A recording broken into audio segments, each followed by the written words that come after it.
It was the boy's first day of class, but he was immediately despised by the level 58 simply because, as a powerful third-rank warrior, he was being evaluated.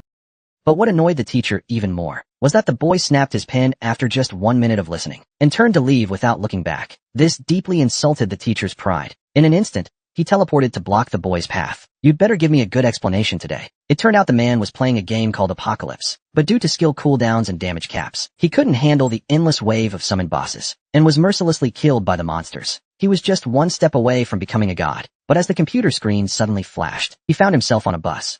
Did he actually travel to another world? Seeing the familiar faces beside him, "I didn't expect you to transmigrate too." The chubby guy looked bewildered. "At a time like this, how can you still joke around? I'm counting on you to help me pass the school test tomorrow." Back in Apocalypse, you had to awaken your talent during an awakening event. Now it's confirmed. They've really transmigrated into the game. Even if he still had his skills from his previous life, he still didn't know what connection this world had with Apocalypse. Then the chubby guy leaned over and whispered, "Brother Qian, you must help me this time." Looking at the chubby guy's hopeful eyes, Chung Qianma patted his shoulder and said, "Don't worry, let me enter the secret realm first, then I'll think of a way." They soon arrived at the training ground. While others were still figuring out how to complete the task, Chung Qianma headed straight into the secret realm. It was exactly like the novice village in Apocalypse. Entering the dungeon for the first time, Chung Qianma awakened as well. Not only could he transform any 2 active skills into additional passive skills, but their power would also scale with his main attribute. If this world followed Apocalypse's mechanics, then this system was amazing. In Apocalypse, 99% of active skills had cooldown limits, so it was impossible to trigger them endlessly when farming monsters. But passive skills were permanent and had no cooldown. As long as the conditions were met, they could be triggered easily, and as you leveled up, the trigger rate would increase indefinitely. Perhaps these passive skills could help him make up for the regrets of his past life. At that moment, the system prompted him to choose a skill. Chung Qianma decided to try out the skill Rift Slash. This skill looked pretty good.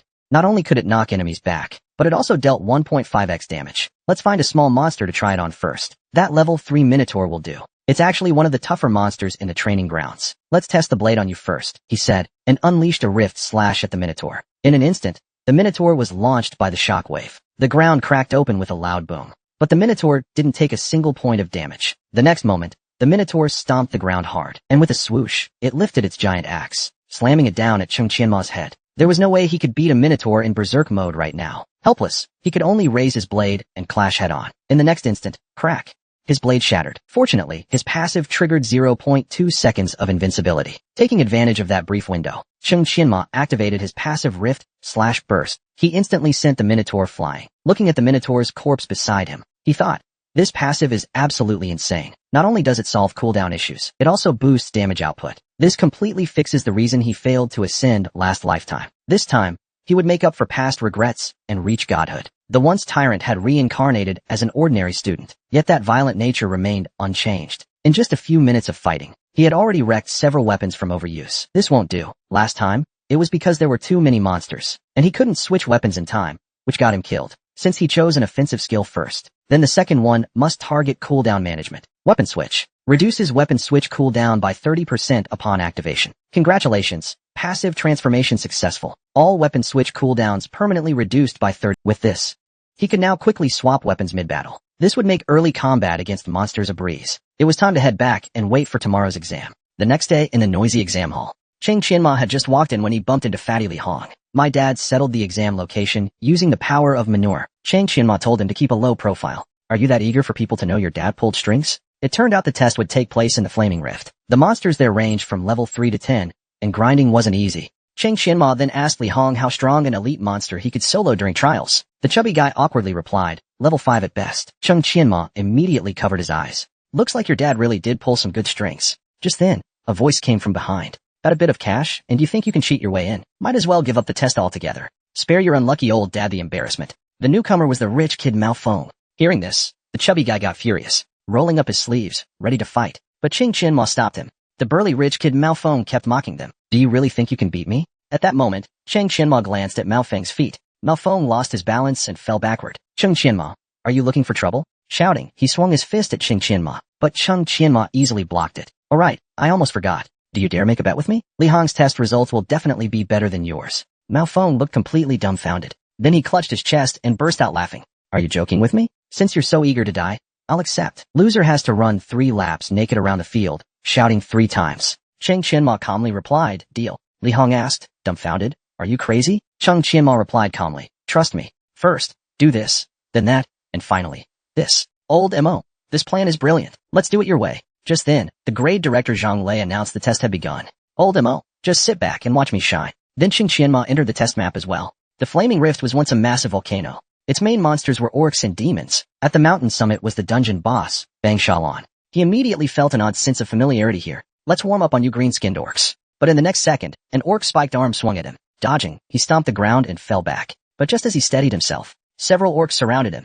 Previously, he always controlled everything with keyboard and mouse. Now he had to rely solely on physical instinct to fight. And it was obvious that the monsters here had been buffed. Fighting so many at once was a bit too much. Just then, the system let out a chime. Detected. Host has extensive combat experience. Convert all into physical instinct. Sword fighter Chung Qianma was speechless. What kind of system turns experience into a passive? Congratulations. Experience successfully converted into physical instinct. He immediately felt all his bodily skills had improved, completely different from before. Just then, two beastmen lunged toward his head. Sword fighter Chung Qianma pushed off the ground with force and instantly flipped onto a nearby rock. He looked down at the beastmen below, then launched himself with a powerful burst, landing a heavy kick straight into a beastman's face. The beastman was instantly launched into the air. This conversion ability was insane. He could even control every individual muscle in his body. His physical instinct now was even smoother than his past gaming experience. In that case, let's finish them all at once. The beastmen, feeling underestimated, immediately charged at Chung Qianma. Sword fighter Chung Qianma rebounded off the ground on the spot. He had to lure them into a line to take them all at once. Then he slid low behind the beastmen. The beastmen were stunned when they saw him behind them. Perfect. This was the chance he was waiting for. Chung Qianma unleashed a ground-level slash, sending the beastmen flying into the air. He quickly drew his long blade and activated Rift Array. The skill triggered immediately and also activated his passive. In a flash of lightning, he pierced right through the beastman. Thud.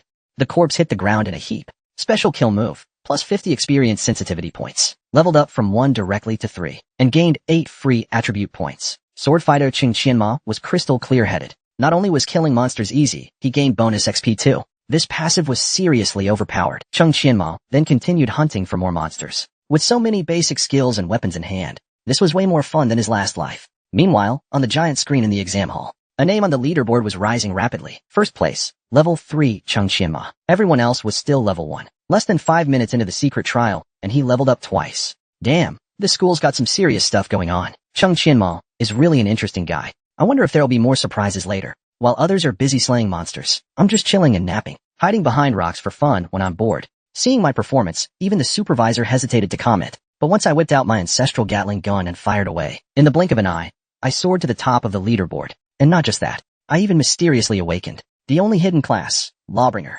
Just moments ago, Chung Qianma had arrived at a mountain valley and stopped in a clearing. Suddenly, he spotted several figures ahead.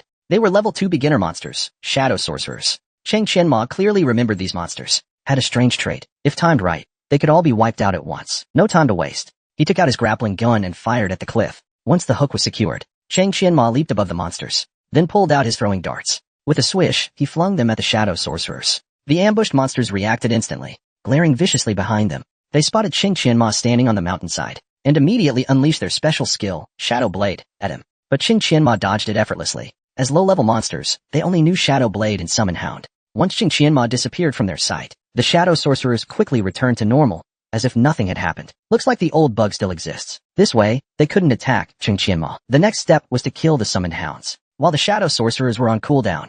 Now came the most interesting part of the bug. Since Summon Hound had higher priority than Shadow Blade, as long as the hounds were killed, they would keep summoning hounds endlessly. And since they couldn't lock onto a target, they'd keep switching from Shadow Blade to Summon Hound. With their logic messed up, he could endlessly farm hounds. Finally, once the shadow sorcerers were killed, all those hounds would instantly become his EXP. Now he could take a nap and let them spawn away. Meanwhile, in the noisy testing hall, Chung Qianma's name had already vanished from the leaderboard. Chung Qianma's name had long disappeared from the leaderboard. Just then, a student suddenly shouted in surprise. Senior Luo Jin successfully changed class to a gunner, and Senior Tu Siyun became a swordsman.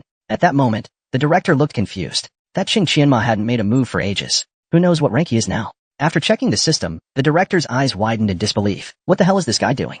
Dead last? The nearby students also laughed along. Probably just a fluke that he was first at the start. The director now looked even more worried. There were only 4 hours left until the assessment ended. At this pace, he might not even reach level 6, let alone defeat Jia Lan and awaken his talent. Just then, an assistant behind him pointed at the screen and gasped. Look, the last place rank is moving. The director looked at the big screen, stunned. In the blink of an eye, Chung Qianma had shot up to rank 121. In the next instant, his eyes flew wide open. What the hell is Chung Qianma doing? Turns out just a minute earlier, Chung Qianma had just woken up with a lazy stretch, then casually strolled toward the foot of the mountain, where, surprisingly, a batch of hounds had just respawned, 4 waves worth. Without a word, Chung Qianma brought out his ancestral Gatling gun. He was curious to see how many levels these hounds would net him. The hunt began, with the Gatling roaring and smoking. The Shadow Warlocks could only watch helplessly as bullets rained down on them. After a round of intense gunfire, there was nothing left, not even a hair. Yet the kill notifications for Shadow Hounds just kept ringing, and the level up notifications kept coming too.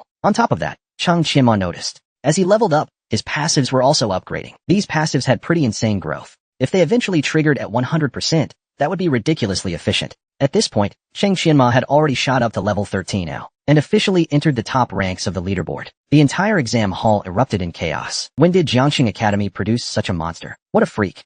What a freak. With that level, he could easily rank top 3 nationwide. I've lived this long and never heard of anything this absurd. Who the hell is this Chung Qianma? Tell me, is that impressive or what? That kid's one of my students. But just as he finished speaking, the director appeared behind him. Are you blind or what?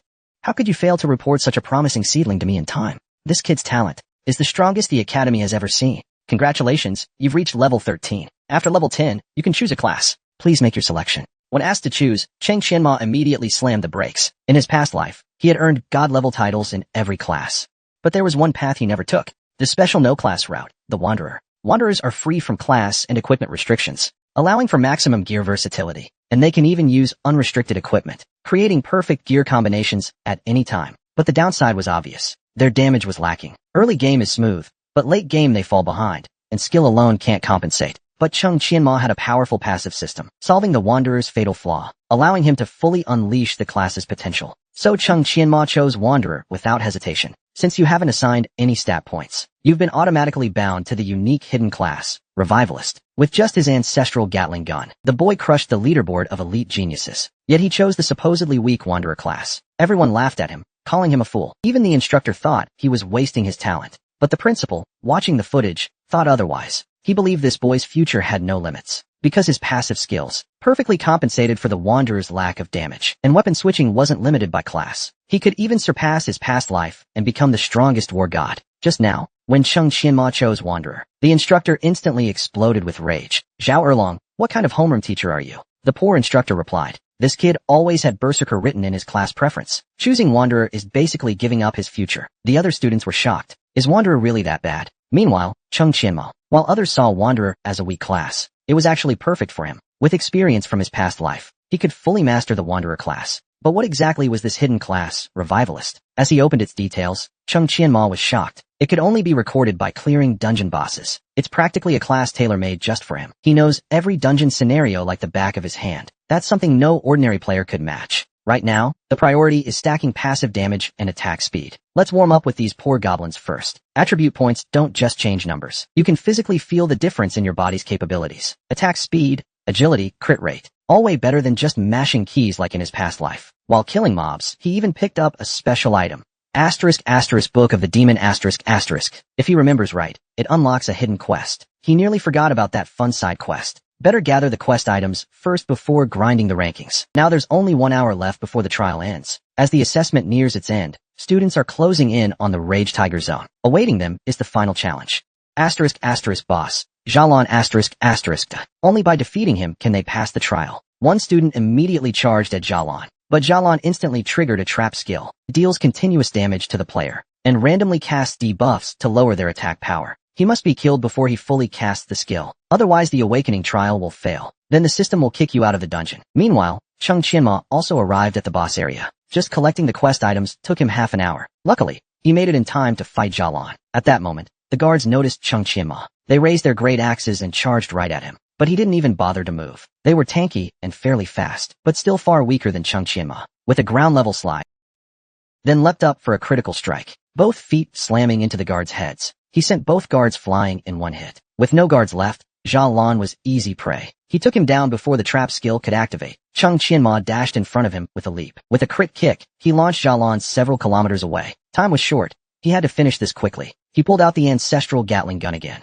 and opened fire on Zhao Lan nonstop. Zhao Lan screamed in panic. But suddenly, Zhao Lan burrowed underground and emerged in full berserk mode. Sword fighter Chung Qianma smoothly swapped weapons, pulled out a spear, and went all in on Jia Lan's legs. You could finally hear hamstrings snapping on sight. The key to this dungeon is a swift finish. If you drag it out and Jia Lan uses her trap skills, you're done for. With that, he dragged his spear and walked toward Jia Lan. Jia Lan, trembling on the ground, was shaking all over. Her biggest weakness was her brain. "Sorry, I'm in a hurry," he said, then drove the spear straight into her skull. Meanwhile, in the exam hall, looks like this time, the top spot will go to Luo Jingjing. But the next second, the leaderboard on the screen changed. Luo Jingjing turned to look back in shock. "How is this possible? You're only allowed to advance after reaching level 10. Luo Jingjing was completely in disbelief. "How could I lose to that loser Li Hong?" A classmate nearby tried to comfort her. "Li Hong must have cheated. Director Zhang already took her away." Hearing that Li Hong cheated, Luo Jingjing finally calmed down. That explains it. Suddenly, there was a loud smack. "Li Hong, did you cheat or not?" Li Hong nervously replied, "No cheating. It was just an extraordinary performance." The speaker was Wu Yanmin from Jiangcheng Academy's Education Committee. "You don't even know what the skills look like in the secret realm, and you claim you didn't cheat? Are you trying to be the first student expelled from the academy? No matter who helped you cheat, we'll find out." The chubby guy broke into a cold sweat. The next second, he dropped to his knees and confessed that Chung Qianma had taught him how to exploit the bug without getting caught and complete the awakening task in record time. Hearing this explanation, it all made sense. When did the school get such a hidden genius? Director Zhang explained that Chung Qianma had set a record by reaching level 13, but he hadn't yet exited the exam. Then he pulled up Chung Qianma's test footage. Watching the video, Wu Yanmin was stunned. What a Chung Qianma! This kid's future is limitless. At this moment, no students had exited the dungeon yet. Chung Qianma only had to touch the crystal ball to finish the exam. Seeing he had 15 minutes left, he decided to finish the hidden quest before leaving. He then took out the collected items. Obsidian, deadwood, crystal,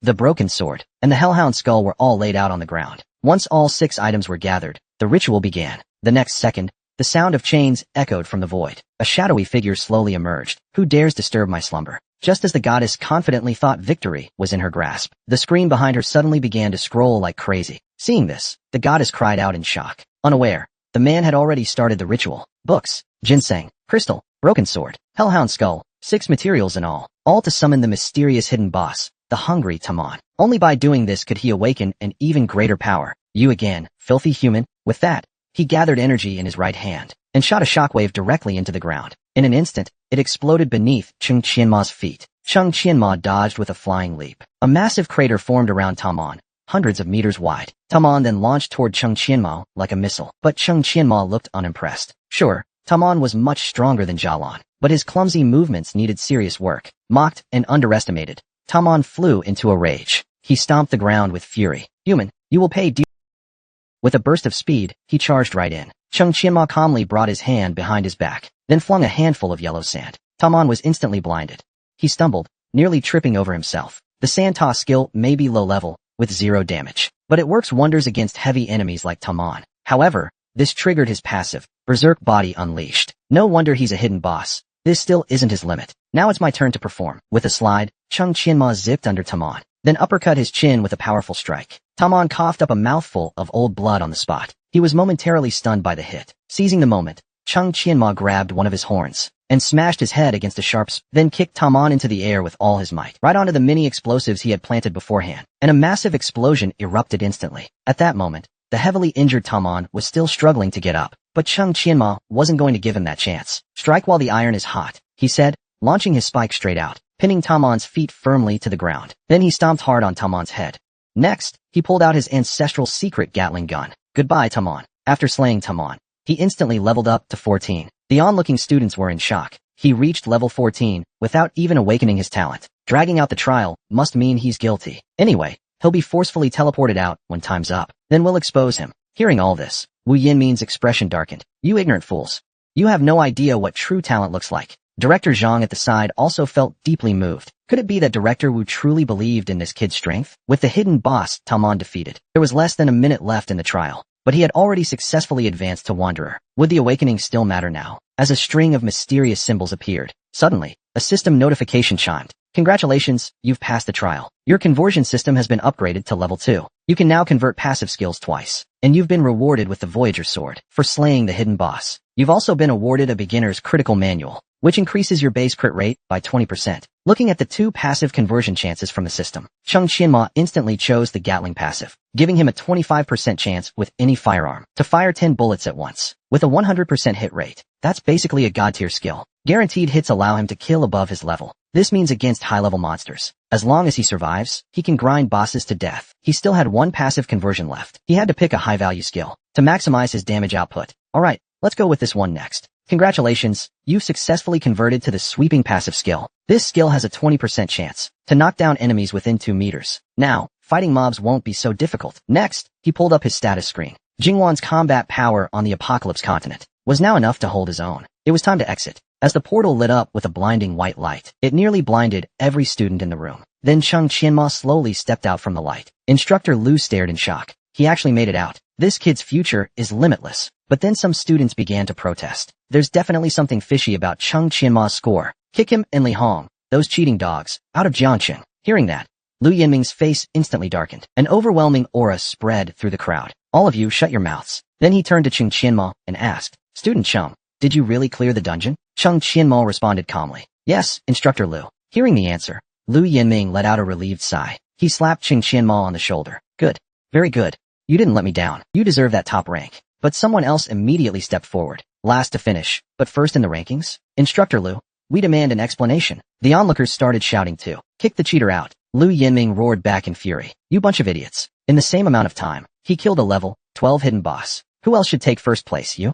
But Xueqing didn't accept it. A hidden boss? That's just a lie to fool the public. I'll expose his lies face to face. Everyone knows he's the school's most notorious cheater. Yet the school beauty looked at him with flirty eyes, even implying he could do whatever he wanted to her. Not just her. Even the cold and aloof homeroom goddess now viewed him differently. She even pressed her oily little forehead against his in public, and offered to give him private sessions anytime he wanted. To which the boy responded with visible disgust and rejection. Unless it's one of my big daddies. None of you are worthy to teach me anything. Turns out, just earlier, the homeroom goddess Xueqing believed that Chung Qianma only got first place by cheating. With a swift leap, he landed in front of the crowd. Then, Student Chung, please share with us. How did you discover the method to summon the hidden boss? Hearing this, Chung Qianma's gaze sharpened. Why should I tell you? As soon as he said this, Xueqing was dumbfounded. Everyone else was also shocked by his reply. That's it. Chung Qianma is finished. Sun Ku also noticed the expression on Xueqing's face. Who do you think you are? How dare you talk to Teacher Xue like that? He said, drawing his long blade and pointing at Chung Qianma. I challenge you to a duel. But Chung Qianma showed not the slightest fear. A duel?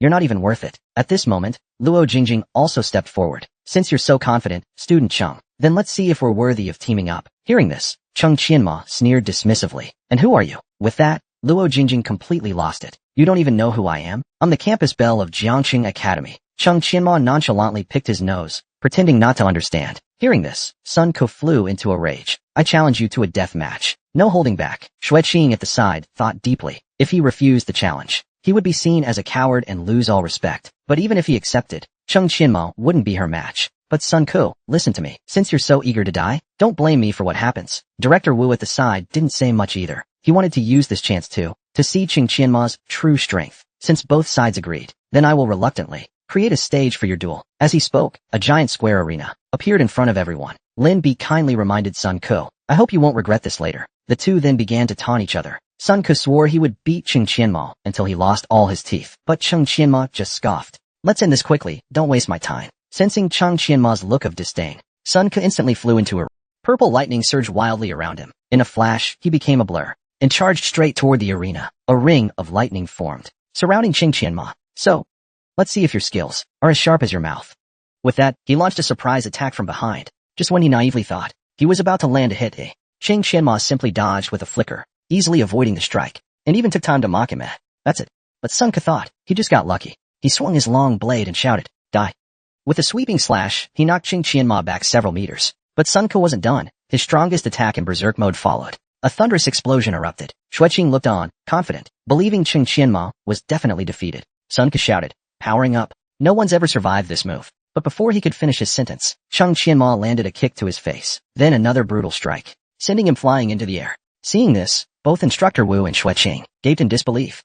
How is this possible? Before anyone could react, Chung Qianma triggered his passive skill, and with a flawless slash wave, sent Sun Ko crashing to the ground with a loud bang. Then Chung Qianma taunted him again. Your so-called ultimate speed is still way too slow for me. Even now, Xueqing couldn't believe it. Sun Ko is one of the top prodigies, and it ended before anyone could even react? Then Chung Qianma looked toward Luo Jingjing in the crowd. It was over before anyone could even see what happened. At that moment, Chung Qianma looked toward Luo Jingjing in the crowd. May I ask, do you still want to fight me? Hearing this, Luo Jingjing showed a look of fear, then slowly lowered her head. You're right. I'm not worthy to challenge you. As soon as she said that, all the students who had doubted her earlier rushed forward in admiration. Even Luo Jingjing stroked her chin with interest. I didn't expect her to be this powerful. I'd really like to do something with her. The only one in the audience who saw through Qing Qianma's true strength was Director Wu, who was utterly shocked. Such incredible reaction speed and perfect timing in skill casting. Maybe only she could become the legendary flawless fighter. No matter the cost, a talent like this must stay in Jiangqing. Then, he publicly announced, in recognition of Qing Qianma's outstanding performance, she is specially awarded 1 million mail points and of Elite Academy student. Hearing this, everyone present was completely shocked. Elite Academy student, seeing their reactions. Qing Qianma stroked her chin, judging by their reactions. This title must be pretty impressive, but what she didn't know was Jiangqing hadn't produced even a single elite student in over 20 years, and the last elite student was now a 4th-tier professional. Even in vast Jiangqing, there were only a few like Director Wu, who were 3rd-tier professionals. This meant Qing Qianma would be at least a 4th tier in the future. If someone could become the mentor of a 4th-tier professional, they would surely become famous across the entire continent. As he spoke, he casually put his arm around Qing Qianma. Her soft little white rabbits pressed against him. Student Qing, are you interested in becoming the class monitor of our rocket class? And I guarantee you, you'll receive one-on-one tutoring anytime you want. Seeing this, the other students were furious. Ms. Shui is my goddess. To be privately tutored by her, I'd die happy. But Qing Qianma, with a look of utter disdain, refused. You're dreaming. You're not qualified to teach me. So cruel. Too cruel. That Qing Qianma is just plain ruthless. Facing the arrogant trio who stole monster kills, he whipped out his ancestral Gatling and started spraying. He not only took their monster ownership, he even used their group skills to help himself kill monsters. The class leader almost lost it on the spot, but his teammates stopped him. Leader, are you sure the 3 of us can take him? Knowing they were no match, as they left, they still tried to save face. But Qing Qianma didn't care in the slightest. He wasn't letting them off easy. Did I say you could leave? And just moments ago, even the goddess homeroom teacher tried to play the simp, wanting to take Qing Qianma into her harem. She even hinted she wouldn't mind if something happened between them. But the steel-hearted Qing Qianmo rejected her on the spot. Not just you. None of the teachers in Jiangqing are qualified to teach me. Hearing that, Shui Qin was furious, only to be interrupted by Instructor Lu. He's right. We can't teach him. In all of Huaxia, no one can. Because he's a free class. A free class like no other in history, Al. His path must be walked alone. Qing Qianma, you must walk this path of the free class well. Given the circumstances, I'll grant you a special exemption. I hope you shine in next month's joint exam and bring glory to our academy. Seeing the mood so heavy, Qing Qianma casually asked, so, when will I receive my 1 million blue core coins? And all the teachers and students collapsed on the spot. The next day, every major media outlet was reporting on Qing Qianma. Journalists swarmed in droves, desperate to score an exclusive interview. But Qing Qianma had already arrived at the Weather Management Association. Hundreds of years ago, fearsome beasts suddenly descended on Blue Core, but after slaughtering humans, they mysteriously retreated to resist future catastrophes. Humans discovered the main world of the Apocalypse continent through the Void Rift, and discovered a way to freely enter. Thus began an era of nationwide cultivation frenzy. The Apocalypse continent gradually became a battlefield fought over by all nations, because only those with powerful innate talents could survive here. So Qing Qianma's top priority was to reach level 20 first. He then teleported to the map of Shattered Islands. Exactly the same as Apocalypse in his previous life. It really brings back memories. While others were still shouting to form parties and level up, Qing Qianma used his past life memories to pick up hidden quests. Finally, in a dilapidated house, he found a quest clue. Congratulations, you have successfully accepted the hidden quest, the Vanishing Shadow. Use a turtle tail as bait to lure out the mysterious shadow and kill it. Not only is this quest exciting, but it also rewards a superb beginner artifact. Meanwhile, at the Darkshore Beach, while other teams were still grinding monsters to level up, suddenly huge fireballs rained down on the players, forcing everyone to activate their defensive skills. And leading this monster-stealing squad was Ding Hong. School rules forbid fighting. Yet you're stealing monsters and attacking other students. This is a public area, not your private hunting ground from Devil Spirit Academy. But Ding Hong scoffed disdainfully. I'm just killing monsters. Spells don't have eyes. If you're not convinced, you're welcome to try me. Devil Spirit University ranks in the top 10 of the Xia Kingdom. Helpless, they could only leave the area. A female mage pointed out there's another reckless fool over there killing monsters. Looking up, they saw a level 14 useless scattered class. Today, I'll give you a good lesson. With that, he immediately activated his taunt skill. Same old routine. I'll pull the mobs. You guys cast your 80s. Kill every last one of them, so he gets nothing. Watching them pull the monsters away, Qing Qianma thought. Apocalypse has a monster ownership mechanic. The first player to deal a set amount of damage will claim ownership of the mob. Any other player who kills it afterward won't get any rewards. Maybe ordinary players can't deal with you. But too bad you ran into me today, Qing Qianma. Saying that, he activated his assassin skill, Blink. As long as he deals 3 times their damage, the monster ownership will transfer to him, and he has to do it without changing the monster's aggro target. Otherwise, he'd be instantly killed by the mob swarm. As a melee class, he didn't have the ability to kite monsters, so he had to come up with a smart strategy. Seeing this, a nearby player shouted, "That rogue actually charged into the mob, and right between 2 mages? He must have a death wish." Ding Hong nearby sneered. "Some flashy rogue player actually dares to dream of stealing the kill? Let's just blast him with AoE spells and be done with it. You brought this on yourself, not our fault." But something felt off. Their spells didn't kill him. In a panic, they shouted, "Don't just stand there, cast.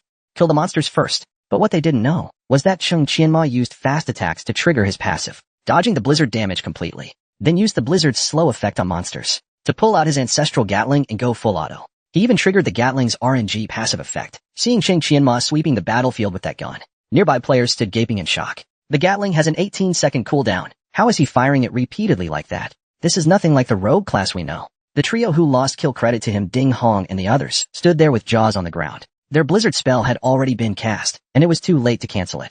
All of it landed right on the low HP monsters. Looking at the pile of mutant sea turtle corpses, the 3 of them stared at each other, dumbfounded, and Chung Qianma didn't forget to taunt. "Thanks for the help, you 3 idiots." Other players nearby were laughing uncontrollably. Not only did they lose, they even helped him DPS like crazy. Absolutely hilarious. "You sure you want to mess with him?" Ding Hong looked completely stunned. With no choice, they turned to leave, but not without one last threat. "Chung Qianma, I'll remember this." And with that, they were about to leave. But what happened next sent chills down their spines. "Did I say you could leave?" The man just looked back and scared the pants off the richest heir in Huagua, because in his eyes, the man was like a demon from hell. But the male mage beside him sneered disdainfully. "A mere level 14 scattered class dares to act wild in front of me? Some people you'll never be able to mess with in your life." He conjured a blazing fireball and hurled it at Chung Qianma. Seeing this, Chung Qianma immediately switched his weapon to gauntlets, then activated the fighter's prerequisite skill, Charge, and threw a heavy punch straight at the mage. The powerful punch shattered the fireball on impact. Without pausing, he blinked behind the male mage, and with a loud bang, sent him flying like a cannonball. The warrior nearby was dumbfounded. This guy just chained 3 skills in the blink of an eye. Can a level 14 scattered class really do that? You have 20 seconds left to decide. And don't forget all your belongings, too. Without waiting for Ding Hong to respond, the female mage dropped to her knees. "This is everything I have." The male mage who had been kicked away slowly got up too. "You dare humiliate students from Devil Spirit University? I won't let this slide." He cursed and tried to charge again, but Ding Hong stopped him firmly. "Enough." Then he pulled out the male mage's coin pouch and respectfully handed both his and his companions over to Chung Qianma. "Classmate Cheng, we were reckless earlier. Please show us mercy." Seeing their decent attitude, "All right, I'll spare you this time." Hearing this, the 3 of them fled in panic. The nearby warrior exclaimed, "I've never seen such a badass scattered class." He actually beat the Devil Spirit University students like stray dogs. The other warriors wisely chose to leave too. Now Chung Qianma could safely gather quest materials. After a whole night of collecting, he finally got all the required materials, and even managed to level up, boosting his combat power to an unmatched level of 10,000. Next step was to complete the quest and get the beginner artifact. Meanwhile, at Devil Spirit University, Ding Hong and his crew were plotting their revenge on Chung Qianma. They not only assigned people to monitor him, but also roped in the academy's top 30 students for help. Only one final piece remained in their plan. The provincial champion, Gu Yunfei. Rumor had it, not only did he have an S-class talent, mana overflow, and within just a year, he reached level 21. He's unanimously recognized as the strongest freshman. With his help, there's no way we'd lose. Not bad, not bad. Worthy of being the top student of Demon Spirit University. You even made Fireball look this powerful. This was none other than the top freshman, Gu Yunfei. But why would the young master of the Ding family be here? Ding Hong quickly laid out his entire plan. But before he could finish, he was directly rejected. "Gu won't help you for free.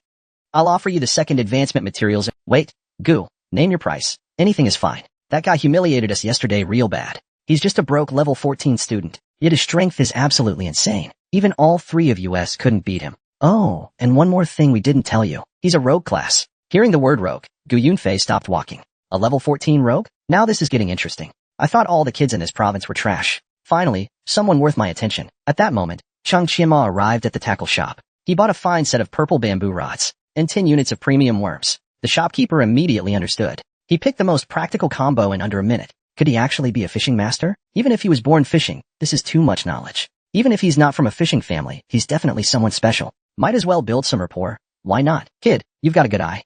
I'll only charge you 10 gold coins for this set. If you catch anything good, don't forget to sell it to me. I guarantee you'll like the price." Then he headed to the coastal sandbar. He was just one item away from the dungeon requirements. The island across refreshes a rare mob every 3 days, and the drop he needed was from that rare boss, an item that grants permanent underwater breathing. It's the final piece for completing the shadow mission. In Skyland, The underwater stay limit is 2 minutes. After that, you lose 10% HP per second. No matter how much HP you have, you die in 10 seconds. And there are underwater beasts too.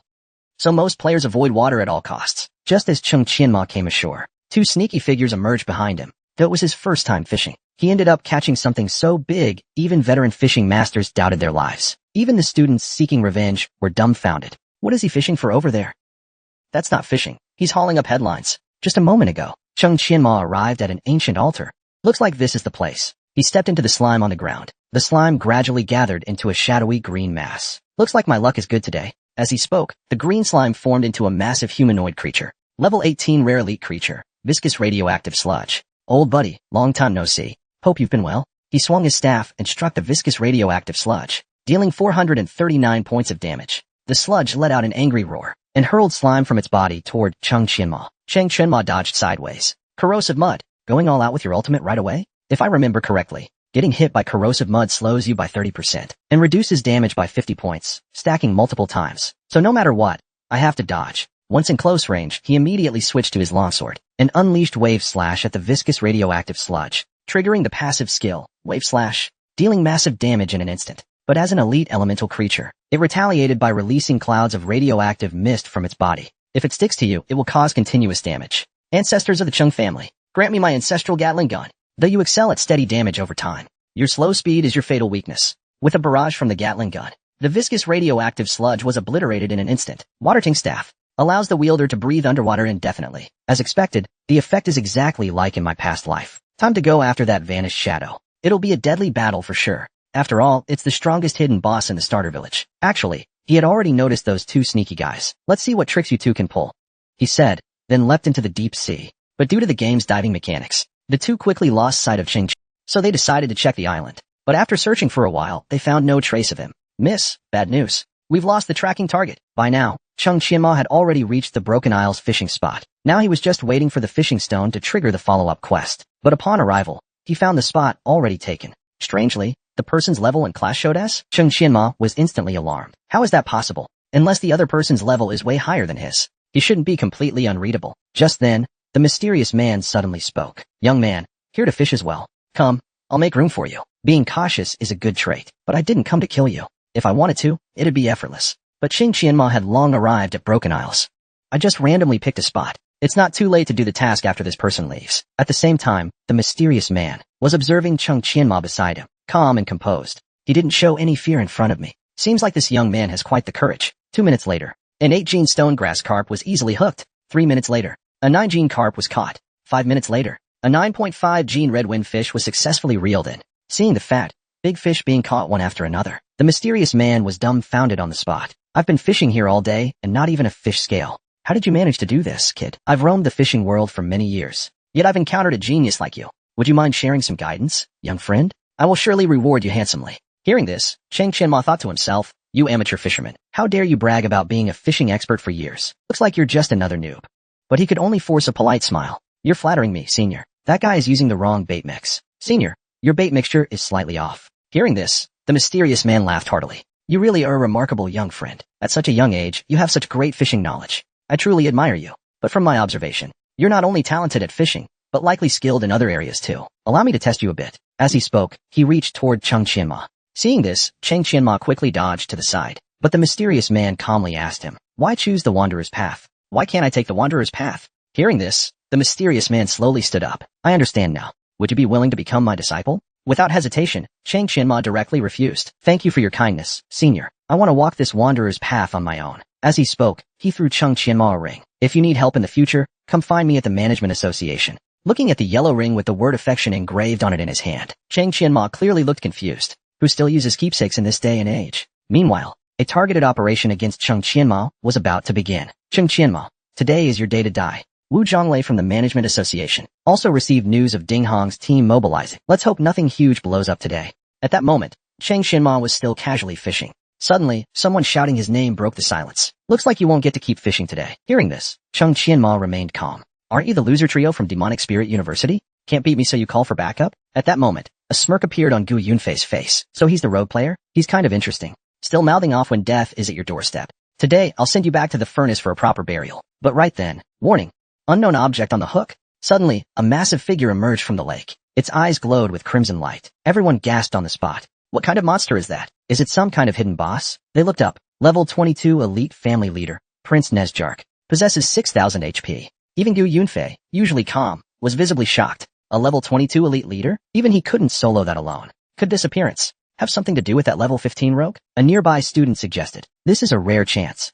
With so many of us, let's kill him, steal the boss, and grab the loot. That's a triple win. Chung Qianma scoffed at their words. Sure, powerful loot is tempting, but you need to live to claim it. As he spoke, a spiked tail shot toward them. At the same time, Nezjark charged into the battlefield. Chung Qianma swiftly leapt aside. Those who couldn't dodge in time were knocked flat on the spot. But Gu Yunfei, now level 21, was still the top newbie at Demonic Spirit University. He cast Frostbind, freezing Nezjark instantly, and its HP started steadily dropping. Gu, you hold the buff first. I'll take a few people and kill that little brat, Chung Qianma. Swordsman up front, mages in the back for damage. This Ding Hong actually has some brains. But for Chung Qianma, any flashy tactics are all useless in his eyes. He immediately switched to a spear and used his first skill, Scatter, directly knocking the three swordsmen into the air. Then he activated the assassin skill, Shuriken. In the blink of an eye, he interrupted the mage's spells. While moving, he switched to a dagger and used Crescent Moon Spirit, blasting the mages away instantly. Seeing this, the two nearby were completely shocked. What kind of wanderer is this? High burst, fast speed, and that insane weapon switching speed. He's practically a fusion of a warrior and an assassin. At the same time, because the boss's HP was too low, it forcefully broke free and entered its second rage phase. The trident in its hand shot out immediately. Despicable humans. I'll drag you filthy creatures into endless darkness. In an instant, everyone on the field was plunged into the deep sea. Screams echoed endlessly. But only Chung Qianma was unusually excited. The water is my home turf. It's time for a showdown. Ding Hong led the geniuses of Molan University into the final battle against Chung Qianma. They thought their numbers would seal the victory. But Chung Qianma turned the tables and lured them into the sea. Using the special effect of the water soaring staff, Ding Hong used a 30-second invincibility, but she still couldn't move. And in the water, Ding Hong and her team had to surface for air every 2 minutes. So the female mage suggested they surface first and leave Chung Qianma to face Nezgo alone. When he surfaces, they would finish him off immediately. Although Ding Hong was furious, she agreed. But Gu Yunfei insisted on facing the wanderer himself. Hearing this, Ding Hong was excited. As long as Gu Yunfei was still there, she still had a chance. Forget about that treasure for now. As long as we kill Chung Qianma, the reward doubles. Hearing about the double reward, everyone got pumped up like they were on steroids. They drew their weapons and charged toward Chung Qianma. What a bunch of fools. Trying to kill me in my territory? Keep dreaming. But Nezjark's 30-second countdown was almost up. If he kept fighting, he might end up getting killed himself. So he decisively swam into deeper waters. Seeing this, Ding Hong was furious. We only have 2 minutes of breath. Diving that deep is basically suicide. Meanwhile, Nezjark could move again and let out a thunderous roar. Ding Hong's expression changed. She suddenly realized Chung Qianma wasn't the real threat. It was Nezjark, Lord of the Deep. Soon everyone was caught in a deep-sea whirlpool. No matter how hard they struggled, they couldn't escape. Gu Yunfei's fireball only did 298 points of damage. Turns out fire magic was heavily weakened underwater. Seeing that, Ding Hong immediately ordered a retreat. Gu Yunfei was reluctant, but he had no choice but to back off for now. But Nezjark wasn't going to let them go that easily. Foolish humans, you've angered me, now stay. With that, he unleashed an icy torrent upon them. In a blink, everyone was frozen in place. Your oxygen has run out. Death countdown, 10 seconds. Chung Qianma, I'm not done with you. When I revive, I'll cut you into pieces. But in the next second, his face turned to despair. Damn you, Chung Qianma, why aren't you dead yet? With that, he sank into the deep. Chung Qianma, you'll die a miserable death. Now it's just the two of us here. Prince Nezjark, how about we play? Play my ass. With that, he launched another icy torrent at Chung Qianma. But Chung Qianma calmly activated his initial skill, Mind Shield. It wrapped his body in telekinetic force, blocking one attack. He quickly equipped it. He had to close the distance to the boss fast. Activating the gear skill Burst Dash, he reached Nezjark in a flash, then switched to a one-handed sword, with a 1.5x attribute bonus. His attack power was now at a level 25 standard. He dealt a crushing 988-point blow to Nezjark. Nezjark was instantly stunned. He was violently flung into the distance. Damn human pest, I'm going to kill you. But Chung Qianma switched weapons without hesitation. He pulled out the ancestral Gatling gun and fired wildly at Nezga. In the blink of an eye, he blasted it until it howled in agony. Its HP dropped rapidly. Take them down while they're weak. It's time to end this. But Nezga let out an unwilling roar. Despicable human. You'll never take anything from me. I'll drag you down with me. Hearing this, Chung Qianma smiled slightly. That depends on whether you can even get close to me. With that, he sent a flying sword straight at Nezga. Congratulations. You have completed the hidden quest, the Vanished Shadow. Congratulations. You've reached level 17. Congratulations. You've obtained a mysterious treasure chest. Finally got it. After going ashore, Chung Qianma slowly opened the chest. Congratulations.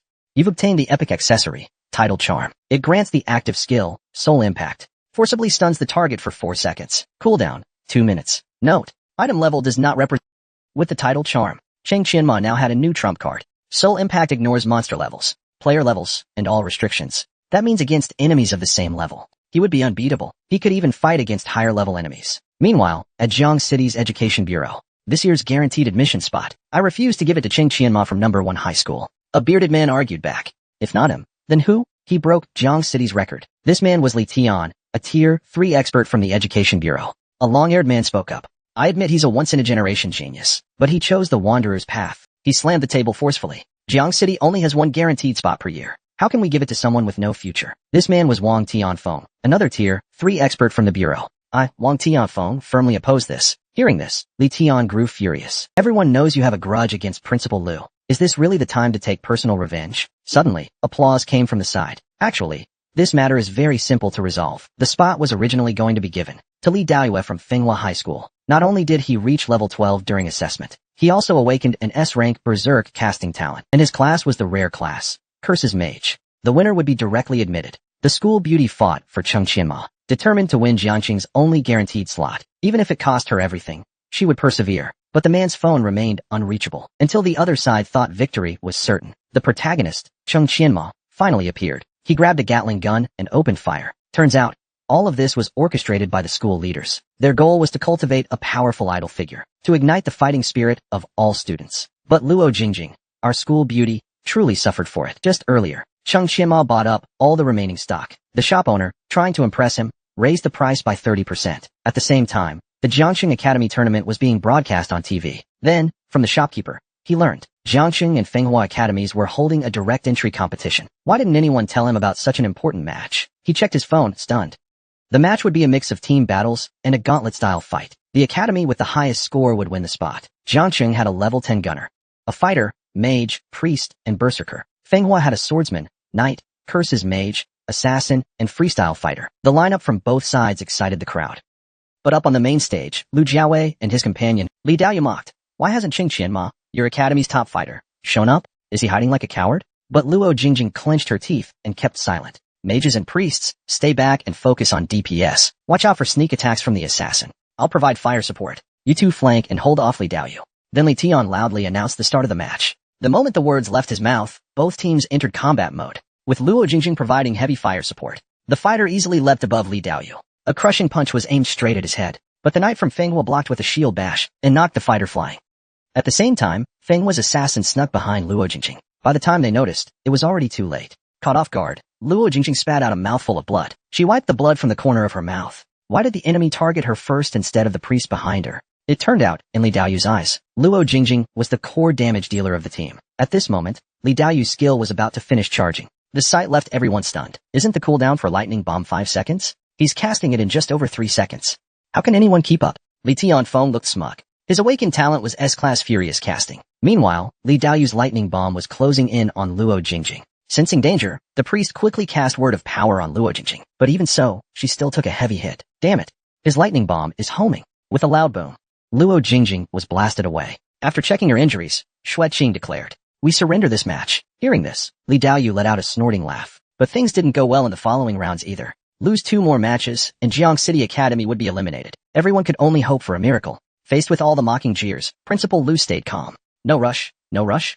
The competition isn't over yet. Alright, let's see your students take another beating. But at this time, Cheng Qianma's phone still couldn't be reached. Just as Jiang City Academy's female swordsman was about to fall, a pair of large hands suddenly appeared. Everyone on the field was instantly shocked, but a slight smile crept across Principal Lu's lips, as if everything was under control. Classmate, you can rest now. Leave the rest to me. The burly swordsman from Fenghua Academy mocked her. Even if you're here, so what?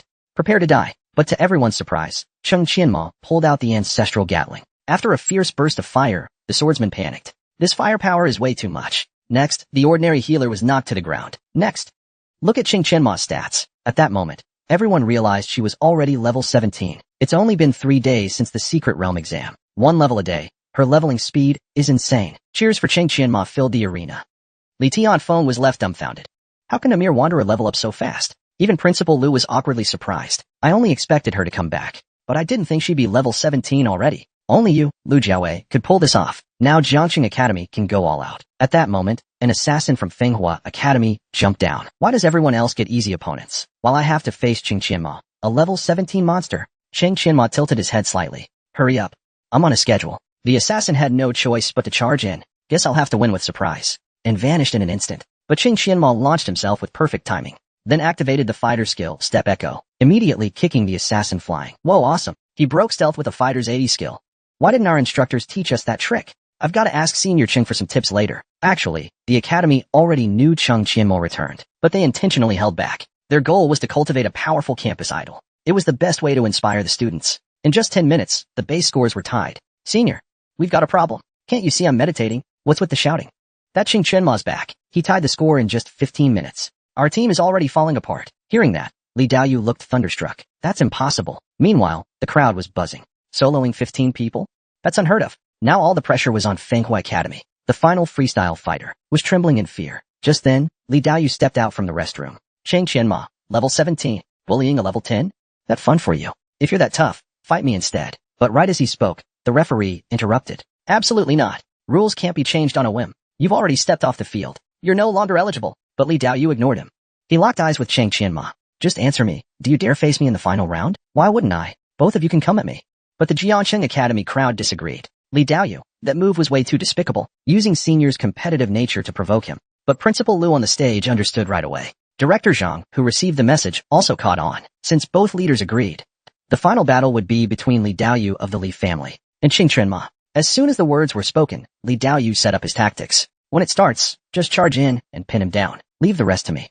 I announce, the final battle begins now. As soon as the announcement was made, Li Jiai charged in, launching an attack at Qing Qianma's face. Meanwhile, Li Daoyu took the chance to cast Lightning Bomb. Seeing this, Qing Qianma ducked low and switched to gauntlets. With an uppercut, he sent Li Jiai flying. Then, he leaped into the air and unleashed the Rising Dragon Fist. With a swoosh, dust and smoke filled the air. Li Jiai was smashed into the ground. Qing Qianma is awesome. Watch out for Li Daoyu's Lightning Bomb. At the same time, Li Daoyu's Lightning Bomb was ready. The massive ball of light crackled with electricity. He looked at Qing Qianma with disdain, just as Qing Qianma suspected. Li Daoyu definitely had something fishy going on.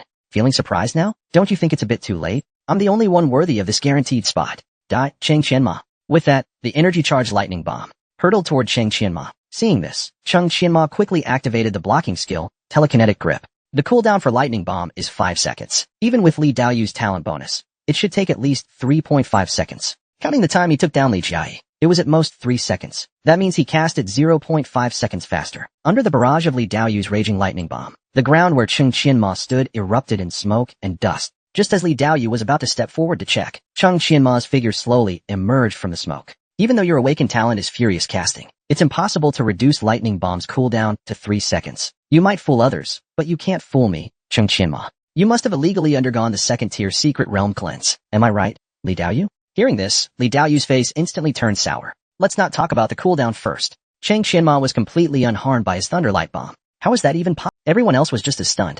What was that second-layer Secret Realm face wash Qing Qianma mentioned? A student in the know explained. This so-called face wash is a special buff obtained from Secret Realms in school, just like the student's Blazing Wrath series, which is divided into easy and normal modes. Upon clearing it, face wash grants special enhancements, and the one Li Daoyu clearly got it was from the level 11 to 20 normal difficulty realm. Hearing this, Manhwa students began whispering uneasily. Investigate Manhwa Academy. Give Jiangxing a fair explanation. Old Liu, did you notice anything? Looking closely, his spell cooldowns really are off. Should we ask the Management Association to verify his data? What do you think, Old Wang? At that, Wang Qianfeng's face darkened. So when you lose, you throw dirt. We didn't notice anything fishy, eh? How did you see it? You're just a rogue player. Yet you've already reached level 17? There's no way you're clean either. But Qing Qianma just smiled lightly. As Li Daoyu's minor, I came to demand an explanation, and even used the name of Demonic Spirit University to pressure the higher-ups. But to their surprise, they were flatly rejected. Those noisy parents had no choice but to leave quietly. Even the arrogant vice principal suddenly changed his attitude. He casually handed over an ultra-premium black card, a lavish gift. All this, just now, Wang Tianfeng's expression was like he had swallowed a pile of crap. You snot-nosed brat. Do you even know who you're messing with? Then let me test you. What's the attribute of the Blue Authority Saint Envoy's mind drive? Answer wrong, and don't blame me for what happens. The students nearby began whispering. That's one of the infamous 3 sewer kings. No one in school has ever changed to that class. It's never even been mentioned in class. How could Qing Qianma possibly know? Meanwhile, Wang Tianfeng looked stunned and speechless. If it weren't for meeting a really powerful warhound back in my youth, I wouldn't have known this stuff at all. Otherwise, I wouldn't be familiar with this information.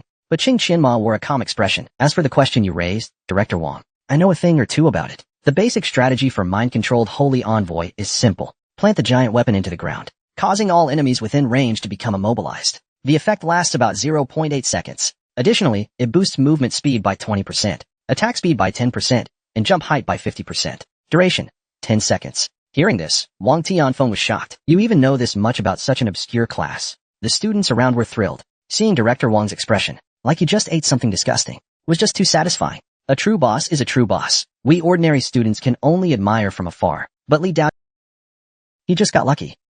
Fine, let me ask you this. What are the hidden traits of the spellcaster class? Can you answer that? Hearing this question, the Jiang City students instantly protested. Your Manhwa Academy is so shameless. A question like that, if it's not your class, who would know? Fine if you ask about skill effects, but asking about hidden traits? Upon hearing this, Cheng Qianma's eyes lit up. Since you insist, I'll explain clearly. Talismans are divided into 5 natural elements: gold, wood, water, fire, and earth. Each type boosts different effects. And the hidden trait of the spellcaster class is even simpler. After learning talismans, they can also absorb the power of the gods to enhance their attacks. Tell me, is that complicated? Hearing this, Li Daoyu was in disbelief. How do you know all this? No way, this is impossible. As he spoke, his legs began to tremble uncontrollably. And then, with a thud, he collapsed to the ground. At this moment, Li Tian looked pleased. This kid is talented, no doubt about that. Unfortunately, he chose the wrong path. Let's end this farce here today. What do you think of that, Professor Wang? Wang Tianfeng collapsed into his seat with a thud. Fine, I admit defeat. I let hatred cloud my judgment. I just hope Manhwa Academy will be dealt with leniently. With that, the match came to a close. Manhwa Academy will still need to be investigated and handled seriously. Jiangqing Academy wins. The crowd erupted in cheers from the students. We are the champions. Cheng Qianma is amazing. I want to have your babies. Jiangqing Academy hereby announces. The city's only guaranteed top 10 admission slot goes to Cheng Qianma. But Cheng Qianma turned to ask Lu Jiaowei, which secret realms do the top 10 universities currently hold in the lower nation? But what puzzled Cheng Qianma was that among the dungeons he wanted, few were found in these top 10 schools. One university in particular caught his attention. Why did Divine Domain University, which holds many advanced realms, not appear in the current top 10? Li Tian gently set down his teacup. The story of Divine Domain University is a long one. 50 years ago, it was unquestionably the best university in the lower nation. Not only did it have a large number of high-level dungeons, its students were also incredibly talented. But over time, more and more schools developed even more advanced secret realms. Through constant trials, they grew stronger. Even so, the difficulty of Divine Domain's dungeons remained abnormally high, far higher than other schools. Clearing their advanced dungeons became near impossible. Over time, many students had no choice but to give up on enrolling. And so, the university's strength began to decline rapidly. But those dungeons are exactly what Cheng Qianma needs. Even though it's fallen now, that's not the point. Since Divine Domain isn't in the top 10 anymore, then this guaranteed spot should go back to the academy. I want to take the college entrance and choose the university I want. Li Tian was dumbfounded. Cheng Qianma, are you sure about this? If you pass up this once-in-a-lifetime opportunity, you might regret it forever. But Principal Lu held a different view. Oldly, there's no need to say more. The school respects Cheng's choice, but we won't let you suffer any loss. If you have any requests, feel free to ask. So Cheng Qianma submitted the list of materials. I wonder if the school can provide these. Principal Lu replied, just name them. But upon seeing the list, he was stunned. Are you here to evolve at my expense? Meanwhile, at the Association of Trial Management, Dumbhead found something. This is all the information we have on Cheng Qianma in the beach area. Dumbhead reviewed the data over several days. I wonder which university could cultivate such a terrifying genius. But upon seeing the details, he was even more shocked. Jiang City Academy, and he's just a third-year student? How is this possible? This kid's combat rating. No wonder he could solo a level 22 elite monster at level 15, and even counterkilled Ding Hong and 21 others. This is a total monster. This kid will definitely become a pillar of the Xian nation. A top-tier genius like him must not be ruined. Dumbhead, look here. There was also an unknown powerhouse spotted. Dumbhead exclaimed on the spot. There's even a supreme master, and he's together with Cheng Qianma? Just then, they learned that Molan University had arrived. The reception room was in chaos. A group of parents were weeping and wailing, crying out their grievances. Commissioner Wu, you finally arrived. You must give us parents justice today. That villain Cheng Qianma was so ruthless to his fellow students of the Xian nation. We even lost 4 levels for no reason. Please, Commissioner Wu, help us get justice. At that moment, Zhong Hongshan, the level 65 executive vice president of Molan University, arrived. Commissioner Wu, long time no see. I'm sure you've heard everyone's grievances. So please hand over the information on that villain Cheng Qianma. But Commissioner Wu rejected them outright. This matter requires further discussion. From what I know, Cheng Qianma did nothing wrong. The conflict was initiated by your school. so I must decline your request. Hearing this, Zhong Hongshan's aura flared up instantly. He spoke angrily. What if Demonic Spirit University insists on pursuing this? But Commissioner Wu remained unfazed. And what if I insist on protecting them? The atmosphere immediately turned tense. Neither side was willing to back down. But then, Zhong Hongshan suddenly burst into laughter. I knew you'd be impossible to reason with, so I made preparations in advance. Before you even arrived, I sent a warning to HQ in the name of the university. I'm sure their reply should be coming any minute now. This cunning old fox went over our heads. Cheng Qianma, I've helped you as much as I can. From here on, you're on your own. Just then, the HQ's directive arrived. Principal Zhong truly deserves his rank among the top 5 of Tianhai. Even HQ has to show him respect when he makes a move. But when the response arrived, both men were stunned. How could this be? Even Zhong Hongshan looked shocked. Could this boy have a powerful backer? Even I can't afford to offend. We must drop this immediately. Commissioner Wu, too, was shocked. Could this be related to that mysterious powerhouse? Or perhaps a top-level figure inside our own association? You've hidden your cards well, kid. And here I was, working so hard to back you up. The parents who were shouting earlier now look completely dazed. We fully respect HQ's decision. Our kid must have been in the wrong. We'll be sure to discipline him at home and won't cause the association any trouble. Zhong Hongshan, too, changed his tone. Brother Wu, today's all been a misunderstanding. Here, just a little gift of goodwill. Please pass on my regards to Cheng Qianma. With that, he quickly turned and left. The card in his hand left Commissioner Wu speechless. Now that's a serious gift. A black card from the Apocalypse Auction House and a piece of top-tier level 60 armor. Kid, your starting line is already ahead of 90% of people in the nation. Don't you dare disappoint those of us who believe in you. He's the one who just crushed their academy. And now he's coming to challenge their secret realm too. All the teachers laughed at him because he chose the most difficult challenge, Dark Abyss. The principal even announced the challenge would be streamed live. That way, if he failed, it would still rally the morale of the whole school. But little did they know, to the boy, this secret realm was as easy as reaching into his pocket. Just like earlier, Cheng Qianma actually gave up the province's only guaranteed admission spot. To compensate for his loss, the school agreed to provide him with some, but even by pooling the school's entire resources, they could only gather about a third. To get the full amount, they needed the city authorities to step in. Hearing this, Cheng Qianma was stunned. Thank you, Director Li.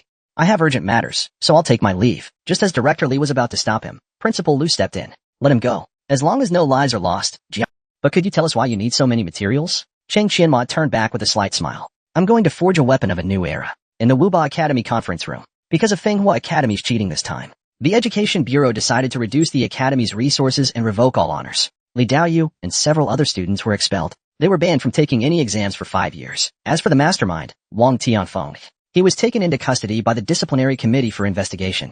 Looks like they're really finished this time. It's said that some lower grade students have already transferred out. Fenghua Academy won't recover for at least 7 or 8 years. Just then, the conference room doors burst open. Not good. That student Cheng Qianma is here to cause trouble. Hearing this, everyone was furious. This is outrageous. I'd like to see what tricks that kid can pull. That's the monster wanderer Cheng Qianma. Look closely. He's really handsome. Student Cheng, what brings you here today? Cheng Qianma smiled wickedly. I'm here to initiate a secret realm challenge. Hearing this, all the teachers were shocked. A student like you wants to launch a secret realm challenge? It turns out, the so-called secret realm challenge is for ownership of the realm. Normally, secret realms belong to schools. Without school approval, even if you clear it, you won't get any rewards.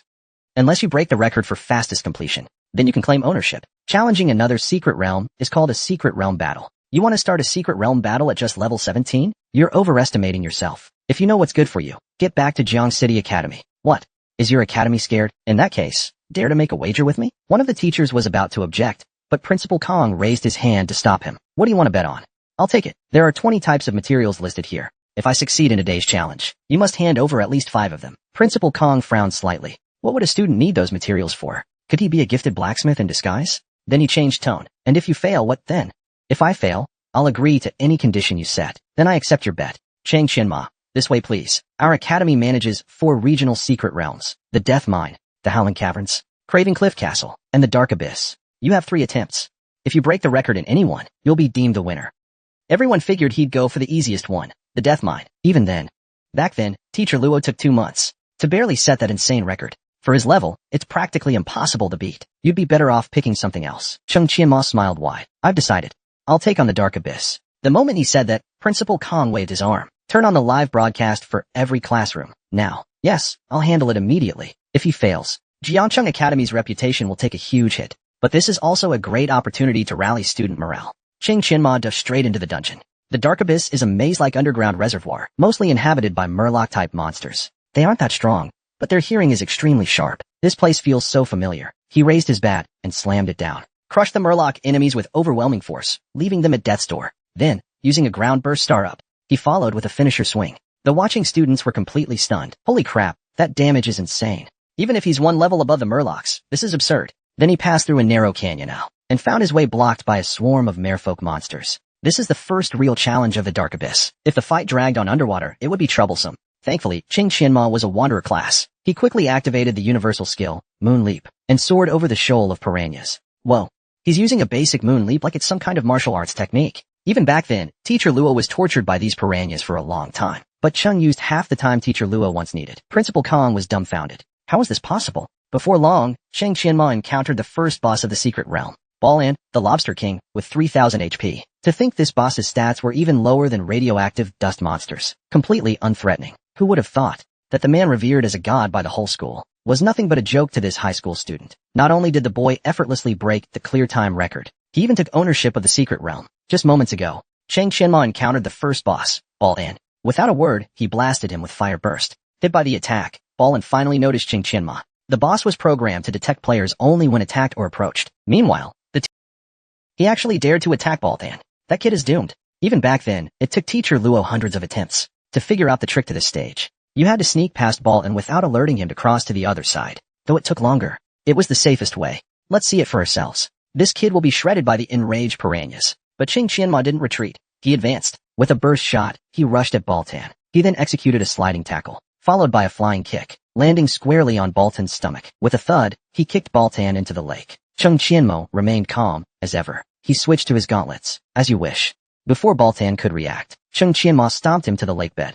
The piranhas, lured by the blood, went into frenzy mode and started devouring Ball-Ant. The enraged piranhas didn't care about anything else. Even if you were the stage boss, they wouldn't spare you. Ball-Ant, in agony, tried to struggle out of the water, but Cheng Qianma wouldn't give him the chance. He grabbed a handful of Ball-Ant's yellow blood and flung it toward the lake with a whoosh, then slammed Ball-Ant back into the water with force. He switched to his hook spear and fired it at a rock. In the blink of an eye, he exited the battlefield. With that IQ, you've got a long way to go. He dashed off with a string of quick steps, leaving only Ball-Ant's shredded remains on the lake's surface. All the students and teachers were dumbfounded by the scene. Compared to this, Teacher Luo's performance was a joke. Let's just hope the maze slows him down a little. But the next second, the principal's jaw dropped. This kid's pathing has been flawless.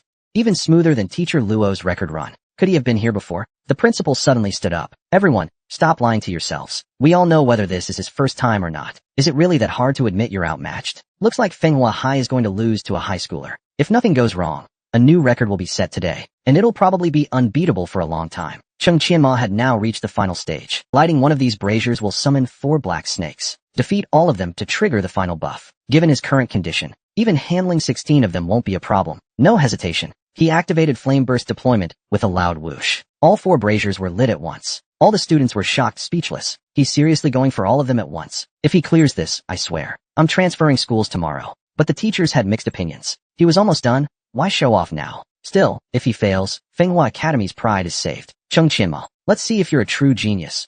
Or just a fool. Facing 16 black snakes, Cheng Qianma didn't flinch. He activated his ghost-type skill, Mocking Premonition. Lowers nearby enemies' resistance to abnormal status and magic defense. Lasts for 30 seconds. Right then, the 16 snakes attacked together. Cheng Qianma dodged the strike with a sudden leap, then pulled out a napalm granada. And boom!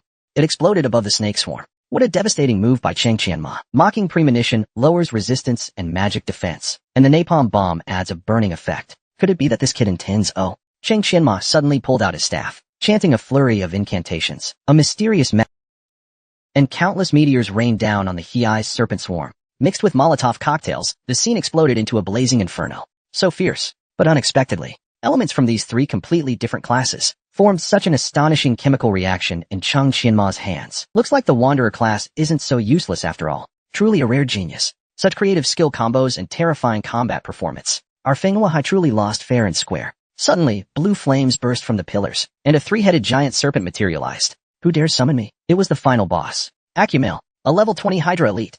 Seeing this, Cheng Qianma smiled slightly. Old friend, it's been a while. Let me see what you're made of. Pathetic ant, I'll make you pay for your arrogance. With that, it opened its bloody maw, unleashing corrosive spray. Cheng Qianma teleported to dodge the poisonous attack, then countered with Wave Slash. In a flash, he severed Acumel's left head. But Acumel had a regeneration mechanic. only by cutting off both side heads. Could you stop it from reviving? Seeing this, Chung Qianma quickly switched weapons and used the assassin's signature skill, backstab. In a blink, he severed Acumail's right head as well. He then pulled out a grappling hook and used hook chain, hooking its tongue. He reeled himself in while switching weapons successfully. With a drawn blade strike, he unleashed a half-moon slash, cleanly slicing off Acumail's main tongue. Congratulations! Chang Qianma has set a new Dark Abyss record. Clear time, 1 hour, 56 minutes, and 32 seconds. Ownership of the Dark Abyss now belongs to Chung Qianma. The Academy's leadership never imagined that after respectfully welcoming this boy into the school, they would be met with ruthless humiliation before the principal could react. The other higher-ups were already brutally defeated, because the boy knew, despite the principal's flattering words, he was actually thinking about how to kill him. To him, the boy was nothing more than a pesky buck. If not for a hidden expert protecting him, he would have died on the spot. At that moment, Chang Qianma killed Acumal and leveled up to 18. His battle power had reached a terrifying 13,028 points. System prompt. You've obtained a basic materials crate. Open it. Chang Qianma chose to open it without hesitation. Congratulations. You've obtained Hydrofong, sea turtle shell, and void touch fragments. Exactly the materials Chang Qianma needed to forge his weapon. Another step closer to success. His clear time was more than twice as fast as Teacher Lua's. His name now glowed on the dungeon leaderboard. The entire faculty was stunned. We were blinded by records set with brute force grind. Now we've paid the price. The Dark Abyss has been conquered by Chang Qianma. Time to fulfill our promise. Don't worry, Chung. We'll gather all the materials you need within a week. Chang Qianma's eyes suddenly turned sharp. He declared he would challenge the other 3 dungeons as well. All the teachers gasped in shock. Principal Kong, you mustn't agree. We'll lose everything, including our pants. Principal Kong looked exasperated. You idiots. Do you think we can refuse and solve the problem? According to the rules, no one can deny a dungeon challenge. Of course it's on. If you succeed again, I'll double the materials reward. But Principal Kong added a condition. Manhwa Academy will merge into Jiangxing Academy. That sly old fox Kong. What a perfect excuse to preserve Manhwa Academy. Otherwise, this would have been Manhwa's end. Just then, someone reported in. That damn Chang Qianma just arrived at the school. But Principal Zheng remained calm. Why make a fuss over something so trivial? I admit Chang Qianma is quite capable. Breaking our dungeon records is easy for him. Even though we can't refuse his challenge, he still has to reach the dungeon hall, right? Meanwhile, outside Tianhe Academy's gates. You must be Chang Qianma. I'm Zhang Yushi, a level 22 Qi master. Here duel you. Hearing this, Chang Qianma sneered. They're really trying to block me with dirty tricks? It turned out the school had an unwritten rule. If the level gap was within 20, anyone could force a duel. Normally, this was punishment for students committing serious mistakes, and the school leadership had been reviewing footage to find Chang Qianma's weaknesses. Chang Qianma, blame yourself for aiming too high, daring to covet Tianhe Academy's century-old foundation. With that, he launched an attack. But Chang Qianma firmly caught Zhang Yushi's left kick, and then blocked his right kick as well. In the next second, he flipped Zhang Yushi straight into the air. An entire fluid sequence of moves. His timing window for the advanced block didn't exceed 0.1 seconds. This was a skill only mastered after 3rd advancement. He then leapt into the air, instantly activating the basic skill step sound. Zhang Yushi coughed up old blood on the spot, and Ching smashed him hard into the ground. The next second, Zhang bled. Chung the God has come to our school. He one-shot teacher Zhang Yushi, level 22, despite being 4 levels lower. Look, teacher Su Likun, level 24, is up next. To stop me from challenging the secret realm. You teachers are really shameless with this gauntlet strategy. You're right. We'll just wear you down. I refuse to believe you'll have any energy left after a dozen rounds. In that case, I won't waste any more words. With that, Chang Qianma activated the Soul Impact skill, forcing his target into a 4-second stun. Cooldown, 2 minutes. Su Likun trembled all over, unable to move. Chang Qianma then drew out his family Gatling gun again, and unloaded into Su Likun. In the blink of an eye, he blasted teacher Su into scrap. The crowd was horrified. How do we fight this? Chang Qianma coldly stared at the camera. Next. The meeting room fell silent at once. Then everyone stood up. This Chang Qianma is treating us like we're nothing. A whole group of us. Are we really afraid of this brat? With that, the academy leaders all went to the training field, each wearing an angry expression. But Chang Qianma remained calm and unhurried. Since you're all here, line up for your turn. Just then, a figure suddenly appeared. Outrageous. I, a level 27 berserker, will take you on. But as soon as he finished speaking, Chang Qianma just recall the past. Then came a move called Dog Eats Dirt, landing right in front of Chang Qianma. Chang Qianma calmly said, Next, awesome. Let our dragon and tiger duo take you on. Wait, let me, the level 38 Mad Milk Grabber, go first. But no matter who came, the result was the same. Only Principal Zheng and 2 teachers were left on the field. At this moment, the expression on Principal Zheng's face was as if he had eaten dirt. According to the rules, no teacher left could stop this kid. But how could he hand over a century of legacy just like that? A sinister thought arose in his mind. Might as well kill the kid altogether. Suddenly, he felt a terrifying aura locking onto him. Seems like this kid has a powerful backer. If I act today, death surely awaits me. Looks like compromise is the better option. Otherwise, I might lose my position as principal. He immediately changed to a respectful expression. I've heard our teachers were a bit too enthusiastic when you arrived. Seeing you today, you truly are extraordinary. Student Chung Qianma, please come this way. The forging hammer that a boy found too rough to wipe with shocked the old man for 2.5 years. The artifact he crafted with lifelong passion was seen as worthless in the boy's eyes. So the old man shamelessly chased after the boy, begging to craft him a piece of equipment. It was the only forging hammer in the South Sea. Just recently, after Chung Qianma challenged every academy in Jiangqing, his power soared to the top 3 in the lower nation. The Jiangqing Academy leaders all agreed. Given Chung Qianma's monstrous performance over the past half-month, they awarded him the title of honorary principal. Since everyone agreed, we'll hold the awarding ceremony once he returns. Meeting adjourned. By the way, where did that kid run off to again? Tianchi Road, Lano Coast. This place is full of level 16 to 27 monsters. At this moment, Chung Qianma had reached level 20. His transformation system and passive skills upgraded to level 3. The Gatling gun's trigger rate increased by 5%. Its fan-shaped firepower nearly doubled. The cooldown of all weapons is permanently reduced. Passive critical rate is also increased to 22%. And the invincibility time of Blazing Wave Slash reaches a terrifying 0.4 seconds. This gives much more flexibility in future combat maneuvers. Now it's time to forge that era-defining weapon. He then went alone to a molten iron workshop. After asking around, he learned. Learning forging era crafting costs 100. If you have no money, get lost. Come on, isn't it usually just 20 gold? But this old man doesn't look greedy at all. Could he be a forging master obsessed with his craft? If it feels expensive, maybe look at yourself first. Have you been farming monsters for gold properly all these years? Hearing this, Chung Qianma was at a loss for words. Might as well go back to the factory and screw bolts. But what a shame, this peerless blueprint in my hand. Master Wenyan sneaked a peek. This blueprint is definitely no ordinary thing. He rushed out in a panic.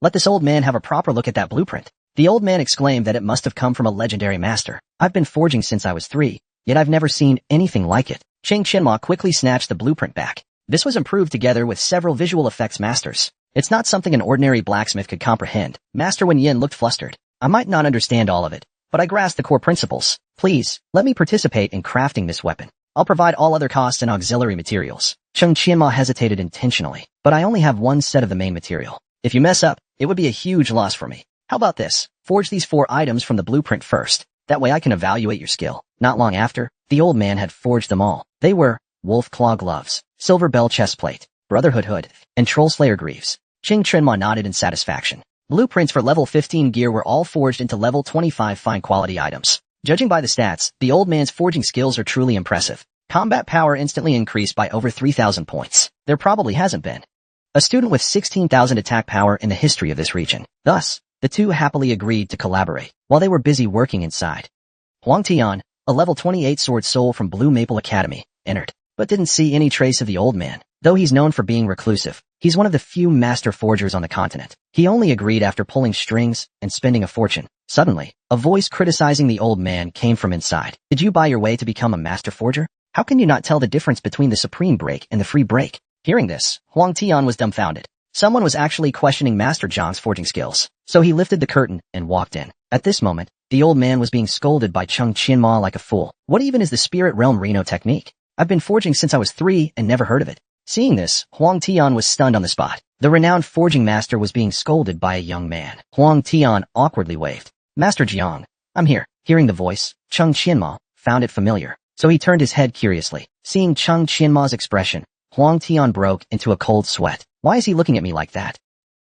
That was the same look someone gave me last time they tried to hit on me. Turns out, Huang Tian was his teammate from his past life. A good friend both online and offline, discussing everything about military tactics, and also the #1 soul swordsman at level 98 in the game Apocalypse, renowned for his peerless swordsmanship.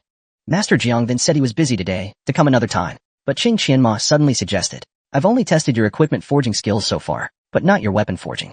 Why not test it on his weapon forging skills? Hearing this, Master Jiang was furious. Kid, are you bullying an honest man? But thinking of Chung Qianma's skills far beyond Master's, and his impressive blueprints, for this once-in-a-lifetime learning opportunity, Master Jiang had no choice but to compromise, rolling up his sleeves and getting to work. An hour later, Huang Tian picked up the weapon with satisfaction. As expected of Master Jiang, Master Jiang was also quite pleased. Not to brag, but in the whole Xia nation, there are few who can surpass me. Huang Tian excitedly swung the weapon. Its damage per second exceeded 100 points, and its attack speed was astonishing. But he still felt Chung Qianma's gaze was strange. Better stay cautious. Then Chung Qianma announced Master Jiang had passed the test. Master Jiang confidently declared, leave it to me. After 5 hours of forging, old Jiang, who had forged his entire life, had never seen anything like it. Such dazzling golden light at the moment of completion, unheard of. And the weapon was only at stage 1. There's infinite potential for future upgrades. Glorious thousand-blade umbrella. All 4 base attributes increased by 8. The equipment allows seamless switching between 4 weapon forms. It's basically a god-tier artifact. This isn't an umbrella. It's a weapon that can morph into any shape. Like a special silver weapon. What no Forge master could have predicted. Such a brilliantly designed silver weapon blueprint. Came from a poor student only level 20. Just moments ago, Chung Chinma picked up the glorious thousand-blade umbrella to check. Its base damage was a full 25% higher than in his previous life. Something others wouldn't even dare dream of. A mere level 20 student, able to craft a weapon with 150 base damage. Then came a few clicking sounds. A machine gun glowing with golden energy assembled itself. Old Jiang could hardly believe his eyes. Is this really a weapon I helped create? Could this be the legendary unique silver weapon? Chang Qianma then tried switching to spear mode. A radiant golden spear appeared in his hand. Congratulations! You have successfully bound the S-rank silver weapon Glorious Thousand-Blade Umbrella with its silver soul. Once bound, it will not drop even upon death. The weapon is currently in an unsharpened state. All attributes are temporarily reduced by 50%. Sharpening requires level 25 plus buff, Blood Purge Cannon. Only then can its full power be unlocked. Chang Qianma then headed alone to the ultimate secret realm, Razor Core. At that moment, the dungeon entrance was already crowded with players and parties. 10 minutes until the appointed time. Huang Tian will probably show up right on time, just like in the previous life. Now's the perfect time to set the remaining 2 transformation skills. He first converted one into the elemental skill Void Orb. Fires a black orb of void energy toward enemies in front. Void Orb has high attack and piercing power, but it flies very slowly.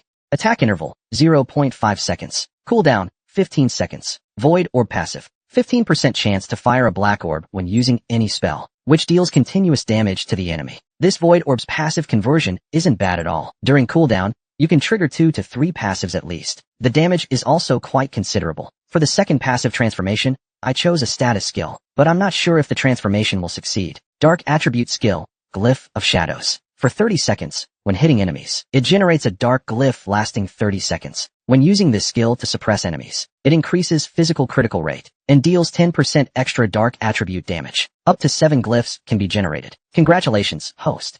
Dark Attribute Skill Glyph of Shadows successfully transformed. The passive effect is, when attacking enemies with a battle spear, you can generate dark glyphs lasting up to 2 seconds. When firing glyphs to suppress enemies, it increases physical critical rate and boosts damage to enemies by 10%. Up to 9 dark glyphs can be generated. The reason for this choice is because of its dark attribute damage boost, which can synergize with the Sphere of Nihility. But I didn't expect that after transformation, the duration was completely removed, and no specific skill is required anymore. If all glyphs of every attribute are successfully transformed, wouldn't one spear attack generate 5 types of glyphs at once? That weapon would be insanely overpowered. Just then, someone nearby caught his attention. He was mocked as an XP farmer, because in their eyes, solo players are the weakest class, even in beginner dungeons. No one wants to team up with them. Then, a man in a hat approached Huang Tian. As one of the top 10 of Lanfeng Academy, Huang Tian was truly dashing. No wonder he's called the most gifted sword soul in Xian Nation in 30 years. Could he also be here to break dungeon records? But Huang Tian kept a straight face and walked directly toward Chung Qianma, then respectfully made a gesture. Master, shall we go? The players who had just mocked him were dumbfounded. Who exactly is this solo player? Huang Tian actually called him master. Razor Swamp has level 26 elite dungeons and level 40 advanced dungeons. Unlike school dungeons, it must be entered from the wild map, which makes it far riskier and more difficult. It's said that both secret realms are related to an ancient demigod, Nezjark. Nezjark was an immortal giant boar. He participated in the War of Gods to wipe out the Burning Legion. His battle with the abyssal Lord Monos spanned the entire sky continent. Though he died in battle, his blood was spilled all over the thorn jungle. It nurtured countless flora, fauna, and minerals. A tribe of boarmen gained intelligence because of it, eventually becoming Nezjark's devout followers. They await the day of Nezjark's rebirth and guard this jungle through the generations. Thus, the secret realm was formed. The two of them suddenly stopped. Huang Tian pointed out that each forked path had a minor monster. Old Mo, you'll stay behind later and clean up the half-dead stragglers. Be careful, seriously. Cheng Qianma suggested. How about a bet? Let's see who kills the boss and returns first. Huang Tian immediately questioned it. You sure you want to compete with me? A level 28 sword soul? I'm 8 whole levels above you. Cheng Qianma smiled faintly. Afraid to compete with me? Huang Tian helplessly patted his forehead. If you get yourself killed later, don't come blaming me. But when he looked back, Cheng Qianma was already gone. The boss on Old Mo's side is tougher. You should have taken that path. But Cheng Qianma didn't quite get it. Huang Tian stomped in frustration. Are you bold because you're strong? Or just ignorant? Suddenly, rustling came from the woods. 4 boarmen appeared in front of Huang Tian. all staring him down like predators. Huang Tian reminded himself not to underestimate them. With a swing of his greatsword, he launched Breaking Army Rising Dragon at the Boorman's belly, then soared above the Boorman, and performed a flashy aerial slash combo. He slashed a perfect cross in midair. With one final strike, he landed with power and ended the fight. In less than 10 minutes, he had advanced a third of the way. Can old Emo really keep up with my speed? I wonder if that guy can even protect himself. Meanwhile, Cheng Qianma had already reached 2/3 in. Dozens of wild boarmen were chasing right behind him. And this was exactly the moment Cheng Qianma was waiting for. Once the boarmen gathered, he would wipe them out in one go, and also test the power of his new weapon. He then switched the 1000-blade scatter to machine gun mode. With a few clicks, a machine gun flowing with golden energy was assembled. He started firing at the group of boarmen. The tough-skinned boarmen were completely helpless under this attack. In the blink of an eye, they were all blasted away. As the dust settled, only the corpses of dozens of boarmen lay before Cheng Qianma. He hadn't expected the weapon to be even more powerful than he imagined. It could fire over 50 rounds at once, each dealing about 170 damage. That damage level practically feels like hacking. All the effort spent crafting you is well worth it. This man was once the #1 soul sword god in the game. Now, he had become the disciple of this level 20 solo player. But the man didn't feel ashamed at all. Instead, he humbly sought guidance. Just earlier, since there were 2 mini-bosses down 2 separate paths, the two agreed to see who could kill their boss and return first. After Cheng Qianma finished clearing all the monsters, Huang Tian was still fighting his way through. Huang Tian unleashed a ghost sword slash, instantly cleaving. The boarman then crashed heavily to the ground. 27 minutes. This was Huang Tian's new personal best for monster kills. With the addition of the cruel barb, his power had risen significantly. He figured that Mo was probably still struggling with the mobs. If things went badly, he might have already respawned. But when he reached their rendezvous point, Cheng Qianma was already sitting there waiting. Huang Tian was full of confusion. How did Mo get back so early? Cheng Qianma just smiled without saying a word, leaving Huang Tian feeling awkward. With your level and class, it's smart to run if you can't win. There's no shame. Wait here, don't move. I'll go clear the remaining path. But as he jogged over, he realized he couldn't find a single monster in sight. When he looked closer, he found dozens of elite boarmen piled up like a small hill. After circling around, he was even more shocked. This was already the 7th pile of boarmen corpses. Impossible. This is absolutely impossible. Even he probably couldn't do it. How did old Mo manage to fight so many monsters above his level? Could it be that this level 20 solo player is actually stronger than me? But upon reaching the boss area, he saw no corpse of the boarman priest AGM. Even if it was dead, there should be a body, right? Just as he was lost in thought, Cheng Qianma behind him said, "Why don't you look up?" One glance changed everything, eh? The corpse of AGM was hanging high in a tree, placed there by Cheng Qianma. How is that possible? Old Mo actually soloed the level 27 boarman priest AGM? Huang Tian excitedly asked, "Old Mo, how did you pull that off? Your solo class is just too broken." Cheng Qianma smiled calmly. "It's not that hard. If you tried, you could do it too." Then Cheng Qianma explained it all to Huang Tian. Huang Tian took careful notes, not missing a word. Cheng Qianma smirked slightly. The plan to nurture the future #1 sword soul had officially begun. With Cheng Qianma guiding him as a mentor, he faced swarms of boarmen without panic. His attack strength had clearly improved. The fierce boarmen now looked like lambs waiting to be slaughtered. Each strike brought one down. But since it was still his first time, his defense was lacking. A boarman behind him was about to smash his dog head open. Just then, Cheng Qianma grabbed the modified Gatling gun. With a flurry of shots, he gunned down the boarman ambushing Huang Tian, and reminded Huang Tian that his reaction was a bit slow. Huang Tian was already panting for breath, but the boarmen didn't care. They swung their clubs again. Huang Tian roared and slashed with a powerful sword attack. After seeing Cheng Qianma in action, he finally realized the gap between them was on every level. What shocked him even more was how Cheng Qianma instantly understood his combat style. He knew him better than his own mother. But just then, a boarman swung a huge club at him from behind. Huang Tian realized his skill cooldown hadn't ended. He was doomed. The next second, he took the full hit from the boarman, and was sent flying. Luckily, Cheng Qianmo rushed in just in time. He saved Huang Tian's life, then gave him a playful wink. "Sheesh, is this really the most promising sword soul in 30 years of Xia Kingdom? Are you trying to make me laugh to death?" Huang Tian struggled to explain. "I haven't even had time to digest what you just taught me. You want me to solo these boarmen and priests? Do you think everyone's a monster like you?"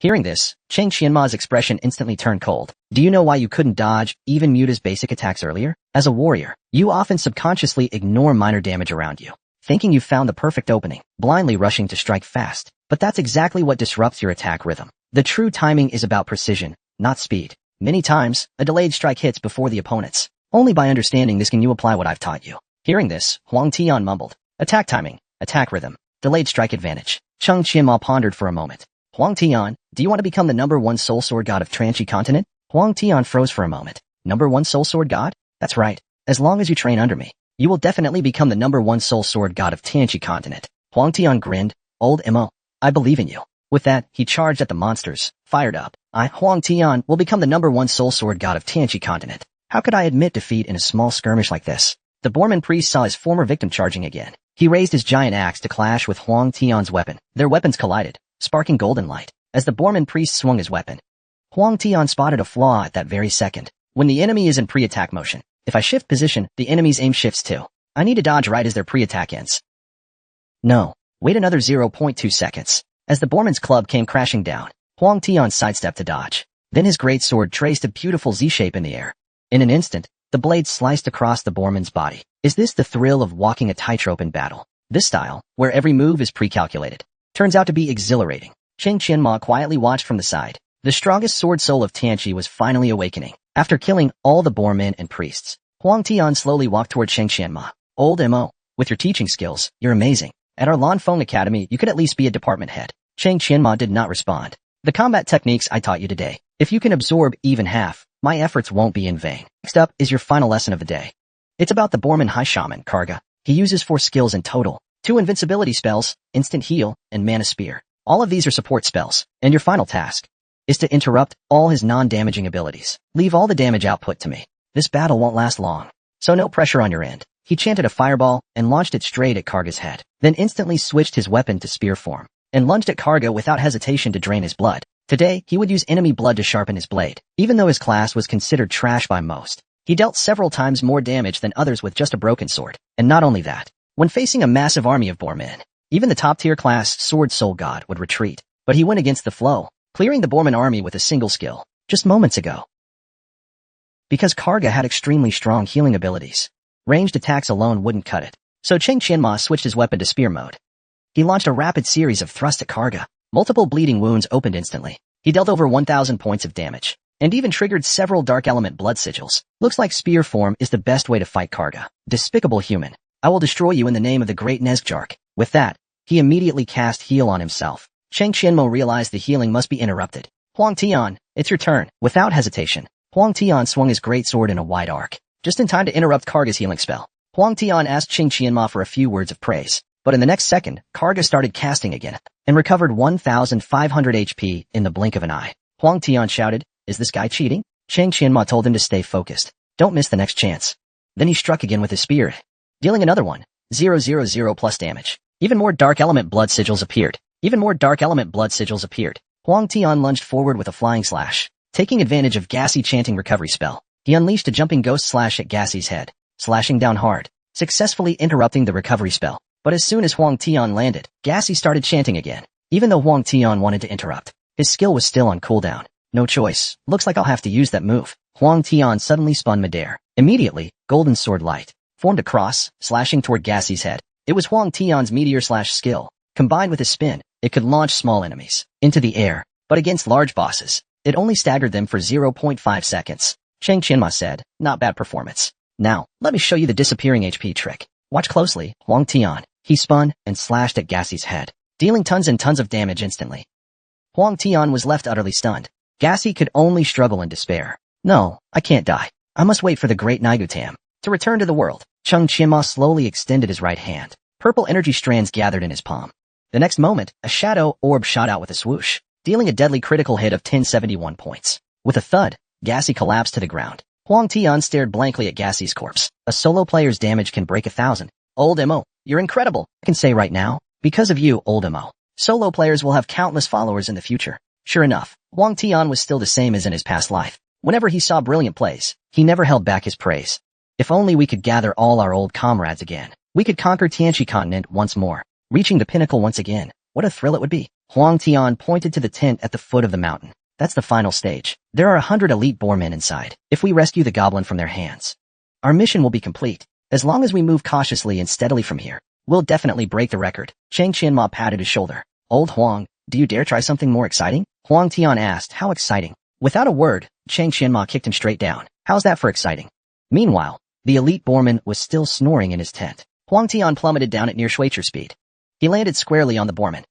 The boarman died instantly. At that moment, a goblin nearby spoke up. Are you the human who came to rescue me? But Huang Tian grabbed the goblin without hesitation and ran straight out of the tent. Outside, the boarmen were still dazed, but they quickly caught on. Dozens of boarmen with axes and swords chased after Huang Tian. They were about to catch up when a towering ice wall suddenly blocked their path. Ching Qianma flashed behind the boarmen. Huang Tian, protect the goblin. Leave the boarmen to me. Huang Tian couldn't help but worry. Old Mo, are you insane causing such a ruckus? Are you planning to take on 100 boarmen alone? Forget it. I'm not running. This young master will die alongside a gentleman today. But just as Ching Qianma was running, he stopped abruptly. Behind him came the roaring army of boarmen. Finally gathered them all in one place. He grinned wickedly. Then switched his weapon to machine gun form and loaded it with cannon shells. As soon as he fired, he jumped in the opposite direction and used a special mechanic to land behind the boarmen. Huang Tian rushed over, shouting, Old Mo, what the hell are you doing? Cheng Qianma grinned wide. Watch this. I'll show you how to make a proper sandboar stew. Then he switched to staff mode and summoned a massive void orb out of thin air. It spun wildly and kept expanding it before sweeping toward the boarmen army. Seeing this, Huang Tian was shaken. Is this Old Mo's secret weapon? The void orb's damage was explosive, but it only lasted 4 seconds, and it had a 15-second cooldown. Once the formation breaks, the boarmen will definitely spread out. What will he do then? But in the next second, Cheng Qianma summoned several magic orbs. He played with them in his hand for a moment, then suddenly threw them toward the boarmen. Anxiously, Huang Tian shouted, Old Mo, is this really the time to play around? If you've got a big move, use it already. Cheng Qianma calmly said, No rush, no rush. Even a small magic orb has its wonders. As soon as he finished speaking, 2 spheres of nihility swept across the field, dealing terrifying area critical damage to the boarmen. Huang Tian couldn't help but shout in amazement. Am I seeing things, Old Mo? Is this the so-called miracle? Where did you even get these 2 new spheres of nihility? It was all thanks to Ching Qianma's passive talent. Normal classes can only cast once without mana potions, but his passive triggers spheres of nihility at 0 mana cost, and it can trigger multiple times, perfectly making up for his lack of heavy damage spells. He then looked at Huang Tian and said, Follow me, and you'll create miracles of your own one day. Congratulations! Cheng Qianma and Huang Tian have set a new Razor Swamp record in 2 hours and 14 minutes. Team average level, 24, currently ranked number 1. Team average level, 24, currently ranked number 1. Team average level, 24, currently ranked number 1. Team average level, 24, currently ranked number 1. The boy crafted his first gear and left the master forger dumbfounded on the spot, because in the master's eyes, this was beyond what a boy should be capable of. Little did he know, the materials the boy used were half of what the elder used. Just earlier, their new dungeon record was 37 minutes faster than second place. Everyone thought Huang Tian was just carrying a burden. Little did they know, it was all thanks to Cheng Qianma's power. And this time, they even got a diamond chest. Inside was a ghost cloak that lets the wearer enter stealth mode. Huang Tian got a level 35 golden grain shoulder armor, but when he saw Cheng Qianma's gear, he was dumbfounded. A stealth-capable ghost cloak. Its practicality is off the charts. Just then, the rescued goblin spoke slowly. Thank you both. I'll share the secret of the undead scourge I discovered by chance. He pulled out a letter as he spoke. I've marked all the locations on this paper. And with that, he vanished. Thank you. I need to head home and heal. Cheng Qianma picked it up and took a look. Escort the goblin to the secret realm's exit within 10 minutes. But with standard tactics, it was impossible. And their current level was still too low. So they decided to return after their second awakening. Huang Tian then suggested they leave for now. But Cheng Qianma said, Let me take you somewhere first. After Huang Tian slashed open a mountain wall, a mysterious cave appeared before them. Huang Tian was instantly dumbfounded. It turned out to be a rare level 26 secret realm of the mage tribe. He had only seen it in textbooks before. It said this place allows awakened to learn skills from other branches. Cheng Qianma explained he had once obtained a map from a quest, and the location marked on it was right here. But then Huang Tian opened his mouth wide, ready to kiss him. Thanks, Old Mo. I have nothing else to give you but myself. But Cheng Qianma pushed him away. Stop acting like a girl. Go activate the altar and see what you get. Huang Tian then placed his hand on it. A golden light surged through his body. He soon obtained the skill Rage Burst. Purple lightning crackled all around him. It was actually a Berserker's Rage Burst skill, a perfect enhancement for a Sword Soul user. Then it was Cheng Qianma's turn. No one knew what skill he would get. He placed his hand on the altar too. Golden light coiled around Cheng Qianma's arm. But then his expression changed. Because you are a class reawakener, you've already learned all first-tier skills. You may now choose from any second-tier class. Based on the form of your glorious thousand-blade umbrella, it's best to start with a ranged output. Congratulations! You've learned Quantum Explosion. It deals light element damage to enemies within 10 meters, and may cause them to become electrified. It can be cast anywhere within 100 meters. Cooldown, 20 seconds. With this, his long-range damage was finally complete. They then returned to the Molten Iron Workshop. Upon seeing Cheng Qianma, Master Wen Yin was surprised. My young friend, what brings you here? Cheng Qianma said. I'd like to borrow your anvil and forge for a few days. He plans to reach intermediate forging before the entrance exam. Hearing this, Master Jiang was completely stunned. Aren't you just a third-year academy student? He quickly did the math on his fingers. There are only 4 days left until the entrance exam. You'd better hurry back and study. With such amazing talent, it would be a waste to spend it all on forging. Even becoming an ultimate forger, forget 4 days. Even 40 days wouldn't be enough. But Qing Qianma just smiled slightly and took out a pile of redstones. Master Zhang's jaw dropped instantly. Nagatam's bloodstone. Even after 100 razor swamp runs, you'd never get this much. Turns out, Qing Qianma had farmed Nagatam's drop. Once his combo hit 100 strikes, the special bloodstone drop appeared. Master Jiang smiled and picked up a bloodstone. Using this boosts forging experience by 3 times. Qing Qianma crafted a longsword, even surpassing the excellent quality threshold, and using less material than Master Jiang. Master Jiang looked at Qing Qianma with newfound respect. Would you mind teaching this old man a thing or two? In the blink of an eye, 3 days passed. Qing Qianma mastered intermediate forging, and could now craft at least fine-grade equipment. But to reach advanced forging, he needed 100,000 experience points, which left Master Jiang completely shocked. This kid took just 3 days to go from 0 to 10,000 forging experience, and forge 46 items with 50 bloodstones, a first-time success rate of 92%, even with my own forging talent. I barely made it to the top tier of Tianji continent, but this young man has completely outclassed me. Qing Qianma then said, I'll leave these items with you for now. As for the price, just sell them as you see fit. I'll come find you after I pass the entrance exam. What a slap in the face. The mighty provincial capital Hanwushi was utterly humiliated by Qing Qianma alone. Even the executive of the Tian'ai City Management Association looked down on Hanwushi's leadership praises, and went straight to shake hands with Officer Liu from the prefecture-level city, warmly chatting with Qing Qianma instead. Thinking he could rely on his father to turn the situation around, he tried to suck up to Officer Liu. But the next second left him completely stunned. Why was Hanwushi's proud second-place champion suddenly? So, who holds the number 1 spot? Just as Qing Qianma returned to school, he was harsh. You brat. I thought you weren't even taking the entrance exam. Anyway, let me explain some exam details first. This year, over 400,000 candidates will take the Han Warrior exam. The exam secret realm is the level 20 Namragan. You must defeat at least 2 enemies to pass. Even if you die in the realm, there's no penalty, but you only get 1 chance. That aside, Jiangqing Academy owes much of its success to you, so I planned a surprise for you. As the doors slowly opened, all the academy's teachers appeared, and behind them, thousands of Jiangqing students. Everyone saw Qing Qianma as a role model. You are the pride of us all. Then Instructor Liu spoke again. Today is the day Jiangqing students head off for the exam. But before that, I have an announcement. The academy leadership has decided to award Qing Qianma the title of honorary principal. Everyone instantly applauded in agreement. They wholeheartedly supported the decision. Without Qing Qianma, there would be no new Jiacheng. Qing Qianma was utterly stunned. A regular third-year student.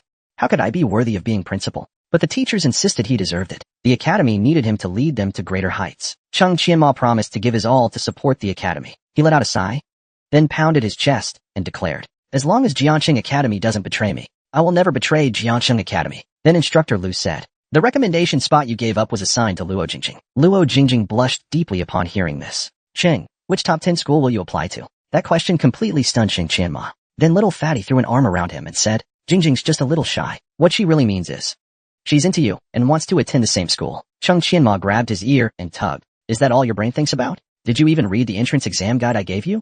The students around them chanted loudly, together.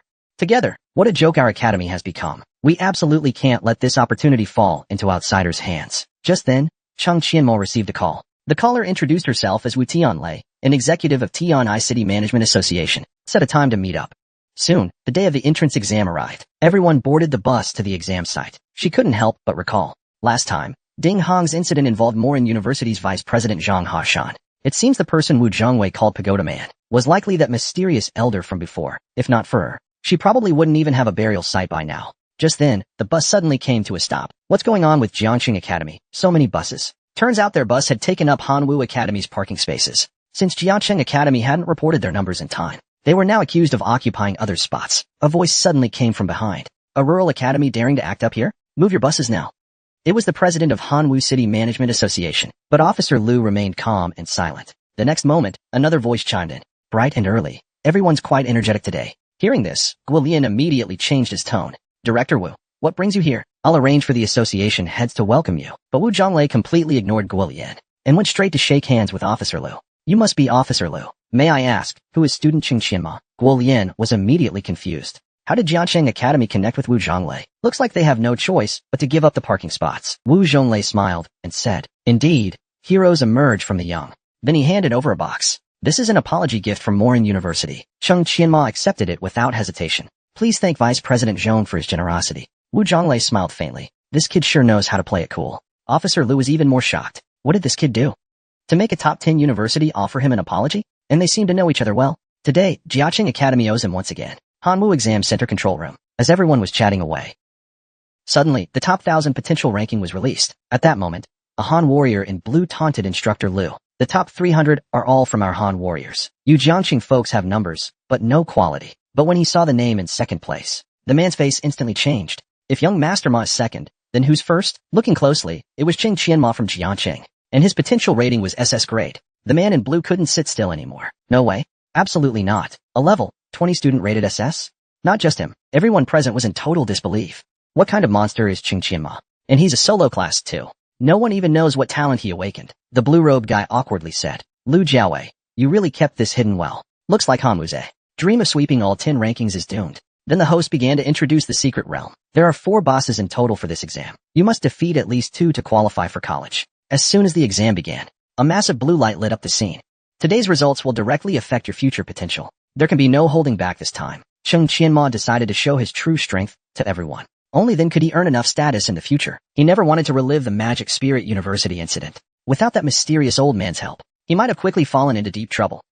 That's why he had to keep getting stronger. It was time to undergo the basic baptism of the secret realm. On Blue Star, you could refresh secret realm projections for baptism buffs, but even after refreshing countless times, you could only keep one basic buff. But Qing Qianma had cleared every basic buff in Jiangxing, so he had many options to choose from. He chose to keep the basic baptism stat amplifier. This buff permanently increases all stats by 5, and also boosts attack and movement speed by 5%. Just like that, he jumped from SS to SSS rank. Qing Qianma had been hiding his full potential all along. He's now the first SSS-rated student in Xi'an Nation's history. Everyone was in shock. Qing Qianma's combat talent stunned the entire leadership, while others were just starting with small mobs. Qing Qianma had already cleared the first buff phase, and that wasn't all. He even drew aggro from dozens of mech bomb monsters. The teachers all thought he was courting death, but little did they know, as the bomber and the second stage buff attacked simultaneously, Old Six suddenly used a skill to swap positions and slipped away, leaving the bomber and the buff to blow each other up. Just moments ago, Qing Qianma arrived at the Morojin Grand Exam. Once the City of Miracles, a pinnacle of advanced technology, now it's tainted by radiation,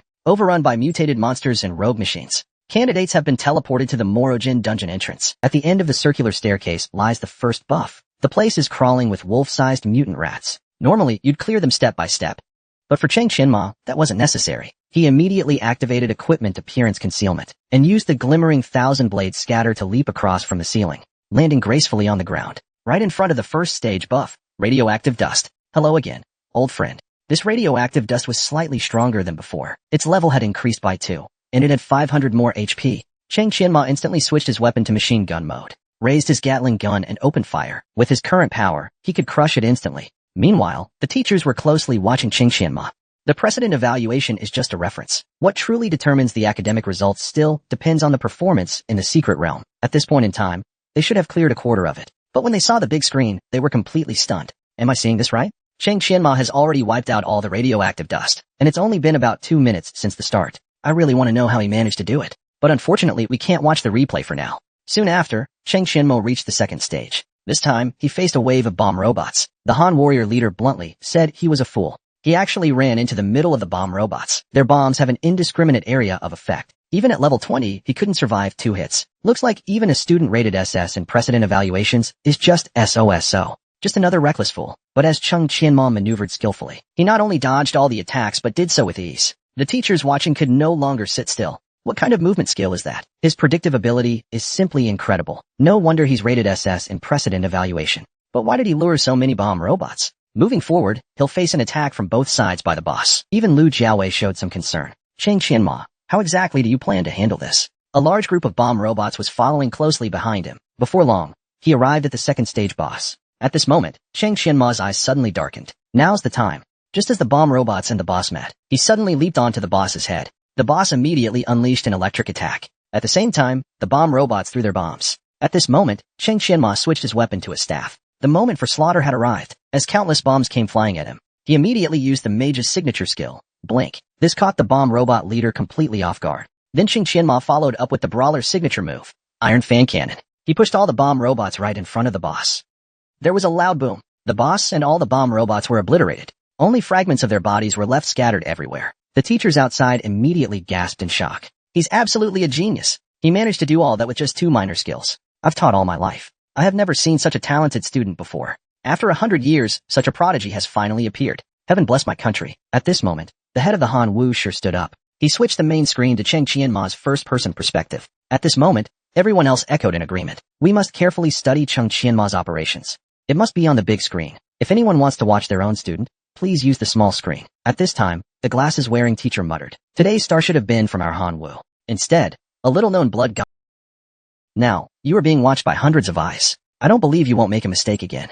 At this moment, Cheng Qianma had reached the next stage. This is the ace killing machine of Mo Ruoyajin. According to past years, defeating it would secure a spot in the top 10 universities. It is called the top 10 gatekeeper. This greatly increases the risk of sudden death. However, for Cheng Qianma, it's just a small trick. Cheng Qianma rushed forward with a great sword in hand. He relentlessly attacked the killing robot. Then, he slid in with a tackle. Before it could react, he performed a move to immobilize it. He tightly held it in place. Then he attempted a suplex move. At this point, the teachers were puzzled. Why would this kid use a suplex on a heavy unit? It seems like he doesn't even understand the basics. I thought he was truly a genius.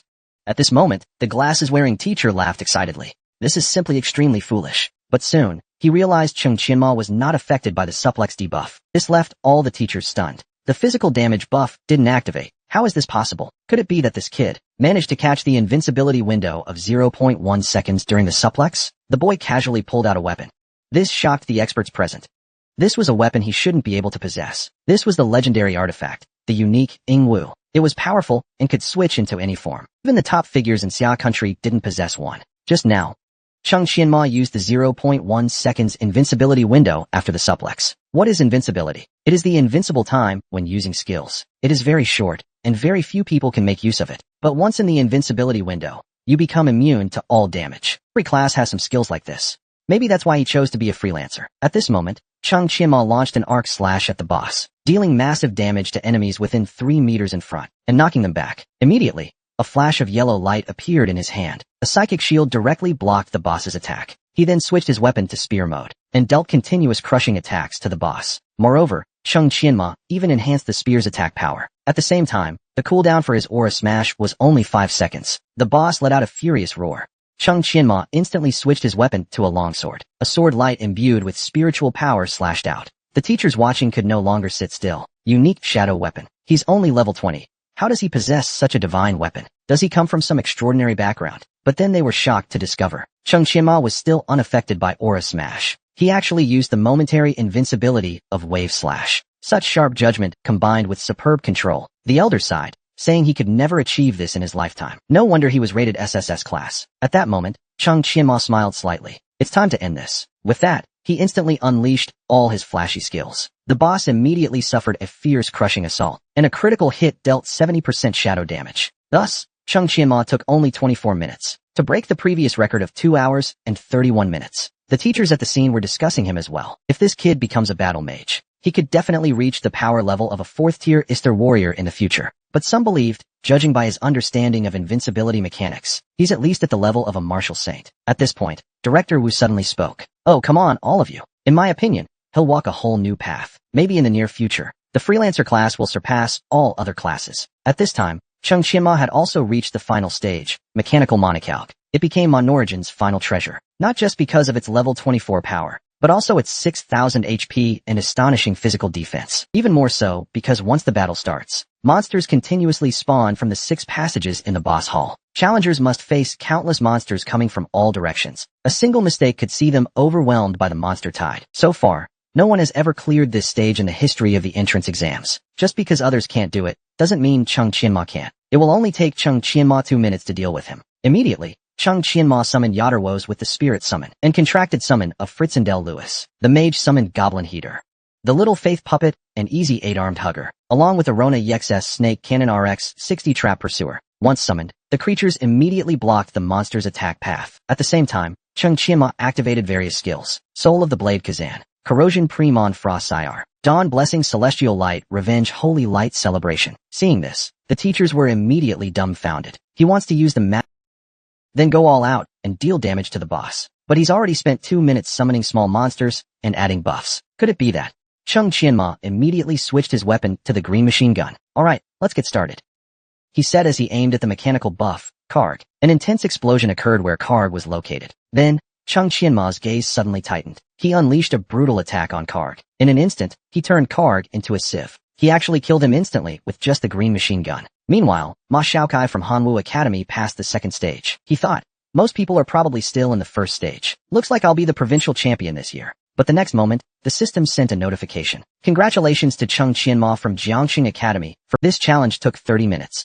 Completion rating, SSS level. This historical best record will be permanently preserved. Seeing the champion taken, Ma Xiaokai went crazy on the spot. How is this possible? Such a hopeless result. Is this really something a person can achieve? Meanwhile, Li Gongyu, ranked 6th from Hanwu Academy, said, "What's going on here?" Hanwu Academy was actually beaten by Jiangxia. At the same time, Luo Jingjing was also working hard to pass. Seeing Cheng Qianma's score, she immediately let out a sigh of relief. "Cheng, I'll work hard to keep up with you." Little Fatty was also excited when he saw this. As expected of old Amo, "I believe this time, our academy's students will surely be proud." The audience also cheered loudly. "Cheng Qianma is just too strong. I wonder if she has a girlfriend. I want to have kids with her. I'm completely in love with her. I can't stop." And the bespectacled director received even worse news. Due to Cheng Qianma's performance, many of our Hanwu students made mistakes and got eliminated. Director Wen Yan, wearing glasses, was furious on the spot. "Damn you, Cheng Qianma." But Director Wu was the first to start applauding. "Heaven bless us. To have such an outstanding talent is truly the pride of Xiaobua.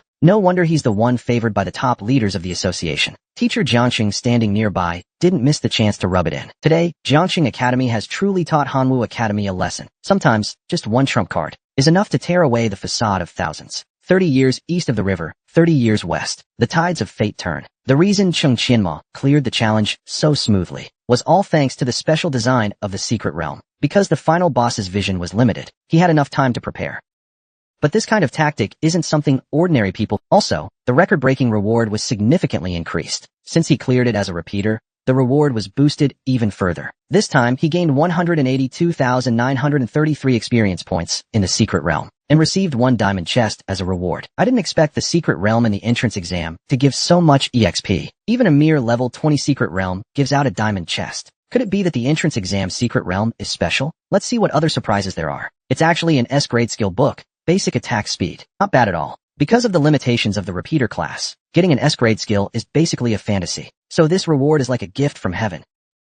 Especially since it boosts attack speed, which perfectly compensates for the diminishing returns of his agility points. As his agility increases, the corresponding boost to attack speed gradually lessens. But an attack speed increase can stack directly on top of existing speed, completely ignoring diminishing returns. It's practically a leap in intelligence. Congratulations! You have successfully learned passive base. It increases attack speed by 15%. Current attack speed bonus, 32.8%. Cheng Qianma is absolutely soaring with this boost. His current attack speed completely crushes his peers. It's even higher than most level 30 players. Next up is the final hidden reward. He took out a bottle of radiated water. If I remember right, pouring this disgusting stuff on the boss's eye should get you a leprosy mask. After wearing it, you can transform into the appearance of a gnome within half an hour. At the same time, height and weight will also change. Cooldown time, 12 hours. Since all the rewards have been collected, the next step is to enter the academy. He was just a poor high school senior. Yet he was favored by 16 top universities nationwide. Not only that, the principal announced that there would be a collective interview for him. This caused the top academy officials to be taken aback. How dare a low-tier academy like yours try to set the price for a top-tier academy? What they didn't expect, however, was that the director of Mullen University, who had a grudge with Cheng Qianma, was the first to express approval. Such a once-in-a-century genius deserves us to make exceptions for him. Little did he know, the person he feared was Cheng Qianma's powerful backing, the only level 75 plus 4th order combat mage in Xia country. His battle companion, Ista. He stands at the pinnacle of Xia country's hierarchy. Qin Feiyu just now. Cheng Qianma single-handedly earned this year. He was then teleported back. The teachers nearby were discussing. Jiangxing Academy is really making waves this year. The teachers also approached to congratulate him. They said, "I've always believed in you. Winning first place is truly well-deserved. You are indeed a once-in-a-thousand-year genius. The glorious task of slaying demon beasts should belong to you in this perilous world. Xia country needs mercenaries like you. The future of Xia country is in your hands. Please clear the obstacles for us and create a beautiful homeland." But no matter how loudly these people sing praises, Cheng Qianma also had his own thoughts. These people are really calculating. They actually want to use public. If demon beasts attack, he'll be forced to step up. Otherwise, they'll attack him with their words. It's really like killing the body and the heart. So Cheng Qianma signaled for everyone to be quiet. Could the teachers who just asked me to fight for the country step forward? As soon as he finished speaking, the teachers immediately stepped forward. Cheng Qianma slowly said, "Let me get to know the team that will fight alongside me in the future. I have limited crafting abilities, but if I fall for the country in the future, I naturally want to go to the battlefield with like-minded people. Since you were all so passionate just now, I assume you're all ready to charge into battle and face death, right? Director Wen Yin and the other teachers gave an awkward laugh. Ching, you might be overestimating us. We are weak and cannot compare to you. We were just speaking casually, that's all. Just speaking casually, huh? By your logic, my academy students are already stepping up. Yet you, a bunch of level 30 or 40 teachers, want to run away? So tell me, how do you usually educate your students? Isn't Xiaogui your homeland? Or were those words you just spoke actually hiding some ulterior motive? At that moment, the other teachers in the back voiced their support for Qing Qianma. They felt something was off with what they heard earlier. So you were trying to use moral coercion all along, trying to ruin Xiaogui's future talents. Such venomous hearts deserve to be condemned. We'll report you to the Education Bureau. Just then, Director Gu stepped forward. No need to report them. I, Guolian, will handle this on behalf of the Education Bureau right now. You 6 are stripped of your teaching qualifications, permanently banned. Your schools will be downgraded by 2 levels for the next 5 years. Director Wen Yin and the teachers immediately begged for mercy. President, please give us another chance. We were blinded by jealousy. That's why we made such a terrible mistake. At this point, Director Wu stepped forward. As expected of Northern Province's pride, not only is his talent exceptional, but his mind is also so mature. Then he turned to President Bo. President, please arrange a private room for us. I have something to discuss privately with Cheng Qianma. Director Wu got straight to the point. Do you know someone from the upper management of our association? Cheng Qianma knew he couldn't hide it anymore. He was also curious about the elder's true identity. It was just a coincidence when they met while fishing. When Director Wu heard fishing, he could no longer sit still. Could it be him? Then Cheng Qianma presented a ring. Seeing the character Qin engraved on the ring, Director Wu stood up in shock. You actually have Elder Qin's seal. In the upper ranks of the Management Association, there's only one person with the surname Qin. He is Xiaogui's one and only 4th-tier battle mage, a peerless powerhouse at the very top of the pyramid. Qin Feiyu, the 14th tower battle spirit, with a level above 75. But even though Elder Qin possesses incredibly strong battle spirits, he has an eccentric temperament and never easily befriends others. How could Qing Qianma possibly win his favor? But no matter what, with this relationship, the boy's future growth is bound to be smooth. Because of Elder Qin's connections, Director Wu didn't want to reveal too much. I can only tell you that he is a top-tier powerhouse in Xia country, and I suggest Cheng Qianma keeps the ring with him at all times, as it might help him greatly in the future. Meanwhile, the news of Cheng Qianma's provincial championship also made the headlines in Jiangxing. Even the mayor came to the scene to welcome Cheng Qianma. At the same time, at the entrance of Jiangxing Academy, top universities' buses were parked. Because today is the day for Xia country's independent university admissions. Anyone in the top 300 of the province has the right to attend the independent admissions. From the logos on the cars, 16 out of 30 universities nationwide came. In previous years, just 5 was considered a blessing. This is all thanks to Cheng Qianma. No one knows which university he will choose in the end. Inside Jiangxing Academy's conference room, I, Lu Yanming, represent the academy and welcome everyone's arrival. On the screen are the details of students who meet this year's requirements. You can enter the student number of your desired candidates on the panel. Later, I will arrange interviews according to your choices. But seeing Cheng Qianma's over 20,000 points, the teachers were stunned. Even if he's a provincial champion, it shouldn't be this exaggerated. But Director Chang Yu of the Demon Spirit Academy looked very obvious. A group of country bumpkins, really never seen the world. This Cheng Qianma wiped out their academy's students over a decade ago. Such battle power is quite normal for him. And with his overwhelming background, even if they can't recruit him, they must resolve previous grudges. At this moment, Director Wang Keifu of Blue Sky Academy was looking very excited. The person Huang Tian mentioned should be him. This kid is indeed no ordinary person. No wonder Huang Tian praises him so highly. No matter what today, I must recruit him. Half an hour later, the results of the statistics had come out. Lu Jiawei signaled everyone to go to their respective interview rooms. But Cheng Qianma's situation is quite special. Every university wants to interview him, so we'll wait until the other students are done. Then we'll hold a group interview for him. As soon as these words were spoken, a teacher couldn't sit still. Are you kidding? This isn't according to the rules. Are we seriously going to hold an open competition among the 16 academies? We are all prestigious institutions. How could we let your academy rise so easily? If it's not acceptable, we'll just withdraw from this student selection. But just as those words fell, Director Chang Yueshing of Moling University was the first to speak. I support the decision of Jiangxing Academy's Lu Jiawei. A once-in-a-century talent like Cheng Qianma is worth us making changes to our practices. At the same time, Lantian Academy also agreed, willing to participate in the open interview. They were even hoping that all the other academies would withdraw. Now, 2 of the top 10 academies had defected on the spot. If they gave up now, wouldn't they be letting others win for nothing? After all, this is a monstrous talent with 22,000 power and SSS grade potential. Immediately after, Divine Domain Academy voiced their agreement. Qinbei Academy also followed suit. Thus, all academies reached a unanimous decision. Soon, the other students' interview results were announced. This time, Jiacheng Academy had 28 students accepted. Their acceptance rate even exceeded 60%, far surpassing previous years. Luo Jingjing was even accepted by Qibei Academy. Lu Jiawei looked at the list, stunned. When did our students become this amazing? Lantian Academy accepted 4 students. Moling Academy accepted as many as 6 students. It seems these 2 academies were really doing everything to win Cheng Qianma's favor. Next, it all depends on Cheng Qianma's choice. A historic joint interview of 16 academies. This is the last thing I can do for you, no matter what choice you make. From this moment on, your name will soar to the skies. He was clearly the provincial champion coveted by top schools. Some even offered him sky-high benefits, just when every recruiter thought they had it in the bag. He chose the lowest-ranked Divine Domain University. The recruiters were completely dumbfounded. Even Divine Domain University's own recruiter couldn't believe it. Little did they know, those highly coveted skills meant nothing to him.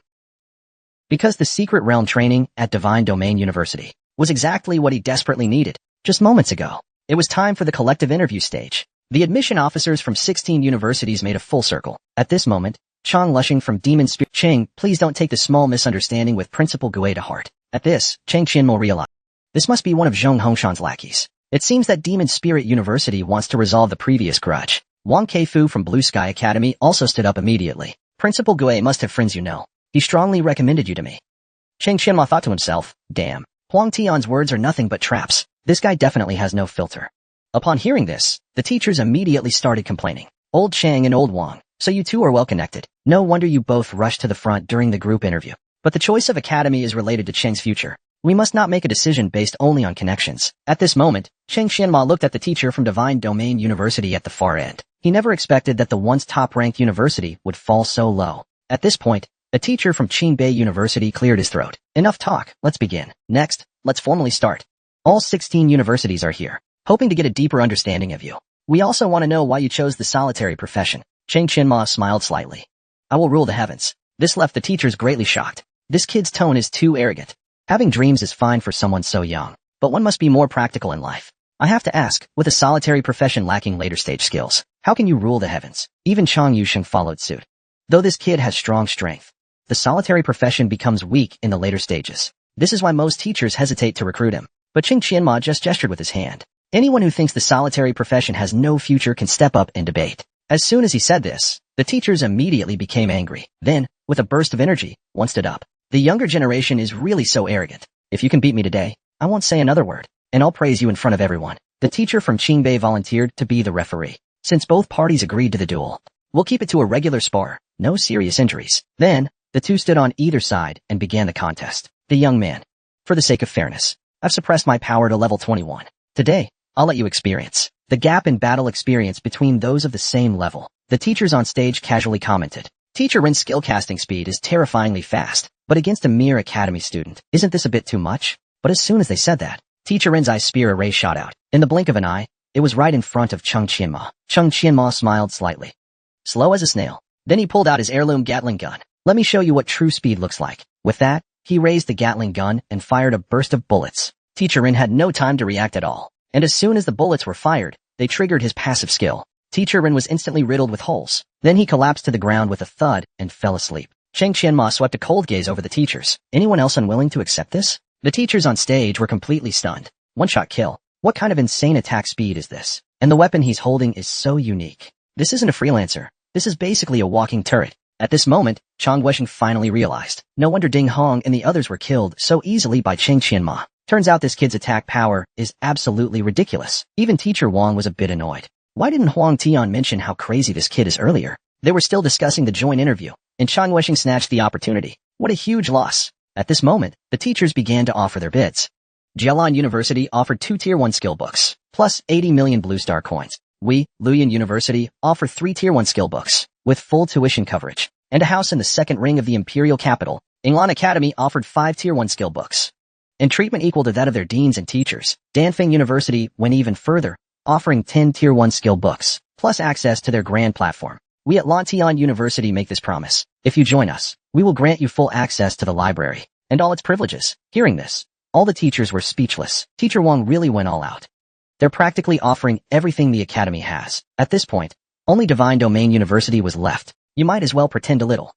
Since you're just tagging along, what's there to be afraid of? At this moment, Teacher Chen from Divine Domain University slowly spoke. Our Divine Domain University can offer full access to all secret realms, along with an ability fruit. Upon hearing this, the teachers around them were full of disdain. The ability fruit is good, but your secret realm access is hardly valuable. Those flashy, weird secret realms, which student could possibly win in them? But Cheng Qianma just smiled faintly, because, to him, the skill books that are so precious to others were completely worthless.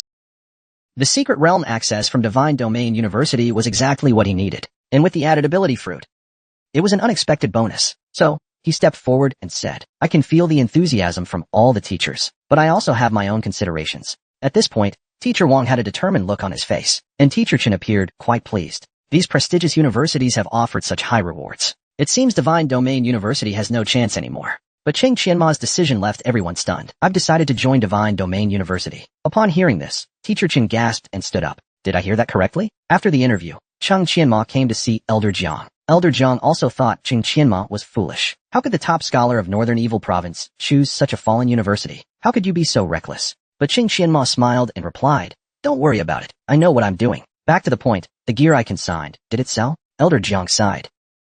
Alright, enough said. All 46 pieces of gear were sold. The profit was 920 gold. Then, he asked Cheng Qianma about his plans next. Cheng Qianma said he was going to Thunder City for some matters. That's the nearest capital city to New Guard Village. There's no feast that doesn't end. You need to see the wider world. As he spoke, he took out a golden token. If you participate in the advanced forging trials, this token might come in handy.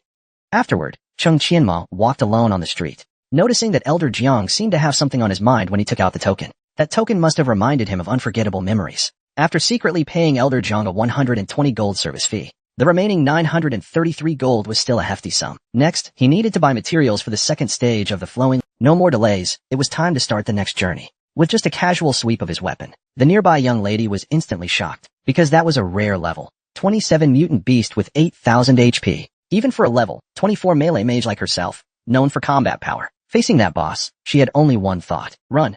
But the boy was only level 21, and even worse, from a weak freelancer class. Yet he easily reduced the boss to rubble. In recent days, Cheng Qianma had been hunting and gathering nonstop. His herbalism, mining, and skinning skills had all reached 90% experience. At this pace, before reaching Thunder City, all 3 basic gathering skills would be maxed out. Suddenly, a sound came from the distance. It turned out to be Matsuki's, a rare wild roaming version of an apocalypse machine. Level 27, with over 8,000 HP. Ordinary players of the same level would struggle to defeat it, but this guy had a small chance to drop level 40 epic equipment. Maybe today, Cheng Qianma would strike it rich. But this thing was huge and difficult to deal with, yet it seemed that a woman was already fighting it. The woman was named Ling Ruashi, a level 24 melee mage. It was clear she was no match for the beast. She was also low on mana and stamina. It looked like she could only run away. But once you provoke Matsuki's, running away isn't that easy. Ling Ruashi was already panicking in fear. Ugly beast, stop chasing me. If you keep chasing, I'll fire my flashy spell. With that, she hurled her flashy spell at Matsuki's, but it felt like she was just tickling it. Helpless, Ling Ruashi used Meteor Flash Strike again. She sped up, energy rising as she launched her attack. Meanwhile, Cheng Qianma was watching her every move. Although she was only level 24, her attack speed was incredible. She definitely had top-tier talent. But with her current strength, it was impossible for her to kill Matsuki's. Matsuki's massive fist was about to crush her. Ling Ruashi suddenly realized she was doomed. As she closed her eyes and resigned herself to fate, Cheng Qianma seized the moment and leapt out. This sudden move made Ling Ruashi cry out in surprise. Under Cheng Qianma's fierce skill bombardment, Matsuki's was quickly beaten into submission. Cheng Qianma swiftly shot several blood-shots, and Matsuki's was instantly blasted into oblivion. Cheng Qianma's level also reached level 22. This left Ling Ruashi dumbfounded. This man is just too handsome. Oh no, he's just too strong. But Cheng Qianma wasn't lying. Instead, he picked up the epic level weapon, the Spirit Mage Staff. It increases all magic damage and healing effects, with a maximum increase of 50 points. This is an extremely rare magic weapon. It's also a skill-enhancing damage. Although he couldn't use it, it could fetch a good price. At this moment, Ling Ruashi spoke slowly from behind. You just reached level 22. How could you be so strong? Even at level 24, I couldn't deal with Matsuki's. She started to cry. I thought today would be my lucky day. I finally found a rare boss, only to find I couldn't beat it. At this point, Cheng Qianma put away the Spirit Mage Staff and asked, your talent should be focused on increasing attack speed, and it should be at least over 38%, right? Ling Ruashi looked confused. How do you know this? Because his SS level talent boosts attack speed by up to 40%. Cheng Qianma continued to explain, but your technique seems a bit inexperienced. A melee mage requires high-level skill in operation. Your strategy is good, but your execution lacks precision. Ling Ruoshi was even more confused. You're a solitary profession. How do you know so much about melee mages? But Qing Qianma didn't answer. He was preparing to turn and leave. Ling Ruoshi hurriedly called out from behind. Wait, but as soon as she finished speaking, Qing Qianma quickly finished off a few wild monsters. This left Ling Ruoshi utterly stunned. This speed and burst power have already surpassed the teachers at school. Just watching his operation, it almost opened a whole new door for Ling Ruoshi. Then Qing Qianma said he was going to Thunder City and would head out first. Ling Ruoshi immediately bowed to Qing Qianma. Thank you for saving my life and for your guidance. But just as she lowered her head, two little black, oily bunnies suddenly jumped out. The atmosphere instantly became extremely awkward. Just then, a thunderous sound broke the silence. Countless bolts of lightning exploded in the sky. The weather instantly darkened. A red blood moon hung above them. Qing Qianma immediately realized something was wrong. The blood moon overshadowed the sky. Looks like a beast horde has appeared in the Thunder City region, and it will arrive in just 5 minutes. At this moment, Ling Ruoshi cried even harder. Looks like today is just my unlucky day. I can't believe I also ran into a once-in-a-millennium monster siege. Now there's no way to escape. But Qing Qianma beside her. Beast nests usually come in low, mid, and high tiers. And since Thunder City is just a primary city, it should be only a low-tier beast nest. What matters now is finding a place to hide. Soon, he noticed a light ahead. He thought, there's a way. He grabbed Ling Ruoshi's arm without a word and hoisted her onto his back. Ling Ruoshi blushed furiously on the spot, but a second later, she reacted. What are you doing, you scoundrel? Qing Qianma replied, if you want to live, stay quiet. As he spoke, he held onto her waist tightly. Otherwise, she might fall off easily. Ling Ruoshi shouted in pain. Where are you putting your hands? No way, no way. But then she saw the dark swarm of beasts behind them. Only then did she realize Qing Qianma was saving her. But still, this posture was way too suggestive. Ling Ruoshi signaled for Qing Qianma to put her down. Maybe if we fight together, we can carve a path out. But Qing Qianma scoffed in disdain. With your level of skill, it's better if you just hold on tight. Women only slowed down my sword-drawing speed. Ling Ruoshi snorted coldly. Fine.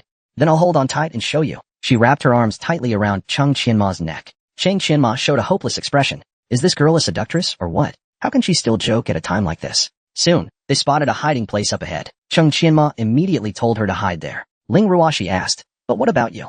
Qing Qianma replied, don't worry about me. I've got a way. Hurry and get inside. I'll buy you some time. With that, he charged straight toward the beast horde. Ling Ruoshi was moved to tears. How could a level 22 freelancer survive a beast horde? He was clearly giving her a chance to live, even though they'd only just met. Without hesitation, she teleported in front of Qing Qianma and pushed him toward the hiding place without a word. At that moment, the two of them jumped into the pit together. But they soon realized just how deep it was. If they kept falling like this, they would surely die. They had to figure out a way to stop the fall. In a hurry, Qing Qianma used his arms and legs to brace himself. But this position made Ling Ruoshi's heart. Control your abdomen.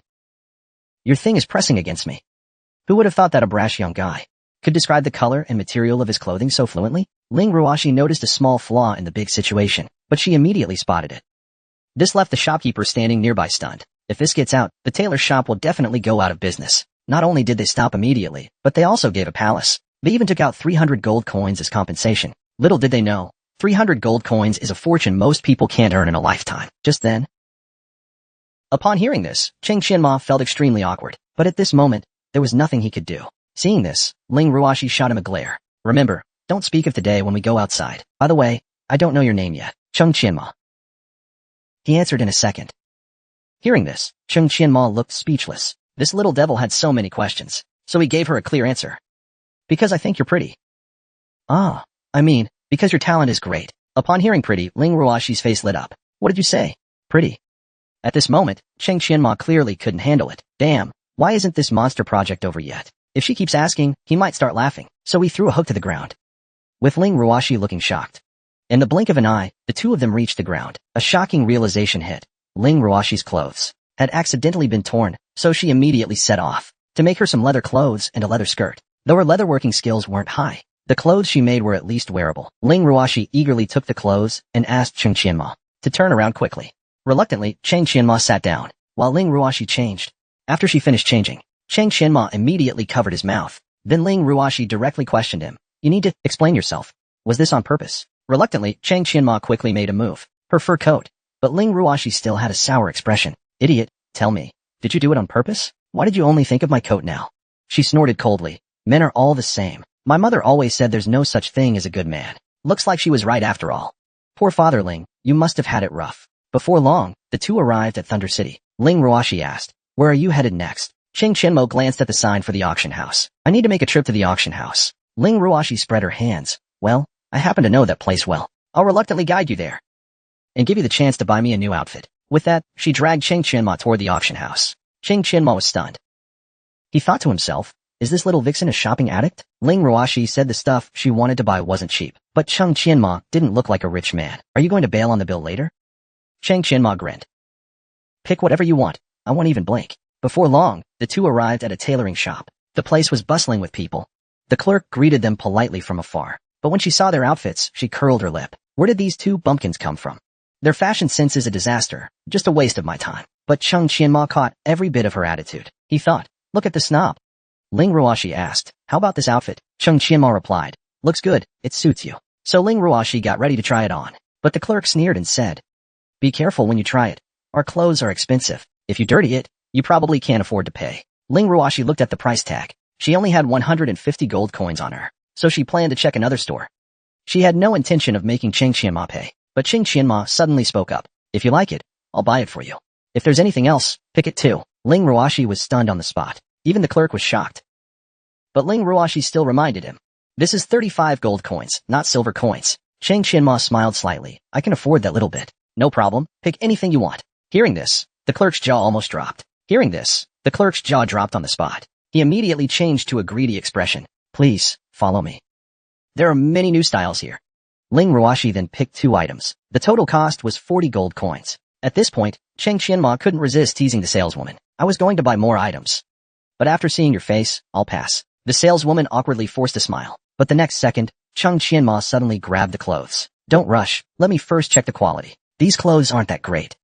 The specifications aren't good, and they have some flaws. You dare to sell these at such a high price? Are you trying to cheat an outsider? This shop has been open for over 20 years, and it's known for quality in Thunder City. You, young man, better not spout nonsense. Cheng Chenma let out a grunt. Then call your boss out. Maybe I can teach him how to be a decent tailor. As soon as these words were spoken, the shopkeeper stormed out angrily. Guest, your tone is quite big. Did you just say you want to teach me? Cheng Chenma didn't answer, but slowly picked up the clothes. The fabric of this piece should be 50% silk, 40% leather, and 1% wool. How dare you use cheap wool for a garment at this price? It should be at least a step up from this. Right now, it's obviously a bit lacking. So this so-called quality you boast about is just a way to deceive your customers? Upon hearing this, the shopkeeper was stunned. How could a young kid figure this out? This can't be. This absolutely can't be. Ling Ruoshi also looked confused. What else does this guy know that she doesn't? The shopkeeper realized she had encountered a top-class expert. If this gets out to the public, her tailor shop would definitely go out of business. She immediately bowed to Cheng Chenma and apologized. I apologize for not recognizing greatness. Ling Ruoshi shot a glare at the saleswoman. Your staff looked down on us before. The shopkeeper immediately slapped the saleswoman. How dare you treat my esteemed guest this way? The saleswoman tried to argue, but the shopkeeper didn't care. Get out of my shop immediately. Then she handed Cheng Chenma a wooden box. I've already fired the clerk. Today, feel free to pick anything you like from our store. This is a small token of appreciation, please accept it. Cheng Chenma couldn't help but grin from ear to ear. How can I accept this so easily?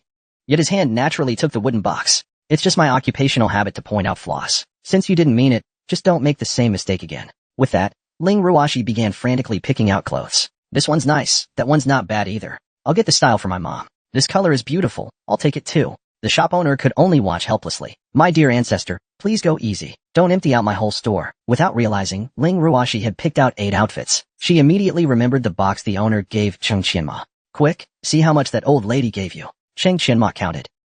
Surprisingly, the owner had given him 300 gold coins as hush money, adding what he already had. He now had 1,070 gold coins. Among newbies in Thunder City, he was now a proper rich man. Ling Ruoshi happily grabbed his hand. Aren't you heading to the auction house? I'll personally guide you. The young man had thought of getting a room to play cards with the lady, but his plans were ruined by the arrogant young Master Wei. He even mocked him, calling him a bumpkin trying to flirt. But that only succeeded in making Cheng Chenma angry. So Cheng Chenma played a little trick, and made young Master Wei fall right into his trap. The guy ended up buying Cheng Chenma's epic weapon at 10 times the price. Furious, young Master Wei shouted on the spot. If you've got guts, come fight me in a life or death duel. Just moments earlier, the two had arrived at the auction house. Even Cheng Chenma hadn't expected that the auction house would be this crowded. There are too many ups and downs in life, and this is just a basic auction house. Just as Cheng Chenma was in shock, Ling Ruoshi forcefully dragged him inside. Don't just stand there. Hurry up and get in. Excuse me, when does the next auction start? Are there any private rooms left? The attendant replied that the auction would start in 10 minutes. There's only one private room. I'll arrange it for you right away. But when Ching Qianma saw the silver card, he realized this girl's family background is no joke. She casually took out a silver card from the auction house, most likely given by an elder in her family. This way, she wouldn't have to reveal the black card. Just then, a group of fierce-looking men entered. Prepare a private room for young Master Wei immediately. The burly attendant quickly responded. The last room has been reserved by this lady. She is our silver card VIP guest. But young Master Wei sneered with disdain. A mere silver card counts as VIP? Open your eyes and look at the color of my card. Seeing it was a gold card, the attendant was stunned. It's an extremely rare gold card. Miss, I'm terribly sorry. Let me rearrange an ordinary room for you. Please keep your card safe. Hearing this, Lin Ruashi's face filled with anger. She was about to protest, but Cheng Qianma shook his head to stop her. Young Master Wei laughed triumphantly several times. Good that you know your place. It wouldn't end well if you ruined my mood. Lin Ruashi was puzzled. We clearly came first. Why are we giving up the room to them? Cheng Qianma smiled slightly. Don't worry, I'll show you a good show later. Then the two of them went to room 996, an ordinary private room. As soon as they entered, Lin Ruashi asked about the show. Do you really have a good plan? But you don't even know their room number? Cheng Qianma chuckled softly. I have my own clever plan. From what Cheng Qianma knew, that guy is a level 26 elemental stone holder. Knowing this makes him easy to find. I'll show him what true special treatment looks like. Then Cheng Qianma took out herbs and ores from his bag. The table was full, leaving Lin Ruashi dumbfounded. So many? This is unbelievable. No wonder you're so rich. Distinguished guests, I am Wang Gang, the auctioneer for today. The auction will officially begin shortly. Today's first item is the launchy grass stone bead. This is an essential material for the elemental stone's big blue bottle. Starting bid is 2 gold coins, with increments no lower than 20 silver. No bids from box 414. I didn't expect to see stone beads in one go, and the price is so low. Then, I won't hold back. I'll take it. The price quickly soared to 3 gold coins. Congratulations to bidder 414 for winning the launchy grass bead for 15 gold coins. At this point, Wei Juanji still had a starry-eyed expression. Though a bit pricey, it's only 1.5 gold per bead. It's still worth it. After all, getting launchy grass stone beads all at once isn't easy. The next item, number 2, is still launchy grass. But this time, there are an astonishing 46 beads. The scene immediately stirred a few people. 46 beads of launchy grass are even cheaper than the previous 10 beads per unit. Go for it.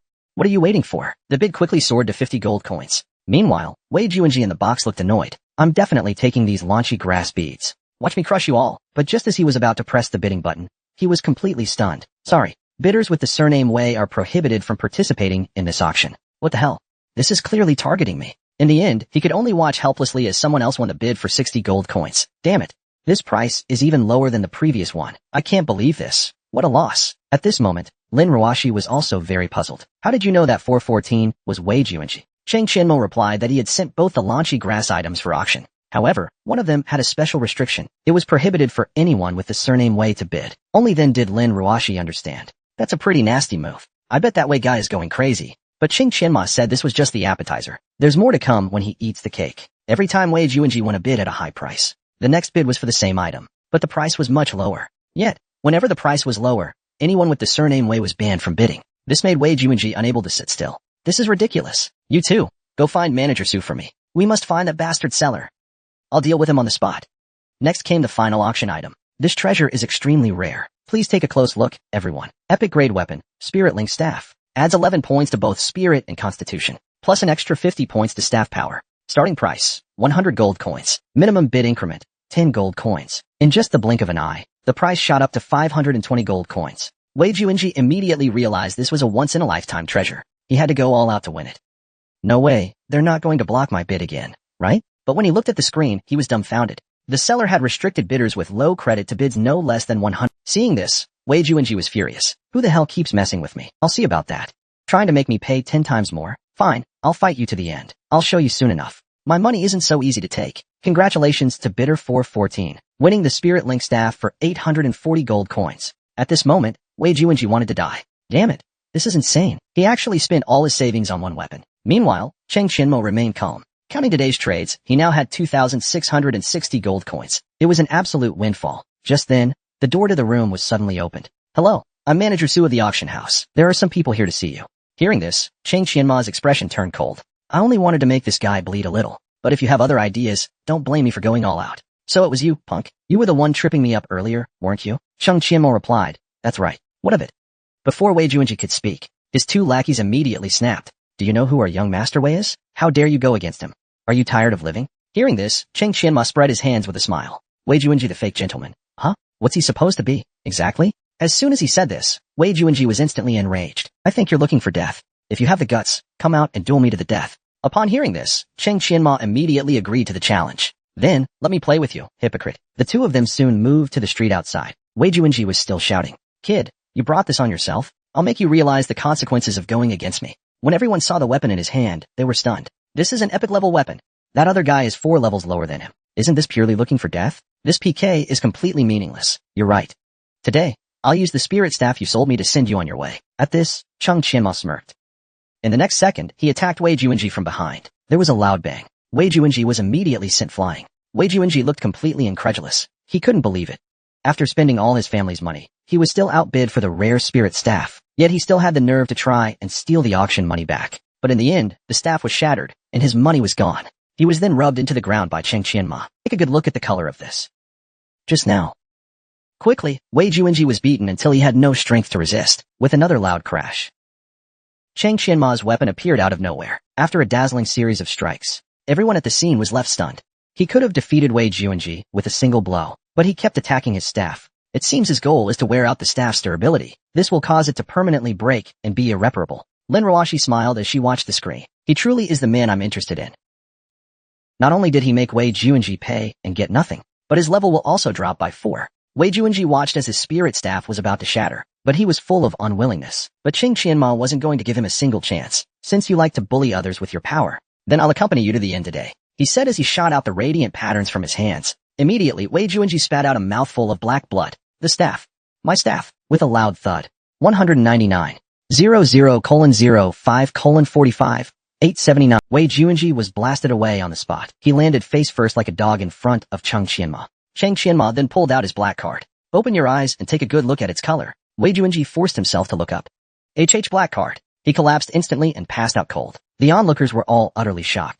That's the second highest level, just below the red card. It represents an incredibly prestigious status. Finally, someone recognized him. He's the champion of Hebei province, nicknamed the Demon Scattered Man, Cheng Qianma. No wonder he beat Wei Juanji like he was nothing. Just then, Lin Ruashi grabbed Cheng Qianma by the collar. You sly fox, hiding so deep. You had a black card and still let me be embarrassed. Seeing this, Cheng Qianma gently patted her head. Lin Ruashi immediately quieted down. I was keeping it hidden to lure Wei Juanji in. Lin Ruashi pouted helplessly. You better watch yourself from now on. I'll let you off this time. Then the auction house brought over a box to apologize. I failed to recognize your status. Please don't hold it against me. Please accept this humble gift. Since he had sided with Wei Juanji earlier, there was no way to settle this without paying a price. Cheng Qianma smiled as he accepted it. Sun and Moon Essence. Looks like I got another material for upgrading my 1000-blade scatter. Cheng Qianma said it's no big deal. It's all Wei Juanji's own doing. Manager, could you keep an eye out for the materials on this list? If they show up, please bid on them for me. After finishing, the manager saw the two off. Lin Ruashi seemed to have something on her mind. Cheng Qianma noticed right away. What's wrong?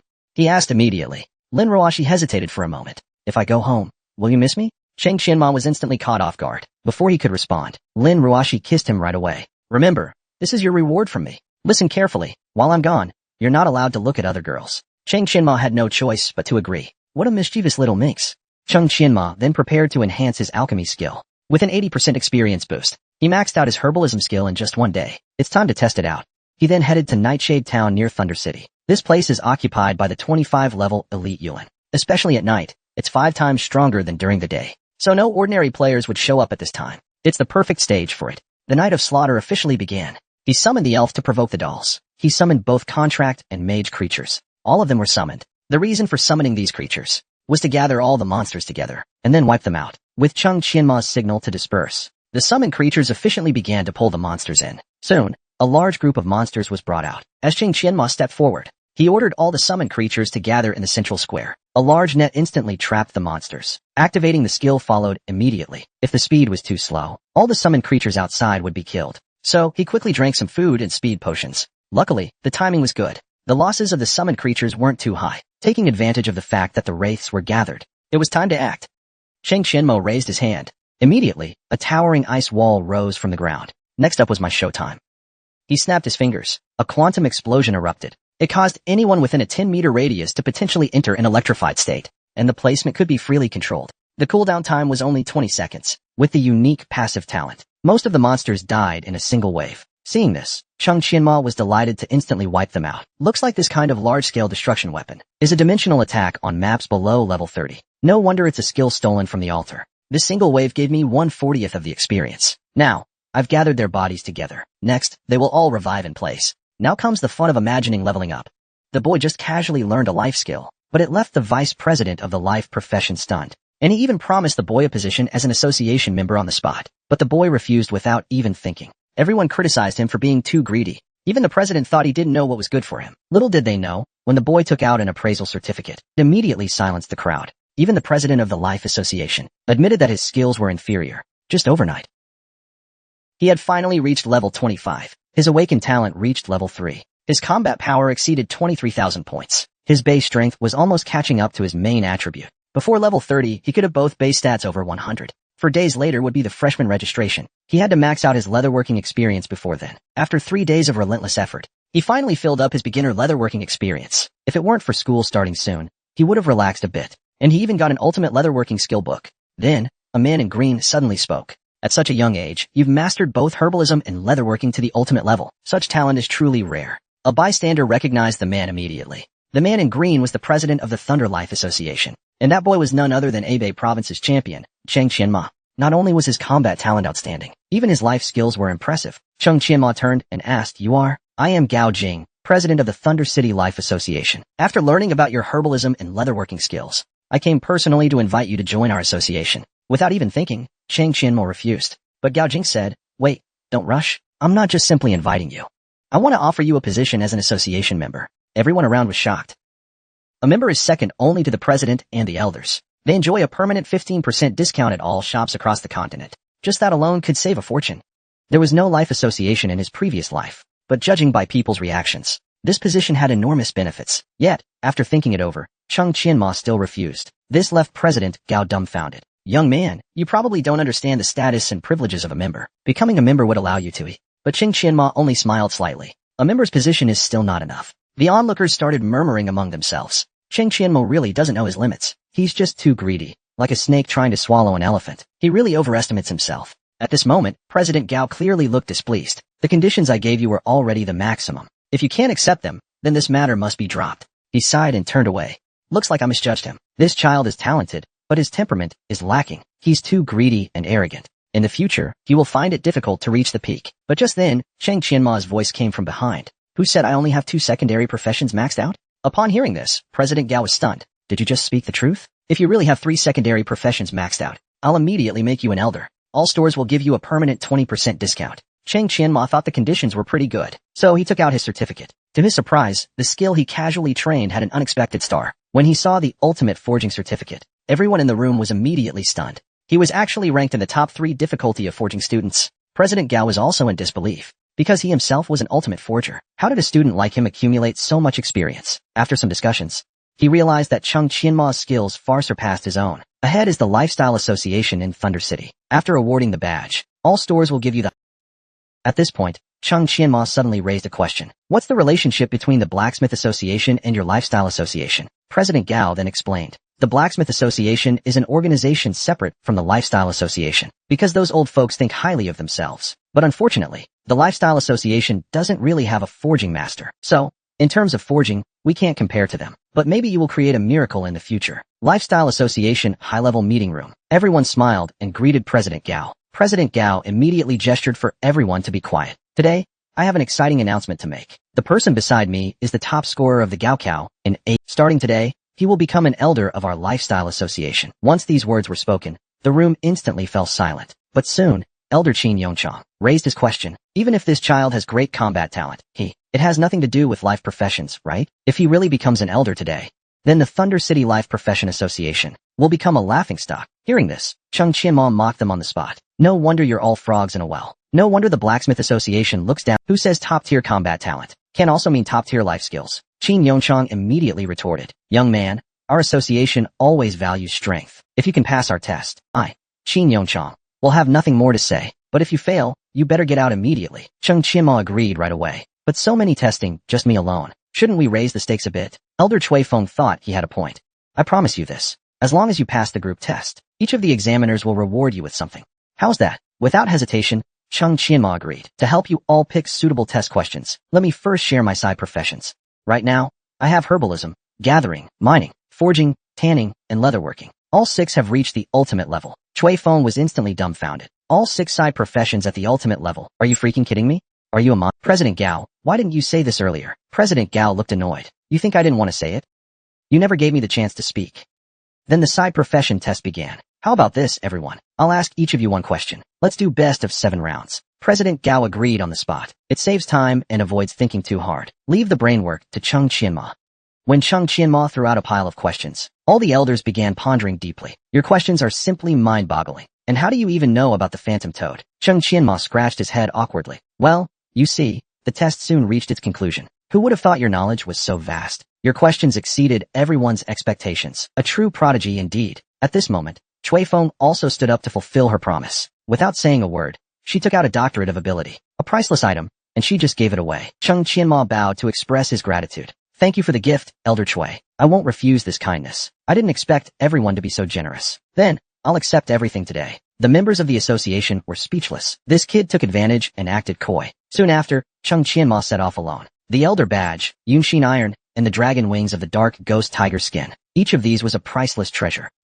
Yunshin Iron was one of the second-level main materials for the Radiant Blade. Tomorrow was the day to start school. It was time to leave the Apocalypse continent. At that moment, a system notification suddenly popped up, as the host successfully obtained the Elder Badge of the Lifestyle Profession Association, and upgraded 6 secondary professions to intermediate. The system upgraded to level 4. Ability 2. The host can choose one of the potions they can currently craft, and convert its effects into a passive ability. All passive abilities will be upgraded to level 4. Thus, the Blade Wind Weapon Swap and Void Sphere, Dark Attribute Critical Strike, and Godlike Attack Speed were all upgraded to level 4. This was truly an unexpected joy for him. It turns out that upgrading secondary profession experience could also trigger system upgrades, and he had also unlocked a second.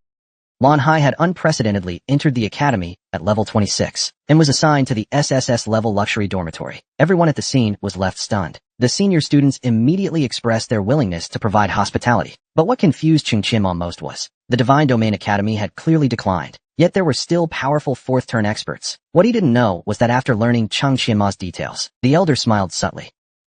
Cheng Qianma, number 001.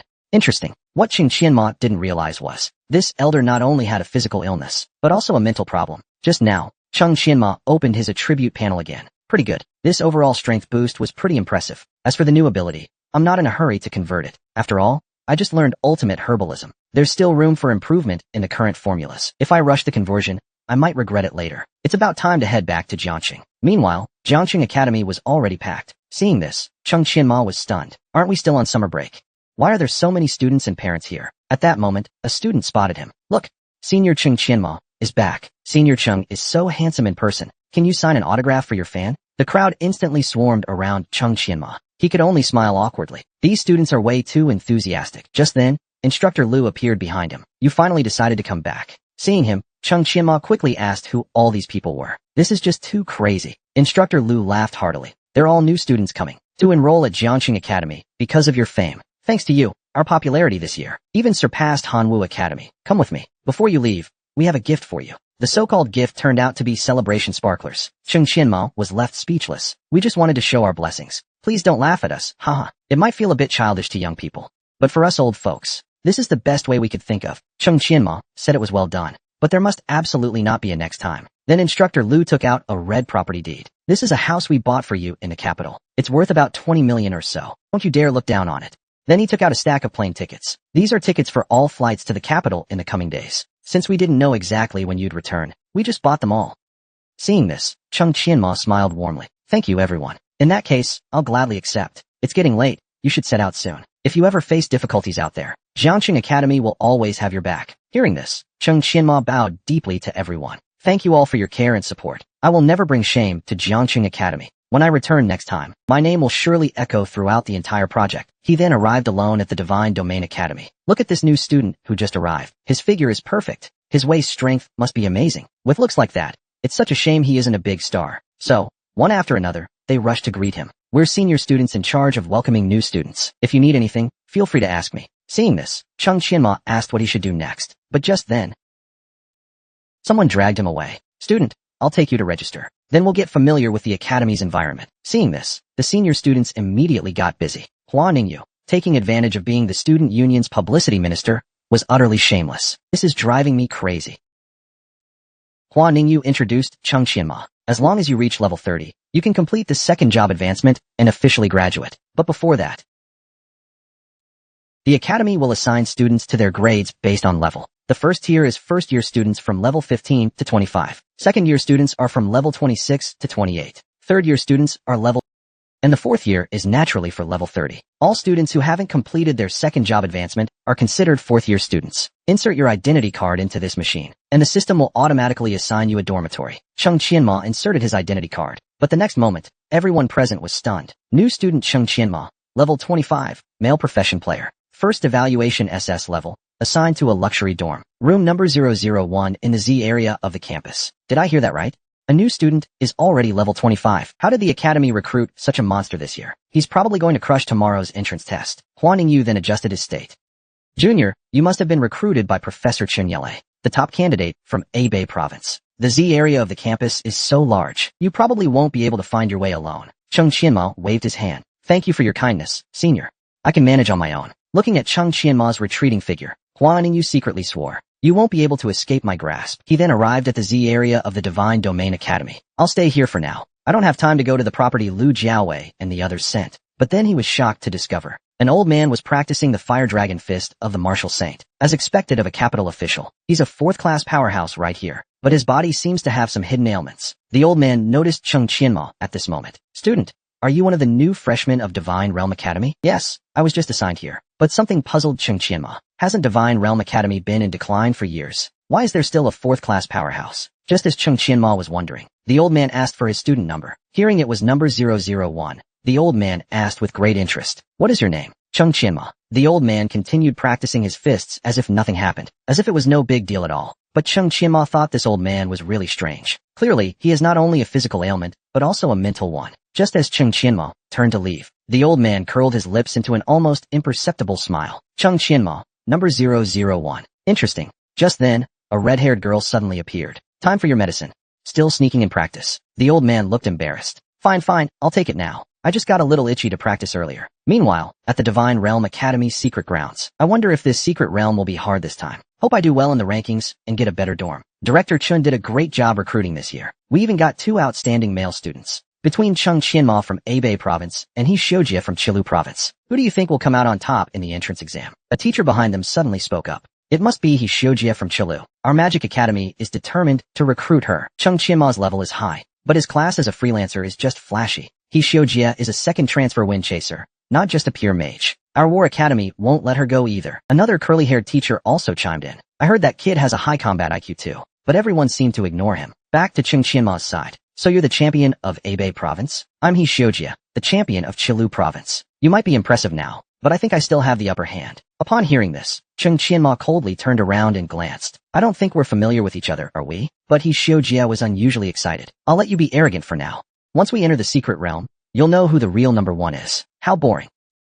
You think you can compare to me? Insulted, He Xiujie looked furious. Then let's wait and see. Cheng Qianma then entered the Death Abbey in the secret realm. The objective zone opened to the library, but due to Cheng Qianma being a hidden class regressor, the system unlocked a new area for him, the Weaponry Hall District. Since there were no challenges in the previous 2 zones, Cheng Qianma prepared for a quick battle. The academy's teachers were closely watching the secret realm test screen. Today's test secret realm is the Death Abbey, since they are all new students. Only the first half is open. The final boss is only level 28, so a few of them were preparing to observe. As expected from a strong student, there's hope they'll finish the test in under 2 hours. But Teacher Yi quietly reminded them. Why is He Xiujie only ranked 2nd? What? Cheng Qianma actually finished the test in just 25 minutes. This is ridiculously strong. Immediately, every academy started competing for Cheng Qianma. We at the War Academy have already decided on him. The Mage Academy also stated, she's already reserved for us. Forget it. We at the Support Academy probably won't be her choice. But the next second, the teachers were confused. She clearly finished the test. Why hasn't she come out yet? How is this possible? She actually entered the extreme south area. Wasn't the weaponry and chapel areas closed for this test? Could it be a system glitch in the secret realm projection? It was previously stated that only the first 2 areas were to be cleared. This is a serious violation. She must not be allowed to pass. We must immediately terminate her entrance exam. It was Teacher Yi who suddenly spoke up. From what I know about Cheng Qianma, she's definitely not someone reckless. Maybe Director Lei should report this to the principal first, and see what the principal thinks. My dear ancestor, you better hurry. It's just 30 minutes to the principal's office. If you take longer, Not even the gods can save you. Cheng Qianma had reached level 30. There were about 70 enemies in total, and they were all heavily armored crusader warriors. Though a bit troublesome, Cheng Qianma still planned to finish them off in one sweep. He immediately entered ghost form, silently slipping past the crusader. Before long, he had gathered all the explosives. Now it was time to act. He waved at the crusader warriors in the corridor. That successfully caught their attention. As the crusaders approached the explosives, Cheng Qianma immediately cast Ice Wall. This effectively slowed the monsters' gathering speed. Once they were all clustered together, Cheng Qianma blinked behind the explosives. Then he hurled a fireball at them. As the explosives detonated, he activated Ice Shield. This granted him 10 seconds of immunity to all damage, enough to survive the explosion. With a loud boom, the corridor exploded violently. The whole corridor was engulfed in flames. Meanwhile, Director Lei arrived at the principal's office. "Principal, I have something important to report." Hearing this, Principal Ling Xiao remained calm. "What's so serious you had to come in person?" During today's entrance exam, a student did something dangerous. The exam was supposed to be limited to 2 areas of the Death Monastery. But after clearing it in just 25 minutes, they didn't exit. Principal Ling just asked calmly, "Is this person's name Cheng Qianma?" Director Lei was stunned on the spot. "Principal, how did you know? This student somehow entered the armory area. According to the rules, he should be punished. What do you think, Principal?" The principal immediately replied, "Whichever rule it is, bring it here, and I'll change it on the spot." As he spoke, a yellow emblem appeared in his hand. Director Lei was utterly dumbfounded. "Are you going to give him the injury immunity special decision? This is a once-in-5 years opportunity." Principal Ling said that the matter was settled. "For such an outstanding girl, we should give her more attention in the future. All right, you may leave now." After Director Lei left, Principal Ling muttered to himself, "Young people with ambition aren't a bad thing, but they shouldn't be too impulsive. I'll give you a chance to prove yourself this time. Young one, you must work hard." At this moment, Cheng Qianma took only 8 minutes to clear all the small monsters. As expected, high risk comes with high reward. Next was a real tough battle. As Cheng Qianma slowly opened the big door, a figure stood still in front of him. Level 35 elite boss, Weapon Master Harold. His HP was a whopping 18,000. Though he only had the whirlwind/skill, it was difficult to defeat him. Plus, it's an area of effect damage skill. During its use, he's immune to control and cannot be hit. If his mind isn't broken, then today will end here. With that, he summoned the Void Sphere. Without a word, he hurled it toward Harold. But Harold didn't move. Just as the Void Sphere was about to hit Harold, Harold used his body to deflect it. With a swoosh, it flew above Cheng Qianma's head. "I've been waiting for a real challenge. Let me see your true strength." With that, he used a whirlwind slash to strike. Seeing this, Cheng Qianma immediately activated the swift slash. He barely dodged the attack range of the whirlwind slash. Unexpectedly, the unstoppable Void Sphere was easily deflected by him, and the cooldown time for swift slash was too long. If another whirlwind slash came, as Harold's HP dropped, his whirlwind slash frequency increased significantly. Now, he could only fight him head-on. So, he quickly summoned the family heirloom, the green machine gun. Without a word, he fired at Harold. In an instant, he overwhelmed Harold to half health with a crushing attack. "Very good. You've completely pissed me off. Let me show you the power of my blade." With that, Harold entered berserk mode. The whirlwind slash accelerated its activation. In an instant, a terrifying blood-red tornado struck toward Cheng Qianma. Fortunately, Cheng Qianma had enough potions. It's time for a direct showdown. With that, he unleashed a barrage of skills. Engaging Harold in close combat, he kept drinking potions while attacking relentlessly. "Let me show you what it means to be a potion addict." Cheng Qianma fought and drank and fought, his attacks never ceasing. After a grueling battle, Cheng Qianma was left with less than 1,500 HP. As he swung his blade fiercely, "Congratulations! You have defeated Weapon Master Harold. These AoE control immune monsters really are disgusting to deal with. Congratulations! You have earned damage immunity. Even if you fail and die in this challenge, your main body will not suffer any damage. There's actually a reward like this? No idea who's backing me, but hey, better to have it than not. Let's treat it as insurance for the next challenge. An extra safety net." The assessment hall screen displayed an alert. Cheng Qianma. Armory progress 100%. Completed in 53 minutes and 49 seconds. Ranked first. Director Lei was shocked on the spot. "How is this possible? I only went to see the principal for a moment, and he soloed the entire armory? Doesn't that make Principal Ling's immunity reward completely pointless?" The teachers were all dumbfounded. Looks like Cheng Qianma has earned the principal's approval. This is the highest honor for a freshman. His status in the academy will definitely soar, and he's already entered the Cathedral District, challenging a level 40 area at just level 25. No way. We have to forcibly activate Secret Realm monitoring. Since Principal Ling said to keep an eye on him, let's make an exception this time. Honestly, I also want to see how he plans to deal with that terrifying final boss. As Cheng Qianma opened the door, he saw rows of kneeling Crusader instructors. There were 2 final bosses in the monastery. Crusader Commander Mauen, seated on the throne, and his wife, High Priestess Weissman, waiting in the chamber behind him. Cheng Qianma immediately activated ghost form, and silently took out a group of Crusaders. Because next, I'll have to deal with the 38-level monsters I raised. To be honest, they're a bit difficult to handle. But luckily, I can rely on some other helpers. Farbanks, don't you want to get revenge? Farbanks struggled to open his eyes. Can you help me? He was originally the deputy of the Scarlet Crusade. He was imprisoned here for 10 years after discovering the affair between the commander and the high priest. In the previous life, Farbanks was a hidden NPC. Players had two choices when facing him: kill him for gold tier equipment, or save him to assist players in battle. But because Farbanks was severely injured, most players would choose to kill him. Fortunately, Chang Qianma had powerful healing skills. Farbanks looked at his body, now fully restored, in disbelief. He immediately knelt before Chang Qianma. Thank you, benefactor. As long as I can get my revenge, I'll follow your orders. Chang Qianma then quickly arranged the battle plan. He returned to the main hall and immediately deactivated ghost mode. This also activated the Crusaders. He then leapt forward and charged at the followers. He led them to the church entrance. After crossing the river at the entrance, Chang Qianma immediately cast freeze, trapping the Crusaders in place. The teachers, witnessing this, were immediately amazed. This move, this technique is perfect. He actually lured all the small squads inside the church. These were 50 high-level Crusaders, all level 37. Then Chang Qianma summoned magic bullets, since everything was ready. You can all go die now. He fired the magic bullets and void sphere at once, instantly killing all 50 Crusaders. The teachers couldn't help but comment.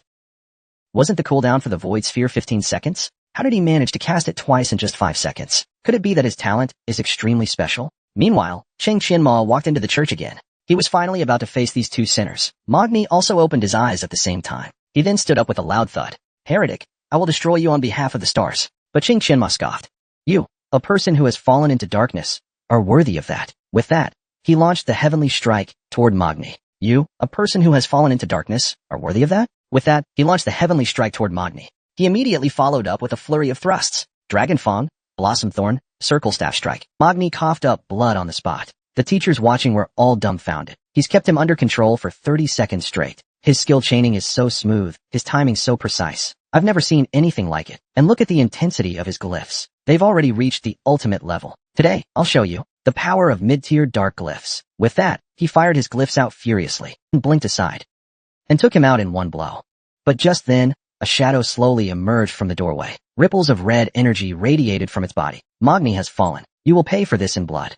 He forced Chang Qianma into a 60-second immobilization. Here it comes, the toughest part of the monastery map, the infamous double boss fight. The so-called double boss isn't just a tag team battle. No matter what, you'll end up facing two level 38 bosses at once. High Priestess Weissman raised her staff high. Revive my beloved. But at this critical moment, Farbane charged in with his giant hammer. Blood must be repaid with blood. Today is the day of reckoning. Weissman was dumbstruck.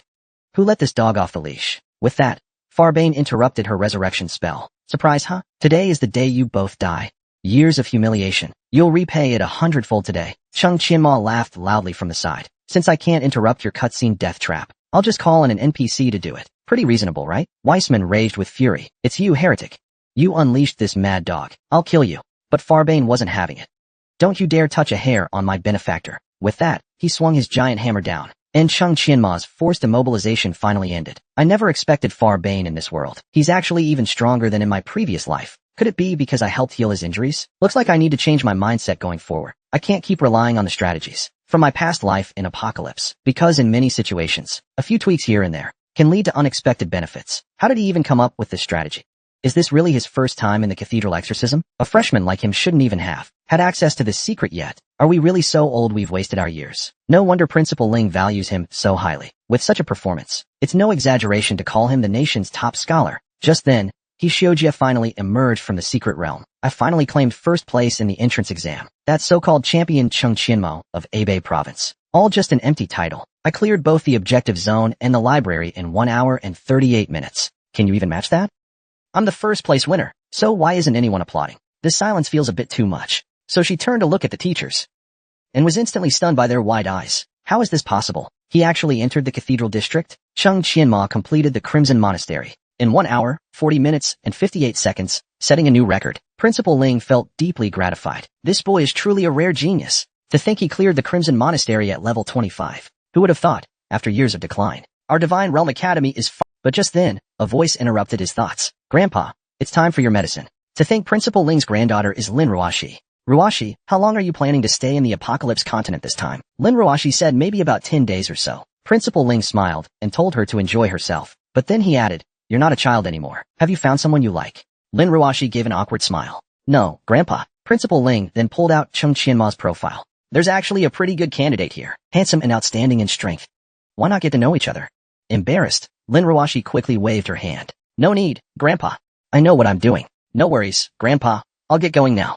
Principal Lin smiled slightly at the sight. No wonder you want to spend a few more days in Tianchi continent. Turns out our little Ruashi actually has someone she likes. Lin Ruashi let out a long sigh as she came downstairs. But the next second, Principal Lin called out from the window. You're a girl, so you need to be careful in Tianchi. Don't let bad people out there fool you. That reminded Lin Ruashi of Chung Qianma. Grandpa was right, especially that big scoundrel, the worst of all. But I wonder if that scoundrel misses me when I'm not around. If he doesn't, I'll make sure he regrets it. Meanwhile, Chung Qianma was still trapped inside the secret realm. As soon as he came out, he was warmly welcomed by a group of teachers. You should learn more about our war academy. We're the strongest academy. No, the command academy is the best. Being a commander is way better, right? He Xiao Jie standing by looked speechless. Chung Qianma, and you dare call yourself the top scorer? Next time, could you please not win as the top scorer of a lesser nation? You're making me, a proud rider of Qi Lu, lose face here. At this moment, a nearby teacher spoke up. Everyone, please quiet down. First of all, congratulations to Chung Qianma for making history today. As you know, our school has 4 major academies. With your grades, you can choose any of them freely. Have you made your choice? Hearing this, Chung Qianma thought for a moment. Right now, I don't know how the academies in Blue Star World operate, nor do I know the level of their teaching. Maybe I should ask if I can try some classes first. Teacher, I haven't decided yet. If only I could attend classes in all the academies. The teachers all said that's no problem. The doors of our 4 major academies are always open for you. After that, Chung Qianma went to the cafeteria to eat. Ningyu, I managed to get tickets to Zhou Dong's concert. If you're free today, let's go together. Hearing this, Ningyu thought for a moment. This Lin Bin has decent skills and a good family background. But honestly, his looks are really not impressive. What excuse should I use to turn him down? Then, unintentionally, her eyes drifted, and she happened to spot Chung Qianma nearby. She quickly stood up and said, Sorry, I've got something to do, you go ahead. Seeing this, Lin Bin awkwardly said it was nothing. If it doesn't work this time, there will be another chance. But the scene before him exposed Lin Bin immediately. Damn, what is the relationship between this kid and Ningyu? Ningyu immediately threw a shadow at Chung Qianma. Qianma, we meet again. I heard you got the privilege of an audition for the entire department. You're really amazing, Junior. Watching his girl laughing and chatting with others. The woman I've been looking up to for 80 years. And you dare to ignore me directly. The key is that Ningyu is still smiling. It's really driving me crazy. At this moment, Lin Bin couldn't take it anymore. He stood up and walked up to Chung Qianma. Chung Qianma, right? Get up immediately.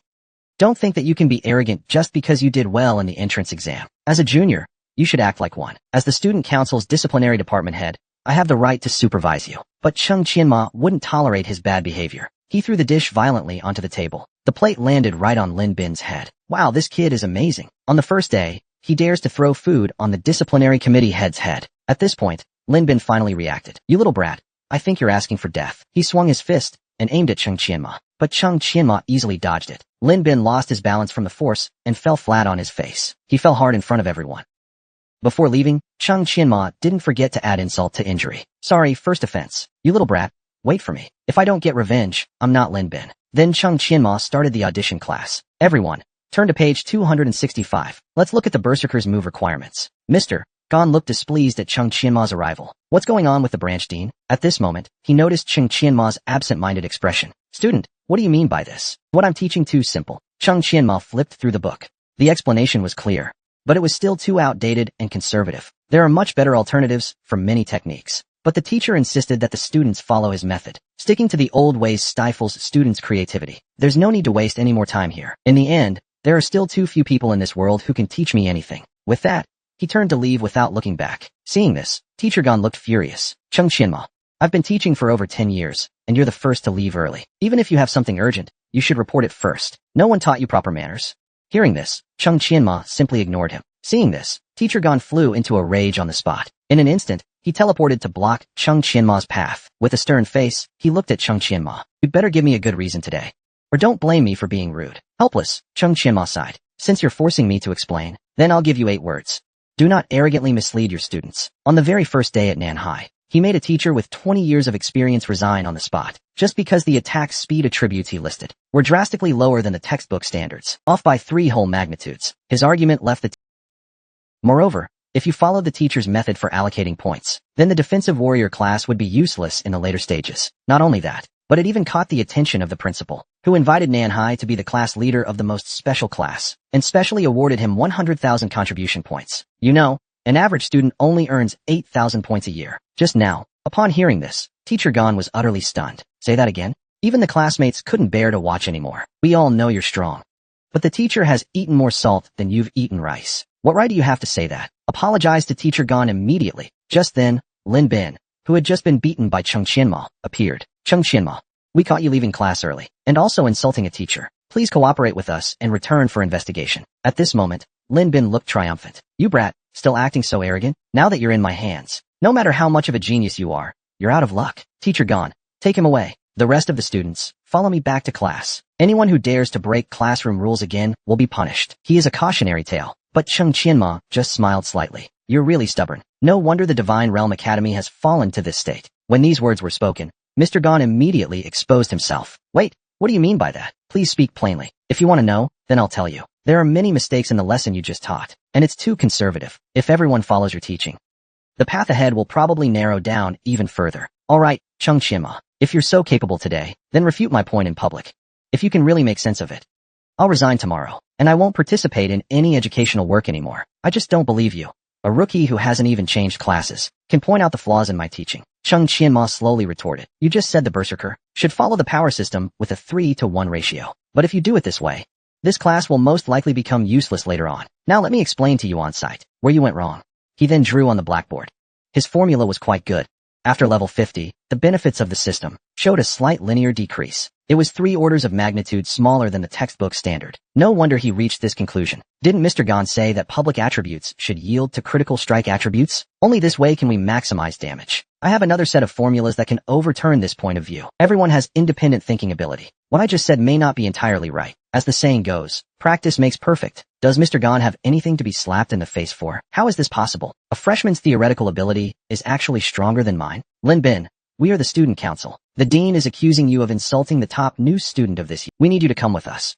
At this moment, Lin Bin felt like 10,000 grass mud horses were rushing over his head. It's over, it's over. Then, they heard Lin Bin's pig-like scream. No, haven't you all heard? The disciplinary head offended Chung Qianma. He was immediately dismissed from his position and expelled from school. But that wasn't all. Teacher Gon even resigned voluntarily, and he swept through all 4 major academies. I heard this incident even alarmed the principal. He personally requested to meet Chung Qianma. You're quite something, kid.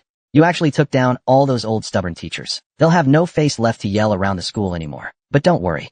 Principal Lin had long wanted to get rid of them. Hearing that even the principal supported him, Chung Qianma's expression stiffened slightly. Could it be related to that little demon girl? But then he thought, there are too many people surnamed Lin in the world. It probably isn't what I'm thinking. Young friend, we meet again. Only then did Chung Qianma react. Isn't this the old man who seemed a bit crazy when I first entered the academy? Turns out he's the principal. Chung Qianma gave a slight smile. I must admit, my luck isn't too bad. But as soon as he finished speaking, Principal Lin radiated a golden aura of spiritual power. Looks like the principal wants to test me. So Chung Qianma didn't hold back. He immediately unleashed a terrifying wave of blue energy. Seeing this, the principal was slightly surprised. Impressive. Youth is indeed promising. I've heard about your performance in the 4 academies. I won't ask you why, nor will I investigate your past. I just have one question for you. If I appoint you as the head teacher of the most special class in the Divine Realm Academy, do you dare accept? Why wouldn't I? But are you willing to give me full authority? Hearing this, the principal clapped his hands. If you trust someone, trust them fully. Since I've chosen you, why not hand you the imperial sort of authority? Besides,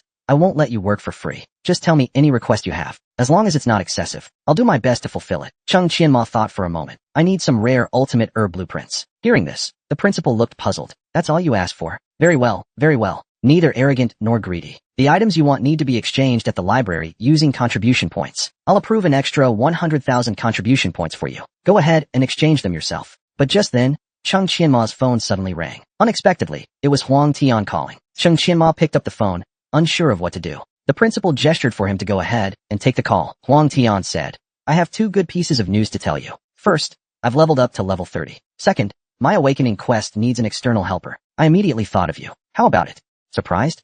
Unexpected, but Chung Qianma looked embarrassed. I'm only level 25, and you, a student from Blue Sky Academy. Shouldn't you find someone from your own academy? But Huang Tian didn't care at all. I'll choose whoever I want. Who's gonna stop me? Chung Qianma then hung up the phone. At this moment, Principal Lin slowly said, I didn't expect your social circle to be so wide. To ask a level 25 student to be an external helper, that's probably unique in the whole of Xia Kingdom. How confident are you? Chung Qianma grinned, smiling darkly. 10 out of 10. Before helping Huang Tian, Chung Qianma decided to spend some time at the academy, and also choose a suitable blueprint for his class transformation. The Blueprint Museum's curator reminded him, "Student, please insert your student card into this slot." As Chung Qianma inserted his card, everyone was stunned. He had exactly 100,000 contribution points. Everyone was dumbfounded. 100,000 contribution points. Even regular students, after working hard all day, can only earn a maximum of 8,000 points. He's only been at school for a few days and already earned 100,000 contribution points. Talk about making others jealous. He then went to the third floor of the museum. These blueprints were actually treated as exhibition items and were individually priced.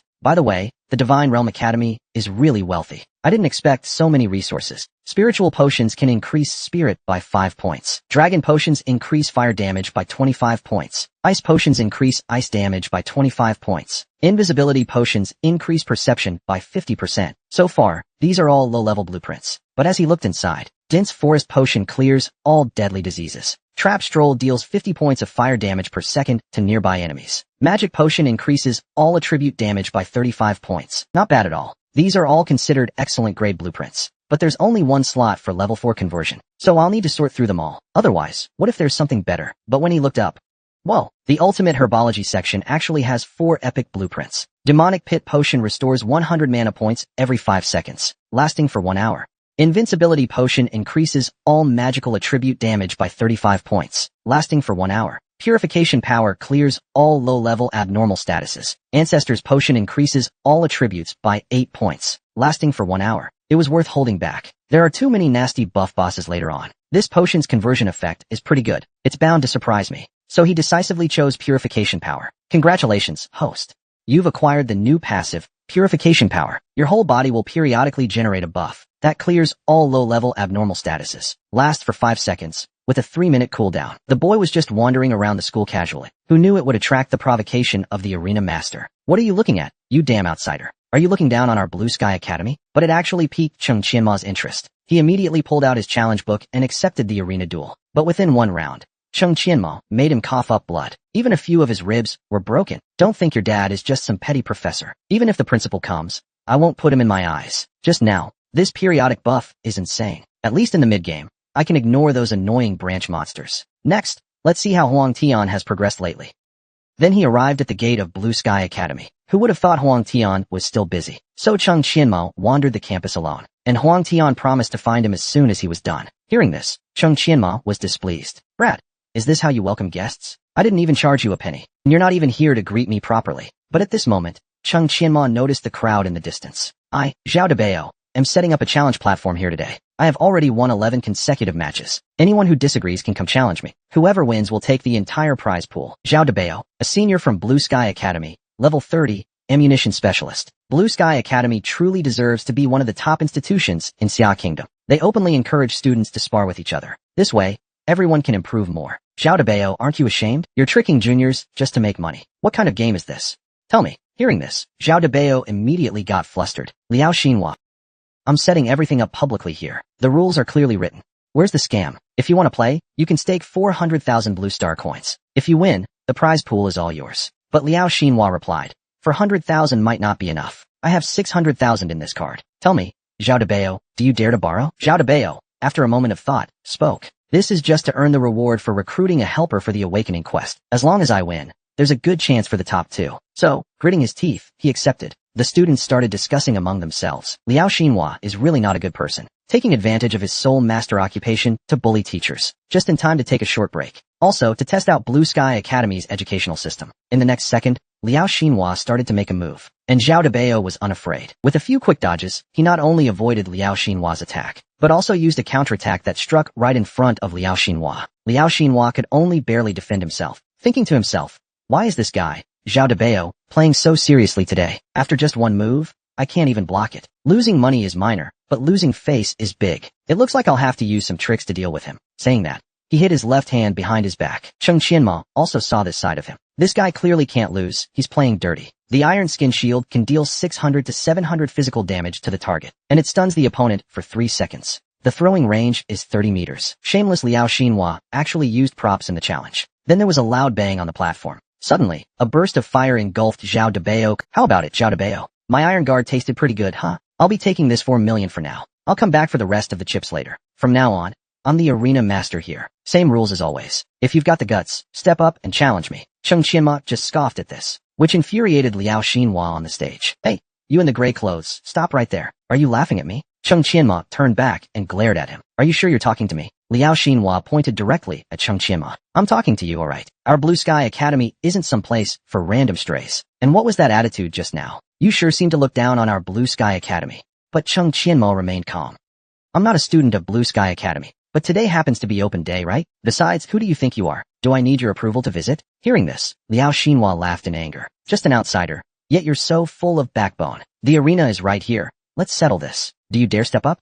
Hearing this, Cheng Qianma jumped up without hesitation. The prize pool is 12 million now, right? I've got another 6 million blue core coins, plus a Beijing property worth 20 million. You dare accept? The students nearby whispered among themselves. He doesn't look like someone who could take out even 1 million. Besides, he's just a level 25 unaffiliated player, a so-called national treasure. Looks like he's just some rich kid here to throw money around. Liao Xinhua clenched his fists. Since you're so eager to give me your money, then I'll. But before he could finish, someone realized something was wrong. Where is he? By the time they reacted, Liao Xinhua had already been punched, coughing up blood. A few of his ribs were broken too. What just happened? Who am I? Where am I? Professor Liao, this is bad. You need to get to the dueling arena now. Speak slowly, what's the rush? What kind of behavior is this, shouting like that? Your son has been severely injured in the arena. If you don't go over now, it will be too late. Hearing this, Liao Guangyuan suddenly sat up. Who dares to be so bold? Who dared to hurt my son? Who is this person? He actually killed Liao Xinhua with one move. I didn't even see how he made his move. This is not the play of a level 25 free player. But Cheng Qianma didn't care at all. He smiled and looked at Liao Xinhua. Stop freezing. Give me the money. Liao Xinhua said with difficulty. Can you give me a few more days? Speak louder. I can't hear you. Cheng Qianma stepped on Liao Xinhua again. Don't tell me you want to default. I'll pay. I'll definitely pay. But I have to wait for my dad to come. A professor is really impressive. As soon as this was said, Cheng Qianma immediately offended the crowd. Who do you think you are, insulting our teacher? Blue Sky Academy is not a place where you can act recklessly. Outsider, get out of here. When the duty teacher arrives, you'll be in big trouble. Seeing this, Cheng Qianma glanced at the crowd. What? Are you not satisfied? Now the rules are still the same. Who dares to come up? You can compete for the 38 million prize. The crowd immediately froze. That much money, they couldn't afford. But Cheng Qianma slowly raised 3 fingers. I'll lower the stakes to 3 million. As long as you win, Jiang Jinqi is still yours. Hearing 3 million instead of 38 million, someone immediately stepped up. I'll put up 3 million to challenge. Senior Gong is a top graduate in the senior year. With him taking action, it seems fine. But in the next second, Cheng Qianma slapped him hard. In less than a round, Gong Fei was kicked unconscious by Cheng Qianma. Next. Now Jiang Jinqi is worth 41 million blue stars. But just then, a voice suddenly came. Outrageous. Which academy are you from? How dare you be so rude? Everyone look. It's Professor Liao. Now there's going to be a good show. He hit Professor Liao's son. This won't end easily. You've got some nerve. How dare you lay such a heavy hand on my son? Hurry up and let him go. But Cheng Qianma wasn't giving him any face. What a joke.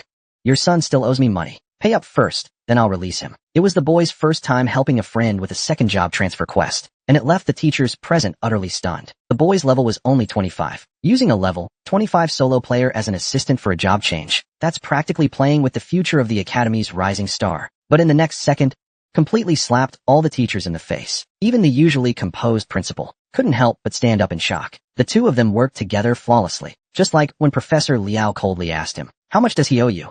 "I'll pay." Cheng Qianma held up 2 fingers. 26 million blue core coins. Hearing this number, Professor Liao trembled. 26 million? That useless brat actually lost that much money? That's all my life savings. But he still pulled out his checkbook and scribbled furiously, then tossed the check to Cheng Qianma. With Professor Liao still in shock, Cheng Qianma ruthlessly kicked Liao Xinhua off the stage. At this point, Liao Xinhua was already too weak to stand, but he still pleaded for his father to avenge him, then passed out completely. After settling Liao Xinhua, Professor Liao immediately questioned him. "Are you from Manhwa Academy? Did you come to Blue Sky Academy today just to cause trouble?" But Cheng Qianma chose to ignore him. Seeing this, Professor Liao flared up on the spot. "Brat, are you deaf or what? Didn't you hear me?" But Cheng Qianma just sneered. "Are you mentally ill or something?" Hearing this, Professor Liao couldn't hold back his fury. He roared and swung his fists.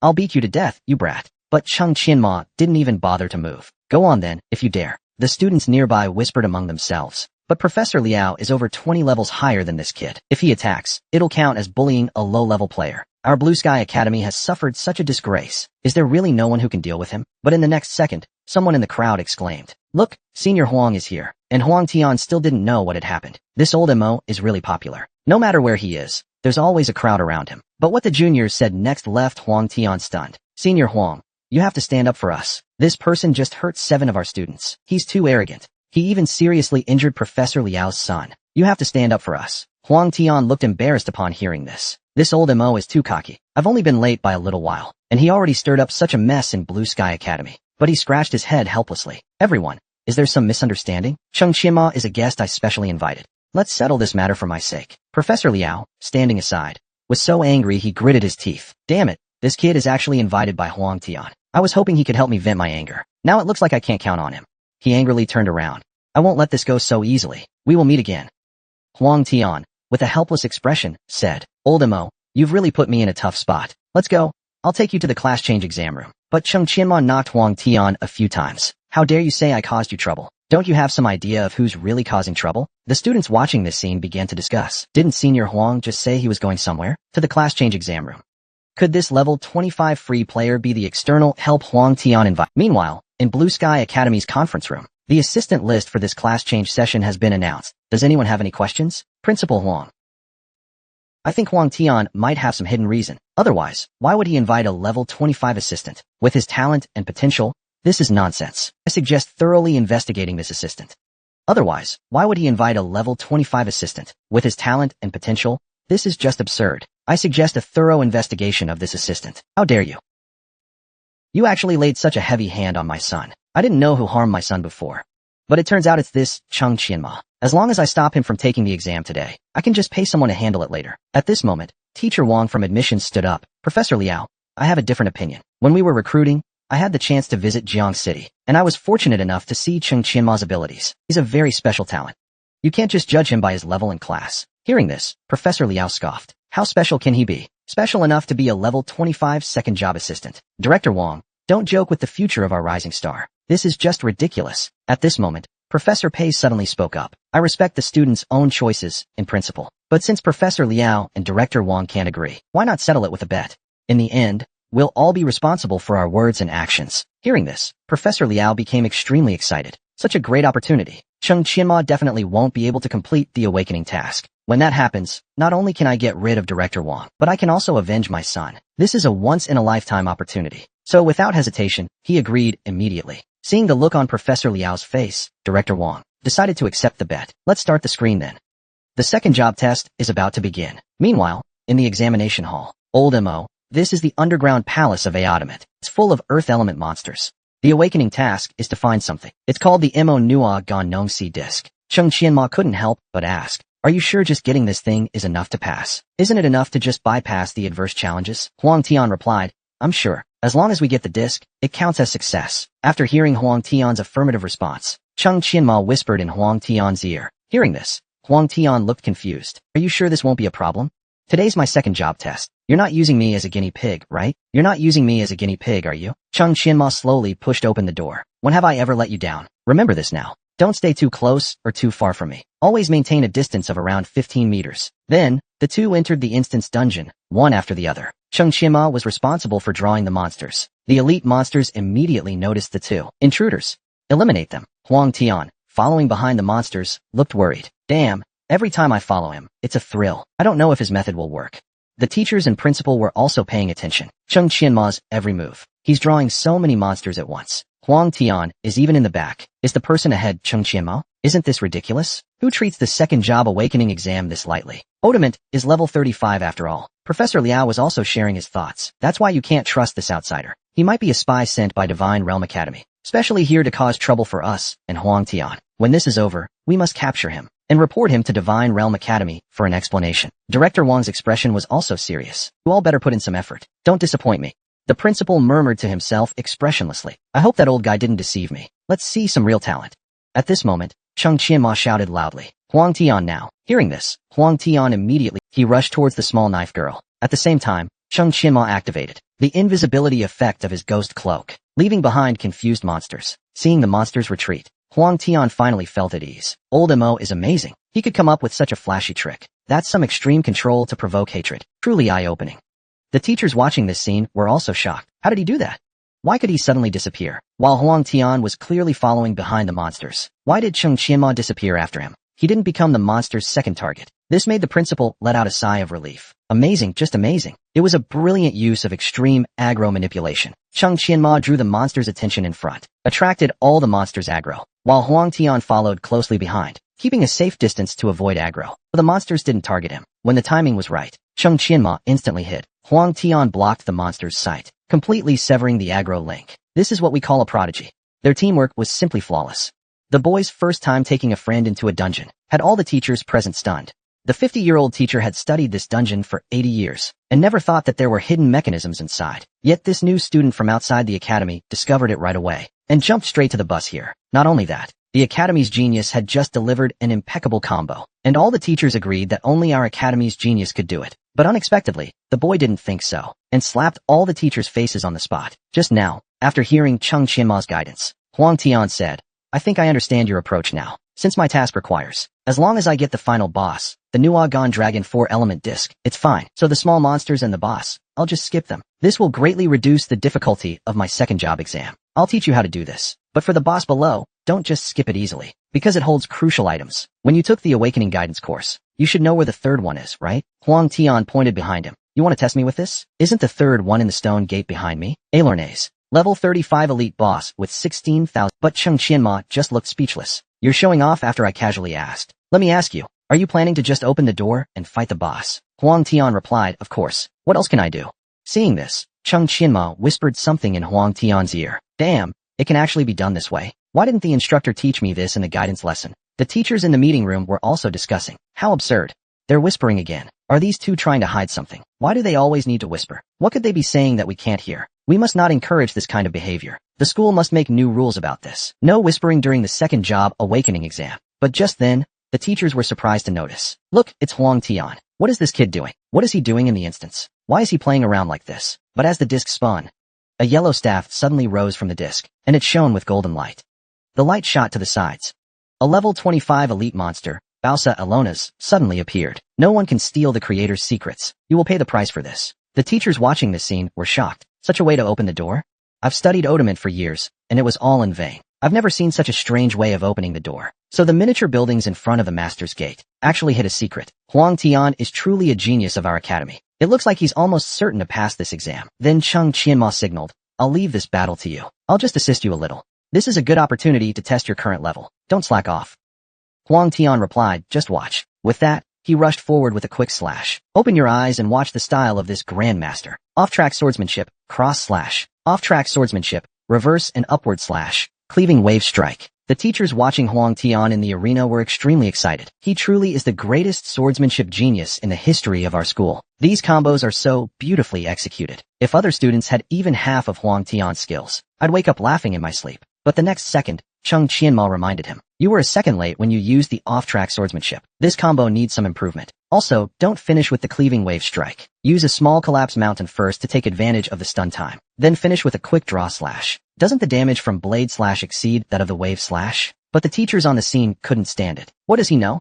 How dare he guide our Sword Soul genius? I think the wave slash finish is quite good. What does a mere solo player know about Sword Soul? He even said Huang Tian was a second late. He really has no idea what he's talking about. At this moment, Huang Tian on the stage thought for a moment. But just as he hesitated, the boss's attack suddenly hit him. It knocked him flying immediately. This was the boss's skill, Tidal Curse. Soul Shock. Cheng Qianma signaled him not to freeze and to attack quickly. Hearing this, Huang Tian immediately used the off-track sword technique. Cross slash, reverse uppercut, off-track sword technique, little collapse slash. In an instant, he chopped the boss down to near death. The teachers in the meeting room were also stunned. He really increased the damage by 20%. Does he have any relatives who are Sword Soul masters? Otherwise, how could he be so familiar with sword? Even we can't compare to him. But some teachers thought he might just know some theoretical knowledge. In practice, he probably can't do it. But suddenly, Teacher Wang spoke up. "Let me point something out first, in case you don't know. Cheng Qianma is the top scorer of the Gaokao in Hebei province. He's also the first in the country, with a potential rating of 3S. Just then, another teacher raised a question. What's going on here? They saw a yellow light pierce through the boss's body. The boss's health bar dropped to 0. Damn it, human.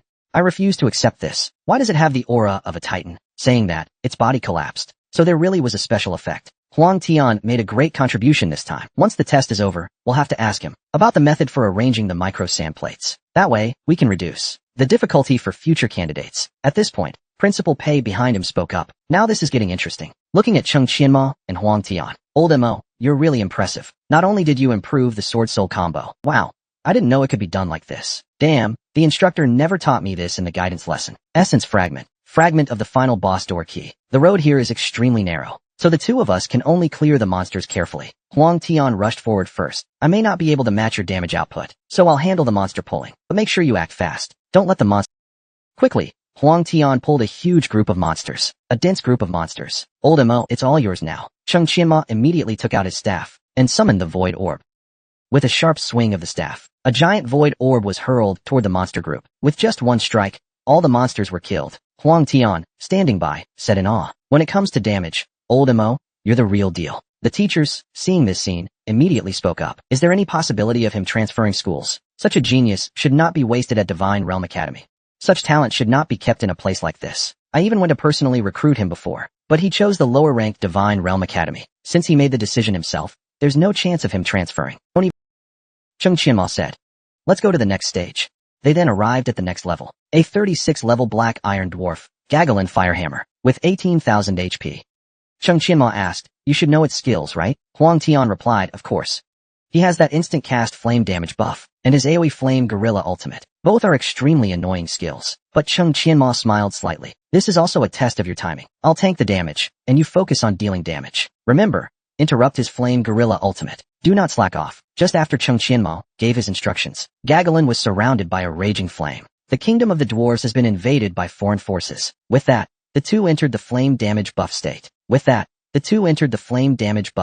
And received an additional 150 points of fire attribute damage. Seeing this, Cheng Qianma immediately activated purification power. He removed the fire damage increase status. Seeing this, Jia Lin gasped in surprise. How is this possible? But Cheng Qianma didn't give him any chance to react. Circle Staff, Sky Strike, Falling Blossom Palm, Whip Wing Stab combo attack. In an instant, Jia Lin had no way to defend. But Huang Tian had a slight setback. It's still Old Mo. He has truly perfected the battle mage skills. He even felt some sympathy for Jia Lin, hammering him. Seeing this, Jia Lin immediately activated the Firestar skill. Instantly, he absorbed 1/5. Cheng Qianma smiled faintly. Good brother, it's your turn now. I'll rest for 10 seconds. Saying that, he directly activated the ice barrier to shield himself. Furious, Huang Tian couldn't help but curse. Damn it, you're not playing fair. Old Mo, you're deliberately messing with my mind. But no matter how Huang Tian leveled up, what he needed to do now was interrupt Jia Lin's skill. So he executed a reverse challenge, and successfully interrupted Firestar's poison bar. But Huang Tian was also knocked back and fell to the ground. At this moment, Cheng Qianma grinned. Sometimes, you really need to push yourself. Otherwise, you'll never know your limits.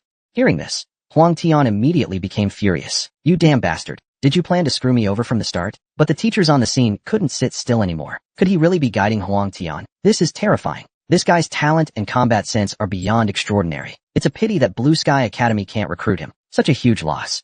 The Academy's higher-ups would never have expected that the heart carrying the hope of the entire Academy's future became a junior for another Academy's new student, and even became a guinea pig for experimentation. The prestigious higher-ups were furious on the spot, and they unanimously decided to expel him. But the principal directly vetoed this. Just now, Huang Tian was struggling to get back up. Cheng Qianma, however, watched with great interest. Then Cheng Qianma smiled and said, "Want to learn a more powerful move?" Huang Tian sighed heavily. "I'm already trying to tank damage, and you want me to talk to you? You said you'd help me, but now you're keeping me in suspense. Stop teasing me. Just tell me already." Actually, Gaggelin Firehammer's instant low explosion flame damage buff has a pattern to it. If you react fast enough, you can perfectly dodge it. Watch carefully when he raises his hand. See if you can spot the pattern. As soon as Cheng Qianma finished speaking, Huang Tian immediately looked at Gaggelin Firehammer's arm. But in the next second, he was hit by the low explosion flame damage, and it entered the 5th layer. The fire damage was increased to 750 points. At the same time, Huang Tian finally saw it. Before he started, Gaggelin's right hand had a slight pullback. Not bad. When he pulls back, use your cleaving wave strike. You can block his low explosion. The window is about 0.1 seconds. As he spoke, Gaggelin Firehammer's skill went off track again. Huang Tian, this time, seized the moment. He immediately used a cleaving wave strike. But to his surprise, he didn't negate the low explosion. Instead, the flame damage buff reached the 6th layer. The fire damage was increased to 900 points. Damn, is this something a human can even pull off? But Cheng Qianma signaled him not to lose heart. Don't get distracted. Keep practicing. Even though Huang Tian tried again and again, he always felt like he was just a bit off. Cheng Qianma, standing aside, reminded him, don't be nervous. Remember the feeling you had earlier. Next time, just do it a bit slower. The teachers in the meeting room were also discussing. This is absurd. Even if he's powerful, he shouldn't use our genius as a test subject, even if he's right. 0.1 seconds of reaction time. Can a human really do that? At this point, Huang Tian had already been tortured by Gaggle and Firehammer, and he entered the 10th layer of the flame damage buff. His fire damage was increased to 1,500 points. Fire damage increased to 1,500 points. Cheng Qianma loudly reminded him from the side. Huang Tian, this is your last chance. Don't say I didn't warn you. In your current state, Jia Jialin can kill you with one hit. Hearing this, Huang Tian, damn it, take this from your dad.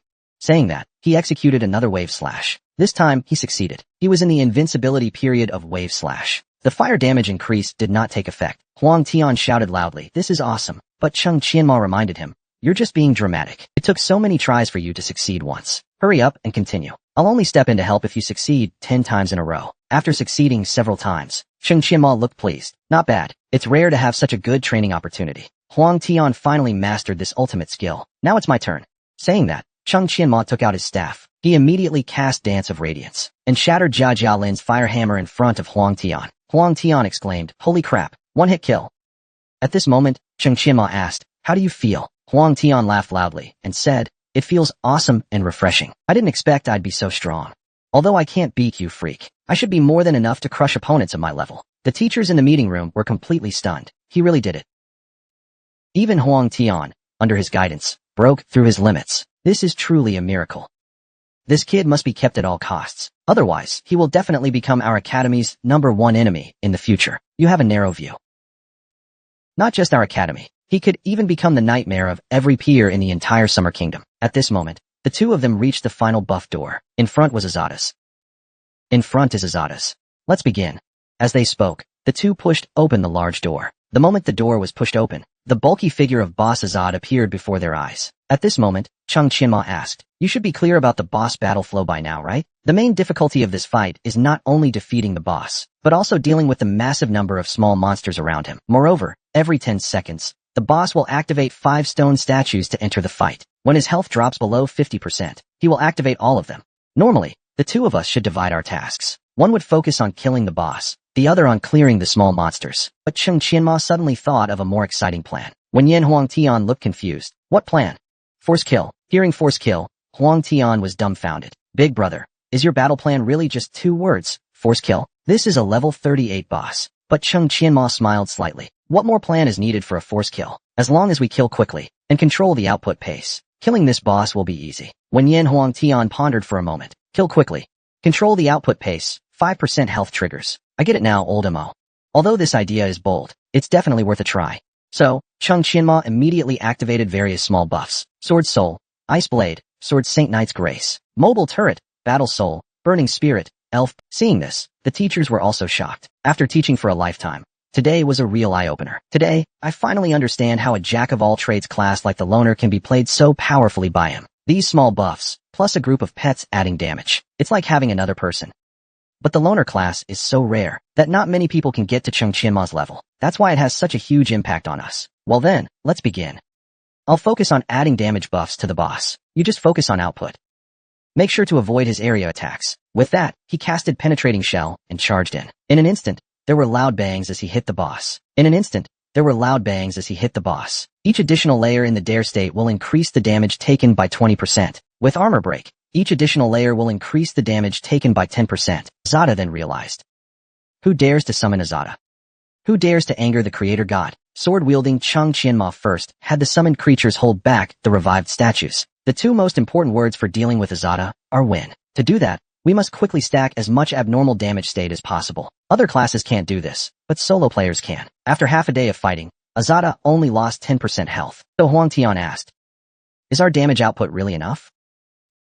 After so long, this is all the damage we've done. Cheng Qianma signaled him not to lose heart. Wait, the damage will soon spike. With that, several dazzling skills shot out. There were several loud bangs. Azada immediately took massive abnormal damage, accompanied by numerous critical and fatal hits. Azada was dealt a fatal blow.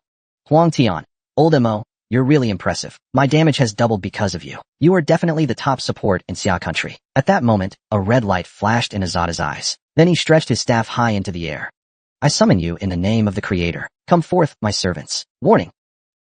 Azada's health is below 50%. All statues have been activated. The teachers in the conference room began to feel tense. It seems our output is still insufficient. Their tactics were too aggressive. A boss with 22,000 HP isn't easy to defeat. Next, they should split up to deal with the small monsters. But with so many activated statues, I doubt one person can handle it. I guess it's chaos. Liao Xinhuai had a smug look on his face. Let's see how you all do now. I'll turn the tide. But Cheng Qianmo remained calm, as always. His skills were charged and ready. In the next second, they all hit Azada. Instantly, Azada's health bar dropped to 0. Finally, it shattered into pieces. Despicable humans.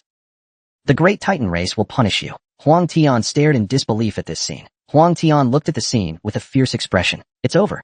So, this is how you like to play? Old Mo, with a thrill. But Cheng Qianmo smiled slightly. Life is so boring. Isn't it more fun to add a little spice? The teachers in the conference room fell silent. Only Principal Pei said faintly, the Divine Domain Academy might soon rise again. The first time Nanhai offered the DD power leveling service, it stunned the students on the spot.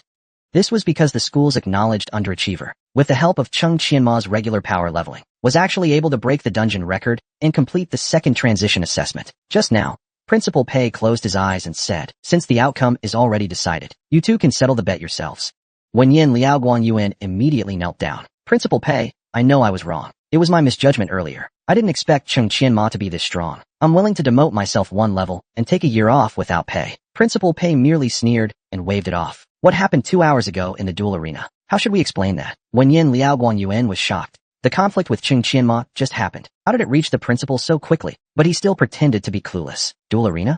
What duel arena? Wenyin Liao Guanyuan refused to admit his mistake, and Principal Pei recorded it. You're still pretending now? Wenyin Liao Guanyuan immediately started bowing. Principal, I have children late in life, so I've gone down the wrong path. I have elderly parents and young children. Principal, please spare me a way out. All right, Liao Guanyuan. I wondered why you've been so aggressive towards Cheng Qianmo today. Turns out, you were trying to settle a personal score. The arena battles in the duel arena have always been fair and open. Your son lost money and should compensate. How dare you, using your position as a professor, to openly take revenge on a genius? Do you have any conscience left? You should come submit your resignation tomorrow. This is the last bit of face I'm giving you. Take him away. At this moment, Liao Guanyuan was in utter despair. It's a pity there is no such thing as regret in this world. Meanwhile, Huang Tian successfully completed his second transition awakening task, successfully promoted to swordsman. Reward, 20 free attribute points. Congratulations to Huang Tian for breaking the Odomant secret realm record. Total time, 1 hour 58 minutes 49 seconds. Single rating, S-Class. Gained 50 billion experience. Received Platinum Chest, Level 1. Cheng Qianmo also received 5 million experience, and a Platinum Chest, Level 1,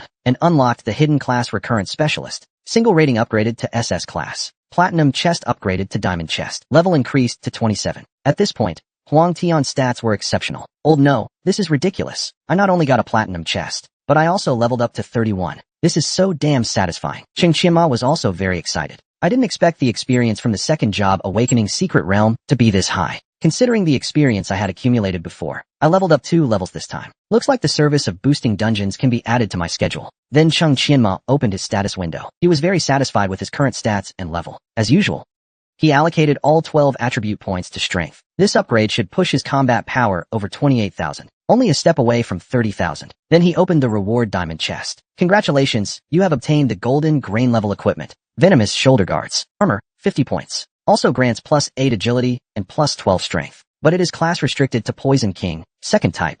Can actively release the Poison King catch skill. Fires a giant poison net straight ahead. All captured targets will be immobilized for 5 seconds. They will also be injected with paralysis toxin. Capture range, 30 meters. Cooldown, 2 minutes. Upon seeing the gear's attributes, Cheng Qianmo was extremely excited. It was his second piece of second job gear, and it also had a group control skill. This new skill combined with void knowledge or quantum explosion would be perfect. In the future, I can just group the monsters together, then cast a net and follow up with a group attack. That would be a complete clear. At this moment, Huang Tian was still showing off in front of Cheng Qianmo. Old Mo, I've made it big this time. I got another high-level equipment piece. By the way, let me see your reward.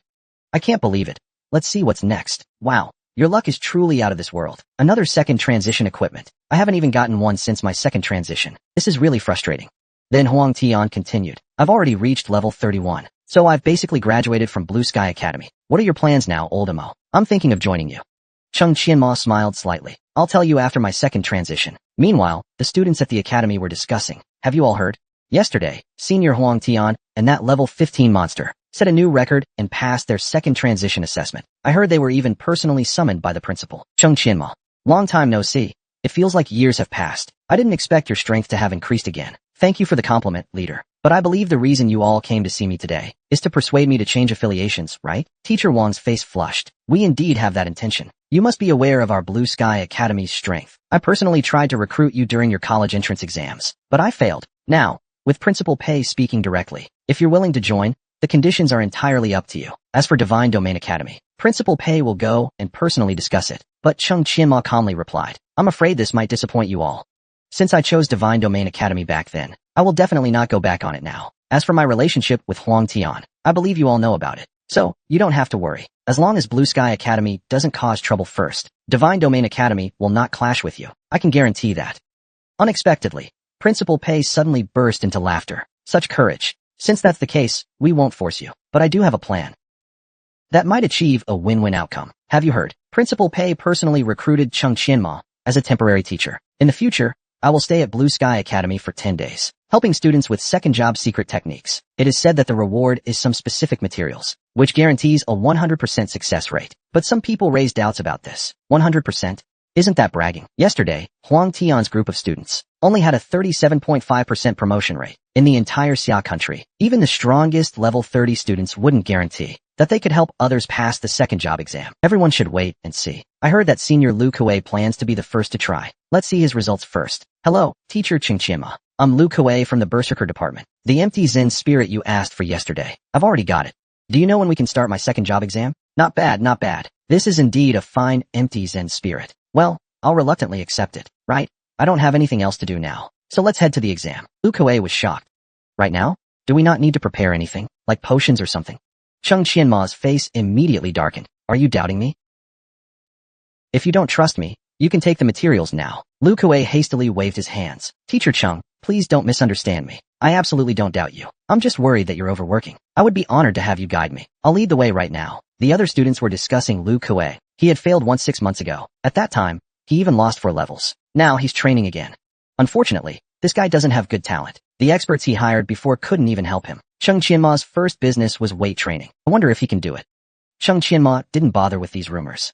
Relax, don't care about others' opinions. You must trust yourself and your judgment. But Lu Kuei still lacked confidence in himself. But Teacher Cheng, my hands are just too ugly. The map drawn just now is the Demon Soul Mountain. Its difficulty is even higher than that of Odomat. We'll need a bolder team for this one. Cheng Qianma just smiled slightly. Don't worry, when I say something, I mean it. Let's go. Soon, Cheng Qianma's first job was 80% complete. The students were stunned upon seeing this scene. Wow, his progress is insane. Are you sure he took Lu Kuei with him? In less than half an hour, he cleared Dungeon 12. It seems like we were the ones thinking too little of him.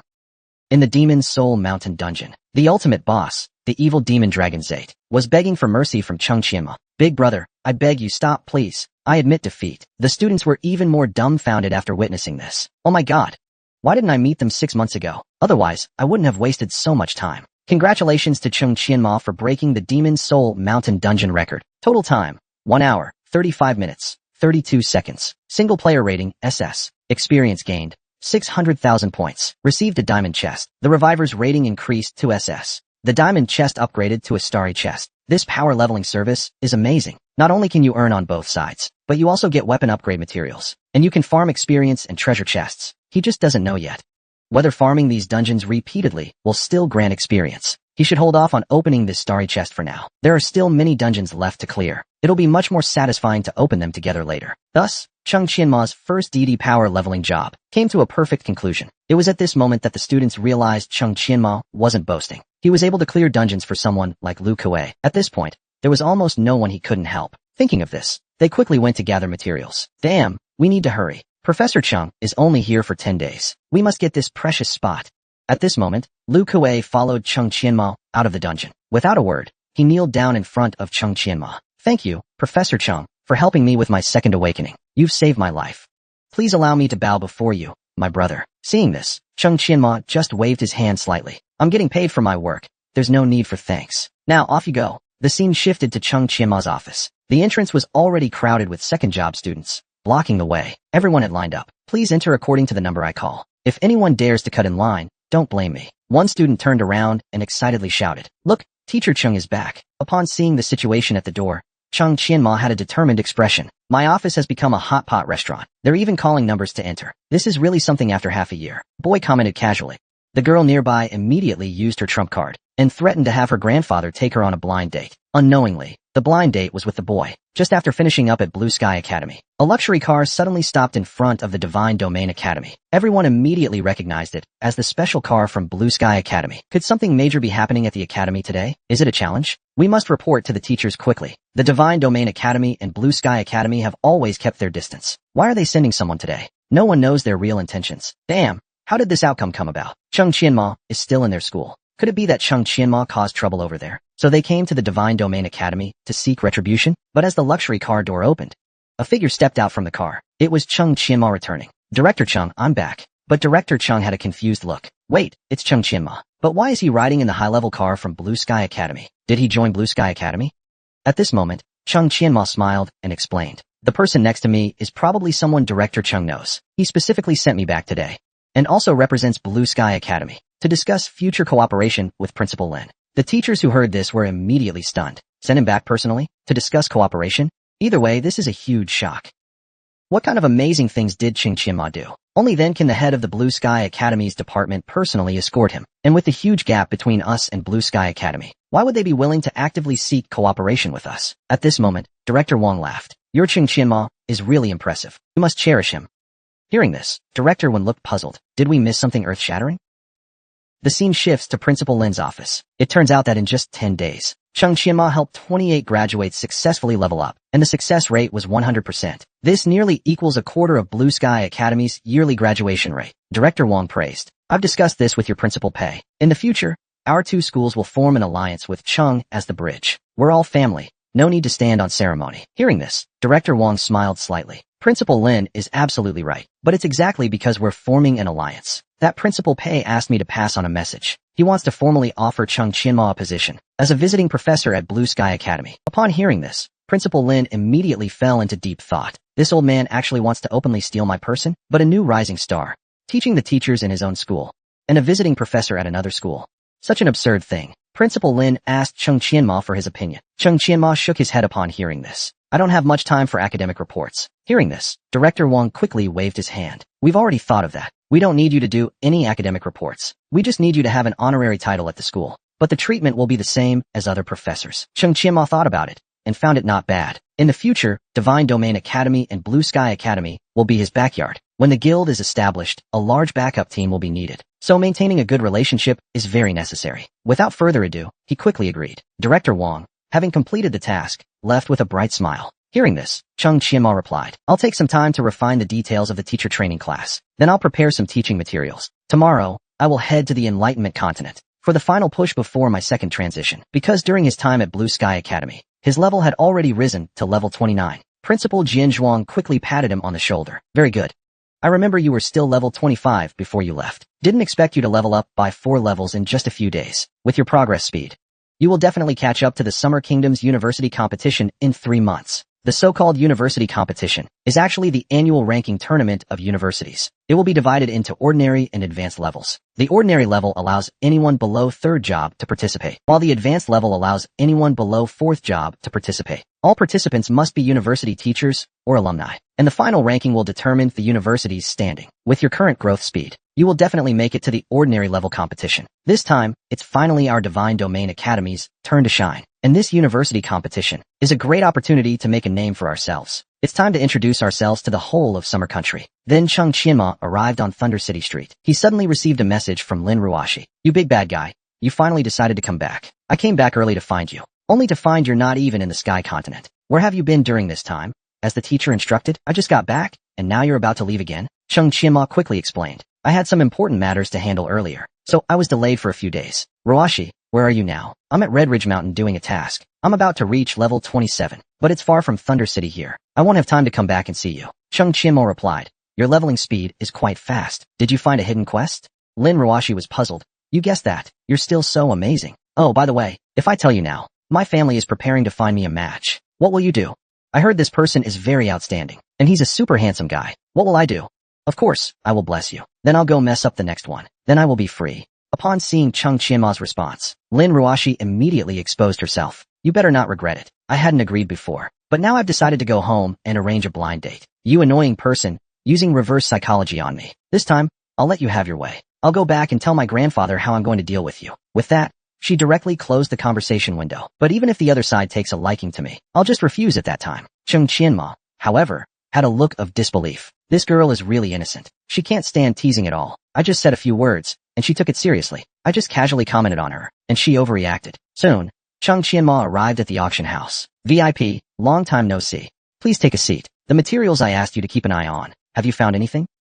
The flowing light 1,000 blades requires 12 materials in total. Blue Sky Academy has collected 10. Now, we're just missing Inyang Xingxi and Hidden Moon Feast. These are the hardest to find. The auction house manager then took out a box. Inside were Frost Hound, Rare Wood Twig, Blood Peach Jade, and Hidden Moon Feast. Upon seeing this, Chung Qianma was shocked. I didn't expect such a precious item like Hidden Moon Feast. He actually managed to get his hands on it. Looks like this is an unexpected surprise. But he still pretended to be indifferent and said, You've only collected 4 materials. It seems like your auction house's efficiency isn't very high. The manager immediately explained, I've been working hard to collect them. Master, Chung Qianma immediately interrupted her. Forget it.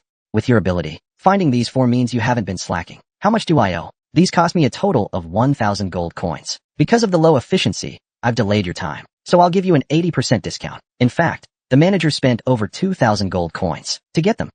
But seeing Chung Qianma's expression and her terrifying identity, he didn't dare to lie. But Chung Qianma slowly took out a money pouch. Since this is your kindness, I'll accept it. I will also strongly recommend you to the higher-ups. With that, he took the materials and left. The manager respectfully said from behind, Thank you for your recognition, my lord. It's an honor to work for you.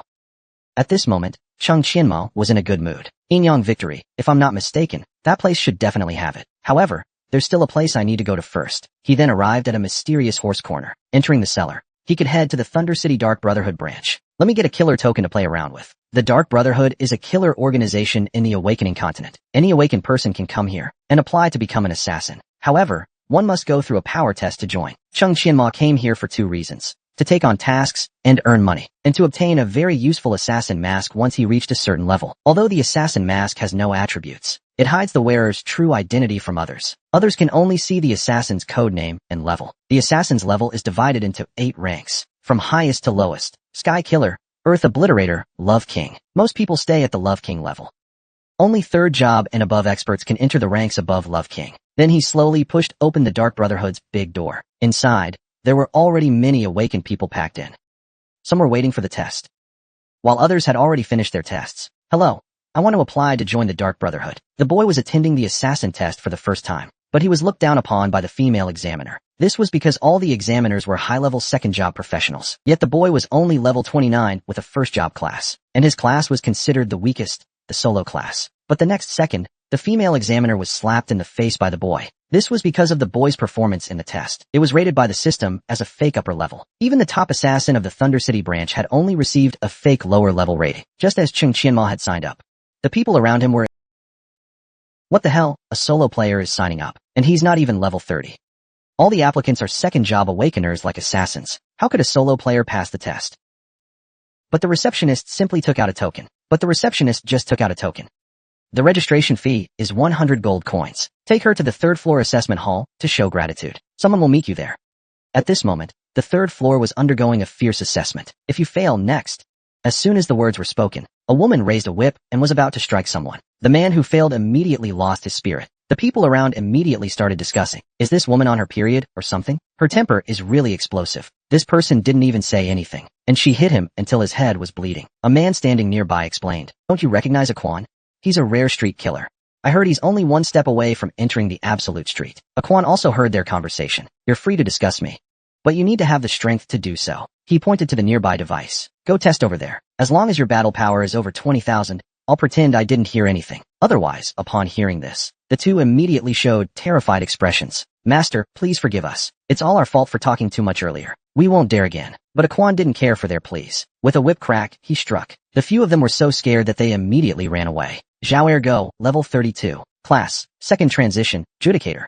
Battle Power, 18,372. Wang Tongshan, level 34. Class, Second Transition, Mechanical God of War. Battle Power, 17,889. Song Yujia, level 35. Class, second transition, Poison King. Battle power, 19,021. Upon seeing this, Aquan simply stated, "A bunch of useless people who can't even reach 20,000 battle power dare to discuss me. Someone, take them away to the water prison." Upon hearing water prison, the three were immediately dumbfounded. "No, please spare us, master. We'll never do it again." After dealing with these people, Aquan looked at Chung Chinma and asked, "Do you want to join the Dark Brotherhood? You're just a first transition loner class. Let me advise you. It's better not to waste my time here. You might still have a chance if you leave now. Otherwise," Chung Chinma simply responded, "It's fine." Upon hearing this, Aquan continued to remind him, "Let me make it clear beforehand. Our Dark Brotherhood never accepts trash. Even if you're only at first job, we won't lower our standards for the test. If your combat power is less than 20,000, you won't even be eligible for the test. If you don't meet the prepare to spend a few days in the water prison." But just as the words left his mouth, the screen displayed Chung Chinma's combat power. Chung Chinma, level 29. First job solo, combat power, 30,058. Akian beside him was immediately stunned. Level 29, with over 30,000 combat power? How is this possible? Who is this guy? Chung Chinma coldly said. "Now, do I have the qualification to take the test?" Akian replied. "I may have underestimated you. Then next, you will face 4 consecutive test challenges. First is the strength test, then the agility, endurance, and precision tests. Don't say I didn't warn you. Death during the test will result in level loss." As soon as Chung Chinma entered, he could feel, this place seems much more interesting than the last life. Let's see what's different from the previous life. At that moment, another woman walked in. "Akian, I knew you'd find someone suitable here. Have you found the right person?"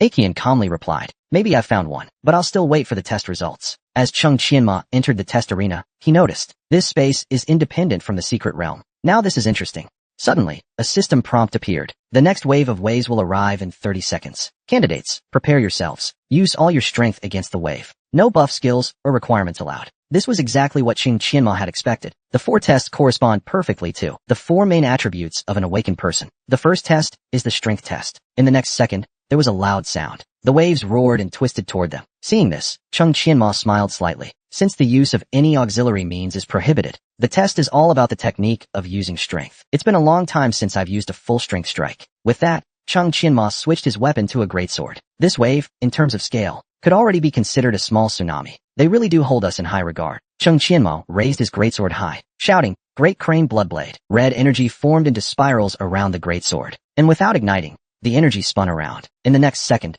he gathered all his strength and swung the greatsword at the giant wave. With a sharp sound of wind, the giant wave was instantly split open, creating a gap several hundred meters wide. "Congratulations, you have successfully passed the strength test." Overall rating, A. The left light gate leads to the next test, the meter test. The right light gate leads to the restroom. You can rest and recover in the restroom. Passing consecutive tests will increase your final rating. Please choose.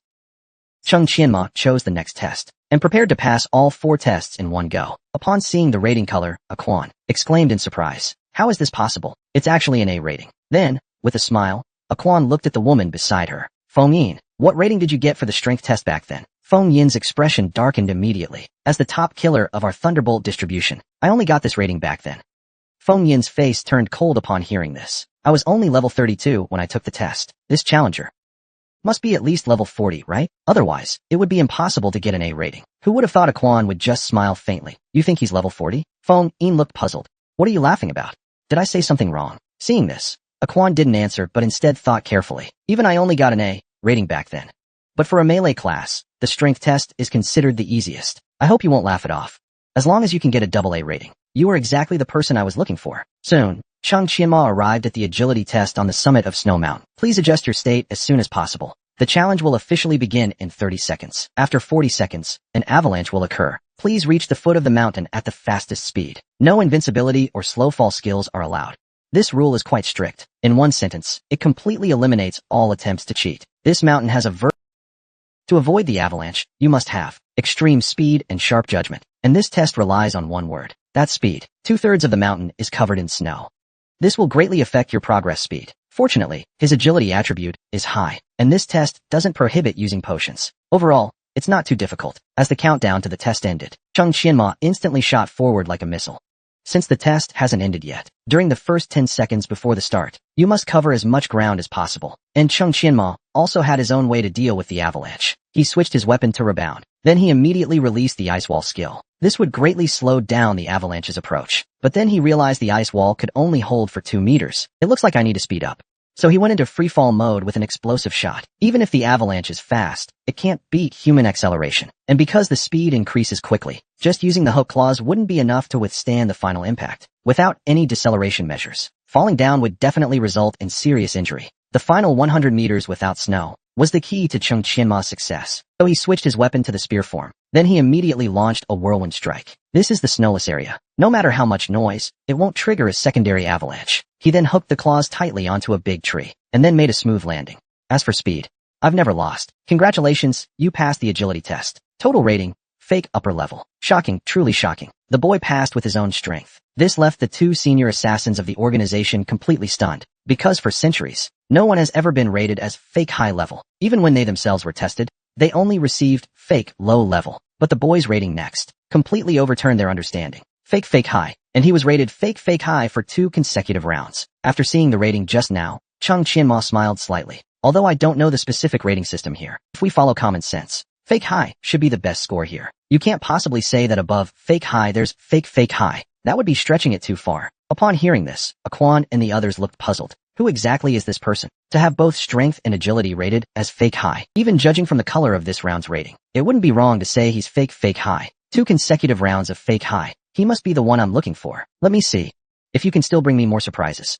Upon hearing this, this person is doomed. Being targeted by Aquan, this violent man, there's no chance for a good end. Looking at Chung Qianma's side, the lava tunnel in this round adds a layer of burning status. Even walking will continuously drain health. This is absurd. The physical test evaluates the physique attribute, but Chung Qianma hasn't added any points to his physique. Right now, his health is only 3,980 points. This lava tunnel is at least 2,000 meters long. After entering, he'll lose 100 health points per second. Even if he drinks a potion, he probably won't last a minute. He must come up with another strategy. With that, Chung Qianma immediately soared into the air to see if he would lose health in the air. As expected, just as he guessed, when stepping on the lava ground, he would lose health. But this time, in the air, he didn't lose any health. So it's time to proceed. He immediately drank a swift potion and simultaneously activated the auspicious moon state. Then, with a powerful leap, he shot into the air. Chung Qianma wanted to know how far he could leap with full power. This jump reached 600 meters. What a great start.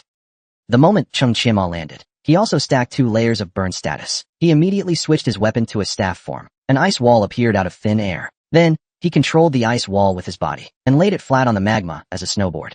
He sped towards the finish line. Fortunately, the ice wall was thick enough, which helped counteract the intense heat of the magma. Quickly, only 700 meters remained to the finish line. Chung Qianma hurriedly switched his weapon to a machine gun form. A grenade launched out in a burst. It stayed still and crashed into the front. Then, he activated the signature skill of the mechanic, summoning the air combat mechanical storm. Once the fighter jets took off, they immediately netted the area, using the jet's lift. He grabbed the net's rope and swiftly detached from the magma. Chung Qianma successfully reached the finish line. Not bad. I took 2 hits, losing 200 HP. The system promptly displayed a message. Remarkable. Congratulations, you passed the physical test with a rating of fake upper level. Seeing this, Chung Qianma felt awkward. Well, there's really a fake upper level rating. That was quite a leap. Outside, Feng Yin was also stunned, his mouth wide open. Could the legend be true? The fake upper level rating isn't even the highest. This terrifying red is unheard of. Who exactly is this guy? Akian, stop selling me a coffin. Akian calmly explained. I don't know his background. I only know he's level 29, and he's a solo class, considered trash. Before entering, he even took the power test. His current combat power is 3,058. Upon hearing 30,000 plus combat power, Feng Yin was even more shocked. What did you say? A solo level 29 with 30,000 plus combat power, then got 3 fake upper level ratings? Even the third test just now vaguely seemed like a fake upper level. Are we considered trash? From my perspective, we should report this freak's information. Based on his current performance, even if he fails the last test, he still has a great chance of getting a chicken dinner rating. This left the 2 senior assassins of the organization completely stunned, because for hundreds of years, no one has ever been rated as fake high level. Even when they themselves were tested, they only received fake low level. But the boy's rating next completely overturned their understanding. Fake high. And he was rated fake high for 2 consecutive rounds. After seeing the rating just now, Chung Qianma smiled slightly. Although I don't know the specific rating system here, if we follow common sense, fake high should be the best score here. You can't possibly say that above fake high there's fake high. That would be stretching it too far. Upon hearing this, Aquan and the others looked puzzled. Who exactly is this person? To have both strength and agility rated as fake high, Even judging from the color of this round's rating, it wouldn't be wrong to say he's fake high. 2 consecutive rounds of fake high. He must be the one I'm looking for. Let me see if you can still bring me more surprises. Upon hearing this, this person is doomed. Being targeted by a Quan, this violent man. There's no chance for a good end. Looking at Chung Qianma's side, the lava tunnel in this round adds a layer of burning status. Even walking will continuously drain health. This is absurd. The physical test evaluates the physique attribute, but Chung Qianma hasn't added any points to his physique. Right now, his health is only 3,980 points. This lava tunnel is at least 2,000 meters long. After entering, he'll lose 100 health points per second. Even if he drinks a potion, he probably won't last a minute. He must come up with another strategy. With that, Chung Qianma immediately soared into the air to see if he would lose health in the air. As expected, just as he guessed, when stepping on the lava ground, he would lose health. But this time, in the air, he didn't lose any health. So it's time to proceed. He immediately drank a swift potion and simultaneously activated the auspicious moon state. Then, with a powerful leap, he shot into the air. Chung Qianma wanted to know how far he could leap with full power. This jump reached 600 meters. What a great start. Total rating, fake upper level. Reward, 800,000 experience points. Because this is the first fake upper level rating in the history of the Dark Brotherhood, an additional 800,000 experience points will be rewarded. Your initial test rating is chicken dinner. To upgrade to the next level of the fake upper level, you need 20,000 chicken points. As a result of the reward, Chung Qianmo reached level 30. Didn't expect such a high experience reward. The final hurdle to level 30 was completed in such an unexpected way. Can this be called a pleasant surprise? Before I go to the next step, there's just one last thing to do. That is to get the Inyang Saint Priest. But then, something that shocked me happened. Because you are a solo class reawakener, all special second job promotion tasks are unlocked. Please solo any difficulty of the ultimate adversity to obtain the SSC rating. Upon completing the task, you will be promoted to the second tier profession, the Soul Reaver. Didn't expect solo players to have an advanced class. Meanwhile, the testing hall had already erupted. Oh my god, there's actually a fake upper level rating for the entrance exam. I thought fake upper level was already ridiculous enough. Who is this person really? His strength is so formidable, and he's a level 29 trash solo class. Suddenly, a voice rang out from the hall. Lock up all the candidates who haven't participated in the test yet. Lock them all up. The examiners, upon hearing this, were immediately stunned. We didn't do anything. Why are we being locked up? We are all participants in the exam. You can't do this. Spare us. We need to leave. The reason for this is known only to Akian. This person is of great use to me. I can only inconvenience you all for now. Today's events must not be leaked. Otherwise, don't blame me, Akian, for being unkind. I'll release them later. Each person will be compensated 100 gold coins. I'll personally cover the cost. As soon as the words were spoken, Chung Qianma slowly walked out from the test secret realm. Seeing this, Akian quickly applauded. Congratulations, you earned the first fake upper level rating in Dark Brotherhood history. Chung Qianma just smiled. Big boss, you flatter me. It was just luck. Is this woman on drugs or something? She was acting like a fierce tiger earlier. How come she suddenly changed her attitude? But when Quan saw the armband on Chung Qianma's arm, she was even more shocked. What? You've already reached Absolute Street. But then her expression returned to normal. You don't need to be modest. With your level, achieving this is already something beyond what ordinary people can do. From now on, we're colleagues. Come with me. Chung Qianma could tell at a glance that this person was not simple. But still, he decided to follow her for now. If things go south, he could just activate his ghost form and run. This scheming and treacherous woman never thought that after sending the boy to the ancient altar, she intended to have him unseal the power of the altar. What she didn't expect was that while the seal was indeed broken, it was actually the boy who used the mask. Instead, she herself got sealed in the altar by the boy and the guardian beast. Just now, not long ago. Quan took out a piece of clothing. This is the outfit of an absolute street killer. If you want to accept, just go to the task hall on the second basement floor. With that, she leaned her chest in front of Chung Qianma. Chung Qianma, who was muscular, immediately blushed. Based on the strength you've shown so far, I estimate that within at most 2 years, you'll definitely step into absolute domain. Don't let down my trust in you. I have high hopes for you, little brother. Chung Qianma grinned. Thank you, sister. Thank you, sister. But at least Qian Imo knows why she's called a Quan. It's because her chest curves are quite round. At this moment, Qian Imo stood up and asked, Quan, is there anything else? If not, I'll take my leave. But Quan reached out to stop him on the spot. Wait a moment. Actually, there's one more thing I need your help with. I saw your extraordinary talent, so I was willing to share this information with you. You must never tell anyone else. Qian Imo pondered for a moment. The fish is finally about to bite. What is it, Quan? Go ahead. Then Quan slowly said.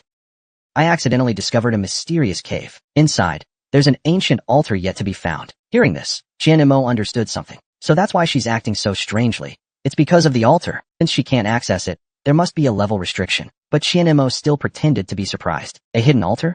Seeing this, Aquan glanced at him. I told you because but there seems to be a beast guarding the cave, so the entrance is sealed. With my current level, I simply can't get in. Hearing this, Qianmo couldn't help but think. There are two places that match this description in my memory. One is the Flowing Cloud Sword location at level 35, and the other is the Devil's Soul at level 40. Obviously, she's talking about the altar behind the Flowing Cloud Sword waterfall. To keep me confident, she deliberately didn't mention that the beast is actually level 40. What a malicious woman. Moreover, the altar can only be activated by one person, and it has a cooldown of 3 months. It seems she wants to claim it all for herself. Since you're ruthless, don't blame me for being ruthless too. But Qianmo still smiled and said, I heard that altars can be activated by multiple people at the same time. Since Aquan is willing to tell me, I must be lucky. And the seal is only level 35. The beast inside shouldn't be too strong, so I've decided to give it a try. As she spoke, Aquan grabbed Qianmo's hand. You're truly the man I have my eyes on. No time to waste. Let's go now. Then she took Qianmo straight to the destination. This is the Flowing Cloud Sword waterfall. Behind this waterfall is the ancient altar. I'll guard the entrance for you later. You just focus on going in and taking the challenge. Don't worry, I'll be standing guard here. Absolutely no one will be able to disturb you. But Qianmo scratched his head awkwardly. Sister Aquan, I do trust your strength, of course. It's just that. Wen Yin Aquan looked quite puzzled. Just what? My test results from before were a bit too good. I guess it got to my head. After thinking for a few days, I started to panic a little. The beasts inside, they're not insanely strong, are they? Do you know their actual level? I'm afraid I might not be able to handle it. Sword Strike, Aquan patted him on the shoulder. Your worry isn't entirely unfounded, because I've never been inside either. So I'm not sure what level the beasts in there are, but judging by the seal level, they shouldn't be too high. How about this? I've got a life-saving item here. Take it with you. Might come in handy when things get tough. This item is called the Werewolf Pearl. Once activated, it grants 3,000 temporary HP, and it can be used 3 times total. I've already used it twice, so don't use it unless Sword Strike, Qianmo. Thanks, Sister Aquan. I'll definitely complete the mission. I won't let you down. With that, he dashed straight inside. Aquan stood watching Qianmo's fading silhouette. Such a shame. You really are a rare talent. If you can successfully undo the seal, I might reward you someday. But if you fail, you'll only have your lack of strength to blame. As soon as Qianmo entered, he smiled slightly. The Werewolf Pearl really is a rare treasure. Usually only rich players can get their hands on one. Seems like being an assassin really pays well. She's only level 45 and could afford such a powerful item. Since you offered it to me willingly, I won't be polite about accepting it. Originally, I didn't plan to activate the Flowing Cloud Sword altar just yet, but since I happened to end up here by chance, I might as well take it down. As I spoke, I pulled out the leper mask from my chest. Wearing it allows me to transform for the next half hour into the appearance of a gnome. My height, weight, and so on will also change accordingly, but using this thing here really feels a bit strange. If I remember correctly, the beast guarding this ancient altar should be a level 40 rock rat. Although defeating it head-on wouldn't be too hard, the seal would also disappear as a result. I don't want to let that wicked woman Aquan benefit so easily. Just then, a surge of energy suddenly stopped. Seeing this, I immediately looked up. Sure enough, it was the level 40 rock rat. I then greeted the rock rat. Hello there, rock rat. I'm a leper gnome. Just like you, a creature of the apocalypse continent. Have you been trapped here with poor food? The rock rat immediately understood me. It started nodding frantically. Seeing this, I was overjoyed. Well, that makes things easier. I quickly pulled out a big pile of meat and fruit. You're in luck running into me. Eat as much as you want, rock rat. Seeing the pile of food, the rock rat's eyes immediately lit up. Without hesitation, it stretched out its paws. Then it began to gobble it all up. Take your time, buddy. If it's not enough, there's more. I'm going to look around a bit. With that, I walked deeper into the area. This time, I might be able to learn a second-class skill in advance. As I spoke, I placed my hand on it. Right after, the system gave a notification. Since your class is Reincarnator, you have already learned all first-class skills. You may now choose any second-class skill from all professions to learn. Available skills include Death Tombstone, Earth-Splitting Slash, and Killing Wave. Time to pick something wicked. I choose to learn Killing Wave. Upon activation, a strong killing aura bursts from your body, dealing continuous defense-ignoring damage to all enemies within a 5-meter radius, and increases both your and nearby teammates' physical and magical critical rate by 5%. Consumes 50 MP per second while active. Once MP is depleted, the state You can also cancel it manually. Next time I upgrade the system, I'll definitely try to turn this skill into a passive one. 50 MP per second is a bit much, given my current spirit stats. For now, I can only use it as a burst skill. Meanwhile, outside, Aquan was feeling a bit regretful. That kid's been inside for quite a while now. Why hasn't there been a single sound? Don't tell me he got one shot by a beast, but that can't be right. Even if he got one shot, he should have screamed. A mere level 40 beast couldn't possibly one-shot him. So what's going on in there? At the same time, inside the Flowing Cloud Sword, Brother Rockrat, that outer ceiling barrier, It's being maintained by your own power, right? Upon hearing this, Rockrat immediately nodded. But brother Rockrat, when I was wandering around earlier, I noticed the altar seemed to have lost its power. Do you know what happened? Hearing this, Rockrat immediately looked panicked. Without a word, he rushed straight toward the altar. Seeing that, I grinned inwardly. He got him.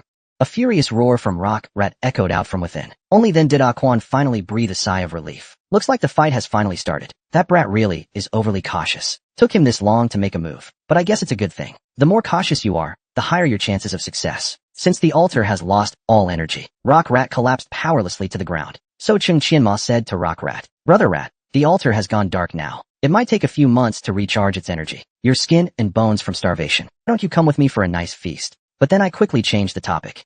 Even if we team up, it'll be hard to beat him. But I've got a really solid plan now. We can escape this place safe and sound. So after that, I followed the plan and headed to the entrance with Rockrat. Oh no, Rockrat's going to eat someone. Don't chase me. Don't chase me. Seeing this scene, Aquan looked determined. What a useless guy. He couldn't even handle a level 40 beast. But then Aquan was surprised to see that the seal at the entrance had been lifted. Without hesitation, Aquan dashed straight into Flowing Cloud Sword. Meanwhile, I quietly watched Aquan's back from the side. Brother Rockrat, our cooperation isn't bad at all. That wicked woman has already gone inside. It's time to reactivate the seal. The boy faced the second awakening trial for the first time, and shocked Director Lei on the spot. Because since the school was founded, it always required 2 people to pass. But the boy not only insisted on going alone, he also requested the school not to broadcast it publicly. Even the teachers weren't allowed to watch. Helpless, the director had to report this to the principal. To his surprise, the principal remained calm upon hearing the news, and even offered his granddaughter to marry the boy. Just now, Qianmo returned to the capital city. As soon as he arrived, someone asked him, Hello, are you Mr. Qianmo? Qianmo replied, Yes. Are you looking for me? Yes, Mr. Qian. President Zhang would like to see you. Then they arrived at the president's office. You must be Qianmo, right? Sorry to trouble you to come over. Please introduce yourself first. My name is Zhang Xiaoyuan, president of the Capital City Management Association. After the introduction, they both sat down. At this moment, Qianmo was puzzled. Why does this guy keep staring at my ring? Is he here because of Elder Qin? Let's see what his purpose is first. Qianmo, is there something you need? Upon hearing this, President Zhang gestured with his hand. Truly a young hero. You've only been at the Divine Academy for a short time, and you're already in your 30s. Very impressive. Here's the situation. After Elder Qin learned you had reached your 30s, he asked me to give this to you. He said you must only try to open it after completing your second awakening. Seeing this, Qianmo accepted it, but couldn't open it. It seemed to be sealed by some mysterious power. Looks like I'll have to wait until my second awakening is complete. Then he bowed to President Zhang. Please thank Elder Qin for me. Alright, I gladly accept it. Director Lei reminded Qianmo, you just got back and you're already taking the second-class advancement exam. Aren't you going to rest even a little? Chung Qianmo smiled and replied, Director Lei, don't worry. But I do have a small request. I'm a solo player, so this second advancement, can the school disable live streaming this time? Upon hearing this, Director Lei sighed. That's really a pity. I was planning to have the entire school watch and learn, but since you brought it up, you must have your... So we'll go with your request. No one will be allowed to watch your trial. I can even block others from entering the area. Chung Qianmo gave a slight smile. Just me doing the test isn't exciting enough. I'm going to solo the second-class advancement trial. With that, he vanished without a trace, leaving Director Lei completely stunned. Director Lei quickly reported to Principal Lin, Chung Qianmo has returned. But he didn't rest at all, and just rushed to take the trial. I couldn't stop him at all. But Principal Lin just smiled calmly. That kid's still the same as ever. Youth really is a great thing. Then Director Lei continued reporting. Director Lei gave a slight smile. With that, he vanished without a trace, leaving Director Lei completely stunned. So Director Lei quickly reported to Principal Lin. Principal Lin, Chung Qianmo has returned. Chung Qianmo gave a slight smile. Just me doing the test isn't exciting enough. I'm going to solo the second-class advancement trial. With that, he vanished without a trace, leaving Director Lei completely stunned. Director Lei gave a slight smile. With that, he vanished without a trace, leaving Director Lei completely stunned. Director Lei gave a slight smile. Didn't I tell you not to go on blind dates anymore? But Principal Lin remained calm, as ever. That won't do. I've already promised someone else. He's taking his second advancement trial now. Once he's done, I'll arrange for you two to meet. Lin Roashi still wanted to refuse, but Principal Lin waved his hand to stop her. This matter is settled. Whether it works out or not, I won't force you, but I must meet him at least once. Meanwhile, on Qianmo's side, this time, the class advancement trial is set in Desert City. To achieve an SSS rating, he must go all out. That way, he can permanently increase all attributes by 5 points. If he earns 2 tokens, that's 10 points. He quickly opened the attribute panel. Not bad, not bad. His attributes already far exceed other classes at the same level. Right now, his body is brimming with power. It's time to aim for the legendary Soul Reclaimer. He said this to Brother Rockrat. Old buddy, today is your last day with me. As long as I clear this trial smoothly, I'll set you free right away. With that, he entered the monster-pulling phase. Soon, various debuffs came piling on. Shadow Curse, Crippled, Weakness, Electric Shock, Burn, and so on. No matter what, he's playing with death. But Qianmo just smiled slightly. Brother Rockrat, just follow my lead. Time it right, and jump forward. Yes, just like that. See that stone bridge ahead? Jump again. Excellent. Brother Rockrat, you're doing great. This is exactly why Qianmo chose this map. There are just too many debuffs here. But whether it's the stone bridges on either side, or the stone pillars along the path, as long as you use your mount to jump up, you can immediately escape combat. He then quickly drank golden grain and health potions. If only the cooldown time were a bit shorter, then he wouldn't have to play so dangerously. But to get an SSS rating, he probably needs to personally clear out the mobs and complete the 100 kill challenge. Luckily, this place has just the thing. Cleaning up these mobs will be easier later. Up ahead is the first boss, Trainer Psycha. You stay up on the high platform, Brother Rockrat. Leave the rest to me. With that, like a madman, he charged just like in his previous life. The scarabs in Desert City are neutral creatures. If you don't attack them first, they'll get defeated on their own. So clearing the entire dungeon is the top priority. As he spoke, he pulled out the N18 expansion site. For neutral creatures like these, wiping them out in one go is the best way. While the Instructor Psycha is still patrolling the outskirts, let's set up the trap first. Then we'll wait for Instructor Psycha to enter the swarm. And after that, we can enjoy a beautiful fireworks show. Just as Instructor Psycha stepped into the heart of the swarm, Chung Qianma immediately pressed the detonator. Lift off. With that, a loud boom echoed across the area. Broken rocks and blood mist burst and flew everywhere. Then a faint smile appeared on his lips. You've defeated level 36 elite bug. Instructor Psycha is just so evil, but Chung Qianma is even worse. Right after working with Brother Rockrat to seal Quan inside the barrier, this guy turned around and betrayed all trust. He tamed Brother Rockrat as his mount. Not only did he not give him a single bite of food, he even treated him like a pack mule. And even then he still complained Rockrat was too slow. But when Quan entered just now, she was stunned. Who the hell did? I spent half a year preparing this ancient altar, and someone else just waltzed in and took the prize? Could it have been that brat Chung Qianma? But thinking about it, that didn't make sense either. There's no trace of him in the entire cave. Most likely, Rockrat must have killed him. Only the dead can vanish into thin air like that. And why are there gnomes in this cave now? Could he have followed someone else in here? And the altar was activated by that person later on. Anyway, the seal is gone now. I'll just have to try my luck again in 3 months. Quan then prepared to break the seal, but the moment she touched it, a powerful force flung her back. Quan was completely dumbfounded by the scene. Why has the seal barrier reappeared? Now there's truly no way out. The only outcome now is to starve to death. Was this whole setup made to trap me? Rather than die such a pitiful death, I might as well end it on my own terms.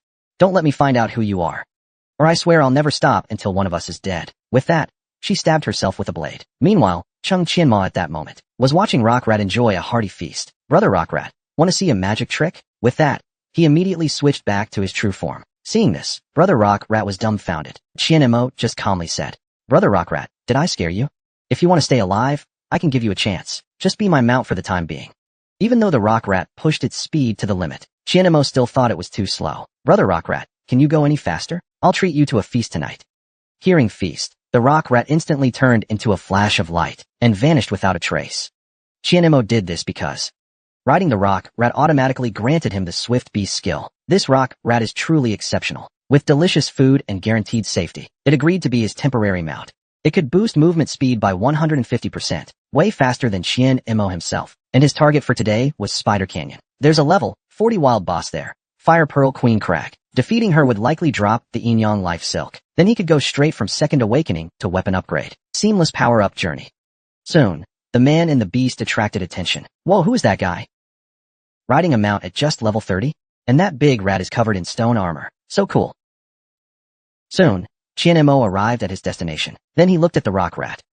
Wait here for me. The path ahead is too narrow for you. I'll go alone from here. But in the next moment, he was surprised to see someone was already fighting Fire Pearl Queen Crag, and that person was even a level lower than him. I didn't expect to find such a promising assassin here. Though he couldn't deal much damage to the queen, his dodging and movement were excellent. I need to figure out a way to recruit him. The damage is too much. Dodging this AoE attack is a real struggle. As the queen's attacks became more ferocious, the man had given up resisting. But at the critical moment, Qianmo stepped in and shielded him. With just one strike, he blocked the queen's attack. Seeing this, the man grew excited. So it's you, sir. Hearing this, Chung Qianma looked confused. Do you know me or something? Of course. My name is Li Mingho. I just joined Yumba Academy this year. Thanks for letting us follow you when gathering outside Thunder City. I used to be on the road to Thunder City, and you'd almost collected all the resources already. There were quite a few scavengers following from afar. This guy was one of those scavengers back then. The brawny Li Mingho continued.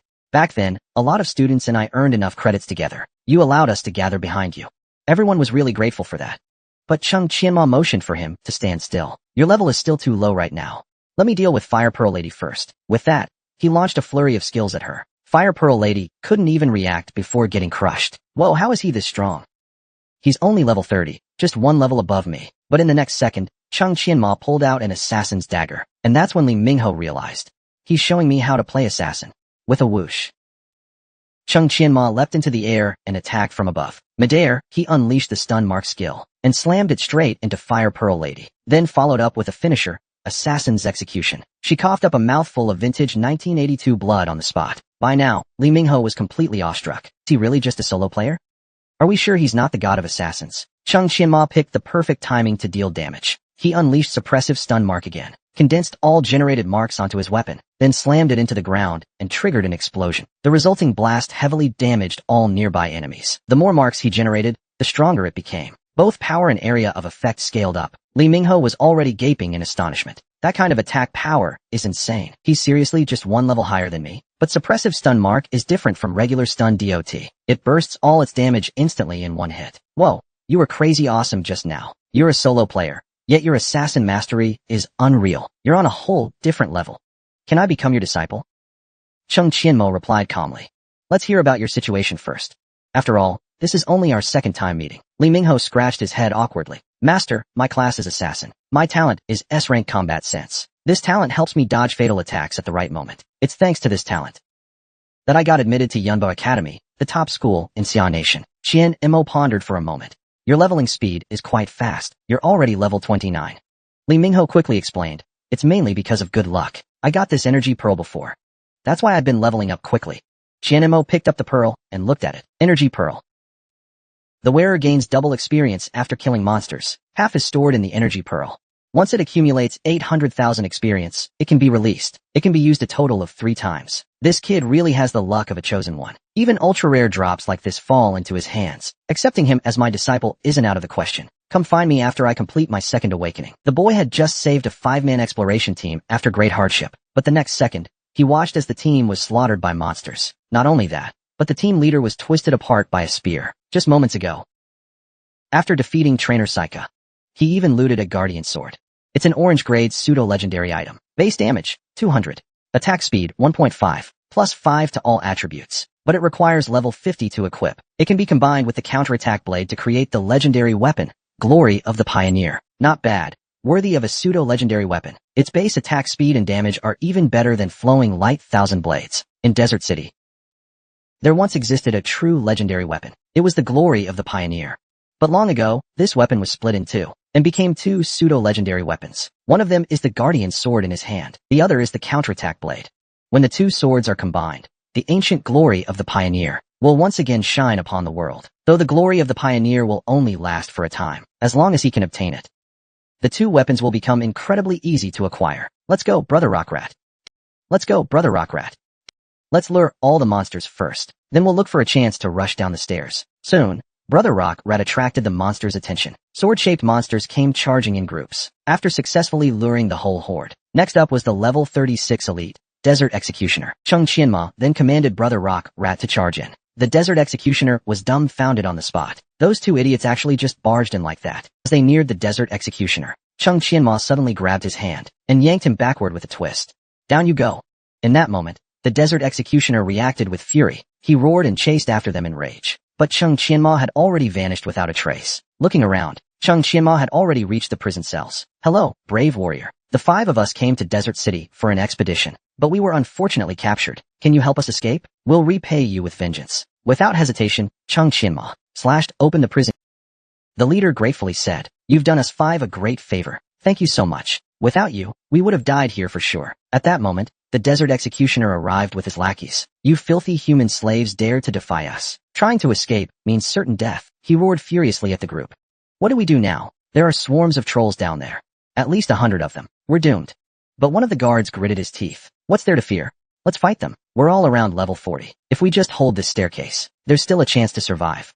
Everyone, prepare for battle. Then he turned to Cheng Qianmo and said, Warrior, please lend us your strength. Cheng Qianmo replied, no problem. I'll make my move when the time comes. Just focus on holding your ground.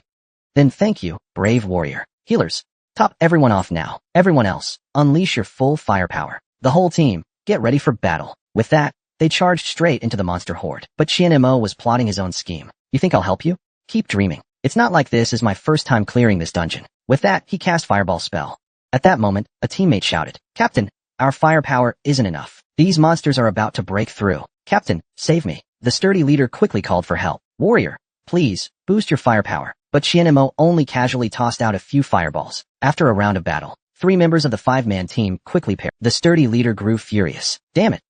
We were only a dozen monsters away from victory, but now I'm left with only a healer. Am I really going to die here today? Just as the leader fell into despair, a loud thud rang out. Qianmo's spear knocked over a troll. Then he unleashed a barrage of fireballs, instantly killing several trolls on the spot. The sturdy leader quickly thanked him. Thank you for your help, warrior. Luckily 2 of us are still alive. But as soon as he finished speaking, Qianmo pointed his spear at the leader. The sturdy leader looked confused. Warrior, what are you doing? Qianmo replied coldly. Shouldn't I be the one asking that? Were you planning to thank your savior with a dagger? Hearing this, the leader looked baffled. How did you know? But Qianmo didn't answer.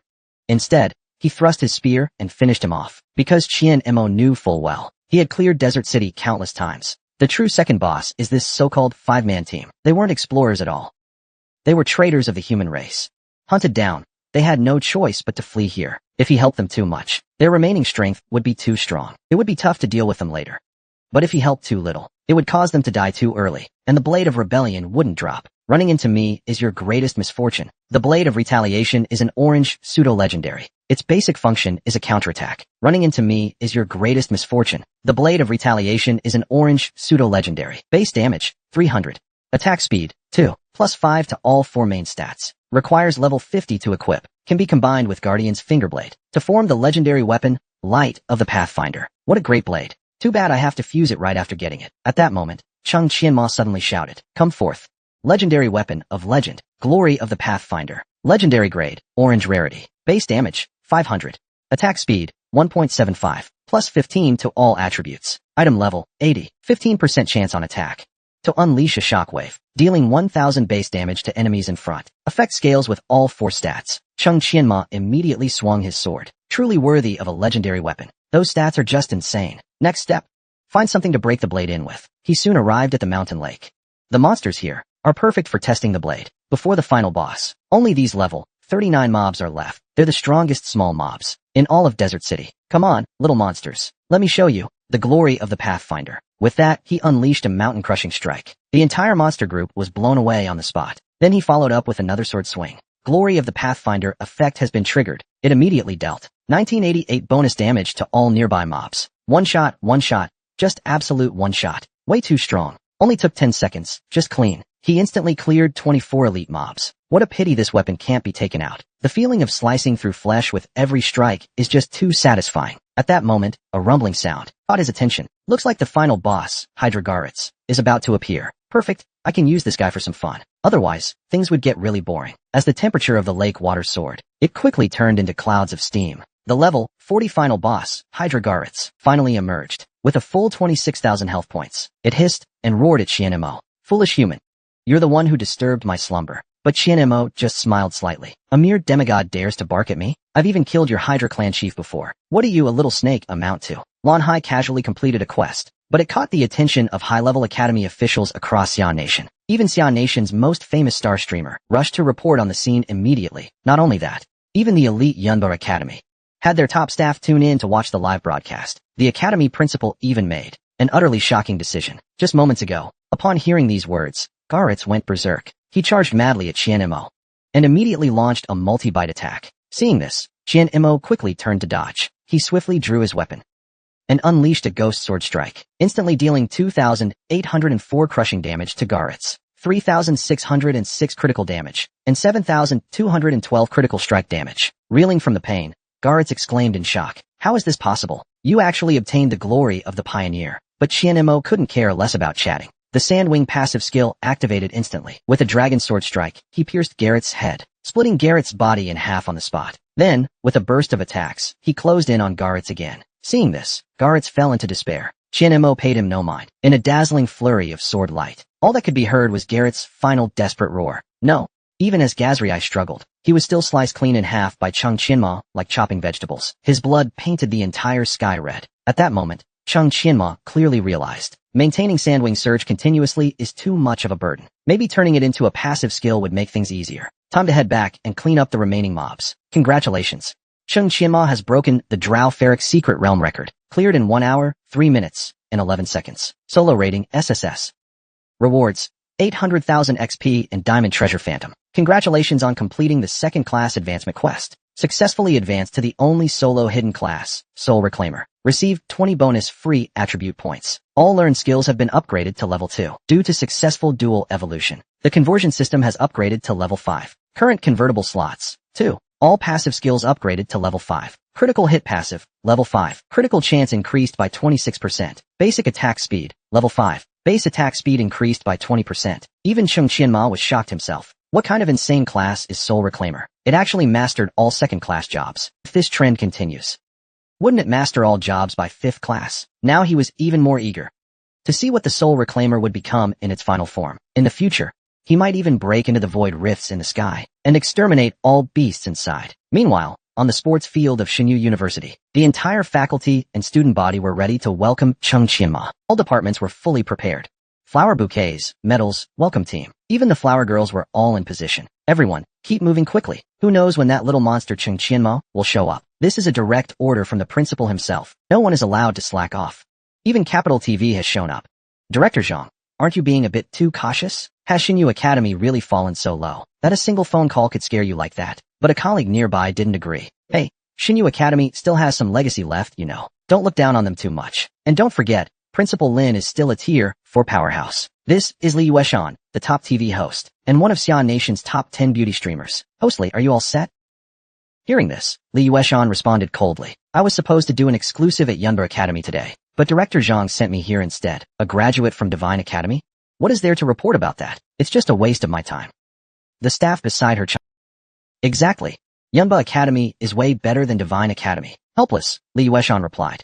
I wonder what promises their principal made for Director Zhang to agree to this. Since we're already here, let's start rolling. Might as well see how Divine Academy is doing these days. It's been years since I last visited. As the broadcast started, Li Yueshan quickly got into character. Hello, dear viewers of our live stream. I'm Li Yueshan. Today, at the invitation of Divine Academy's principal, we're here to witness the advancement exam of a genius student. The live chat immediately exploded with comments. This is hilarious. Has Divine Academy fallen so low that they have no real talents left? Showing off a graduate's second awakening like it's a big deal? They still think they're Xi'an Nation's #1. So boring.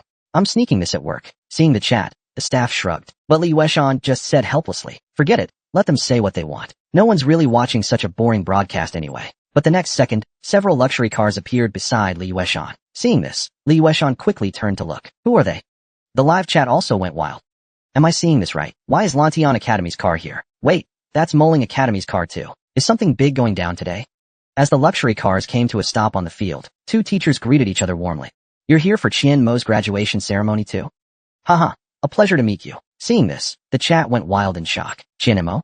Who is that? I think I've heard of him. He's from Hebei Province, Zhuang. He actually got 2 big shots to come in person. Even the provincial academy doesn't get this kind of treatment. Little did they know, back in Yunba Academy's office, the teachers were also watching the live stream intently. Yunba Academy is the #1 ranked school in Xi'an Nation. Suddenly, Principal Wu Shuichin tapped on the table. Everyone, share your thoughts. What exactly is Xinyu Academy trying to do today? Director Zhou from From what I know, this Chung Qianmo was a provincial top scorer this year, but his class was a solo player.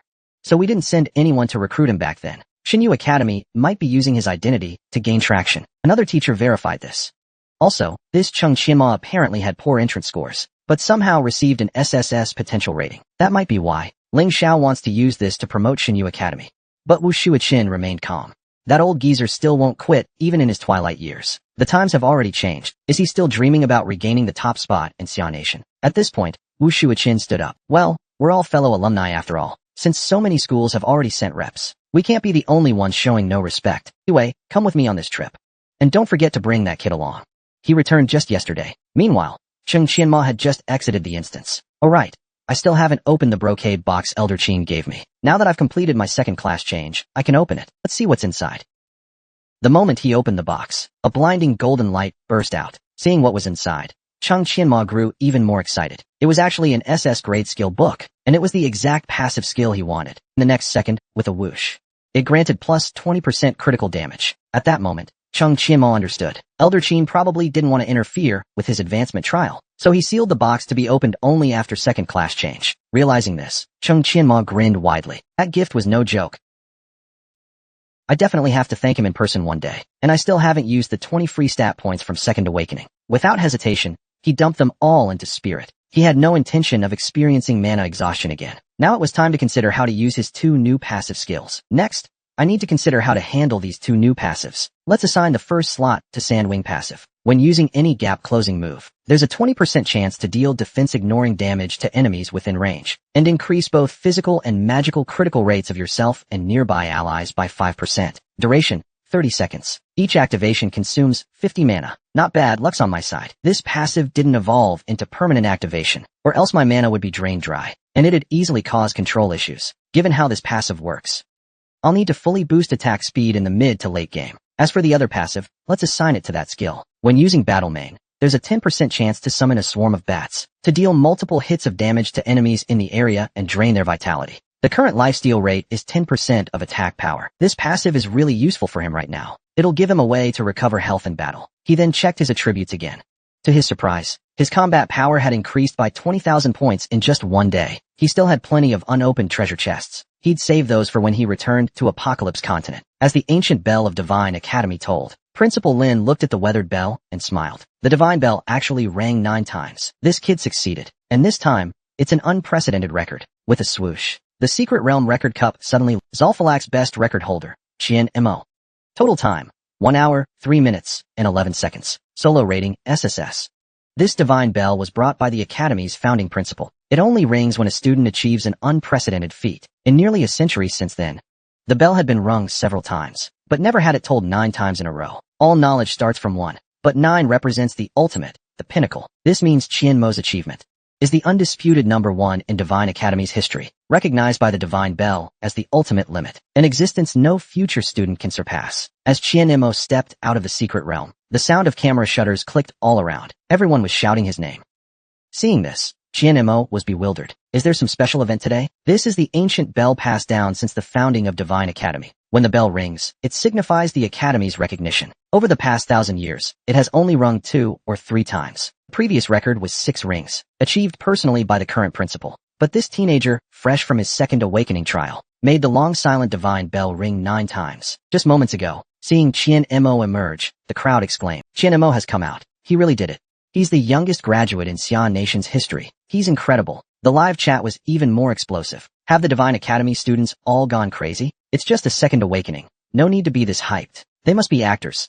This is unbearable. But look at the host's expression, clearly overwhelmed by the scene's excitement. Just then, a teacher from Moling Academy walked over. Student Qian, long time no see. As soon as I heard the news, I rushed over. Congratulations, Qian Mo. Oh, even Director Wang from Lantian Academy couldn't help but intervene. I'm here today on behalf of Principal Pei Guang. He asked me to pass on a message. He has an important meeting today and cannot attend, otherwise he would have come personally. Upon hearing this, the students nearby were dumbfounded. What did Director Wang just say? The prestigious principal of Lantian Academy, a formidable Tier 4 powerhouse, couldn't come due to other commitments? There must be some mistake. Today is supposed to be a Tier 2 advancement. At such an important event, how did we not hear any news? The capital TV station snatched all the glory for themselves. Everyone, please make way. Principal Lin is here. Please quiet down. Principal Lin has something to say. Congratulations, Cheng Qianma, for setting another historic record for our lower nation. This record has already been recognized by the Divine Realm. The tolling of the bell earlier is the best proof. Upon hearing this, the audience in the live stream was filled with confusion. What is the Divine Realm? Does the ringing of the bell have special meaning? Why do the expressions of the 3 top leaders look so shocked? Only then did Director Wong come to his senses. No wonder, after hearing the bell, my soul felt a jolt. So, the legend of the Divine Academy is true, and the Divine Realm actually exists. At this moment, Shanshan, the host from Capital TV, approached. Hello, teachers, I'm the host from Capital TV. The live audience has now surpassed 10 million. Everyone is curious. What is this Divine Realm? And usually, it only rings 2 or 3 times. Before today, the highest record was 6 times, a record set by Principal Lin himself. Hearing this, Shanshan asked in shock, Director Lei, are you saying that Chung Qianma's potential surpasses even a Tier 4 powerhouse? The audience was divided. Some doubted it, saying, a guy at the bottom of the class at 20 years old boasting this much? Are they taking us for fools? This Divine Realm must be a publicity stunt. Seeing the comments, Director Lei was furious. Absurd. Do you think we would lie about something like this? A teacher from Morin University spoke up. Chung Qianma, what was your rating and completion time for today's Tier 2 exam? Chung Qianma replied softly. The rating was SSS. As for the time, I didn't really pay attention, maybe around an hour or so. This reply made the comment section explode. No way. About an hour to clear the Tier 2 exam? Is he a god? Some speculated. Maybe his assistant is too powerful, and he didn't do much himself. Director Lei immediately rebutted. Ridiculous. Chung Qianma, where's your assistant? We haven't seen them. Chung Qianma awkwardly waved his hand, thinking Director Lei must be doing this on purpose. Director Lei, I cleared it solo, no assistant. What? Impossible.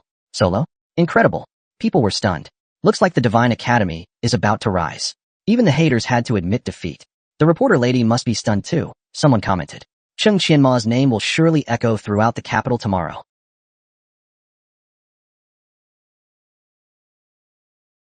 Not only is he handsome, but his talent is extraordinary. Someone exclaimed. Look, Huan Ningyu is coming over. She's been chosen to present the flowers. I'm so jealous. Huan Ningyu had her own plans, thinking, such an outstanding man must be mine. I worked hard to get this flower presenting spot. Just wait, I'll show you my charm. Meanwhile, Lin Ruoshi felt frustrated. Why did he rush the Tier 2 challenge? If only he had taken it slow. Grandpa forced this matchmaking on me. I must be crazy. I really don't want to go on this blind date. But just then, the phone next to Lin Ruoshi rang. Strong and sturdy, Lin Ruoshi picked up the phone and saw, why are there so many people in the Capital TV live stream today? Over 10 million viewers? But when he saw who was on the stream, he was completely stunned. It's that guy? Meanwhile, the schoolyard was already buzzing with excitement. Everyone, please quiet down.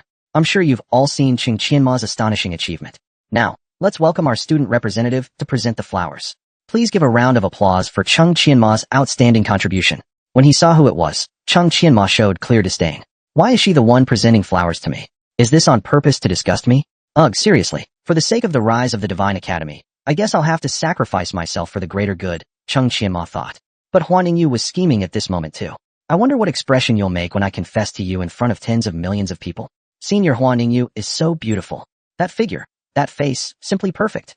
The students made the right choice letting her present the flowers today. I'm so jealous of Qingqiu.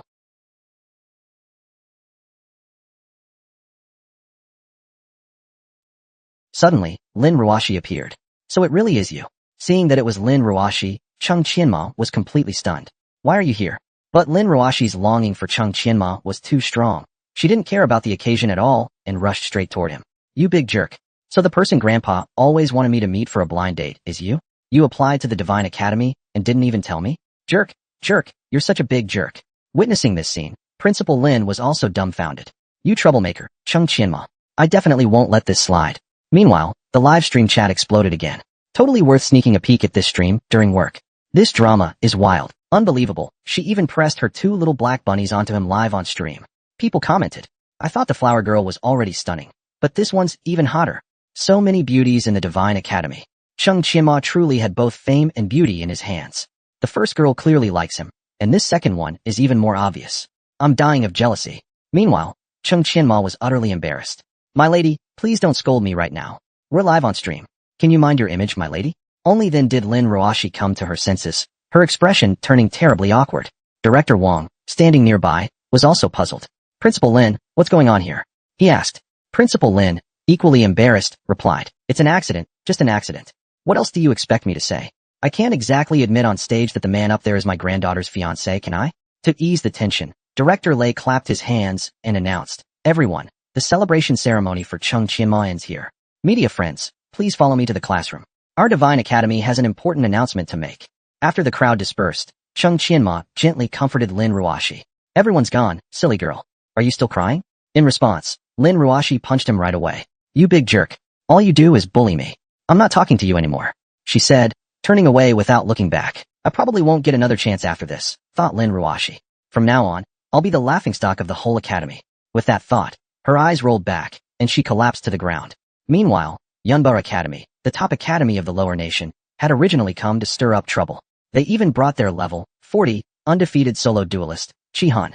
But not only did their attempt to cause a scene fail, they were met with unanimous opposition from other academies, who all expressed their desire to join the Divine Academy's strategic alliance. To top it off, even the highest management association of the lower nation publicly declared their stance.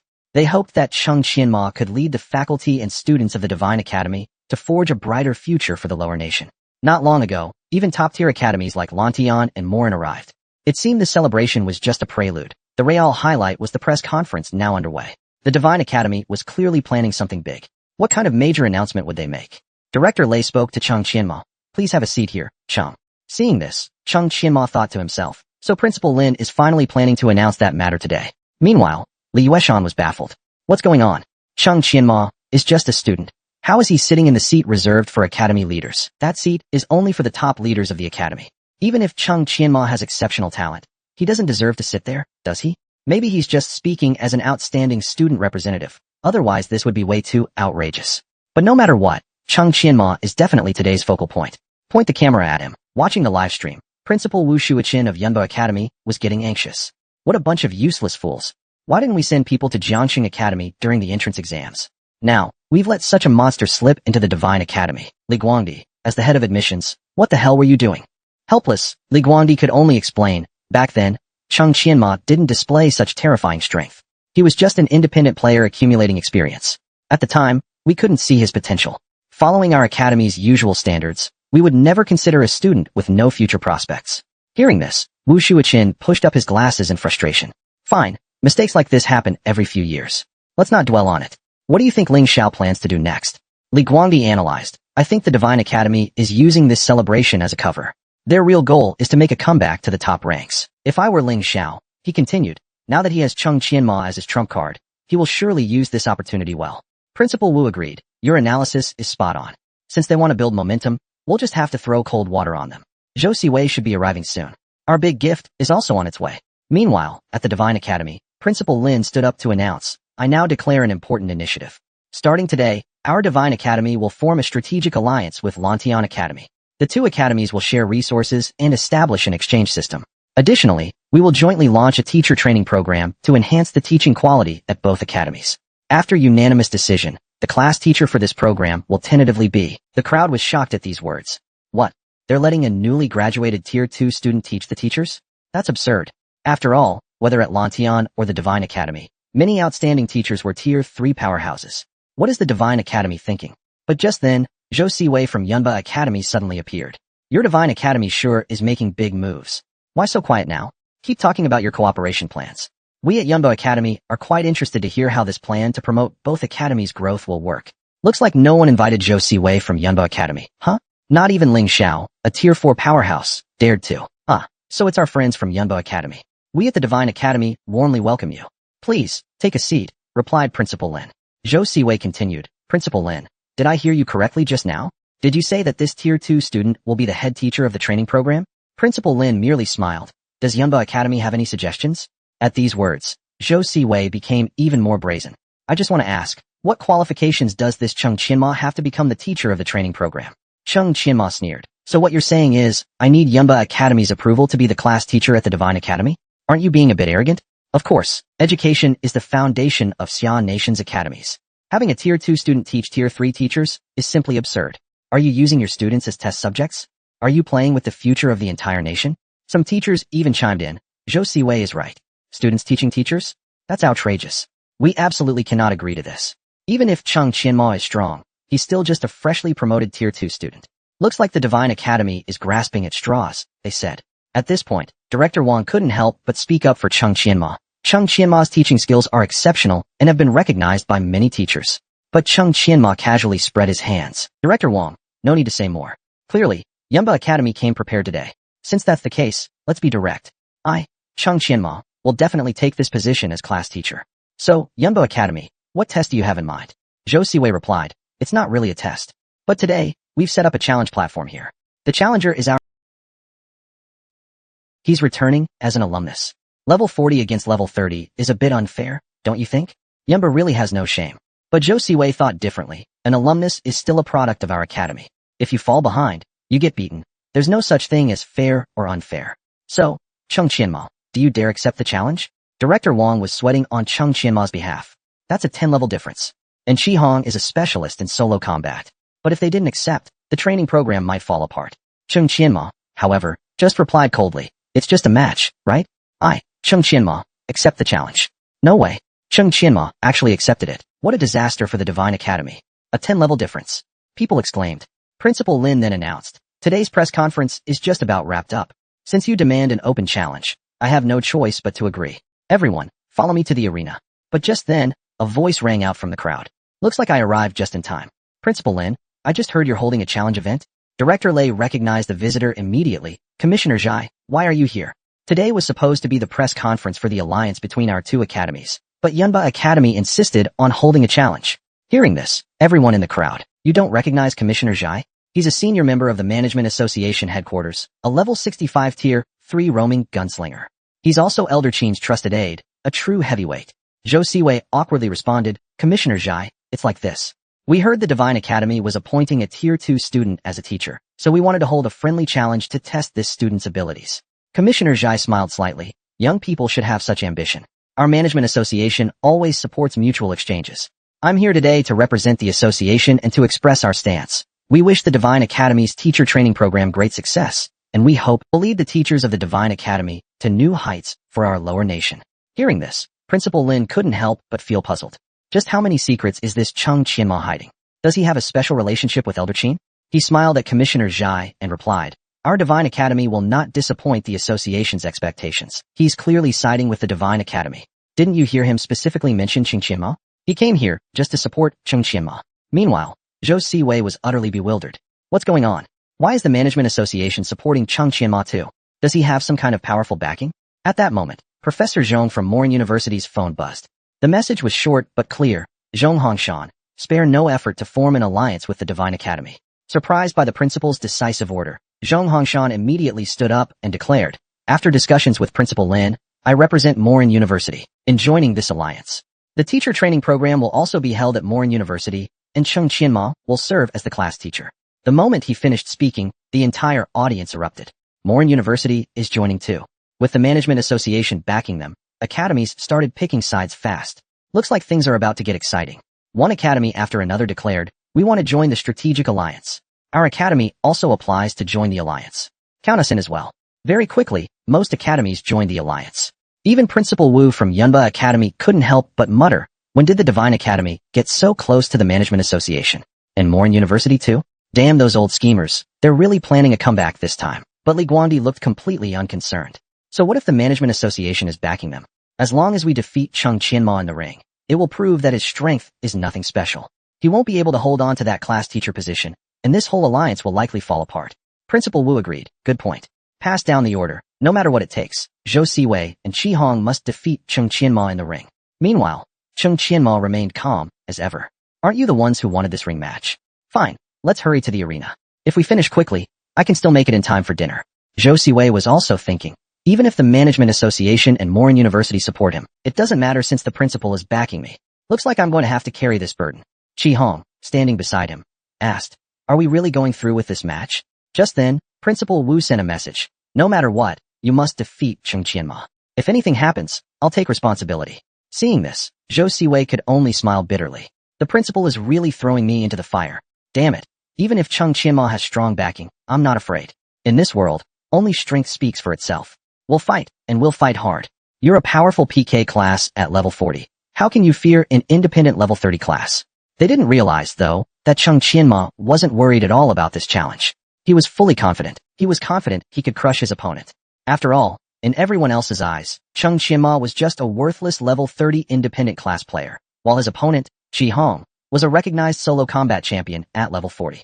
With just a clone skill, Qi Hong could easily finish him off. Everyone mocked Cheng Qianma, thinking he was asking for death. Even the principal considered stopping the match. But Cheng Qianma simply smiled, and gestured for the match to continue, looking at Chi Hong with disdain. A mere musician dares to show off in front of me? Meanwhile, people were buzzing about the Yunba Academy Challenge against the Divine Academy. Did you hear? Check the live stream. Better watch now, or you'll miss it.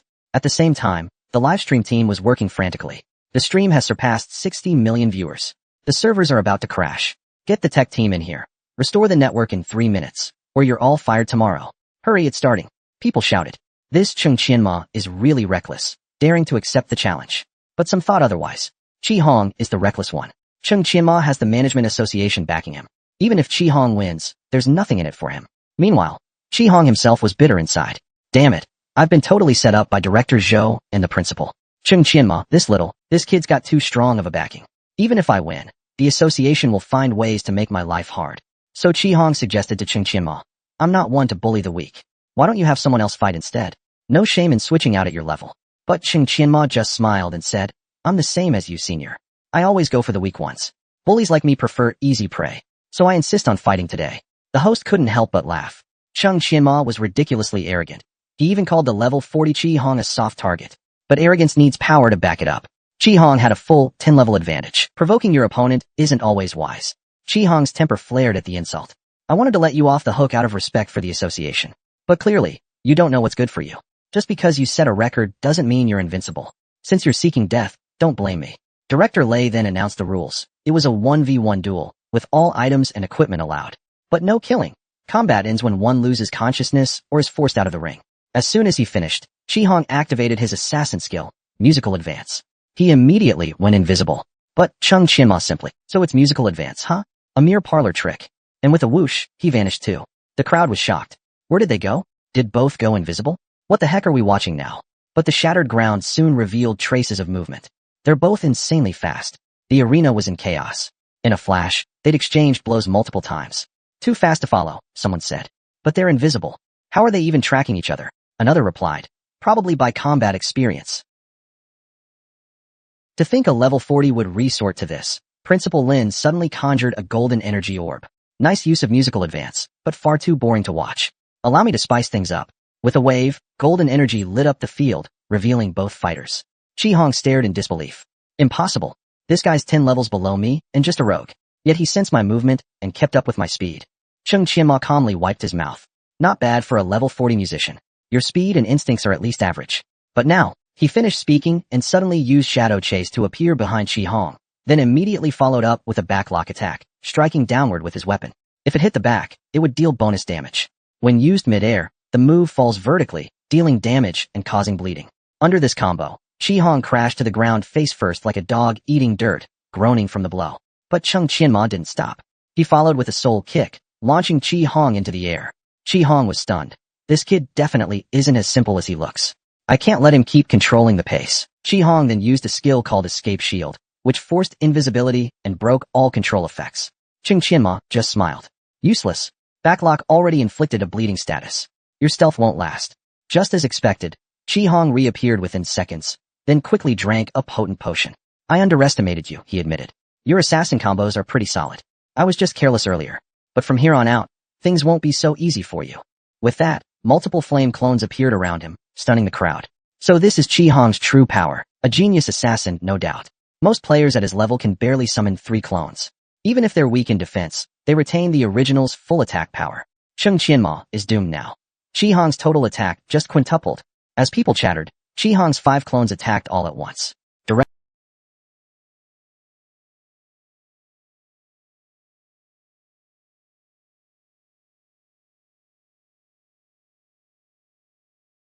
Several drops of blood splattered the floor. Chi Hong, caught off guard, was forced out of stealth. No way. Do you have eyes on your back? Chung Qianma coolly replied. There's a skill called positional hearing.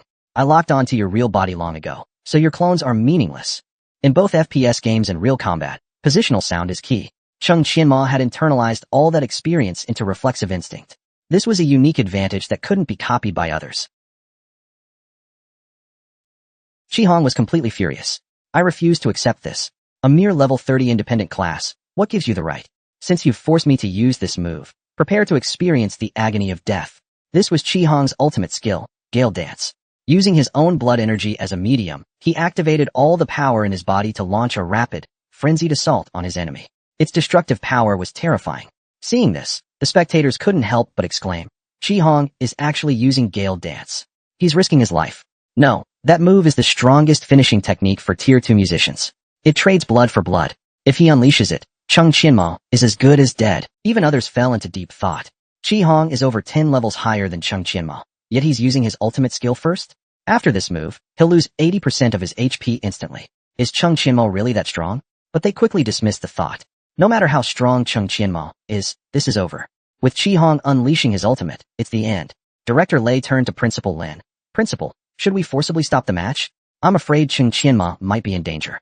Hearing this, Zhou Siwei immediately felt triumphant. Looks like they're still going to lose. Blame the divine. This ends here, Principal Lin declared, about to announce the termination of the match. But at that moment, Chung Qianma signaled to Principal Lin not to interfere. A mere Tier 2 ultimate skill, and you think you can show off in front of me?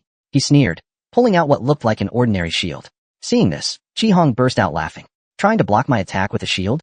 And not just any shield, a beginner's shield? Are you out of your mind? With that, he launched his final assault on Chung Qianma.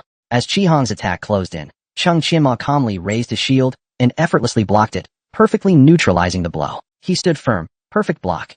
How is that possible? Even with just a beginner's shield in Chung Qianma's hands, it could deliver a flawless block and even enable a counterattack. What terrifying reflexes!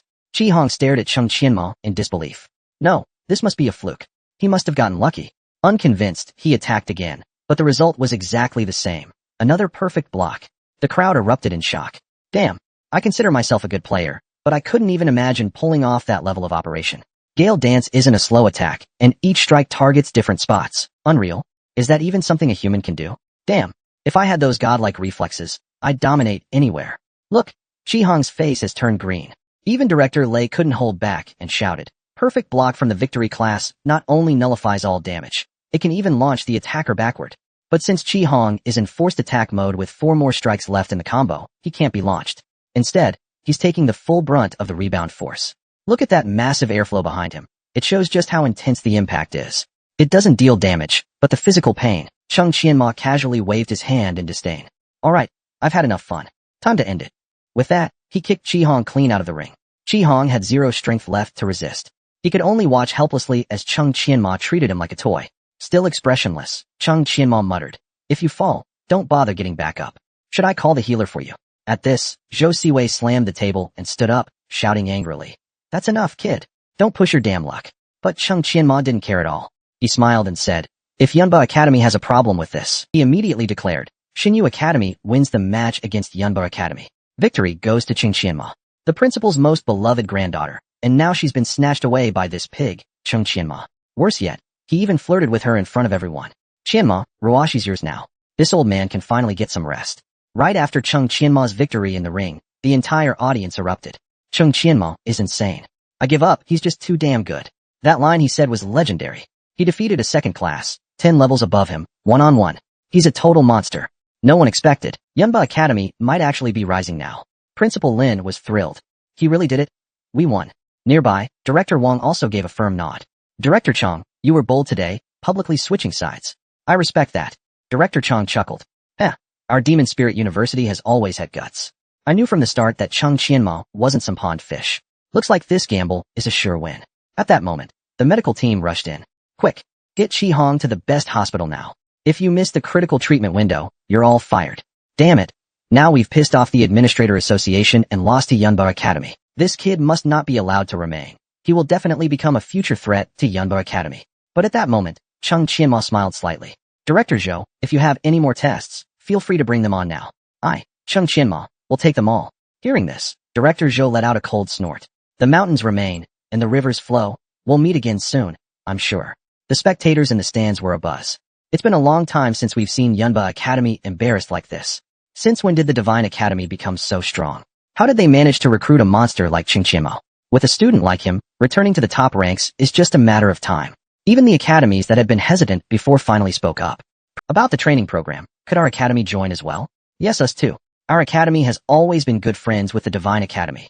Principal Lin simply smiled. Let's discuss this privately later. A bunch of fence-sitters, a voice called out from above. Come to my office later. You'd better have a good explanation. Hearing this, Chung Qianma felt a bit embarrassed. What exactly do you want me to explain? At that moment, host Shanshan walked over. Chung Qianma,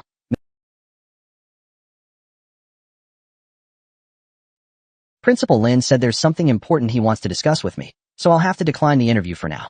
My apologies, everyone. Helpless, Shan Shan could only sigh. What a rare chance to become famous, and he's giving it up. Meanwhile, the live stream chat exploded instantly. So this is what true greatness looks like. I'm in love, totally hooked. Lin Wei crushes powerful enemies without ever seeking the spotlight, hiding both his skills and achievements. I respect that. From today on, I'm Chung Qianma's #1 fan. Don't try to stop me. Not long after, Chung Qianma arrived at the principal's office.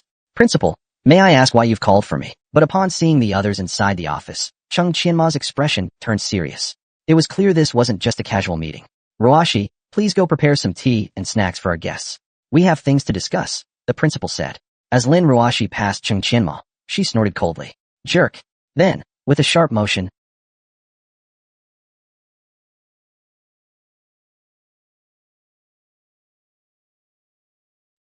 I'll probably stay on the Apocalypse continent for a while. I plan to form my own team and eventually build a guild. But before that, I'll finish handling the advanced training classes at all 3 schools. No worries about that. Director Wang chimed in. You can form a team at level 30 and a guild at 35, but developing a guild is no easy task. Do you have a core team in place yet? Chung Qianma replied. Right now I've got 4 members, but we'll grow soon. Director Wang said. You'll need at least 5. If you're still short, we can help select candidates from the 3 academies. Chung Qianma thought for a moment. Aside from myself, there's Principal Lin's granddaughter Lin Ruashi and Huang Tian. As for the 4th member, it'll likely be someone from Yunba Academy. Upon hearing that, Principal Lin was shocked. Kid, what exactly are you thinking? Director Wang had a mischievous look. Huang Tian is one of our school's brightest stars, and you've already recruited him. Chung Qianma replied. Come on, Director Wang, that's not fair. Huang Tian joined of his own will. But I won't. Hearing this, Director Chang immediately expressed Morin Academy's stance. Our academy also has plenty of promising magic class talents. If you need them, just say the word. We will fully cooperate. But Chung Qianma simply smiled. Let's wait until I establish the guild first. I'll definitely need magic class players, and not just a few. At that moment, Chung Qianma suddenly turned to Principal Lin. Principal Lin, what's the current scale and strength of our Divine Academy's guild? Principal Lin slowly explained. To be honest, things aren't looking great. Our academy has, as a result, we've suffered serious talent loss. At present, our guild is only considered mid-tier within Xia Nation, ranking even lower than our academy itself. It looks like we'll need to prioritize developing the guild, or else it'll cost us even more time later. By the way, who's in charge of the Divine Guild right now? I'll probably need to coordinate with them in the future. That would be our academy's vice principal, Fan Hanyu. He's 48 years old this year, and a level 69 tier 3 powerhouse, with 1 foot already in tier 4. Hearing this, Chung Qianma was visibly shocked. I didn't expect the vice principal of Divine Academy to be so powerful, but then, Chung Qianma felt that something seemed off. Why did Principal Lin have such a helpless expression again? He soon learned from Director Wang that while Vice Principal Fan's talent was indeed extraordinary, being the youngest vice principal in the history of Divine Academy, his temper was notoriously eccentric. Moreover, he never got along well with Principal Lin and hadn't returned to the academy in many years. If you want to reach out to him, it won't be easy, Director Wang explained.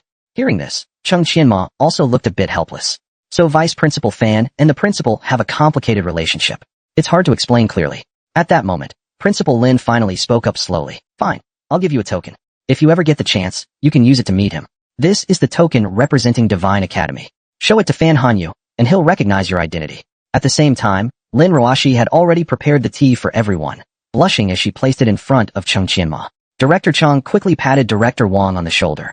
Alright, that's about it for today. We'll discuss the details during the official meeting. Let's go, I'll see you off. But the clueless Director Wang was still confused. Wait, I haven't even had a sip of this tea. Let's just go. I have some better tea leaves at home. I'll brew you some later. But as Director Wang looked at Chung Qianma, that's when he finally realized what was happening. After seeing off Director Wang and the others, Chung Qianma and Lin Ruashi accidentally made eye contact, then both turned their heads away at the same time, like shy children. Lin Ruashi's face was already bright red. Ladies first, why don't you ask your question first? She stammered. Then, blushing deeply, Lin Ruashi said shyly, I didn't expect you to be at the same academy as me. I came back once before, but didn't notice you. Later, my grandfather forced me into a blind date. But who would have thought? Who would have thought? Thought what? Chung Qianma teased, as Lin Ruashi pounded him with her fists. You're so annoying. Always bullying me. And what's with that other girl giving you flowers earlier? Also I saw her looking at you tearfully, like the teacher had told her to keep an eye on you. What's going on between you two? Little did they know, their entire conversation was overheard by everyone outside the door. Director Wang chuckled and said, Principal Lin, It seems Chung Qianma and your granddaughter have a very good relationship. You really helped me resolve several big worries all at once. What a joyous occasion. Hearing the playful banter between the young couple inside, the directors outside the door couldn't help but burst into laughter. All right, you old geezers, time to get going. Principal Lin looked at Chung Qianma and said, I'm entrusting my precious granddaughter to you. This old man can finally take a break. It's official. The foundation of Chung Qianma's guild, Eternal Pinnacle, has finally been established. But forming a guild requires at least 5 members, and the final recruit had a bit of a history with Lin Ruashi. On top of that, this guy didn't seem to have the best reputation. But Chung Qianma insisted it had to be him, because in his previous life, this man was the only level 96 Soul Reaper. Though, he did have a rather ridiculous nickname. He was known as the #1 eagle jerk of the Apocalypse continent. Just like that, Chung Qianma began preparing to leave the academy. Principal Lin said, stay in the continent a bit longer. If that girl can stay with me for another half month, I'll be satisfied. He's about to undergo his second job change. Make sure you help him. Chung Qianma replied, don't worry, I'll take good care of them. The training class assignments are all set. They'll undergo some practice while I'm away, and I'll check their results when I return. Principal Lin sighed helplessly. Fine, I'm entrusting him to you. But if you bully him, I won't forgive you. Ruashi, you need to keep your temper in check too. If you bully Chung Qianma, I won't forgive you either. We finally landed such a great grandson-in-law, so don't scare him away with your attitude. Hearing this, Lin Ruashi was completely shocked. Grandpa, am I really your biological granddaughter? All right, enough reminders. It's about time for you two to set off, Principal Lin said. Watching Principal Lin's back as he left, Chung Qianma couldn't help but fall into deep thought. Looks like it's time to prioritize treating Principal Lin's hidden illness. If the Divine Academy wants to return to the top, they'll need a healthy and powerful Tier 4 powerhouse to lead the way. All right, Ruashi, don't be upset anymore. It's time for us to... Soon, the two of them arrived at the outskirts of Thunder City. It's been a long time since I returned to the Tianxi continent. The air here is much fresher than on the Blue Star continent. At that moment, a message from Huang Tian came through the chat. Old Mo, you're finally back. Li Mingho from Yunba Academy also sent a message. Master, I've successfully advanced my business. Can I become your disciple now? They came looking for me right away. So impatient, huh? See you in an hour at the Thunder Tavern. Lin Ruashi, standing nearby, was puzzled. Who were you messaging just now? Why does your expression look so strange? Are you planning to scam someone again? When Yin Chung Qianma, don't ask too much yet. Let's go have a few drinks at the Thunder Tavern. I'll also introduce you to a couple of people. Lin Ruashi wondered. Who exactly are we meeting? They're my good brothers, and also future teammates of our guild. Look, here he comes. As he spoke, Huang Tian pushed open the door. Old Mo, if you ask me, you really need to be more diligent. Look, I'm already almost level 32. Shouldn't you work a little harder too? Stop slacking off and hurry up with your second class transfer. Otherwise, I feel embarrassed for you. But the next second, Huang Tian suddenly spat out his drink. Wait, you've already completed your second class transfer. How did you do it so fast? When Yin Chung Qianma smiled faintly. You don't believe me? Do you want to spar and see? Huang Tian hurriedly waved his hand. No, that's not necessary. This must be your wife, right? Nice to meet you. Please take care of me. As he spoke, he once again spat out a mouthful of liquor. At that moment, Li Mingho suddenly pushed the door open. What is this, a water festival? Seeing this, Huang Tian asked. And who is this? He's Li Mingho from Yunba Academy. Now that everyone's here, I brought you all here today to tell you. I'm planning to form a team. You can only create a guild after reaching level 35, and we need at least 5 members. We only have 4. When Yin Chung Qianma explained, don't worry, the condition for forming our team was to establish a guild once I reach level 35. Now, I officially invite you all to join my team as the first generation members of our guild. If anyone has concerns, feel free to speak up, but even if you do, I won't listen. If someone really doesn't want to join, that's fine too. Seeing this, Huang Tian immediately stated his stance. Anyone who refuses, step forward. I, Huang Tian, will be the first to challenge them. I live for the guild and will die for it. If anyone wants to destroy the guild, they'll have to step over my dead body. At this moment, a faint smile appeared on Chung Qianma's lips. Some people here are supposed to be prodigies of Blue Sky Academy. Aren't you afraid this might ruin your reputation? With a sneer, Huang Tian slammed the bottle on the table. What kind of bullcrap prodigy is that? I'll join wherever I want to join. Anyway, I'm definitely joining. But Chung Qianma suddenly turned to Li Mingho. Let me be honest with you. I've got some unresolved issues with your academy. Your Yunba Academy is already a thorn in my side. If you want to join my team, you'll have to completely cut ties with them. Are you still willing? When Li Mingho responded awkwardly. Boss, did I hear that right? Do I actually have a chance to join? Then he downed the drink on the table in one gulp. Of course I'm in. Why would I turn down such a great opportunity? In that case, from today, our team is officially formed. Our future guild will be called Eternal Pinnacle. This name is tied to its past life. And here, he will lead it back to the peak once more, to reign at the very top of Heaven Rise. Huang Tian asked excitedly. So, guild leader, what's our next goal? Seeing this, Chung Qianma signaled everyone to quiet down. Our next destination is Bloodcliff Fortress. Li Mingho asked in confusion, Bloodcliff Fortress? Wenyan, Huang Tian slowly explained. Bloodcliff Fortress is an open arena. It allows awakened ones between level 20 and level 50 to participate in free battles. You can earn some rewards and resources. It also helps you improve your combat skills. But with so many rich people near Thunder City, why are we choosing that place? Wenyan Chung Qianma slowly raised 3 fingers. First, our team is newly formed. Everyone's still weak, and second, we're short on funds right now. I need a quick way to make money. And third, is to help Lin Ruashi complete her second-class transfer and avenge her humiliation. Lin Ruashi was once tricked at Bloodcliff Fortress by a deceitful merchant. So this time, we'll get her revenge. At this moment, Lin Ruashi added, that sleazy old man, he's so despicable. If it weren't for him, I would have completed my second transfer long ago. Then Huang Tian wrapped his arm around Chung Qianma's neck. Since we're teammates now, we're brothers and besides, that guy bullied our sister-in-law. We absolutely must get revenge. Soon, the 4 of them arrived at Bloodcliff Fortress. Oh right, I forgot to mention something. How much money does everyone have left? Looks like I don't have enough for the registration fee. Li Mingho still has over 500 gold coins. Lin Ruashi has a little over 80. The rest was all scammed by that sleazy merchant. Chung Qianma spent all his money crafting the second world 1000-blade fan. At that moment, Huang Tian suddenly pulled out a money pouch. Just ask me. This lord here is filthy rich. Captain Chung, I didn't realize you were so poor. Seeing this, Chung Qianma snatched the pouch away. Sorry, I'm the captain here. Your assets are being requisitioned by the guild. With me, once it goes in, it doesn't come out. Even pooling all our money together, it's still not enough for the ultimate duel arena. We can barely register for the strike team, and we can't afford to lose early on. The strike team is designed for those who just completed their second transfer. Then Huang Tian suddenly suggested, if we're going to fight, let's start at the top. Why don't you give me all the money, and I'll register us for the advanced tier. Go big or go home. When Yin Chung Qianma advised, don't rush. Let's go in and take a look first. With that, they entered the main hall of Bloodcliff Fortress. The hall was already packed with people. Don't miss out as you pass by. I have top-quality life-saving items here. Fair prices, no tricks. Lin Ruashi immediately pointed at someone nearby. It's him. That sleazy long-haired uncle. He's the one who scammed all my money. You won't suffer losses here. Come and take a look. Everyone, feel free to browse. Chung Qianmo recognized the man on the spot. This guy just has a thick beard, but he doesn't look like an old man at all. Huang Tian asked in confusion, Old Imo, do you know him? Chung Qianma didn't just know him. He had a hunch when Lin Ruashi described him earlier. Turns out, it's really him, Wei Kuan. This guy was infamous in the past life as a master scammer, a level 96 Soul Reaper. He called himself the #1 smooth talker of Tianqi, always up to shady scams and tricks. It wasn't about morals. He simply enjoyed the thrill of scamming others. This guy really hasn't changed at all, still setting up stalls to scam newbies, as flashy as ever. Looks like our new teammates have a target now. But first, let's teach him a lesson. Best if we shave off some of that beard too. They walked up to Wei Kuan's stall. Boss, how much for this invisibility potion? This stuff isn't fake, is it? Seeing this, Wei Kuan quickly explained. How could I possibly sell fakes? Honesty is the foundation of my business. Everything here is the real deal, guaranteed. Guaranteed? Are you sure everything you say is true? Of course it's true. When I say it's guaranteed, it's guaranteed. Honest business, no tricks. No tricks, huh? But you're still a young man, so don't blame me for this. Big fat young, take him down. The self-proclaimed #1 slick dealer of Tianqi was effortlessly outplayed by Chung Qianma. He thought Chung Qianma was just some clueless rookie.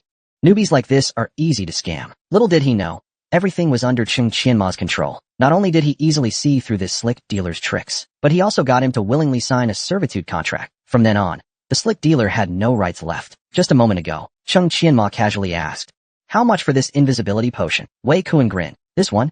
Just 80 gold coins. Chung Qianma asked if it could be a bit cheaper. This is a great item for PvP. With this, you might make it through another round in the tournament. You could make way more money with it. If you're serious about buying, I'll give it to you for 75 gold. This kid clearly has no experience. Looks like I can make a fortune today. At this, Lin Ruashi and Huang Tian voiced their concerns. Are you sure you want to buy it? We only have around 1,000 gold total. It's not enough. And you still want to spend 75 gold on an invisibility potion. But Wei Kuan immediately chimed in. If you buy more, I can give you a better deal. How about 70 gold per bottle? Chung Qianma pretended to be excited. 70 gold? I'll take 4 bottles. Wei Kuan quickly pulled out 4 bottles. Great. That's 280 gold in total. But Chung Qianma had already seen through his tricks. A typical bait and switch. Wei Kuan really is a sly one. So Chung Qianma pretended to hesitate. You're not trying to scam me, are you? Seeing this, Wei Kuan faked a serious response. A Xia Kingdom man never scams another Xia Kingdom man. If there's any quality issue, I guarantee compensation. Since you can't tell the quality of invisibility potions until you actually use them, He figured there's no way this guy would drink one to test it. But Chung Qianma had already read his mind. Then drink one first to prove it's real. Wei Kuan just smiled slightly. Bro, think it through. This stuff isn't cheap. It could help you go further in the tournament. If I drink it now, it'll be a waste of a bottle. If you insist, I suppose I could. But let me warn you first. That wasted bottle of potion will be on your tab. Chung Qianma said that was fine. As long as the potion is real, it's no big deal. At that moment, people nearby started gossiping. This dumb kid made the seller drink the invisibility potion. If it were fake, the seller would have bolted already. This guy clearly doesn't have enough brains. Even Lin Ruoshi gave up on the potion. But Chung Qianma still handed over the invisibility potion. Little did they know, Wei Kuan had already marked the potion. He drank it down without hesitation. See?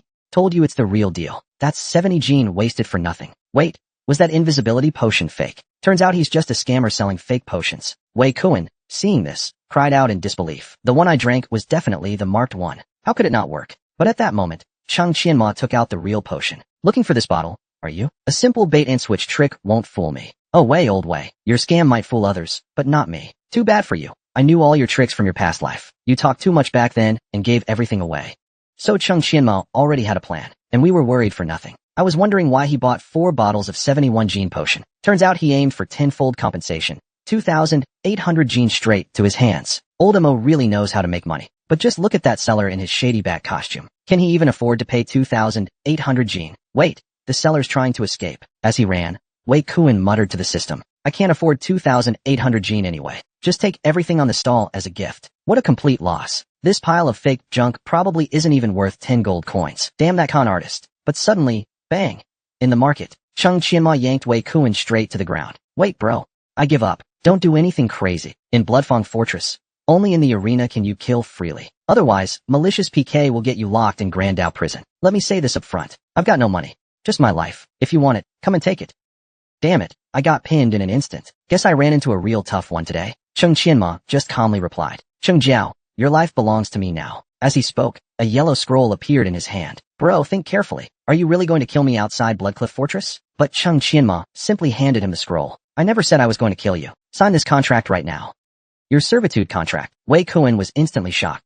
You've got some strange tastes. Even my body isn't spared. Huang Tian almost couldn't hold it in. This guy may look old, but deep down he's a total pervert. What a ridiculous talent he is. At this point, Wei Kuan had no choice but to give in. Alright. You caught me fair and square. I'll sign this unfair contract. I can't pay the 2,800 gold, and I can't escape. This kid's strength is terrifying. Following him might not be such a bad thing. Maybe I can even make a fortune. Boss, the contract is signed. Can we eat first? I haven't had a hot meal in days. Chung Qianma casually tossed him 200 gold. Go register for the solo tournament first. Win 10 matches in a row, then come find me. Hearing this, Huang Tian was stunned. 10 wins in a row? That's easier said than done. Isn't that 200 gold going to be wasted? But Chung Qianma didn't think so at all. Wei Kuan also looked seriously at Chung Qianma. Could this kid have figured it out? As for the others, Chung Qianma had plans too. All of you, go register for the solo tournament. Ruoshi, your goal today is 10 straight wins in the beginner bracket. Huang Tian and Mingho, your goals are 12 wins and 8 wins in the intermediate bracket. Whether you succeed or not, bring me your battle recordings. If 2 of you hit your goals, we'll have a feast tonight. If not, we'll eat plain gruel. But the others suggested Chung Qianma reconsider. If we spend all our money on tournament entries and lose even once, the fees will be wasted. But Chung Qianma remained calm as ever. Alright, better save your energy for the arena battles later. Go register right now and don't waste time. Left with no choice, Huang Tian and the others complied. You're the captain, old Mo. After all, no matter the result, I'll support you. But just then, Wei Kuan suddenly spoke up. How many wins are you aiming for? Chung Qianma just grinned. Who said I was joining the solo matches? You guys are the ones competing in the solo matches. As the captain, my job is to cheer you on from the sidelines. Hearing that, Wei Kuan was dumbfounded. What the heck? We're fighting for our lives in the arena, and you're sitting there drinking tea and watching. That's just too much. But Huang Tian quickly pulled Wei Kuan aside. We follow the captain's orders without question. Besides, someone like you has no say anyway. So stop complaining so much. Actually, Chung Qianma had already predicted the outcome. They'd likely go hungry today. They needed to earn some money, or they'd really be starving. Soon, they arrived at Bloodfang Fortress, Zone 382 of the Ultimate Arena. Zhu Kaiching, you'd better surrender. For your dad's sake, I'll spare your life. Player 5574, He Yongsheng, already has a 15-win streak. Player 3958, Zhu Kaiching, maybe a second transformation tiger warrior. He's no match for the Poison King. At the same time, Chung Qianma arrived at the arena. Sir, is this your first time here? Would you like me to explain how things work? Wen Yin, Chung Qianma waved it off. Just place a bet on player 3958, Zhu Kaiqing. I'm betting on him to win. The attendant looked surprised. Sir, player 3958 is the underdog right now. The odds are currently 2.1 to 1. How much would you like to bet? Chung Qianma immediately placed 700 gold. I'm sure. Just go ahead and place the bet for me. The attendant then handed him the betting slip. This is your bet confirmation. Please keep it safe. After the match, you can come back to redeem your winnings. Seeing this, the onlookers couldn't stay calm. Did I hear that right? Zhu Kaiqing is definitely going to lose. And He Yongsheng already has 15 straight wins. Yet someone actually...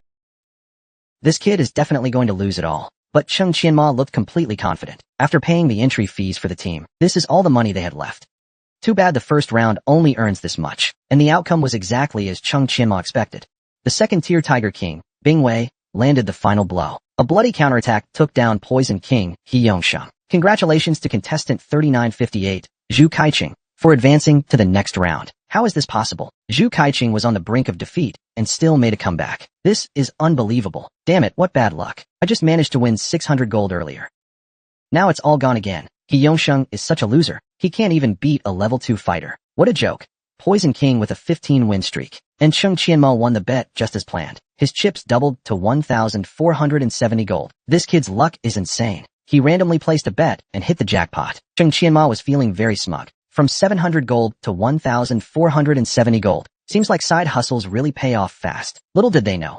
Even though He Yongsheng seemed to have the upper hand. From Chung Qianma's experience, Poison King's stamina was limited. Tiger King Zhu Kai was bound to win in the end. And Chung Qianma didn't cash out his chips yet. Because it was still early. His team probably hadn't completed their 10-win streaks yet. He decided to place a few more bets. Try to earn a bit more before they finish. Bet it all on contestant 8,000.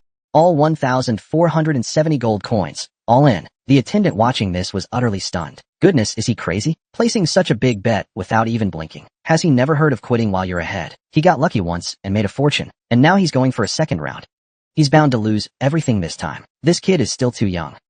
Well, he's been proven wrong. Wei Kuan, the slick dealer, got slapped in the face by Chung Qianma again. After Wei Kuan easily scored 10 straight wins in the arena, his confidence shot through the roof. He even publicly challenged Chung Qianma, swearing with full confidence that he'd reclaim his honor. But the result? He had to shave off his beard. In an instant, he transformed into a handsome young guy. Just moments ago. But now news spread that player 8827 pulled off a bloody reversal kill again. Let's congratulate player 8827 for winning this match. A bloody reversal kill? How is that even possible? That guy guessed it right again. He must be some kind of expert, no doubt about it. Good thing I followed his bet. I made a small profit. At this point, the attendant exclaimed in shock. Sir, you've won again. Your chips now total over 18,000 gold. Would you like to place another bet? Wen Yin, Chung Qianma smiled and turned his head. That's enough for now. Please help me withdraw the winnings. Thank you. Those guys are probably done with their solo matches too. Time to regroup and move out. Soon after, Mingho returned first, looking dejected. I only won 3 matches. Faced a guy 6 levels above me in the 4th and couldn't beat him. Then Chung Qianma asked him, so how do you feel now? Mingho admitted and needed to improve his strength fast. Chung Qianma patted his shoulder reassuringly. Don't feel discouraged. Recognizing your weaknesses is a good thing. But don't get too caught up in self-doubt either. You have to believe in yourself. Once everyone's back, I'll help you guys review the fights. That's great. Captain Chung, please look after me more in the future. Soon after, Lin Ruoshi and Huang Tian also returned. Looks like everyone lost, huh? Huang Tian scratched his head awkwardly. No big deal. I only lost in the 4th match too. But do I look discouraged to you? We'll win it back tomorrow, that's all. So what if it's dirt? It's not like we can't eat it. But then Wei Kuan's result left everyone stunned. Looks like this old man still got it. I pulled off a 10-win streak. Piece of cake. You heard me right. 10 straight wins. It's all on record. Lin Ruoshi shouted in disbelief. That creepy uncle actually got 10 wins in a row. I don't believe it. But Huang Tian quickly rushed over. Do you have some sneaky trick? Hurry up and teach me. Seeing this, Wei Kuan, that sly dealer, pulled out a black pill from his chest pocket. Of course. This pill is called the Lantern Leg Power Pill. If you get your opponent to swallow it, their HP will continuously drop. It can deal over 2,000 points of damage. Chung Qianma just smiled faintly at the scene, thinking, this guy may seem unreliable, but he's stronger than the rest of them. He just likes to mess around a bit too much. With Huang Tian, at least things stay lively. The others immediately shouted, give me 5 pills. I'll take 10. Wei Kuan gestured for everyone to stay calm. No need to rush. There's plenty for everyone. But just then, I couldn't help but speak up. Alright. There's no such thing as a Lantern Leg Power Pill. You've all been fooled by this slick dealer again. The group looked shocked upon hearing this. Huh? Really? But Wei Kuan didn't care one bit. No refunds after purchase. Alright, enough fooling around. Since today's task ratio is 1 to 3, everyone's stuck with eating dirt. Here's 200 gold. After you're full, bring your battle records from today to room 301 to find me. Seeing this, Mingho was surprised. Captain Chung, aren't you eating dirt with us? Are you preparing for tonight's lesson? Don't overwork yourself. Wei Kuan suddenly hugged Mingho's neck. Little assassin, don't think too highly of our captain. I happen to know he just had a big feast at the dining area.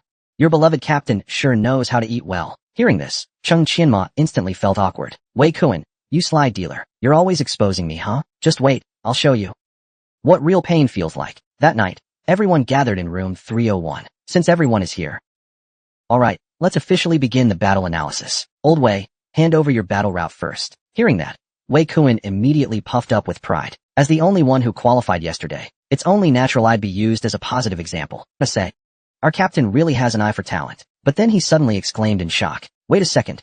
Where did you get the money to rent a fancy room like this? Don't tell me you embezzled the team funds. Even Huang Tian joined in teasing. No way. Captain, I trusted you. But Chung Qianma just tossed over a pouch of coins. Stop guessing nonsense. While you were busy fighting, I went to the casino to earn money for supplies. Hearing that, Huang Tian was absolutely stunned. Old Mo, you can gamble. Wei Kuan's eyes lit up as he shouted. You've got to teach me that, my dear godfather. Seriously, Father Wei. Chung Qianma just raised a hand to quiet them. Enough playing around. Let's get back to business and review your fights. The footage started playing shortly after. Wei Kuan in combat looked completely different. His aura was shockingly powerful. Chung Qianma then paused the video. Alright, let's hear your thoughts. Everyone was so stunned they couldn't speak. No one expected the old guy to be this strong. We thought he was just some scam artist. Even Lin Ruashi chimed in. That's right. I thought he was just a con man too. Didn't expect him to be this skilled. He even tricked us with that leg sweep move story. Turns out he's a real sword master pro. Chung Qianma explained. Old Wei's mechanics are solid. His use of debuffs is truly top-notch, but his reaction speed is a bit slow. When facing agile-type opponents, he tends to get overwhelmed. But Wei Kuan disagreed. Come on, really? I've fought 10 matches here and haven't run into a single worthy opponent. Chung Qianma looked completely unimpressed. Oh really? Looks like you're still not convinced. Want to practice a bit? Wei Kuan shouted back, not backing down. Practice? Bring it on. Last time I went easy on you outside. But since you want to practice, we better make it interesting. Chung Qianma pointed at Wei Kuan and said, if you win, your servitude contract will be void. But if you lose, you have to shave off your beard. Wei Kuan agreed without hesitation. Fine, I'll shave it. You talk like you've already won. Seeing this, Huang Tian grinned. This is gonna be good. Someone's about to get beaten up. With a wave of Chung Qianma's hand. Let's go. Book a private battle room. About half an hour later, Huang Tian looked at Wei Kuan with interest. It's just a beard shave, right? Actually, you look pretty good now. Alright. Let it out if you want to cry. You convinced now, Uncle Wei? But Chung Qianma turned around and looked at everyone seriously. Since you're all convinced now, starting tomorrow, before signing up for tournaments, everyone needs to train for 2 extra hours. As for you, Old Wei, training partner fee, 300 gold per hour. Wei Kuan was instantly dumbfounded. Why do I have to pay you? But Chung Qianma smirked smugly. Didn't you sell them the lantern leg power pills? You should still have some money left, right? Hand it all over. Damn it, this fee is outrageous. When will I ever finish paying this off? After Chung Qianma trained with everyone for 2 more hours, Huang Tian was already drenched in sweat. But the results turned out to be pretty good. Eternal Peak Team's Huang Tian defeated his opponent, completing a 10-win streak in the solo tournament. Mingho has also shown impressive growth and strength. But unfortunately, Eternal Pinnacles player Li Mingho was eliminated in his 8th solo match. This was already his 3rd attempt at a 10-win streak. Though he lost, his performance has shown steady improvement. As for Lin Ruashi, Chung Qianma's training had been extremely effective. Now on the field is Eternal Pinnacle's Lin Ruashi. Her opponent is Ghostblade Li Wanyu, with 9 straight wins. Lin Ruashi is holding her own evenly against her. Both sides are aiming for that 10-win milestone. Meanwhile, the gamblers outside the arena were keeping close eyes on the match. Boss, who are you betting on today? Mind sharing some insider tips? Honestly, we've been making money thanks to you. We really appreciate it. Here's a little gift. Please accept it. Yeah, I've got something for you too. But inside the arena, someone was closely watching Chung Qianma's every move. Is that her? Yes. She registered under the name Chung Qianma. In the past few days, she placed 56 bets at the casino. With nearly a 90% win rate, she's won almost 20,000 gold. Her predictions are insanely accurate. A lot of people are following her bets now. If this continues, we're going to lose a fortune. Then the mysterious person asked, it's just betting wins and losses, right? The casino offers so many games, but this is the only one without a real skill cap? So you're saying her edge comes from insight and strength? What's the team data for Eternal Pinnacle? Wen Yin, the attendant replied. Her teammates have been participating in solo matches, and they're all aiming for 10-win streaks. At first, only one person succeeded. Now 2 of them have reached 10 wins. Hearing that, the mysterious person instantly realized they're using this to test the arena's strength, trying to gauge the competition in secret. Then the attendant continued. We already sent in our internal team, but one of their players suddenly got stronger, so in the end, we still lost. But boss, rest assured. Next up is Shun Shuyun. We definitely won't let them keep winning. Good. Don't disappoint me. Let me see what they're really capable of. It's happening. It's happening. Lin Ruashi is finally facing her 10th opponent, but it's been an incredibly tough journey. At the start of the match, she had the upper hand. She left the arena's 100 victory king with no way to fight back. But Lin Ruashi was still too soft-hearted. At the critical moment of victory, she hesitated out of kindness. That gave her opponent a chance to strike back. In an instant, the situation reversed. Just a moment ago, under Lin Ruashi's fierce assault, Ghost Sword Li Wangyu was quickly knocked unconscious. Lin Ruashi claimed an easy victory, bringing her win streak to 9. Her level also rose to 30. Just one more win to complete the 10-win goal. That sneaky stuff really works wonders. Wei Kuan cheered from below the stage. Little girl, win one more, and you'll be ready for your second-class transfer. But Cheng Qianma warned, it won't be so easy from here. Cheng Qianma had noticed early on that since the day before yesterday, their opponents have been different. But you and Huang Tian are too strong. They had no way to stop you. But Ruashi and Li Mingho felt the pressure. Cheng Qianma's own high profile didn't help either. The arena officials likely took action. Hearing this, Wei Kuan was puzzled. I've been hanging around here for years, so I know the arena's inner workings. But how does he know? Is it just from his observation skills? The more I think about it, the scarier it seems. Soon it was time for Lin Ruashi's 10th match. Her opponent was none other than the 100 victory king, a fully advanced gunslinger, Shen Shuyun. Shen Shuyun smiled and spoke. We meet again, little sister. It's been half a month. Did you miss your big sister? But Lin Ruashi shot her a look of disgust. Who are you calling little sister? Are we even that close? Don't try to get close for no reason. Meanwhile, the audience began discussing. Second advancement full-build gunslinger, Shen Xingyun. She's already level 32. She's a contender with the title, Arena 100-win queen. Can this young girl really beat her? Go Shen Xingyun. Go Shen Xingyun. So little girl, still want to fight? If you're scared, just surrender early. Lin Ruashi just curled her lips at that. Surrender? You're giving yourself too much credit. You have no idea how much I've been hoping to meet you again. You've successfully fired up my fighting spirit. The crowd immediately burst into laughter. This little girl's going to lose for sure. Better hurry and bet on Shen Xingyun. This match has zero suspense. She's totally outclassed in both level and strength. Still, some were waiting to see who Cheng Qianma would bet on. Even Wei Kuan thought Shen Xingyun would win. Why don't we bet on Shen Xingyun? Sorry, Cici, but we could make a little profit here. Hearing that, Cheng Qianma was furious. So you're looking down on Ruashi? Or are you doubting my training?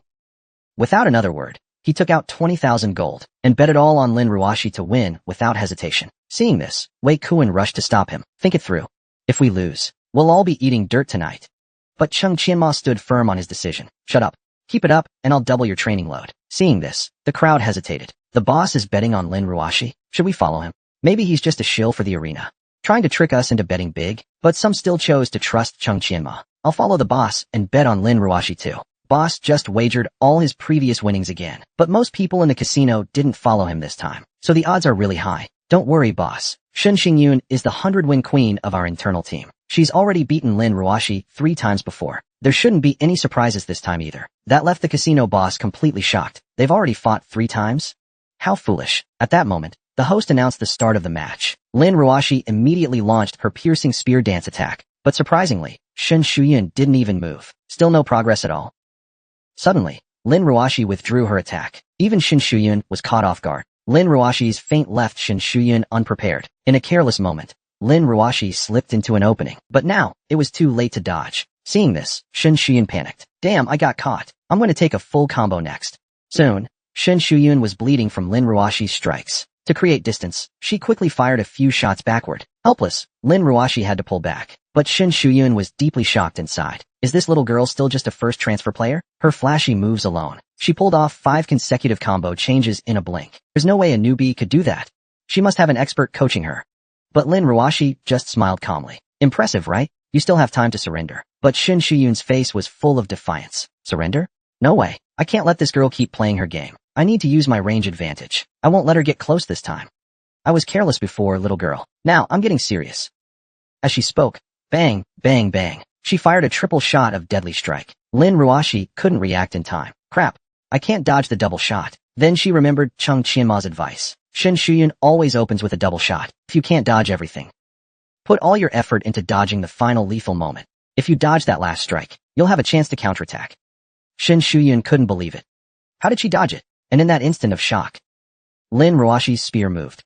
With a sharp swish, Lin Ruashi struck Shin Shuyun once again, and followed up with a furious combo. With no other choice, she activated her forced mind skill. It allowed her to stand up instantly, and remain invincible for 1.5 seconds. Seeing that, Lin Ruashi immediately started thinking, just like that bad guy said. So Lin Ruashi made her decision at once. She deliberately delayed her attack by the moment the invincibility ended, her skill struck hard. Shin Shuyun was dumbfounded on the spot. How is this possible? In just half a month, she's become this strong? She quickly began to beg for mercy. Please, don't kill me. But Lin Ruashi just looked confused. Why would I kill you? This is just a match. If you surrender, that's the end of it. Little did she know, Shin Shuyun was stalling for time. Her left hand secretly reached behind her, and silently drew out a pistol. Alright, I surrender. I surrender. But in that very instant, bang bang bang, she fired. Surrender? Not a chance. Ha. This match isn't over yet. The crowd watching erupted in outrage. Did I just see that right? She used a sneak attack on an opponent who hasn't even second advanced yet. That's unbelievably shameless. But someone reminded them. The referee hasn't declared the match over yet, so technically, it's not against the rules. Blame the girl for being inexperienced. Even the arena boss was watching closely. Fool, naive kindness of the rich. Talented, sure, but far too pure. It's like I'm winning this bet for sure. Chung Qianmo, all your gold. Bloodfang Fortress will gladly take it. But the spectators were still talking. Lin Ruashi was too naive. She got caught off guard just like that. Give me back my money. Shin Xingyun, you coward. Wei Kuan was furious too. That was so despicable of Shin Xingyun. Should we go check it out in person? But Chung Qianmo remained calm and confident. Don't worry. Everything is going exactly as I planned. And let this be a good lesson for Ruashi. On the field, Shin Shuyun sneered. Stop struggling, little girl. Even if you withstand the venom-tipped bullets, the poison will still sap your strength. You've lost again. Blame it on your naivety. I admit you're talented. I even admire how fast you're improving. But today, I must teach you a lesson. Time to show you the cruel rules of this game. With that, she fired 2 more shots at Lin Ruashi, but it was like shooting at steel. And Ruashi's health was rapidly recovering. At that moment, Lin Ruashi realized, that sly old fox was right after all. There really are lots of bad people in this world. They'll do anything to win. Seeing this, Shin Shuyun was stunned. How is this possible? How are you still standing? What gear are you wearing? Everyone else then realized in shock. It's a Battle Wolf gem. It grants a shield of 3000 HP. How could a girl who hasn't even hit 2nd class yet have such an overpowered item?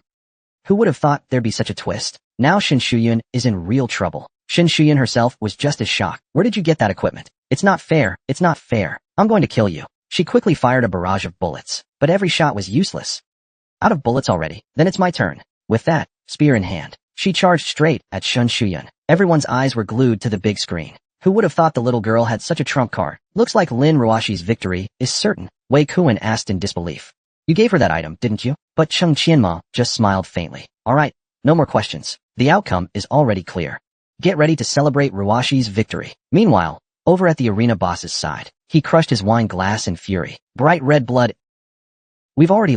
Go, quickly invite Chung Qianmo over here. As Shin Xingyun collapsed powerlessly to the ground, the victor was declared. Lin Ruashi of Team Eternal Pinnacle. She completed a 10-win streak in solo matches, and earned a reward of 1,000 gold coins. He was a triple advancement Earth Emperor in the underground arena, while I was just a high schooler who'd barely completed my first advancement. Yet I turned the substitute match upside down with ease. But instead of getting mad, that Earth Emperor actually praised me nonstop as a young hero, then casually had one of his men hand me a Black Supreme card. And the reason for all that was because of 2 things I happened to show him. Just now, the attendant brought over the winnings. Here are your total winnings. 39,600 gold. Due to the large... We're offering you a complimentary black card. Wei Kuan's eyes popped out at the sight of all that gold. That much from one bet. This is way more profitable than selling fake potions. The bystanders around him started whispering. Does this guy have inside info or something? How does he always pick the right bets?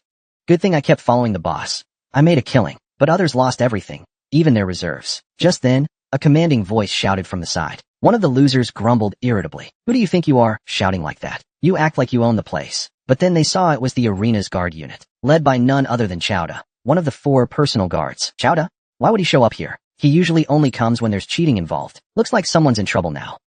But Chowda politely asked, Are you Mr. Chung Qianmo? We'd like to invite you inside for a private talk. The bystanders were quick to mock. I knew that guy was shady. Now the arena's after him. Others thought the arena just couldn't handle losing, and were now trying to cause trouble. Wei Kuan instantly panicked. No way. All we did was win a bit of money.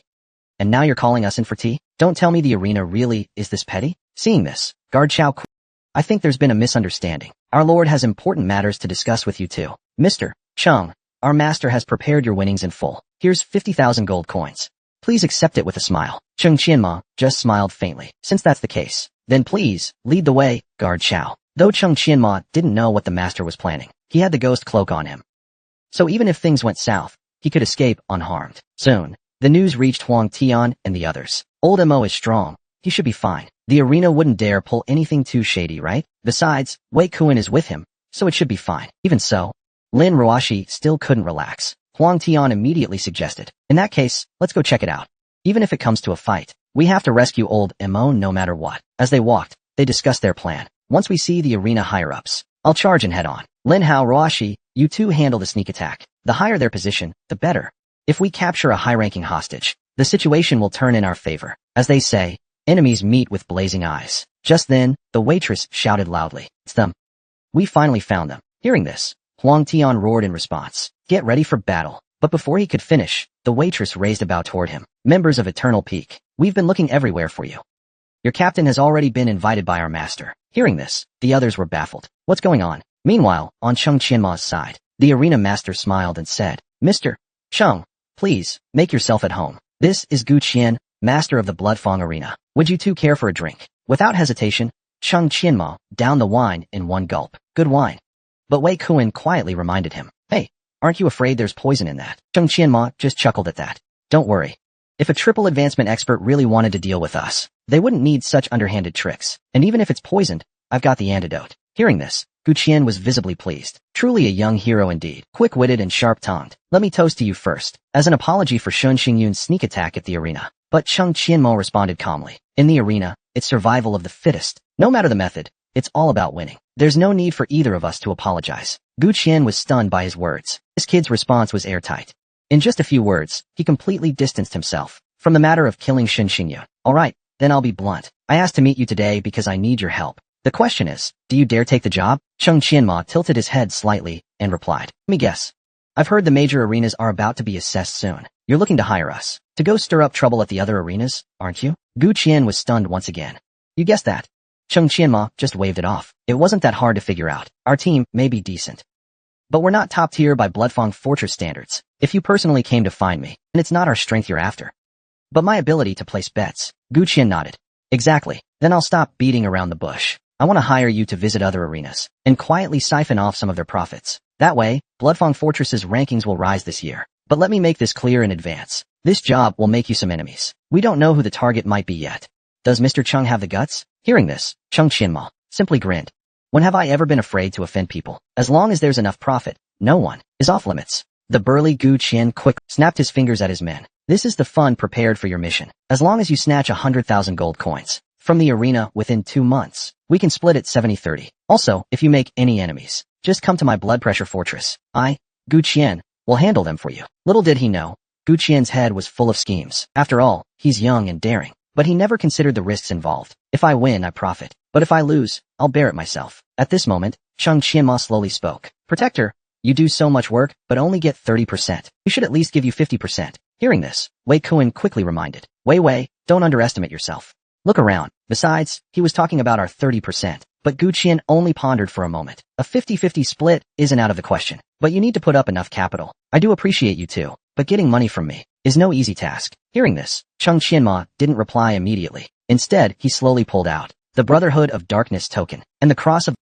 "This is part of the capital you need from me. Besides, my betting accuracy is 100%. Seeing this, Gu Qian opened his mouth wide in shock. The Cross of the Life Association and the Brotherhood of Darkness token. So young, yet an elder of the Life Association, and also an assassin of the Brotherhood of Darkness. How many more secrets does this guy have? Looks like I really underestimated you. At your age, achieving such terrifying results. Indeed, you are not someone ordinary people can match. A 50-50 split is fine by me." Then Chao Qingwei handed over the black card. "This is your startup fund, 50,000 gold. Along with your previous winnings, that makes 100,000 gold." Wei Kuan grinned, ear to ear on the side. "Damn, another 50,000 in the bag." Just as the two turned to leave, Gu Qian suddenly spoke up from behind. "Actually, I have one more question. Weren't you afraid I might lash out just now? I've always had a bit of a temper." But Chung Qianma only gave a faint smile. "I'm still standing here, aren't I? Valley Master, you can do as you please." Hearing that, Gu Qian chuckled. What an interesting guy. After Cheng Qianma left, Chao Qingwei asked urgently, "Boss, you gave him 50,000 gold on just a verbal agreement. Isn't that a bit too risky?"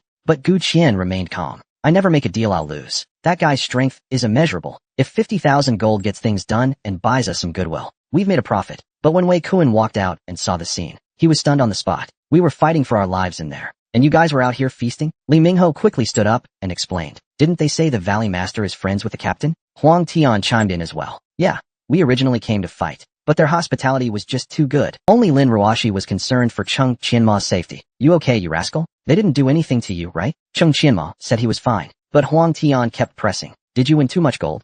Did they try to take it back?" "No way.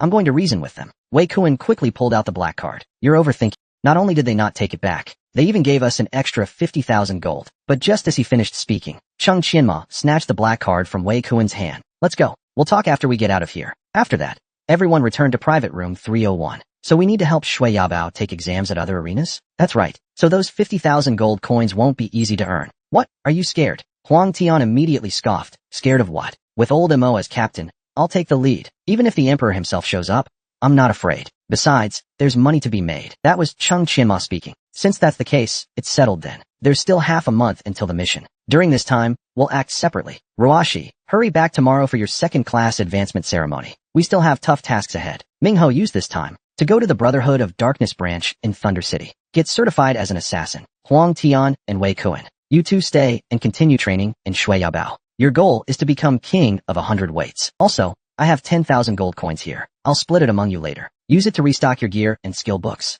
Wei Kuan, who was standing nearby, chimed in. "If we split 10,000 gold, that's 2,500 each. Add what I've earned recently. Maybe I can pay off my debt." But Cheng Qianma had already seen through Wei Kuan. "You eat my food, use my stuff, and now you want to use my reward to pay off your debt. Wei Kuan, have you no shame? And did you forget about Pei Lianfei?" Hearing this, Wei Kuan immediately collapsed. "Damn that Pei Lianfei. I still owe 9,000 gold. Cheng Qianma, you really are heartless. He's the top forging master across the continent. Even his casually made rejects can make someone a regional overlord." Countless heirs of noble families came to visit, but were all turned away. But the boy simply handed him a scroll, which left the forging master in shock. Without another word, he rolled up his sleeves. "Brother, let's have a few good drinks today." Meanwhile, the young lords nearby were left dumbfounded. Just now, Cheng Qianma went alone to the Thunder City grassland racetrack. He came to get himself a horse. This one looked pretty good in both posture and color. So he asked the staff to introduce it, and to quote the price. But the stable hand immediately sneered. "This is the best horse in the whole stable. I'm afraid you can't afford it. Go take a look at the low-grade ones over there." Cheng Qianma just gave a faint smile. "You've really got eyes that can't see worth a damn. You think I can't afford this horse?" At that moment, someone nearby awkwardly spoke up. "Hi, let me help introduce it. This horse is a top-tier mount. The current price is 1,000 gold, but we do offer discounts for members of the Life Profession Association." Without another word, Cheng Qianma tossed over 1,000 gold. 1,000 gold. What's there to discount? I'll take this one. The stable hand was dumbfounded on the spot. He didn't expect this guy to be so loaded. Dropping 1,000 gold on a horse without blinking. The horse's name is Silver Reside. It boosts movement speed by 200%. The female staff member was also overjoyed. She'd actually sold a top-tier horse, and this level 30 player could just casually pay 1,000 gold. Her commission alone was 100 gold, all thanks to a certain blind. There were still 2 weeks before the operation. With this horse, he had enough time to gather materials and complete the forging of the dual-blade rogue's second class. After that, Cheng Qianma went to the Life Profession Association. A sturdy guard saluted him at the entrance. "Greetings, member." President Gao smiled and greeted him. "Well done, kid. Already at second advancement. I've gathered all the forging materials you asked for. Just waiting on you." It wasn't easy collecting all these, and it took quite a bit of effort too. But the money, consider it a sponsorship from our association. But Cheng Qianma insisted on paying. He tossed Gao the Bloodfang treasure card, a 1 AP card. "These are materials I prepared for myself. How could I let the association pay? Besides, this..." President Gao was stunned by the gesture. Haven't seen him in a while. And now he even has a Bloodfang black card. "Kid, you've made it big. Since that's the case, I won't hold back. Looks like these materials are for forging weapons. You must be planning to forge a second-class weapon. Who are you planning to ask? Want me to recommend a blacksmith?" "No need, President Gao. I've already chosen my smith. His name is Jiang Luanliang." Hearing Master Jiang's name, President Gao was stunned. "It's Master Jiang. I've heard he's extremely eccentric, and yet you managed to get him to forge for you." "So, President Gao knows him too." President Gao explained. "He nearly became the president of the professional association in Tianfeng City. And recently, Tianfeng City has been full of turmoil. He might get caught up in it too." Hearing this, Cheng Qianma was puzzled. "I didn't expect Master Jiang to have such a past." "What turmoil?" Can you tell me? President Gao slowly explained. It's about the turmoil in the Blacksmith Association's leadership. I can only tell you what I know. You'll definitely get caught up in it when you go. If Master Jiang comes out of retirement, please help introduce me to him. Now that all the materials for the Radiant Blade are ready, Cheng Qianma immediately went to find Master Jiang. No one else could assist him better. During his travels, he tried his luck with some treasure chest draws. Fine grade armor, barbarian chainmail. Fine grade armor, battle gloves. Fine grade armor, adventurer's helmet. Fine grade armor, dragon wing, universal gear. Pretty lucky. All of them are level 40 plus second class equipment. He could fully replace all his level 25 gear. There was also a level 50 accessory, magic bias charm. As long as the level doesn't exceed 20, it boosts magic evasion, stacking some magic resistance later. Mages might have to avoid him altogether. The first 5 items were already way beyond expectations. Who knows what surprises await? Next came 2 experience books and the Spider Silk Hunting King. Then he checked the last 2 starry chests. They turned out to be epic gear and a 3rd class gear for Arcane Scholar. Never expected 2nd class gear to drop 3rd class equipment. Now this is a real upgrade. If Cheng Qianma equips all this, he might become ridiculously overpowered. He happened to run into Boss Zhou, the dried fish seller, getting beaten up. Misunderstanding your ass. You're asking for it. So Cheng Qianma grabbed the glasses guy by the arm. The glasses guy flew into a rage on the spot. Who the hell do you think you are? Looking for a fight? Cheng Qianma couldn't even be bothered with him. They deliberately ruined my dried fish and slandered my products as faulty. Upon hearing this, Cheng Qianma got the gist of the situation. But the glasses guy was clearly set on picking a fight with him. I'll count to 3. If you don't let go, you're dead meat. But Cheng Qianma wasn't about to put up with that crap. You're threatening me? Then let's see what the consequences are. He twisted the guy's arm and slammed him to the ground. The glasses guy instantly screamed in pain and begged for mercy. Please, sir, show mercy. I was way out of line earlier. It was indeed my mistake to slander this boss. I'm sorry, sir. I'm trash. Seeing that, Cheng Qianma let go of him. Next time I catch you doing this, it won't just be the other arm. At that moment, a woman with long hair spoke up from behind. Hello, I'm Bai Lu from the Capitals Bai Group. May I add you as a friend? The glasses guy was completely stunned. Lulu you. But to his surprise, Lulu looked utterly disgusted by him. Who said you could call me Lulu? A loser like you better back off. That incident just now had nothing to do with me. It was all his idea to show off. But Cheng Qianma couldn't care less about some failed pretty face. Nothing to look at here. I don't know anything about this Bai Group, but if you don't want your limbs broken, you better scram too. Hearing that, Bai Lu was instantly humiliated and furious. She snapped at Cheng Qianma angrily. How dare you insult the Bai family? I'll remember you. That's when Boss Zhou finally spoke. Young friend, your progress is truly astounding. But this woman, named Bai Lu, her background is no joke. You should be careful with her. Also, I don't know what's going on today, but a bunch of experts showed up in the newbie village. Cheng Qianma assured Boss Zhou, no need to worry about me. These experts must be here from Master Jiang. So everything Gao Jin said was true. Well, since we're already here, let's pick a nice fishing rod as a gift for Elder Qin. Cheng Qianma, riding a white horse, was too eye-catching in the street. Whoa, this is a real big shot. That horse is way too cool. It clearly costs a fortune. Must be lucky to be carried by a big boss. Boss, can I add you as a friend? I'm great at laundry, cooking, and warming the bed. But then Cheng Qianma noticed. These people were all gathering toward Master Jiang's forge. Looks like they all got the news. And Bai Lu had already arrived ahead of Cheng Qianma. Bai Lu, heiress of the Bai family in the capital, came to seek an audience with Master Jiang. Please kindly announce us. But the clerk replied that the boss was resting these days. He's not seeing any guests. Please leave. The bespectacled man angrily questioned. Did you even mention the Bai family name? At that moment, Cheng Qianma also came to visit. Brother, please announce my visit. Cheng Qianma is here to see you. He also slipped.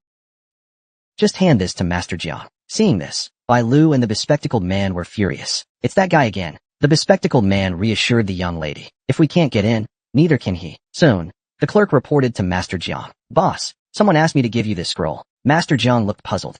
But when he unrolled the scroll, he was dumbfounded. It's him. Where is he now? Meanwhile, the bespectacled man kept mocking Cheng Qianma. Miss, see? I told you so. That kid is just putting on a show with his scroll. But the next second, Master Jiang appeared before everyone. My little ancestor, since you're here, hurry inside. Why bother sending a scroll? Hearing this, Cheng Qianma opened his mouth slightly. Weren't you resting in the shop? I didn't want to disturb you. Master Jiang didn't care about anyone else's opinion. He grabbed Cheng Qianma by the arm. I was talking about those annoying flies. As for you, I think about you day and night. Scram, scram, scram. All of you stop crowding around me. Seeing this, Gao Lu and the glasses guy were dumbfounded. What's going on between them?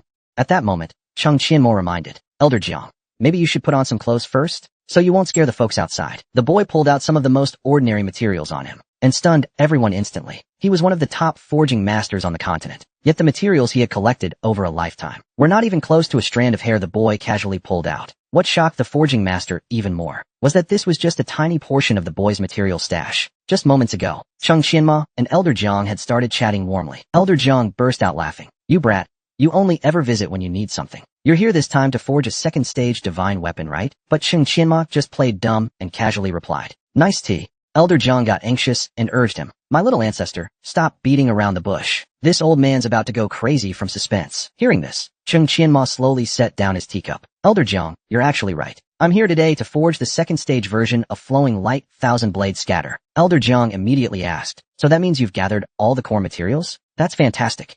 Chung Qianma said he not only had all 12, but had also brought plenty of auxiliary ones. He was hoping Elder Jiang could lend him a hand today. Geez, what a waste. I've got tons of auxiliaries here. Why waste your money like that? While talking, Elder Jiang pulled out his personal material box, including red glow gold, sea dragon force-band refining stones. Pretty good stuff, right?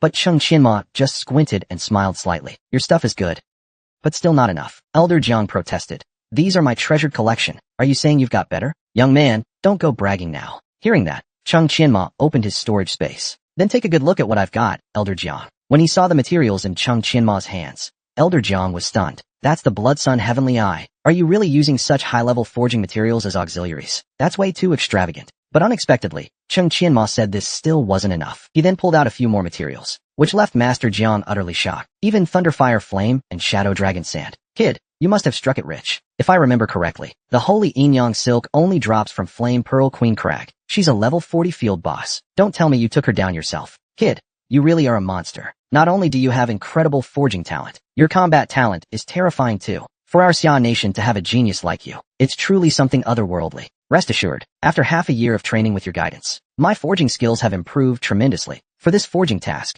I'll give it my absolute best for you. Hearing this, Chung Qianma was delighted. Precisely because I knew of your abilities, Master Jiang, I came to find you specially.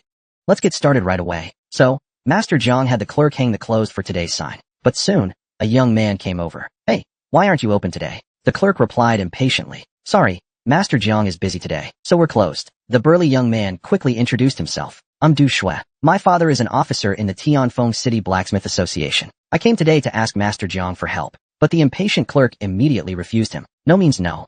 There's no. Du Shui, without a word, handed over a bag of coins. Here's a little something, please accept it.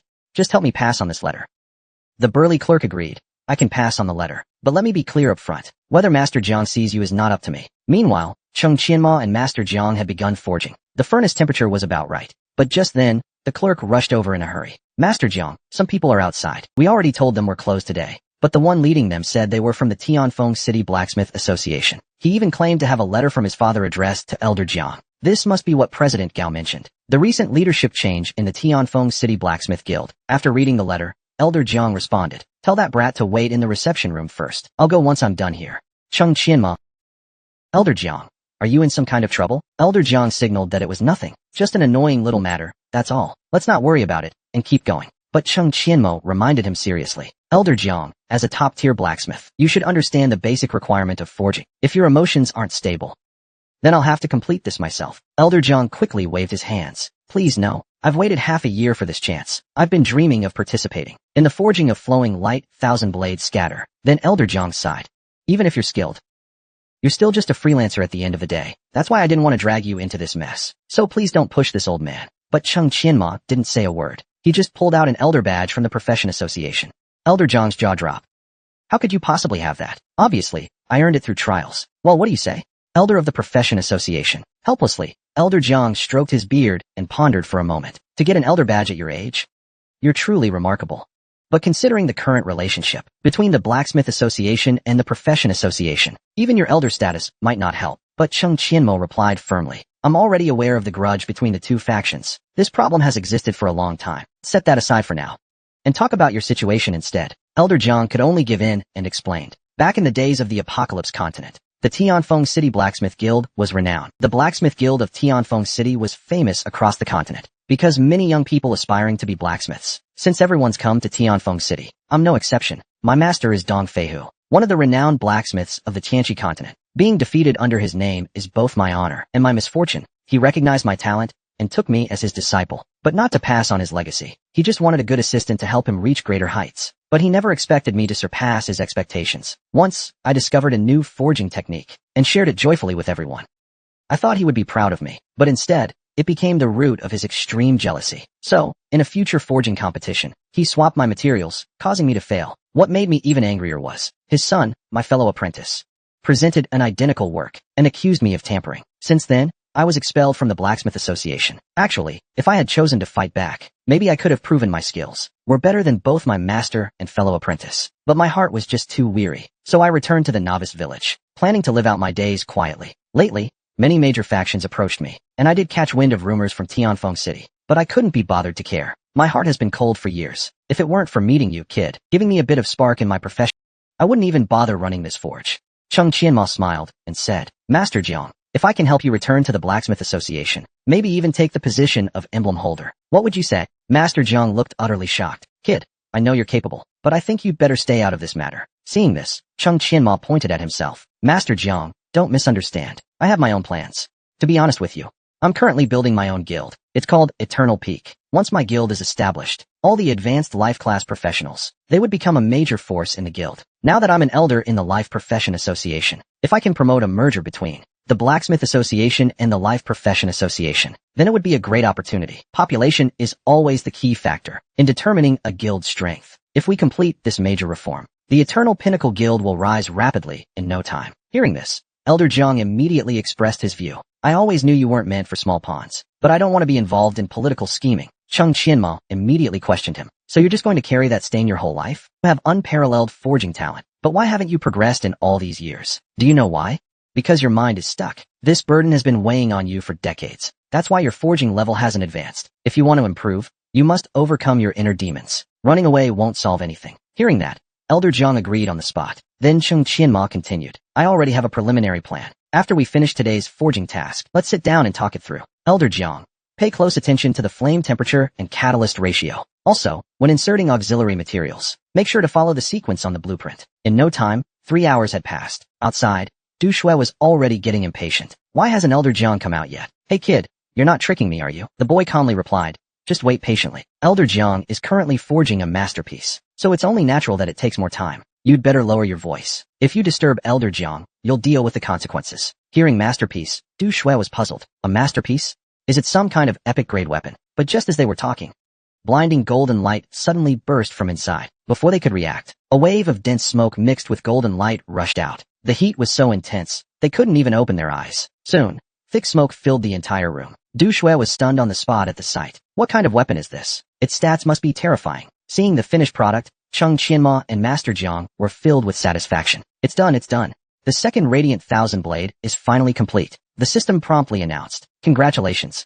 You've successfully forged the SS-grade Radiant Thousand Blade. You've earned 120,000 forging experience points. Current experience, 10,000 points. You can now head to the Blacksmith Association to complete the Advanced Forging Challenge. Current weapon status, blade not yet activated. All attributes are temporarily reduced by 50%. To activate the blade, it must be soaked in the blood of a level 40+ boss creature. Only then will all functions be unlocked. Weapon quality, unique. Effect 1, seamlessly switch between 7 forms. Effect 2, activate Grappling Claw mode and Phantom mode. Grappling Claw mode can grab any target within 30 meters. For rapid movement, Phantom mode allows fractal splitting for 1 minute. Cooldown time, 6 minutes. The boy formed his first temporary battle team, but was immediately provoked by other teams. What's with that flashy name? Bet they'll wet themselves once they're on the field. They'll probably piss their pants as soon as they start. But the boy couldn't be bothered to argue. Instead, he discreetly handed the admin 500 gold and directly requested to challenge the team that had insulted them. But the admin replied, this is a tough ask. I've worked here diligently for over 10 years. But bending the rules isn't impossible. You just need to pay more. Just now, seeing the finished product, Master Jiang couldn't stop grinning. With these stats, my hard work paid off. And I even touched the threshold of Grandmaster level. I might soon attempt my promotion. This is all thanks to you, kid. Without you, I might have been stuck as an advanced blacksmith for life. Chung Qianma smiled slightly. I always said, Master Jiang, if you overcome your inner demons, your success is just around the corner. Hearing this, Master Jiang patted his chest proudly. No matter what, I owe you. Whenever you need anything, just say the word. I will never refuse you. At this moment, Chung Qianma asked seriously. By the way, Master Jiang, if you want to advance to Grandmaster Blacksmith, do you need to return to the Blacksmith Association? That's right. If I want to advance, I must go back. But given the current situation, how could I possibly have the face to go back? But Chung Qianma didn't mind at all. Let's hear what that guy outside has to say first. Then we can decide what to do. Right, Elder Jiang? When Elder Jiang arrived, Du Xian was almost in tears. Uncle Jiang, I've finally found you. Our Du family is in deep trouble this time. As he spoke, he knelt down in front of Elder Jiang. Seeing that,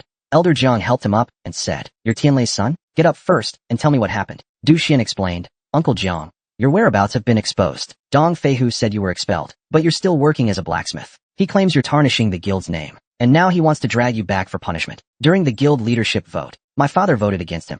They argued fiercely on the spot, and my father was detained right after offending him. I had nowhere else to turn, so I came to you." Hearing this, Elder Jiang was furious. That damn old bastard. He still won't leave me alone. I've even hidden in the newbie village. What more does he want? Seeing this, I reminded him. "See that, Elder Jiang? Even if you try to hide, they might never let you go. If you really want to settle things once and for all, then you'll have to Besides, you're about to reach Grandmaster Blacksmith level. Might as well handle both matters at once." Du Xian was shocked upon hearing that. "Uncle Jiang, you've reached Grandmaster level? That's amazing. Now my father still has hope." Elder Jiang sighed helplessly. "If your father's in trouble, I won't just stand by. Let me make a proper plan. Then I'll return to Tianfeng City with you." Xiao Shui, this esteemed guest here is Cheng Qianma. It's thanks to him that I was able to touch the threshold of Grandmaster. Hearing that, Du Xian immediately bowed to Cheng Qianma. "Thank you so much, Mr. Cheng, for helping Uncle Jiang." At that moment, Cheng Qianma asked him, "Is your father still safe at the moment?" Dong Feihu's primary target is definitely Master Jiang, so you don't need to worry too much. When the time comes, I'll go with you to Tianfeng City. I even have a big gift for the Blacksmith Association."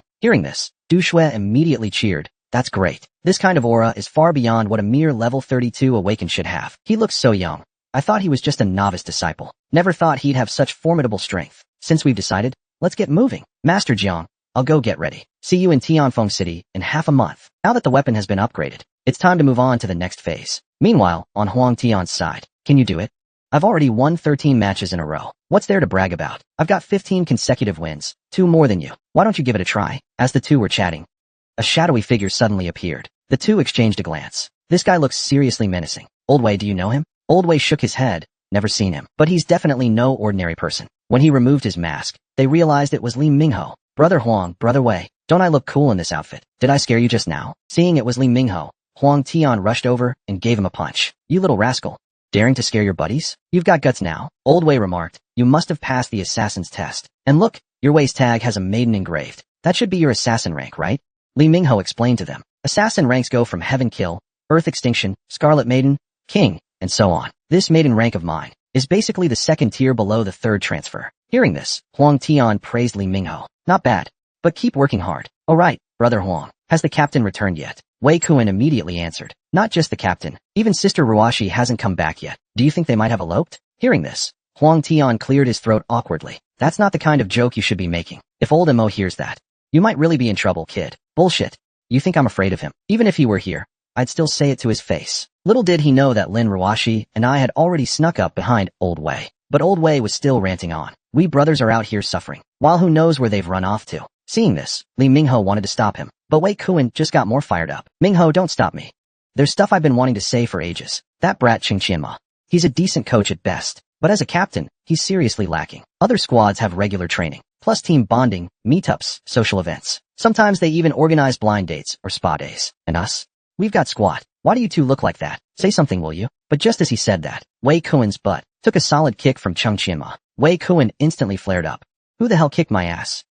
You want to die or what?" But when he turned around, his face changed instantly. It was none other than our most respected captain. "Captain, you're finally back. Wait, you came back with Ruashi. Don't tell me you two actually eloped?" Lin Ruashi blushed. "What nonsense are you spouting? I just happened to run into him on the way back from my second advancement." Seeing everyone's condition, Cheng Qianma nodded with approval. "Looks like you've all met the targets I set. Now the eternal pinnacle is beginning to take shape. Time to shake up the apocalypse continent, just a little." And so, the group quickly set off for Tianfeng City. But Huang Tian was puzzled. "Why are we going all the way to Tianfeng City? Shouldn't we be heading to Fenghua City?" Cheng Qianma explained. "First, it's to train the squad's coordination. And second, to help an old friend of mine win the position of president of the Tianfeng Blacksmith Association. Even though it's not a combat-based organization, but it's still quite a significant matter. Besides, I'll probably handle that myself. As for the arena task, I'll leave it to you guys. The Feigong Arena in Tianfeng City seems to be way livelier than Gu Qian's Bloodfang Fort. The crowd here is much bigger. First things first, we need to form a team. I paid the 500 gold registration fee without hesitation. As for the name, of course, it's Eternal Peak. Our first opponent was the Rush marketing team. Eternal Peak? Sounds like such an arrogant name. These small teams aren't that great, but their flashy names sure make up for it." Hearing that, Huang Tian was furious. What the hell did you just say? Chung Qianma motioned to let it go. If we start a fight here, we'll get thrown out. Let's finish registering our team first. Teams are ranked: Iron, Bronze, Platinum, Diamond, Star Glory, and King. This ranking system is used throughout Tianxi continent. Eternal Peak is currently at Iron rank. To reach Bronze, we need 100 divine power points. Each win earns 10 points. So, by this calculation, a 10-win streak will get us to Bronze. Should be pretty quick. The staff member could only awkwardly agree. Yes, that's right. Though in his heart, he thought, yeah right, you're really full of it. Then, Chung Qianma pulled out 3,000 gold. I'll bet it all on Eternal Peak's next match. That's not against the rules, is it? The burly staff member quickly replied, it's fine, but betting on yourself to lose is not allowed. Chung Qianma was satisfied. Well then, we'd like them as our opponents. What do you think? The staff replied, that's not allowed. Besides, they're a bronze rank team. Their captain is level 38, and their team is way stronger than yours. You guys aren't their match. Then Chung Qianma pulled out another 500 gold. That's not your concern. If you can make it happen, this 500 gold is yours. The burly Sir, I've been a veteran staff member here for years. I've worked diligently for over a decade, breaking the arena rules.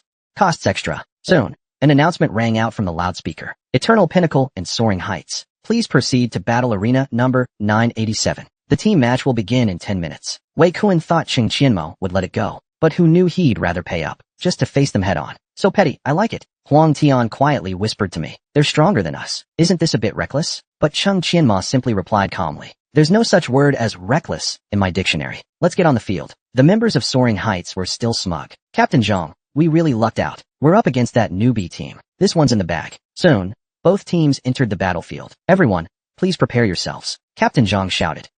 Let's make sure this fight ends within 10 minutes. Chung Qianma had the same thought. 10 minutes it is. What a face slap. The captain of the 9-win streak team got completely slapped down by Chung Qianma after the battle began. At first, Huang Tian and the others could suppress their opponents individually. They even made the enemy look completely helpless. But once the enemy activated their team combo skills, Huang Tian's group clearly started struggling on the lane. Then Chung Qianma made a simple move and instantly turned the tide, knocking the enemy flying. Just a little lesson for you. Remember not to be so arrogant next time. Just moments ago, spectators in the stands were discussing. Soaring Heights is up against some newly registered team. I think they're called Eternal Pinnacle, a rookie Black Iron team that just hit second class. Such a mismatch, nothing worth watching. But little did they know the true strength of Chung Qianma's team. Chung Qianma assigned Huang Tian to support Ruashi on the flank. Old Wei, you play freely at the rear. Mingho, focus on cutting into their backline. I have no other instructions. Rush Marketing Team's overall strength was far superior. Both their captain and players were full of aggression. The outcome seemed obvious. Soon, the match countdown began. 3, 2, 1, start. Immediately, Huang Tian charged forward. Everyone else also readied for battle. The Rush Marketing captain quickly noticed. Why are there only 3 on their side? Even with Silver Moon hidden, there should still be 4 visible. And that solo player looks like dead weight. Maybe he's hiding out of fear. As he spoke, he advanced alongside Huang Tian. Let's finish them off in one go. But after a few rounds of exchanges, the captain of Rush Marketing was shocked. This guy's only level 33. So why is he this strong? And he showed not the slightest sign of retreat. Not only that, how is this woman's attack speed so fast? But worse was yet to come. Rush Marketing's vanguard was ambushed by Silver Moon. The attacker was none other than Wei Kuan, leaving such a big opening for me. Now get ready to taste my ultimate move. As he spoke, a crackling blue orb appeared in his hand. With a roar, Wei Kuan shouted, "Corrosive rain, descend." The battlefield sky rumbled with thunder, and the rain began to pour down on the Rush Marketing team mid-fight. Corrosion inflicted continuous shadow damage to its targets. Stacks up to 5 times. Last 12 seconds. Seeing this, the Rush Marketing captain was stunned. This rain deals continuous damage. Suppress their spellcaster. Don't let him attack so freely. One Rush Marketing player quickly brought out a rapid-fire machine gun, and without hesitation, opened fire. Let's see if you can survive this. But just as he fired intensely, masked Li Mingho suddenly snuck behind him.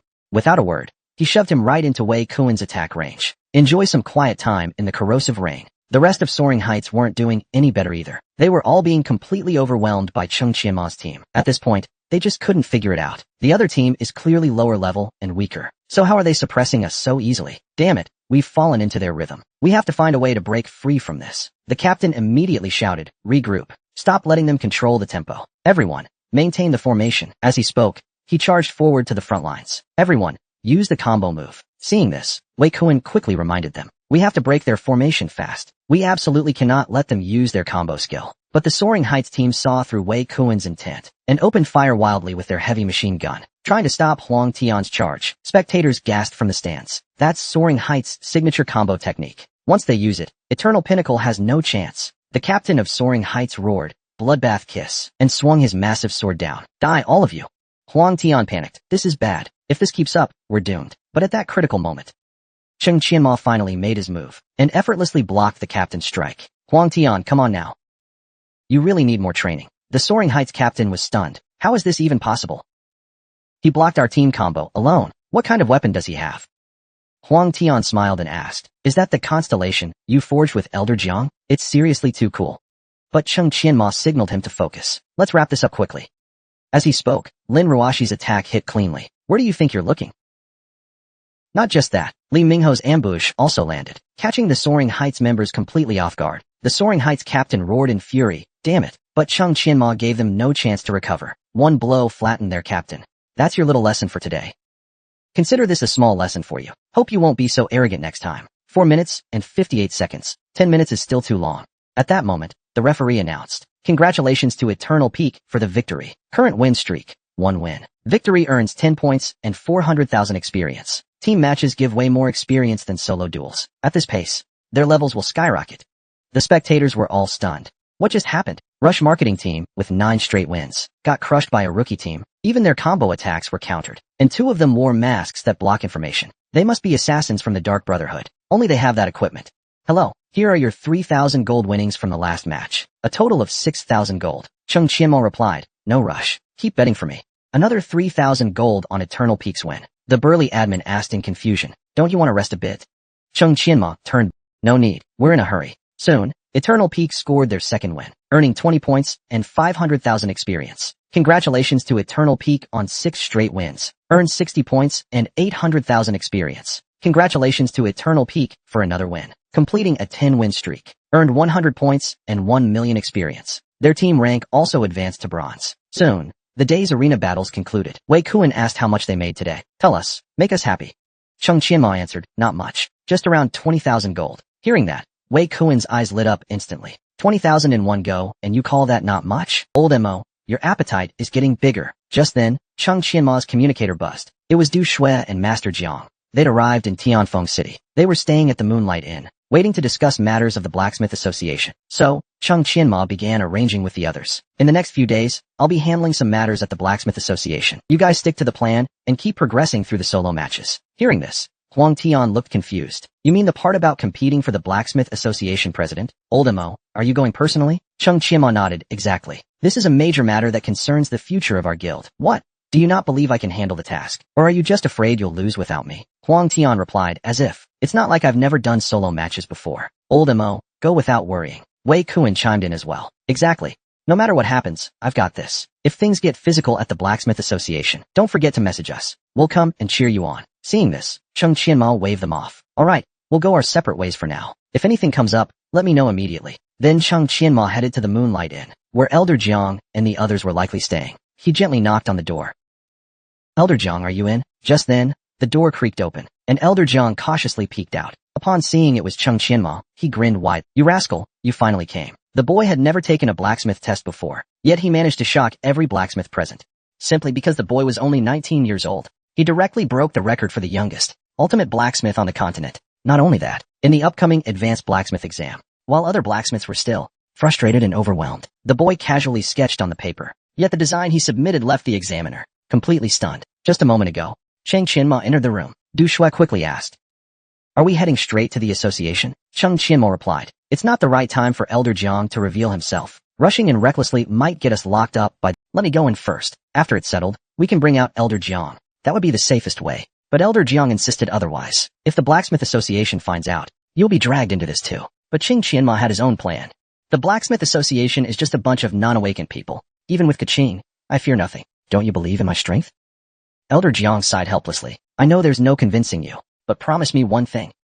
If things go wrong, retreat immediately." Hearing this, Cheng Qianma assured him, "Rest assured, Elder Jiang, if I want to leave, not even the Blacksmith Association can stop me." Strong and sturdy, Du Shui quickly expressed gratitude. "Mr. Cheng, if you can rescue my father this time, the Du family will surely follow your lead." Cheng Qianma just waved it off, saying it was nothing. "Elder Jiang, both of you should rest early. Wait for my good news tomorrow." After Cheng Qianma left, Du Shui asked in confusion, "Elder Jiang, can he really do it alone?" Hearing this, Elder Jiang grinned. "Don't worry. The Blacksmith Association probably has no idea what kind of monster will be waiting for them tomorrow. Time quickly passed to the next day. Although the Blacksmith Association is weaker than the Life Profession Association, but I have to admit, the Blacksmith Association is pretty rich. It was a young man nearby who asked the question, "Bro, are you here for the entry-level test too?" Chang Qianma just smiled and replied, "No, I'm here to take the Advanced Blacksmith Certification test." As soon as he said that, people started murmuring, "Did I hear that right? This kid said he's taking the Advanced Blacksmith test? How old is he? And he's that skilled already? I wouldn't believe it even if I died. Why not just say he's applying for Grandmaster? I can brag like that too." Chang Qianma couldn't be bothered to respond. Soon, the testing phase began. The examiner ran the test for a while, but found nothing. That's odd.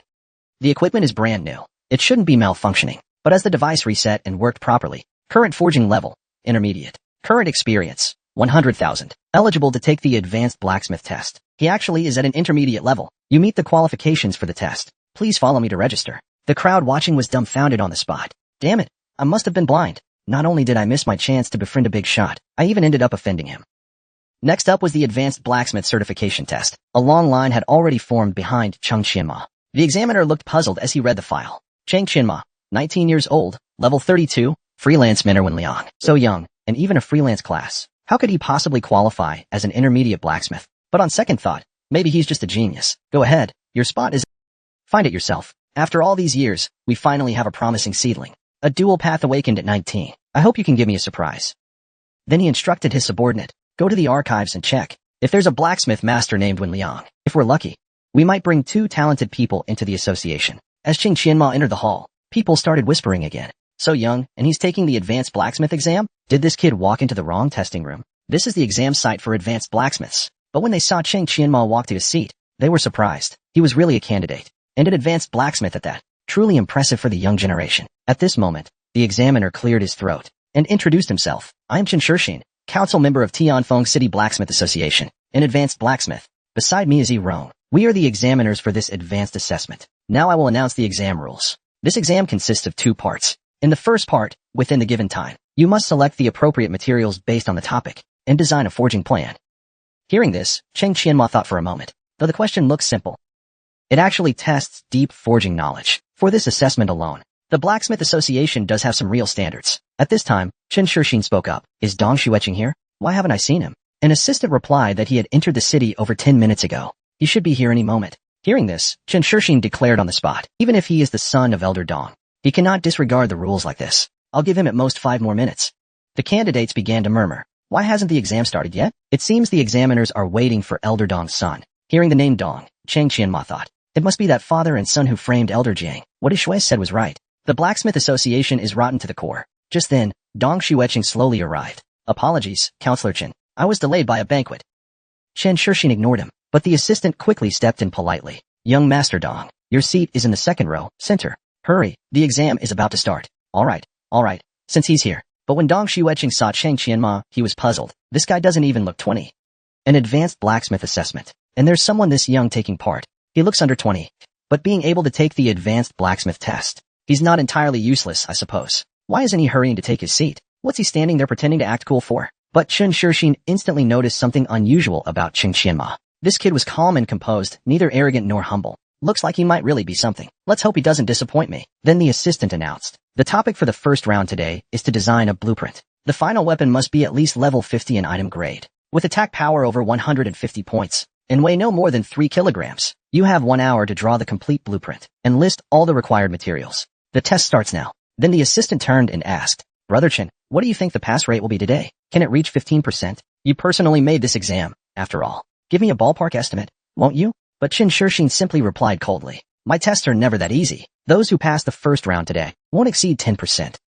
Xueqing may be a bit arrogant, but I admit he's got some real skills. That's probably thanks to his father's training though. But what confused the 2 of them the most was that this kid named Chang Qianma still hadn't started. Could he really be a fraud? Did the first challenge already stump him? The assistant standing nearby asked curiously. Brother Chen, you seem really interested in this young guy. Does he have some extraordinary talent? Chen Shixin replied that so far, he hadn't seen anything special yet. Maybe I misjudged him. But at that moment, Dong Tianqing slammed his blueprint onto the table with a loud smack. All done. Thanks to my dad for helping with the design. There's probably no one here who can beat me. He glanced at Chang Qianma beside him. I thought he had some kind of unique but he's only just starting now? Guess he's just a fancy-looking pillow, empty on the inside. But the assistant beside him was quite amazed. This guy only started halfway through the time limit. But to be fair, his drawing speed is kind of exaggerated. But Qin Shixin thought otherwise. Drawing requires precision and speed, starting only halfway through the time limit. Looks like he's rushing to finish. But for Cheng Qianma, it was time to prepare the materials. Seeing this, Dong Xueqing couldn't help but mock. How did this guy even get into the ultimate blacksmith room? Fire steel and wind bellstone are incompatible. Doesn't he even know that? And he even took out 5 kilos of fire steel at once as the main material. What an arrogant fool. But Qing Qianma just remained calm. Summer insects can't discuss ice. Some pig-headed people, when they see things beyond their understanding, can only spout nonsense. Their words are even worse than farting. Hearing this, Dong Xueqing was furious. You dare insult me? Do you know who my father is? But in the next second, Qin Shixin scolded him. No loud talking in the exam room. Alright, the first part of the exam is over. Everyone, stop immediately. Anyone who continues will be expelled. Now, examiner Qin Yuan will give feedback. Messy drawings get a fail rating. Material ratio issues mean your weapon will not meet standards. Fail. If the design is somewhat innovative, you might barely pass. Pass. Then it was Dong Xueqing's turn. This design idea is actually decent. I'll give you a low pass rating. Your material selection is also reasonable. Pass. But Dong Xueqing's expression darkened. A low pass rating? Just a mere examiner. Since when do you get to grade me? Next was Cheng Qianma. Chen Shixin pointed at the materials on the table. Did you choose this 5 kilos of fire steel? Cheng Qianma calmly answered yes. Hearing this, Chen Shixin was instantly furious. Such a high proportion of fire steel. How do you expect to catalyze it? And your materials include unstable wind bellstone. What kind of combination is this? Are you not taking this exam seriously? But Cheng Qianma just smiled and explained. Raise the temperature to 6,000 degrees. Hammer continuously with the gentle urgent technique 1,000 times. Remove impurities while adding flowing sand. Raise the temperature further and double the hammering. Does this method work? Dong Xueqing immediately questioned. Kid, do you even know forging? Hammering 1,000 times with that method, and even raising the temperature further? Is that even humanly possible? But the examiner thought deeply for a moment. While it sounds extreme, if followed exactly, it could work. Provided there's a forger capable of doing it. You barely passed the materials section. Let's see your design next. Behind him, Dong Xueqing protested. He passed too. Qin Yuan, are you playing favorites? But after seeing Cheng Qianma's design, this design is really impressive. It's exceptionally well done. Even I couldn't draw such a perfect blueprint, based on the design alone. I can give it a high pass rating. If we weren't limited by the highest grade, the score could be even higher. Hearing this, Dong Xueqing couldn't sit still. Qin Yuan, you're clearly favoring this candidate. Isn't this inappropriate? The assistant quickly agreed. Exactly. The Blacksmith Association stands for fairness. Aren't you breaking the rules? Hearing this, Dong Xueqing spoke even more arrogantly. Qin Shixin, how dare you play favorites so openly? When I get back, I'll report you to my father. It was the boy's first time forging at the Blacksmith Association. He shocked the entire forge, because he used the most basic materials and techniques to create an epic quality weapon that everyone dreamed of. Not only that, even Dong Hufei, who had framed Elder Jiang, was shocked on the spot. May I ask where you learned your forging techniques? Just now, Wenyan's assistant Gandadi asked this aloud. Brother Chen, this is a public exam after all, and young Master Dong is here too. If word reaches Elder Dong's ears, we both might get in trouble. But Chen Shixin only responded coldly. I grade based on the candidate's skill. I'm not afraid of impeachment. At that moment, Cheng Qianma also quickly added, giving a failing grade just based on a blueprint. Qin Yuan, that's a bit rash of you. Why don't you wait until the next round before deciding? Dong Xueqing mocked from the side. This guy must be nuts. Qin Yuan's helping him, and he doesn't even notice. I thought he was skilled. Turns out he's just an idiot. Maybe even mentally off. Qin Shixin paused and thought for a moment. Since you insist, then I won't grade this round for now. In the second round, prove to me that you can actually forge this weapon with the listed materials. Otherwise, bear the consequences. Though the kid talks big, he's subtly proving there's no favoritism between us. He really might be a good seedling. But still, it all depends on his skills now. Cheng Qianma simply nodded. Since the first round is done, let's start the second forging round right away. The assistant then announced. Round 1 has ended. 90 eliminated, 12 passed. Those eliminated may now leave the premises. If you wish to observe the second round, please move to the viewing area on the right. The blacksmiths standing by the workshop whispered. I want to see how he plans to make that design with those materials. Qin Yuan's arrangement is clever. We've basically become impromptu supervisors. Even if the kid tries some tricks, we'll spot it instantly. I don't believe he can really defy the rules. The second test will now begin. All candidates have 3 hours to recreate their blueprint into a weapon. The final top-ranked candidate, with a grade of B or above, will be awarded the Yuan title by the Blacksmith Association, along with 10,000 gold coins. The second round officially begins. Dong Xueqing was fully confident. AB grade in that reward? Already mine. Then he looked at Chung Qianma next to him. What are you staring at? Trying to copy me. Too bad my method's way too complicated. Not something a guy like you can grasp. But Chung Qianma ignored him completely. He calmly pulled out his earlier blueprint, began sketching new lines over it. People around started murmuring. Modifying the blueprint now? That's reckless. He only has 3 hours for this round too. Maybe he realized his first draft was impossible, and is trying to salvage it. The assistant added bitterly. This is pure nonsense. We gave him a second chance in good faith. Now he wants to change plans mid-test? I'm going to disqualify him. But Chen Shixin stopped him. Let it be. Since we gave him a chance, let's see it through. If he fails, he'll face the consequences anyway. Unbeknownst to them, Chung Qianma had his own plan. Dong Xueqing's blade design was too heavy. He needed to adjust the material ratio in his own plan. This piece will work perfectly. Dong Xueqing nearby scowled. You idiot. Using such a huge chunk of fire-tended steel. I'd like to see how you're going to handle that.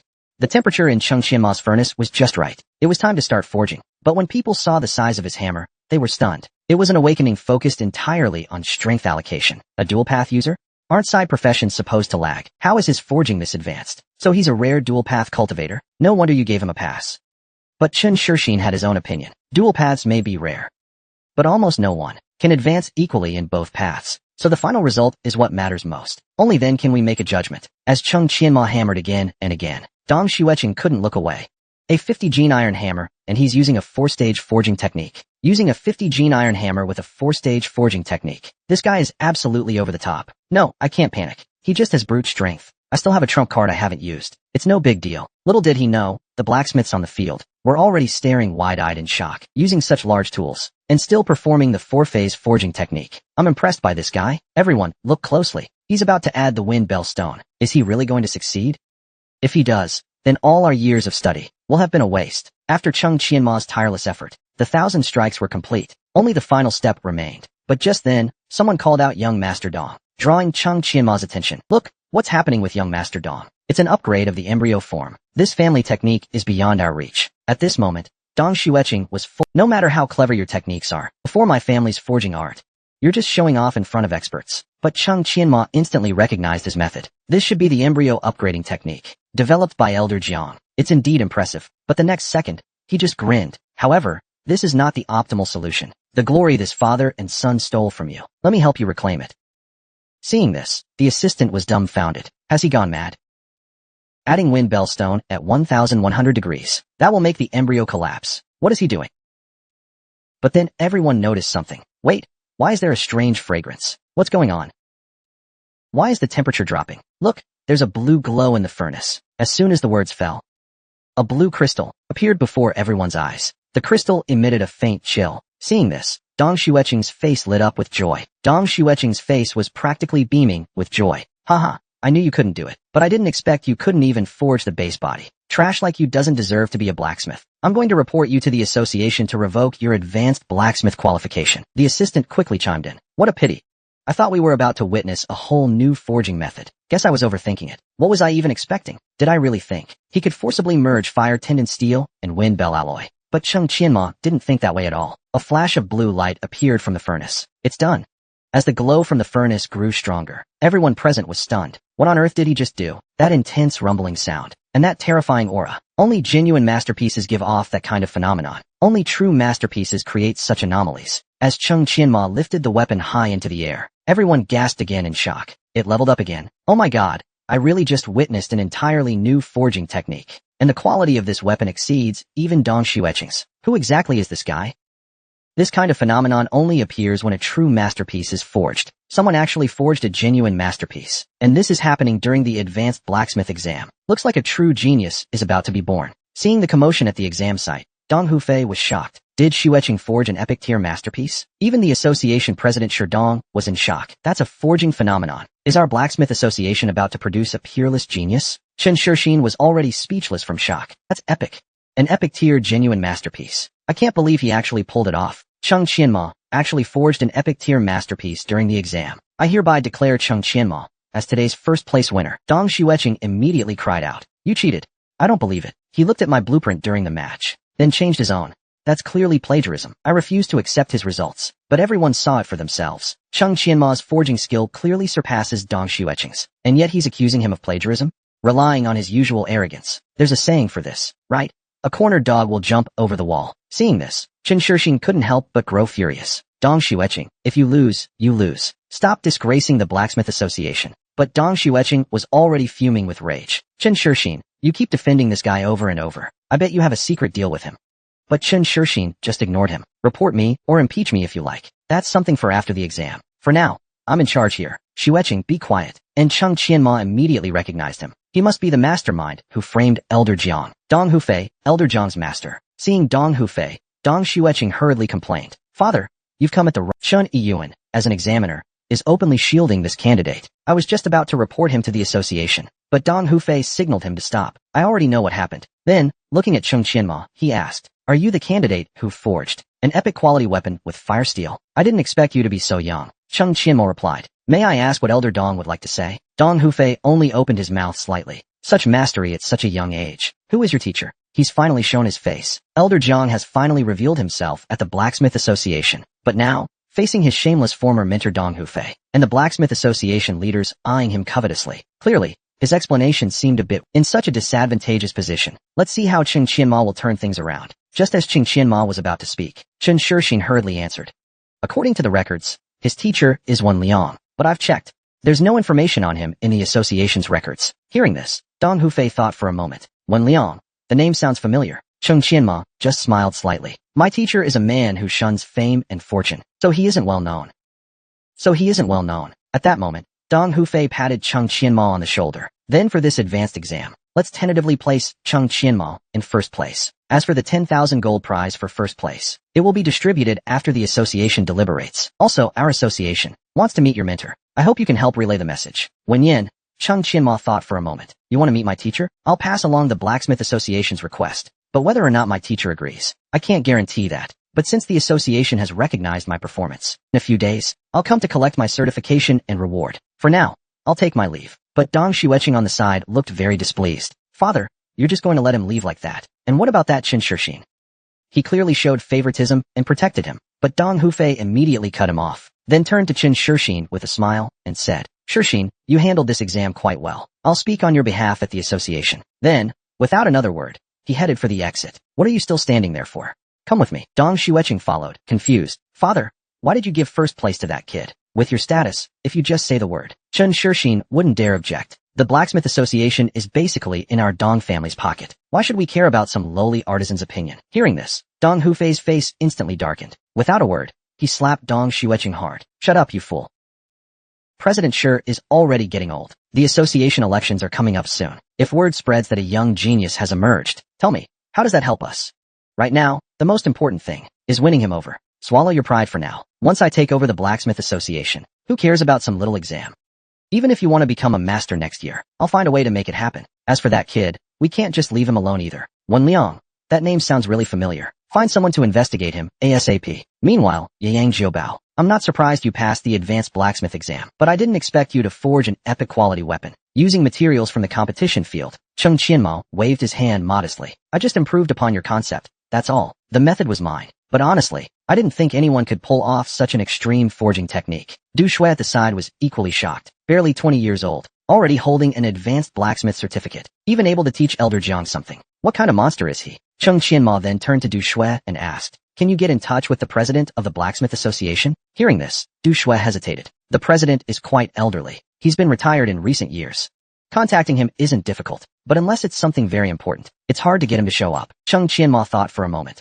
The work from this exam must have already alerted the association's top brass, but Dong Hufei probably won't acknowledge my results so easily. He'll surely investigate my identity. But since he wants to investigate, there's no need for us to hide anymore. It's the perfect chance to expose his true nature in front of the president. Elder Jiang fully agreed with Cheng Qianma's plan. The president is a fair and just man. But are you confident that you can clear up what happened back then for me? Du Shui quickly stepped forward and cupped his hands. With Mr. Cheng's help, even if I must risk my life, I will see this through. In that case, let's set off immediately. 2 days passed quickly. This time, I should be able to win the 10,000 gold prize for first place. Hearing this, Chen Shixing smiled slightly. Brother Cheng, you seem to care more about money than the advanced blacksmith certificate. Hearing this, Cheng Qianma scratched his head awkwardly. I'm just a practical person.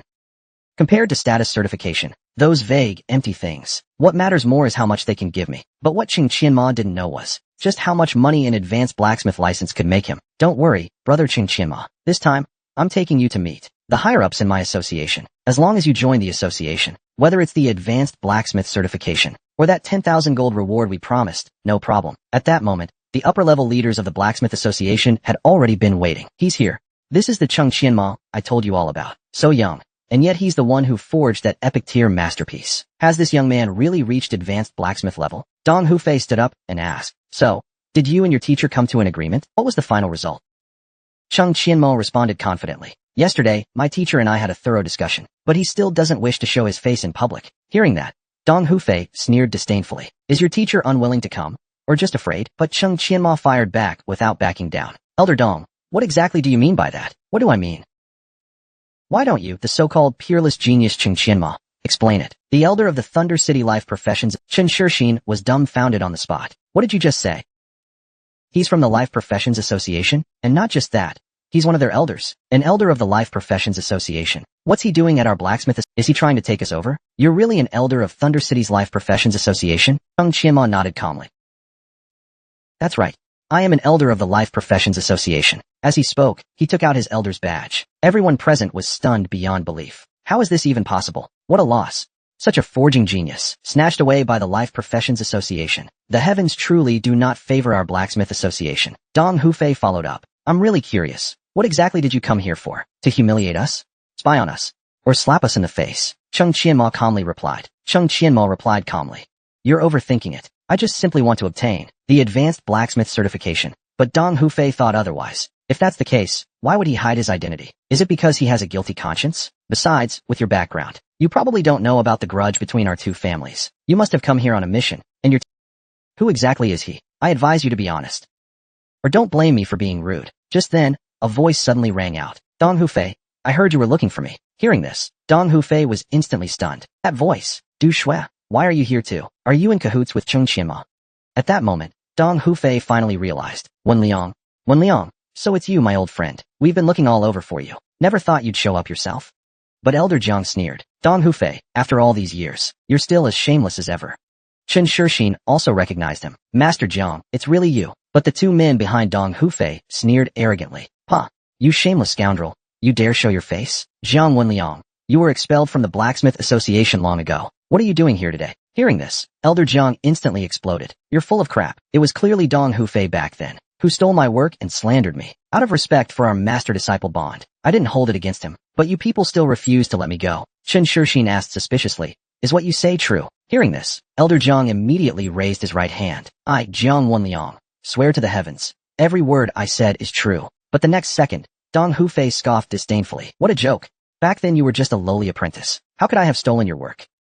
Out of our master-disciple bond, I spared you. Yet you dared to go around the Tianxi continent pretending to be a blacksmith, ruining the association's reputation. How could I let that slide? But Qing Qianma simply raised his hand. I am a student of Elder Jiang, yet he still defeated your son, Dong Xueqing. Since you believe you surpass Elder Jiang in talent, then surely, by now, you've grasped the method for forging true masterpieces. Why not compete with me and see how you fare? Upon hearing this, Elder Jiang was completely stunned. This brat called himself my disciple just to stand up for me. I have no idea how I can ever repay that kindness. But Dong Hufei didn't care in the slightest. I don't care what you say. It doesn't change the fact that one of you is a disgrace expelled from the association, and the other is a spy from the Life Professions Association. Today, I'm going to speak on behalf of the Blacksmith Association. But just then, an aged voice suddenly rang out. Speak on behalf of the association?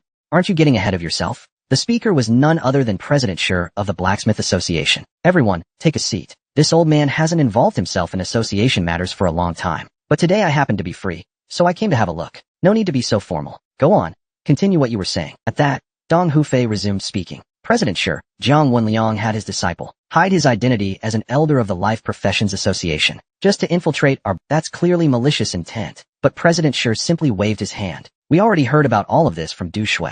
He then turned toward Elder Jiang. Wenliang, it's been so many years. Are you doing well? He then pointed at Qing Qianma. Now, tell me about your disciple. Since he's already an elder of the Life Professions Association, why did you send him here? Are you really trying to get revenge? At this point, Elder Jiang could only speak the truth. In truth, Chung Qianma isn't my disciple. It was I who received guidance from him. Without him, I never would have reached the threshold of Grandmaster. Hearing this, the entire room was shocked. Jiang Wenliang reached he left the association with no resources. How could he advance that far? Even Dong Hufei is still just an advanced blacksmith. He hasn't stepped into Grandmaster territory yet. And yet Jiang Wenliang has already surpassed him. And you say all that, just to win everyone's sympathy. Do you have proof I falsely accused you back then? All this talk is just you trying to play the victim. Do you have any evidence that I framed you back then? Elder Jiang replied. I admit, I have no evidence. Blame me for trusting you too much. But I didn't come back today to argue. I just want to take the Grandmaster level exam and reclaim my rightful honor. Hearing this, Dong Hufei became even more aggressive. Without any evidence, you dare bring outsiders to cause trouble, spouting nonsense and slandering an elder. Jiang Wenliang, what do you take the Blacksmith Association for? But then Chung Qianma coldly replied, who told you we don't have evidence? The frail old man only opened his mouth slightly. Yet it stunned the arrogant guild elder, who collapsed to the ground, begging for mercy. Because behind the elder stood a mysterious expert. Just moments ago, Dong Hufei was completely enraged. He immediately pointed at Chung Qianma and shouted, this is our internal matter. You have no right to interfere. Guards, throw him out. But the next second, the president is not dead yet. It's not your place to give orders here. Chung Qianma, if you have evidence, show it to us. Chung Qianma then took out a blueprint. This is the improved the method I used to forge an epic quality weapon. It's based on Elder Zhang's improved technique. As far as I know, for years, the Dong family has relied on this method to climb ranks within the Blacksmith Association. Yet their forging skills remained stagnant. The senior members began whispering. Indeed, the Dong family has been feasting without contributing for years. The Blacksmith Association is falling apart because of parasites like them. It seems this may be true after all. But Dong Hufei quickly retorted, what can a mere blueprint prove? Even if your forging method is advanced, how does it prove I plagiarized Jiang Wenliang's work? I think you're all agents from the Life Profession Association, here to stir trouble. Guards, arrest them. With that, Dong Xueqing was the first to step forward. Today, I'll purge this threat from the Blacksmith Association. President Shi spoke coldly. Dong Hufei, are you planning a rebellion? But Dong Hufei was determined to take down Chung Qianma. President, let me take down these troublemakers first. Then I'll personally apologize to you. But Chung Qianma replied coldly. You think you can take me? You? Don't make me laugh. As he spoke, a powerful aura burst from his body, blasting the two armored guards off their feet. Seeing this, Dong Xueqing shouted in shock. How did he do that? Even Dong Hufei looked utterly stunned. I paid top gold for those guards. Each one's at least level 35, and yet they couldn't even last 2 moves against him. This brat isn't just a forging genius. He's also insanely powerful. But now that we've torn off all pretenses, men, seize them all. Seeing this, Chung Qianma scoffed with disdain. Elder Dong, how arrogant you've become. Even the president can't control you anymore. Huh. At that moment, enough. All of you, calm the hell down. Suddenly, asterisk bang bang asterisk. 2 loud impacts rang out. A mysterious figure flashed behind Dong Hufei in the blink of an eye. Dong Hufei was shocked in his heart. The president's bodyguard has this level of strength? Once President Shi took control, the whole hall instantly fell into silence. Even Chung Qianma was stunned by what he saw. This person, their power is unfathomable. I can't even see any information about them. Then the other senior officials stepped forward and scolded. Good job, Dong Hufei. So you're the real villain here. You even tried to steal your own disciples' achievements. Disgusting. Jiang Wenliang trusted you so deeply back then. And yet you, for your own selfish gains, ruined the future of a once-in-a-generation genius. Knowing it was all over, Dong Hufei could only beg. Wenliang, I know I was wrong. After all, we were master and disciple once. Please help me plead with the president.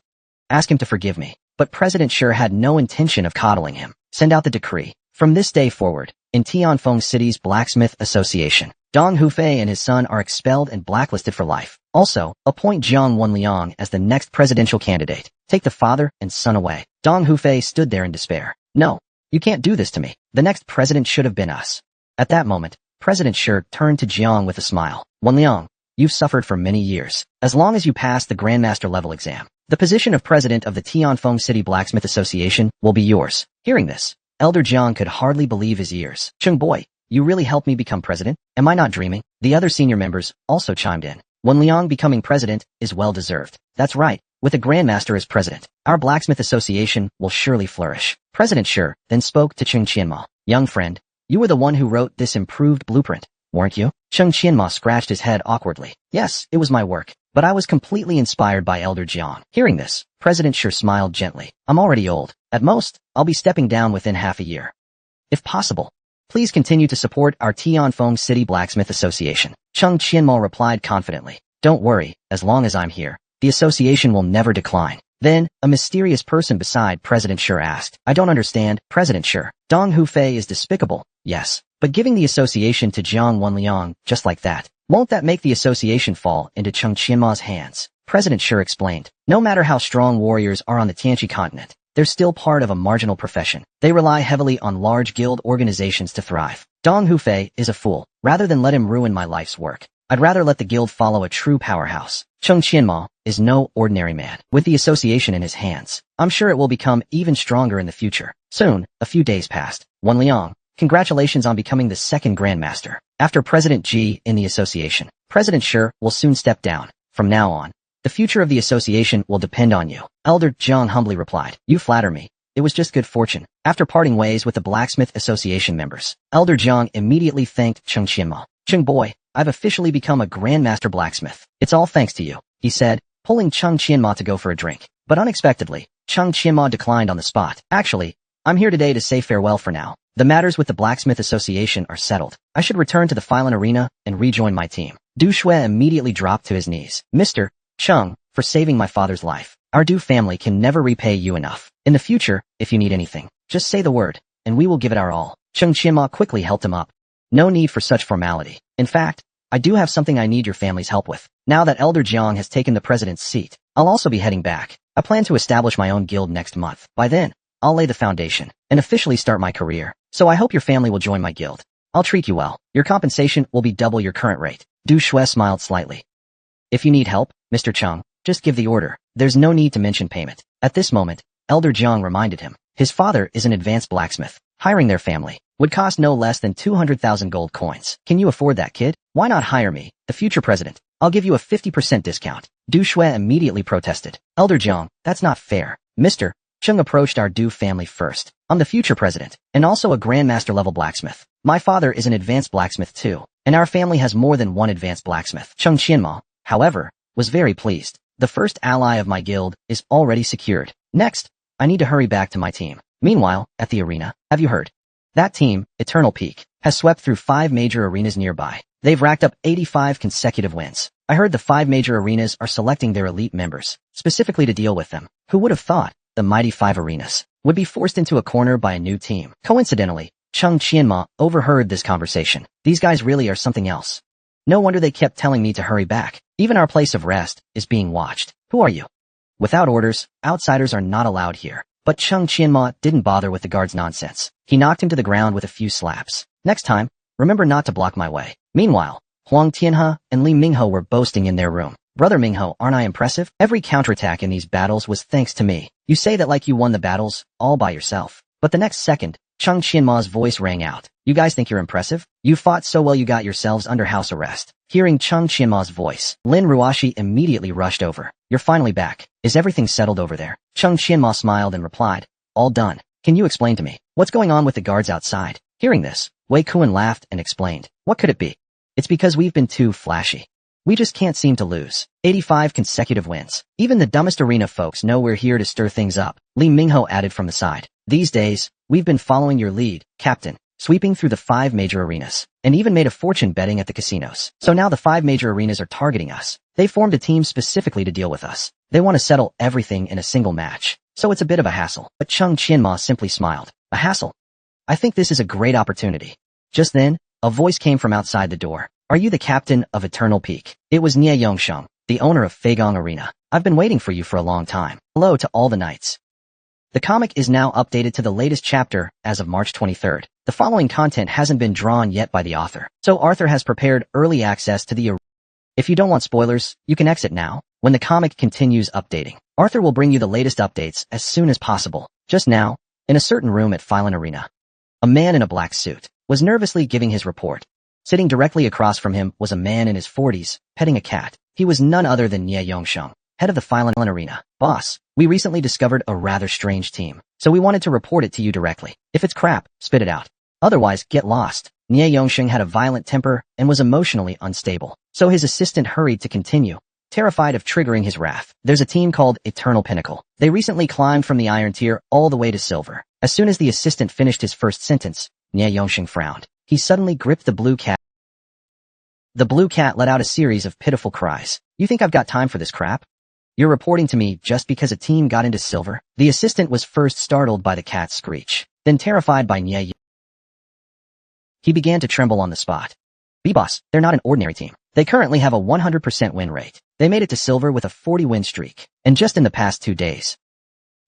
They've broken our arena's record for most matches played in a single day. Desperate to save his life, the assistant blurted everything out at once. After hearing it all, Nie Yongxing's expression darkened.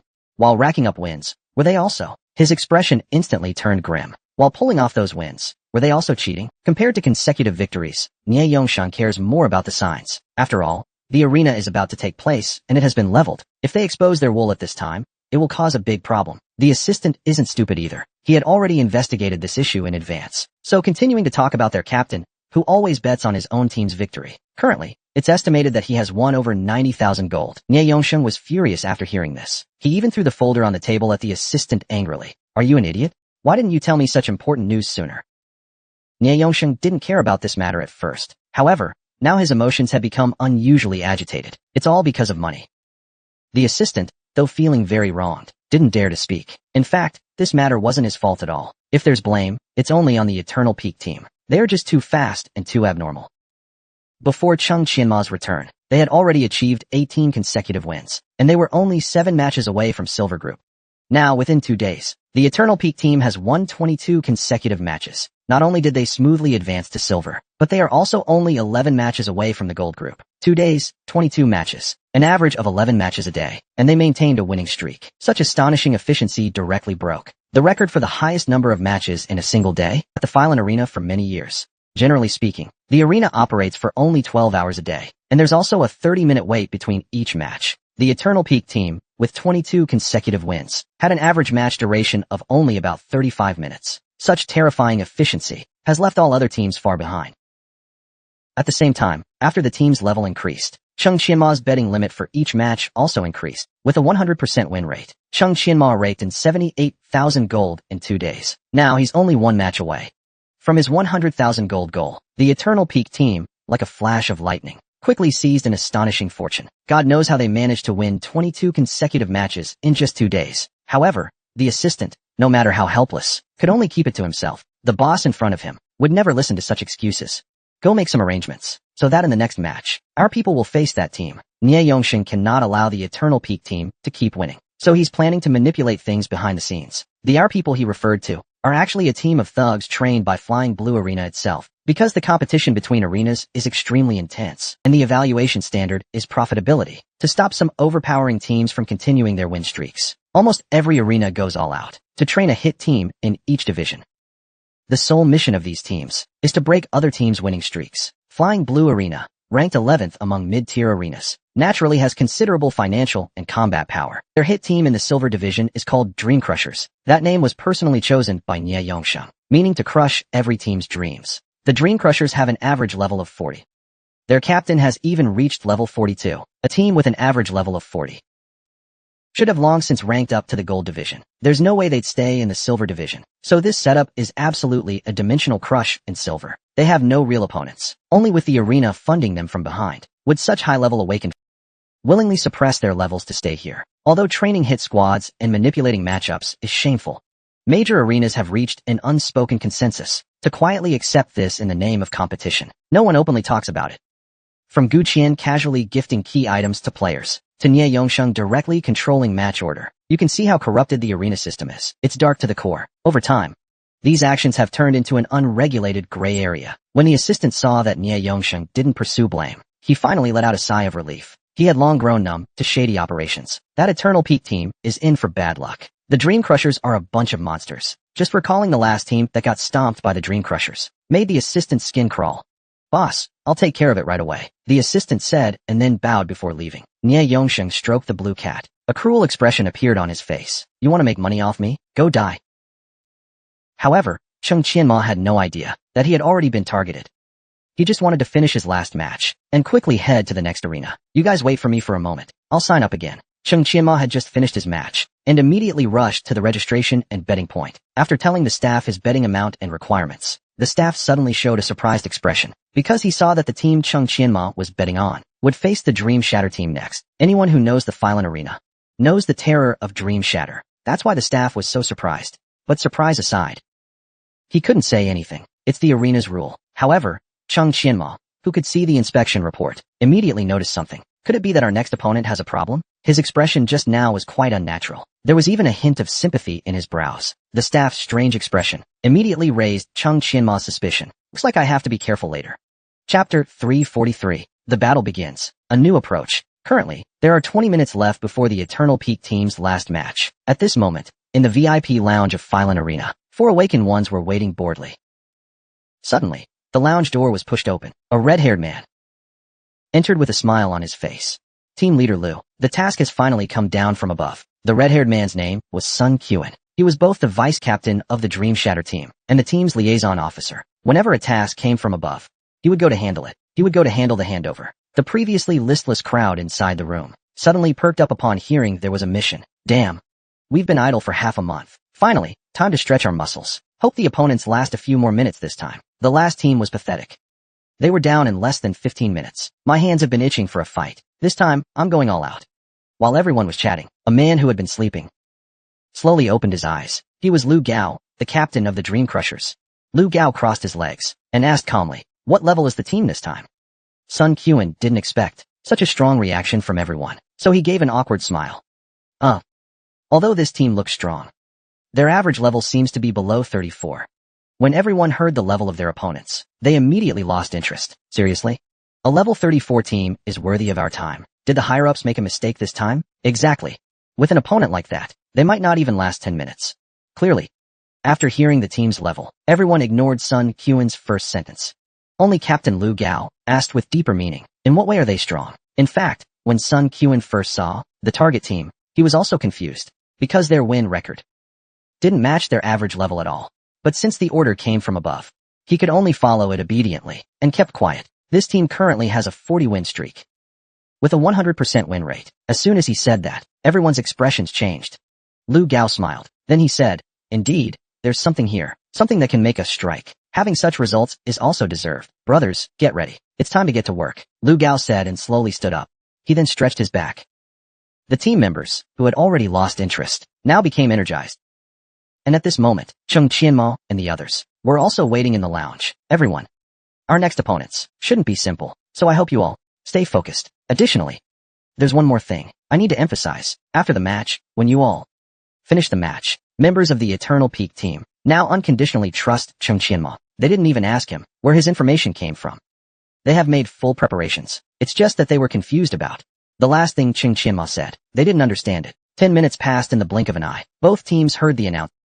Please, Eternal Peak team and Dream Shatter team, proceed to Arena 520. The team battle will begin in 10 minutes. If any team members are not present when the battle begins, it will be considered a forfeit. Please hurry up. Soon both teams arrived at the entrance passage. This time, Chung Qianma and Li Mingho were still dressed in black, while wearing the Brotherhood of Darkness masks. The Dream Shatter team saw this and just showed a disdainful expression. They didn't say anything. They saw this scene and just showed a disdainful expression. They didn't say anything. In their eyes, all these flashy tricks are completely useless. Both teams then, with cold expressions, entered their respective gates. Whoa!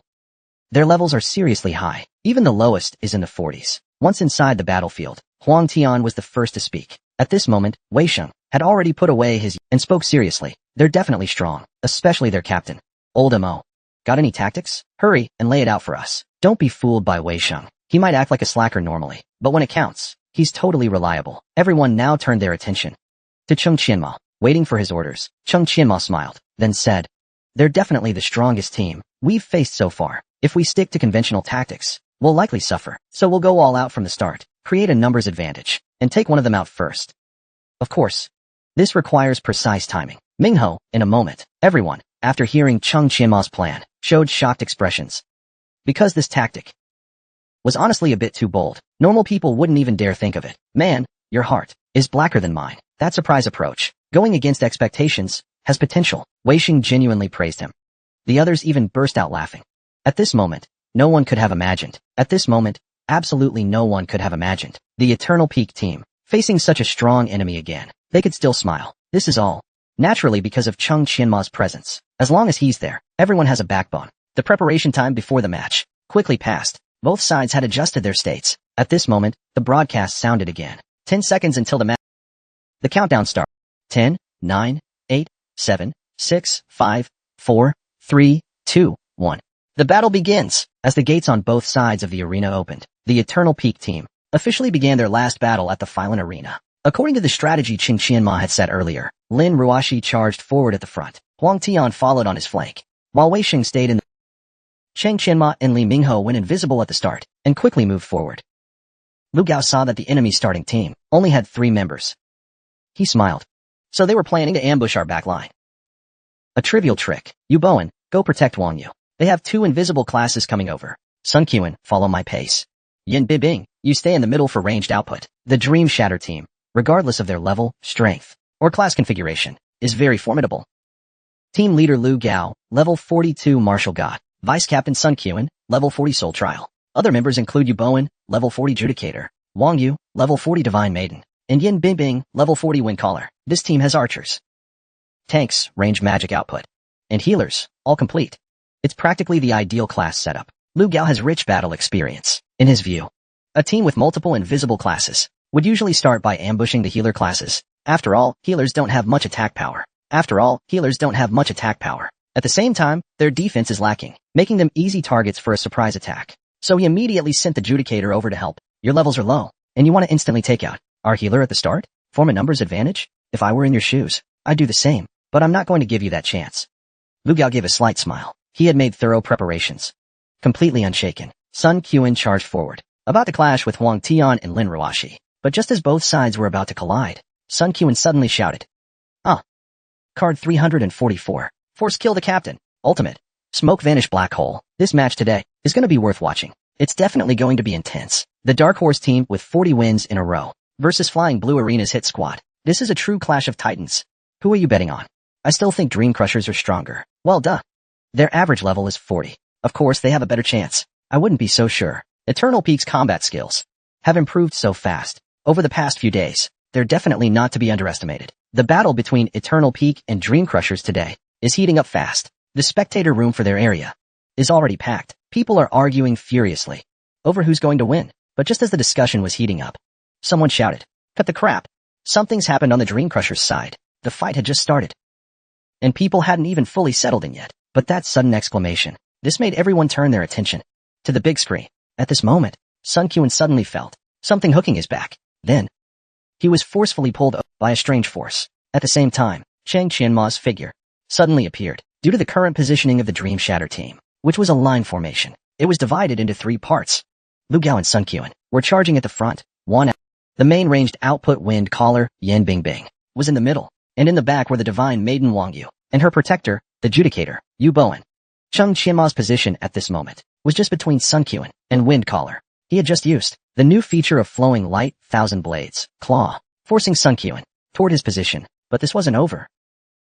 The next second, he raised his right hand, pointing at Wang Yu behind him, and Yu Bowen's direction. Toxic King Capture. In an instant, a huge poison net with sharp blades shot toward the two of them.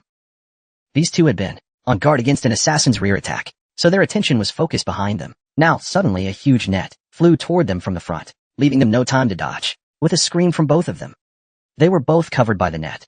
Cheng Qianma pulled hard, also pulling them toward his direction. Meanwhile, Wind Caller Yin Bibing, right in between Cheng Qianma and the two in the back row. So with that move, he directly caused them to crash into each other and get pulled over along with it. Just like that, Cheng Qianma took only 2 seconds to gather everyone except Lu Gao from both front and rear directions into a single spot. And right after that, he took advantage of the moment when Yin Bingbing and Sun Quan fell down to hit them again with a crowd control skill. It was as if he was controlling these 4 enemies like regular mobs. It was insane. Such a bold strategy. An incredible technique immediately struck fear into everyone. Lu Gao, standing in the very front, suddenly turned around after hearing screams behind him, and his face went pale. Who the hell is this guy called 567? But right at that moment, he suddenly felt dizzy. Up until now, Li Mingho, who hadn't shown up since the match began, finally made his move. Turns out, he didn't go for the back line at all. He was aiming straight for Lu Gao. Just now he launched a lethal execution slash at Lu Gao. Even though Lu Gao couldn't move now, his vision was still intact. Right after he was stunned, Huang Tian and Lin Ruoxi showed up in front of him and launched a joint attack on Lu Gao. At the same time, Wei Xing, all the way in the back, had already raised his staff high. He was chanting a spell Curse of Agony. The Curse of Agony. The Curse of Agony isn't actually a damaging spell, but it's a curse that causes the target to suffer abnormal damage effects. Lu Gao looked at his body and saw a patch of dark, black substance. He panicked. The target they wanted to activate wasn't our healer, but me. Lu Gao never expected that the Eternal Peak team would be so bold to target the highest level player in the entire arena. But what's even scarier is, they succeeded. This was all thanks to Qing Qianma's terrifying ability. With his strength alone, within just 2 seconds, he controlled 4 people consecutively. This method was simply astounding. Lu Gao, who was suffering from the pain curse and in a state of dizziness, had completely turned into a living target. He had no room to fight back. Even though Qing Qianma's toxic king capture only lasts for 5 seconds, it was enough. During this time, Lu Gao, isolated and helpless, was attacked by all 4 members. His body was flying up and down, constantly being tossed around. His health was dropping at lightning speed. Indeed, his level was as high as 42, higher than anyone else present. But the members of the Eternal Peak team were no pushovers either. They each possessed the ability to fight above their level. And now, all 4 of them were attacking with full force, without holding back. This level of attack was terrifying. In fact, Qing Qianma's target from the beginning was Lu Gao, not the healer. So he instructed everyone to unleash their full firepower and not hold back their big moves. Thus, in just 5 seconds, Lu Gao endured 4 ultimate moves, along with countless smaller skills. Such overwhelming firepower instantly killed him. In just 2 minutes from the start, the Dream Crusher's captain was forcefully taken down. Such a result, no one could have predicted it before the match. At this moment, the spectator lounge outside exploded. Damn, what just happened? I just took a sip of water, and when I looked back, Lu Gao was already down. Look at that guy. The one in black, 567. His control is terrifying. Damn it. I bet 3,000 gold on Dream Crushers. Don't tell me it's going down the drain. If Eternal Peak wins today, there's going to be trouble. Compared to the audience's shock outside, the members of Dream Crushers inside the arena were completely stunned. They never expected Eternal Peak's tactics. Even though all of the opponents' ultimates had now gone on long cooldowns, their own side was already down 1 member, and it was their strongest member, the captain. No matter how you look at it, the enemy came out ahead, and by a bloody margin. Not long after, the duration of Poison King's capture effect ended. Qing Qianma also ended his control on Sun Quan and Yin Bibing. The Dream Crushers finally regained their freedom, but at that very moment, Qing Qianma's Flowlight Thousand Blade umbrella had already shifted into staff form. He had timed it all in advance and precasted the Grand Archmage's ultimate, Abyssal Black Hole. Abyssal Black Hole creates a black hole that continuously pulls in enemies, dealing dark-type damage over time. For 5 seconds, when it explodes, it can knock surrounding enemies into the air, but it can charge up. Devouring Black Hole. As a charged the damage is dynamic. If fully charged for 4 seconds, it will cause terrifying dark attribute damage. But what Qing Qianma needed right now wasn't damage, because he still had 4 teammates. His role for today was to be an ultimate controller. So he chose to release Devouring Black Hole without charging. He wanted the Black Hole's super strong Shifu Leap, absorption force. The 4 members of Dream Shatter team had just prepared to stand up and separate, but above their heads, a giant black hole appeared instantly. The next second, they felt a powerful pull. All 4 were pulled toward the black hole, unable to move. Now it's your turn to perform. Qing Qianma chuckled and turned his gaze to his teammates in front. At this moment, all 4 of them raised their weapons, with excited expressions on their faces. Chapter 345. 10 minutes to resolve the battle. Make a clean getaway. Did I see this wrong?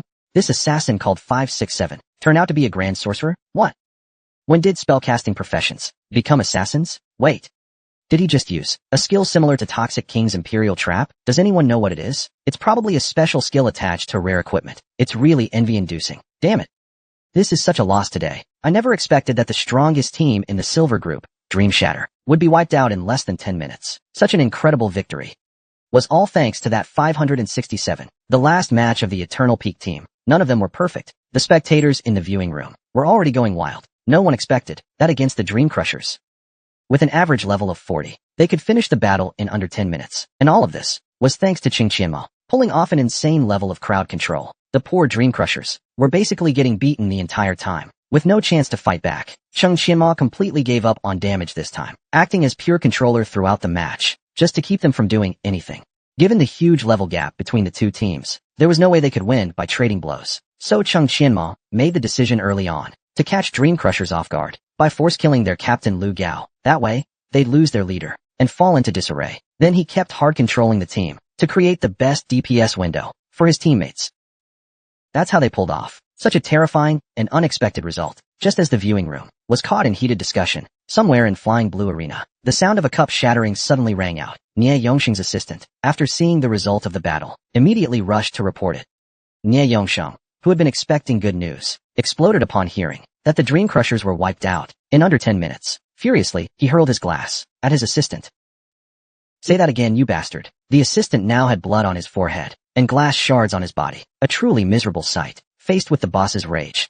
He could only tremble and stammer, saying that the Dream Crushers have lost. The entire match took less than 10 minutes. Their captain Lu Gao was force-killed within just 2 minutes of the match starting. There's an assassin called 567 on the other side, who displayed a dominating control effect. The Dream Shatter team, until the moment of total annihilation, never launched an effective offense. The assistant was terrified beyond measure. It's not that he didn't want to report the situation earlier, but the Eternal Peak team was just too fast. Before the battle began, maybe someone could have predicted that it would be a one-sided battle, but everyone just thought that it was Dream Shatter's overwhelming victory. After all, their level was much higher than Eternal Peak's, but in fact, it completely reversed. This left everyone in disbelief.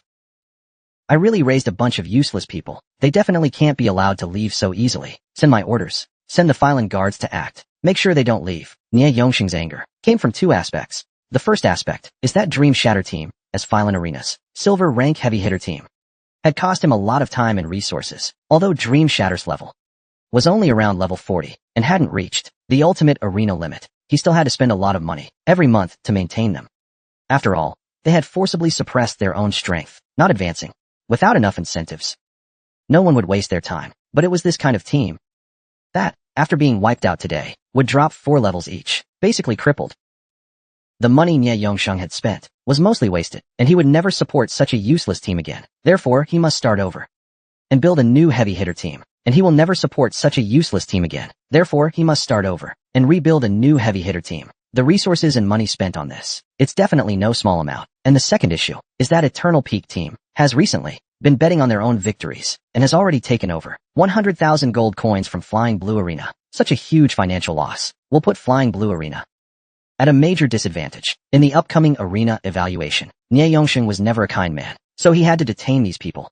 Why did Qing Qianma say the arena is a gambling den? Why did he have to hide his identity? It's because when people here get desperate, they throw all reason out the window. Nie Yongsheng, as Flying Blue Arena's absolute top dog, when he loses it, he's more terrifying than any gambler. Looking at his boss's twisted and furious expression, the assistant knew he had truly snapped, so he quickly sent out Flying Blue's guards. Guards are a standard position in every arena. They only follow orders from the top authority. Their role is to maintain the arena's daily order and to deal with destabilizing elements. Clearly, in Nie Yongsheng's eyes, Eternal Peak team was now the biggest threat to stability. They had to be eliminated. But over 10 minutes later, 2 guards in standard Flying Blue armor reported that after their victory, the Peak team left the arena immediately. According to witnesses, each of them had a fast horse and disappeared quickly. By the time we mobilized, they were already nowhere to be found. After hearing the guards' report, Nie Yongsheng felt his blood pressure skyrocket. He slammed his palm on the desk, instantly splitting the desk in half. "Go investigate it. Their team has 2 assassins. It looks like they targeted us from the start. The other 3 don't have hidden information. I want their full details." Nie Yongsheng only realized now the real reason Qing Qianma had deliberately hidden his identity. He had come prepared.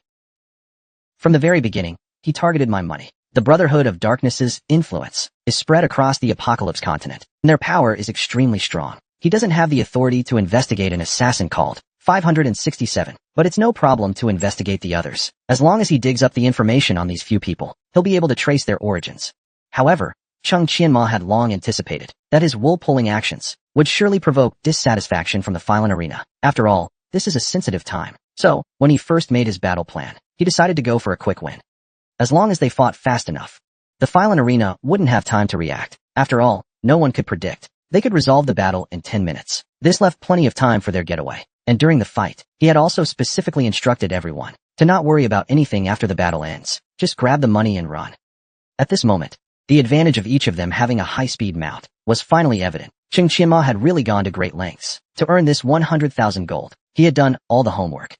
Now, the Eternal Peak team had already left Phylan Arena far behind and was racing toward the next target. For the next 20 days, the various arenas in the lower countries of the Apocalypse continent were in a state of panic. A terrifying legend, and it gradually started to spread. Chapter 346. Sweeping across 6 major arenas, news leaked. Hey, Did you hear the latest big news? Is it about the major arenas? Yeah. I heard recently that Flying Blue, Red Thunder, Purple Cloud, and 3 other arenas all suffered heavy losses. A team called Eternal Peak swept through all 6 major arenas, raking in hundreds of thousands of gold. And that's not even the craziest part. What's more terrifying is they reportedly have a 100% win rate. It's been 20 days since the Flying Blue incident, and discussions like these are happening everywhere lately. Chung Qianma and his Eternal Peak team have since visited 5 more arenas and swept through them all, including Flying Blue. None of these 6 major arenas had any idea what Chung Qianma's true goal was. Plus, since they were all scattered across the region, there was a delay in information flow, so the later arenas didn't take Eternal Peak too seriously at first, treating them as just another strong dark horse team. This gave Chung Qianma the perfect opening to exploit. Slowly, when the arena heads realized Chung Qianma was crushing their teams in every match, it was already too late. Chung Qianma had seen this coming and adopted blitz tactics, a divide-and-conquer strategy. Whether it was traveling or fighting team battles in the arena, he stuck to one principle: speed. Make the money, then flee, hit, and move on. To pull it off, he even prepared large amounts of invisibility potions. He even prepared a large stock of invisibility potions and various acceleration items just to escape successfully. This made the major arenas headache to the extreme. When the flying basket incident and the subsequent arenas that were affected announced their news, and it spread widely.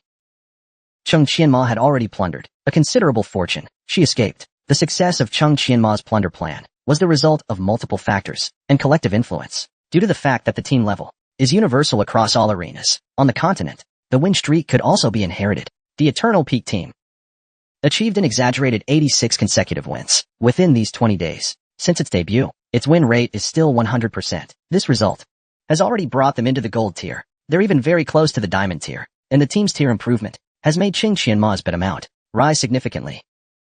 As time went by, the number of matches she needed to earn 100,000 coins became fewer and fewer. This allowed her to complete Gu Qian's task in such a short time. At the same time, the Eternal Peak team successfully advanced to the gold tier. The consecutive win rewards became more and more exaggerated. Chung Qianma, Lin Ruoxi, Li Mingho, the 3 with the lowest levels, all reached level 36.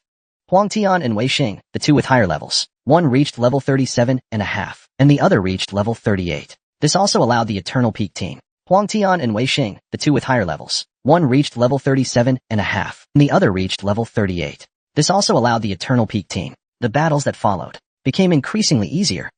In the history of the Xia Kingdom, there has never been a newly formed team that managed to achieve an 86 win streak. Such an insane level up speed is something that simply can't be replicated. Of course, things didn't go perfectly smooth for Chung Qianma and his team. As their fame continued to grow, the later arenas became increasingly prepared for battle. Even if they couldn't outright reject Chung Qianma's challenge requests, they could still use dirty tricks outside of the official rules, especially the final 2 arenas. They had the most prep time, so not only did they send out their in-house enforcer teams early, they even spent big to form temporary sniper squads. But in the end, none of that mattered. After their transformation, Eternal Peak team was completely unfazed by it all. The team now led by Chung Qianma could practically be considered unstoppable in the ultimate arenas. Even Purple Cloud Arena, the strongest of the 6, assembled a team with an average level of 48, a near third-class advancement squad, but still couldn't stop Chung Qianma's advance. Now fully leveled up and powered up, the members of Eternal Peak team had undergone a total transformation. Their team coordination was sharper than ever, and Chung Qianma, under the cover of his assassin alias 567, frequently utilized. Under the cover of 567's assassin identity, he repeatedly used the ultimate abilities of various professions. They perfectly defeated various terrifying combinations. Thus, after the rise of Team Eternal Peak, a new mystery appeared. That is who exactly is Assassin 567? And why does he have multiple skills? Everyone strongly suspected that he activated several ancient altars. Unfortunately, due to Chung Qianma's deliberate concealment, in the end, no useful information was obtained. After completing the mission, Chung Qianma and the others immediately rushed back to Bloodfang Fortress Arena. At this moment, everyone appeared in Gu Qian's secret room. I told you to make some money, not to create such a huge scene. Damn it. 86 consecutive wins. You guys really did it. Your Eternal Peak team has become the envy of everyone. Now, Gu Qian, looking at the 5 people in front of him, felt like dying. The reason he arranged their meeting in a secret room was precisely because Chung Qianma and his team were too conspicuous. It wouldn't be an exaggeration to say they were now public enemies of all the major arenas. Of course, this situation was also partly due to Gu Qian's initial oversight. Initially, he only wanted to cooperate with Chang Qianma to earn money, ignoring the consequences behind it. To be honest, at first, to get into the top 10 in the rankings, he was desperate and didn't think too deeply. Now, even though Chang Qianma brought back 600,000 gold coins and successfully knocked down the 6 competitors ahead of him, Gu Qian wasn't happy at all. These 300,000 gold coins felt a bit too hot to handle. Gu Qian shook his head helplessly. The members of the Eternal Peak team now looked at Gu Qian's expression and fell into a long silence. This matter really escalated. It was so serious that as long as they few appeared within the influence range of the arena, when Gu Qian encountered a big problem, there was a knock at the door. Soon, Gu Qian's confidant, Chowda, came in with a nervous expression. Boss, something big has happened. According to reports from the spies, the people from Flying Blue, Ziyun, and other arenas have already appeared on the outskirts of Thundercloud Mountain. It's possible they are coming for us. The whereabouts of Chang Qianma and the others are likely exposed. Thundercloud Mountain is the map for Thunder City and Blood Pressure Fortress's arena. When Gu Qian had previously learned that Chang Qianma had caused big trouble, he had sensed a dangerous signal. To ensure safety, he had many people monitoring the outskirts of Thundercloud Mountain every day. This way, if any outsiders appeared, he would immediately be informed. But he never expected that the people coming to cause trouble would arrive so quickly. You're really my brother. I really did say I would help you weather the storm, but this storm is too outrageous. What right do I, Gu Qian, have to help you block the disaster from 6 arenas? Gu Qian truly regretted it now. Sigh. I should have kept my word. At worst, I'll just return the money. I'll try to win money again next year. He completely underestimated Chang Qianma's ability to cause trouble. After hearing Gu Qian's words, Chang Qianma was somewhat surprised. He didn't expect Gu Qian to be so loyal. Although Gu Qian had been complaining, he was seriously considering how to solve the problem. He was even prepared to return the money he'd earned. This gesture moved Chang Qianma a little. After careful consideration, he made an astonishing decision. I have a big deal here. Do you dare accept it? At this moment, Chang Qianma used the same tone Gu Qian had once used to invite him. He said something similar. Hearing this, Gu Qian narrowed his eyes. Chapter 340. Drawing a pie to entice. Recruiting a Tier 3 expert. What kind of deal is it? Spit it out already. They'll be here in just a few hours. Gu Qian's head was spinning. Yet Chang Qianma was still keeping him in suspense, making him extremely irritated. At this moment, Chang Qianma felt that Gu Qian was rather interesting. Whether it was his way of speaking or his behavior, he didn't resemble at all what a Tier 3 expert should look like. Yet, despite this, Gu Qian never considered betraying him to secure his own safety. In fact, with Gu Qian's status, he could have simply locked up Chang Qianma and the others, handed them over obediently, and cleared himself of any blame. He could even have kept his share of the money. However, he didn't do this. This was also why. The main reason Chang Qianma took the initiative to speak up was that this time, when I leave, I will go establish a guild and take over a plot of land. Are you interested in joining me? Upon hearing this, Gu Qian and the other members of the Eternal Peak team all showed surprised expressions. They never expected that Chang Qianma would dare to poach someone like this. Gu Qian was a top-tier level 3 expert. Moreover, he was also a renowned artist in the Ultimate Arena. Would he really give up such a position to start from scratch with Chang Qianma? It was almost unthinkable. Wei Xing had always thought he was shameless enough, but only now did he realize how much he fell short compared to Chang Qianma. The two of them weren't even in the same league. Anyway, if it were him, he definitely wouldn't dare to say such a thing now. After hearing this, Gu Qian widened his eyes even further. He was almost laughing with anger. Brother, are you sick? I am, after all, a person with status. You're asking me to give all that up and follow you to suffer? Are you crazy, or am I crazy? Gu Qian thought. At this critical moment, Chang Qianma was still joking with him. It was absolutely ridiculous, but Chang Qianma didn't give up. Instead, he seriously asked, what is your dream? This sudden question left Gu Qian stunned. Are you kidding me? This guy is I definitely have a dream. Can you help me achieve it? Gu Qian pursed his lips, trying to calm himself down. My dream is to sleep until I naturally wake up. My dream is to sleep until I naturally wake up, counting money till my hands cramp. My dream is to become a Tier 4 expert. Can you help me achieve that? Gu Qian watched Chang Qianma closely, curious about how he'd answer. Chang Qianma smiled after hearing this. No problem. Just follow me, and you'll achieve that in no time. Master of Persuasion, Chang Qianma agreed without hesitation. Gu Qian was instantly stunned. He stared intently at Chang Qianma, trying to discern truth from his expression, but no matter how he looked, he saw that Chang Qianma was completely serious. Why would I give up everything I have and put my trust in you? Gu Qian asked tentatively. Even he himself didn't know why he asked this. Such a ridiculous question didn't even need to be asked, yet he couldn't stop himself. he blurted it out anyway. Chang Qianma noticed a hint of hesitation in Gu Qian. That meant he had a chance. So he struck while the iron was hot. Then he struck while the iron was hot. He continued to persuade. Currently, there is already a semi-master level blacksmith in my camp, and soon, it will be filled with skilled craftsmen. Skilled will merge with the Professional Life Association. By then, master-level figures from other professions will also join. My Eternal Pinnacle squad has currently achieved a terrifying record of 86 consecutive victories. They will all reach the pinnacle of their respective professions in the future. And now, I not only hold important positions in the Blacksmith Association, the Professional Life Association, and the Dark Brotherhood, but I also lecture for Shinyu, Blue Sky, and Demonic Spirit, the 3 top universities. More importantly, I have a friend who is a Grandmaster level Forge Master. He is now the president of the Blacksmith Association in Tianfeng City. Is this enough for you? Cheng Qianma calmly listed all the resources he currently held, as if he were just reading off a menu. At first, Gu Qian didn't care at all, but gradually, he became more and more shocked. Originally, he thought the young man in front of him already had an impressive background, but he never expected that there were still so many hidden cards left unplayed. Especially when he heard about the Grandmaster level Forge Master, and the fact that Cheng Qianma lectured for the top 3 universities. His whole mind was thrown into a daze. If what Cheng Qianma said was true, then just with these 2 connections alone, he would have access to many 4th advancement powerhouses in the future. The potential contained in this was so enormous that even Gu Qian dared not think too much about it, because it was simply terrifying. Although Gu Qian hadn't known Cheng Qianma for long, he was well aware that Cheng Qianma had not lied just now. Besides, the Elder's badge and the Assassin's token in Cheng Qianma's hands, he had seen them with his own eyes. With all these factors combined, Gu Qian was genuinely moved. I didn't expect your background to be so astonishing. It turns out I've underestimated you all along. It's not impossible for me to join you, but you must not restrict my freedom. If I later find out that you fail to keep your promises, don't blame me for walking away immediately. After much serious thought, Gu Qian made the boldest decision of his life. He decided to take a gamble. If he lost the bet, all his years of struggle in the arena would be in vain. It would be a complete waste. But if he wins the bet, his future will be incredibly bright. Risks and rewards coexist. Gu Qian was very clear about this. Cheng Qianma possessed such terrifying potential. If he didn't invest early, he might miss the opportunity in the future. So he ultimately made the decision. He decided to follow Cheng Qianma. Cheng Qianma smiled and nodded. No problem. Then he extended his right hand. Eternal Pinnacle Guild, welcome to join. Gu Qian's personality was always carefree. Once he made a decision, he didn't hesitate at all. He also slowly extended his right hand. I hope you keep your word.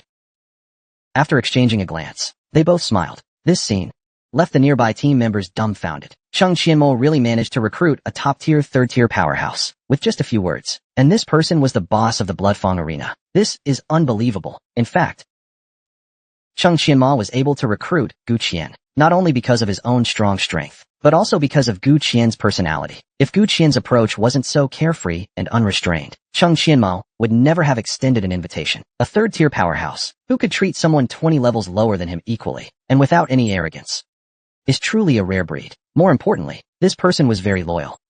This was the aspect Cheng Qianmo valued the most. Anyone under his command was not allowed to betray him. Therefore, he would never recruit anyone casually. Gu Qian was a perfect candidate. That's why he didn't hesitate to reveal some of his trump cards to recruit him. Gu Qian was a very suitable target. That's why he didn't hesitate to reveal some of his trump cards to recruit him.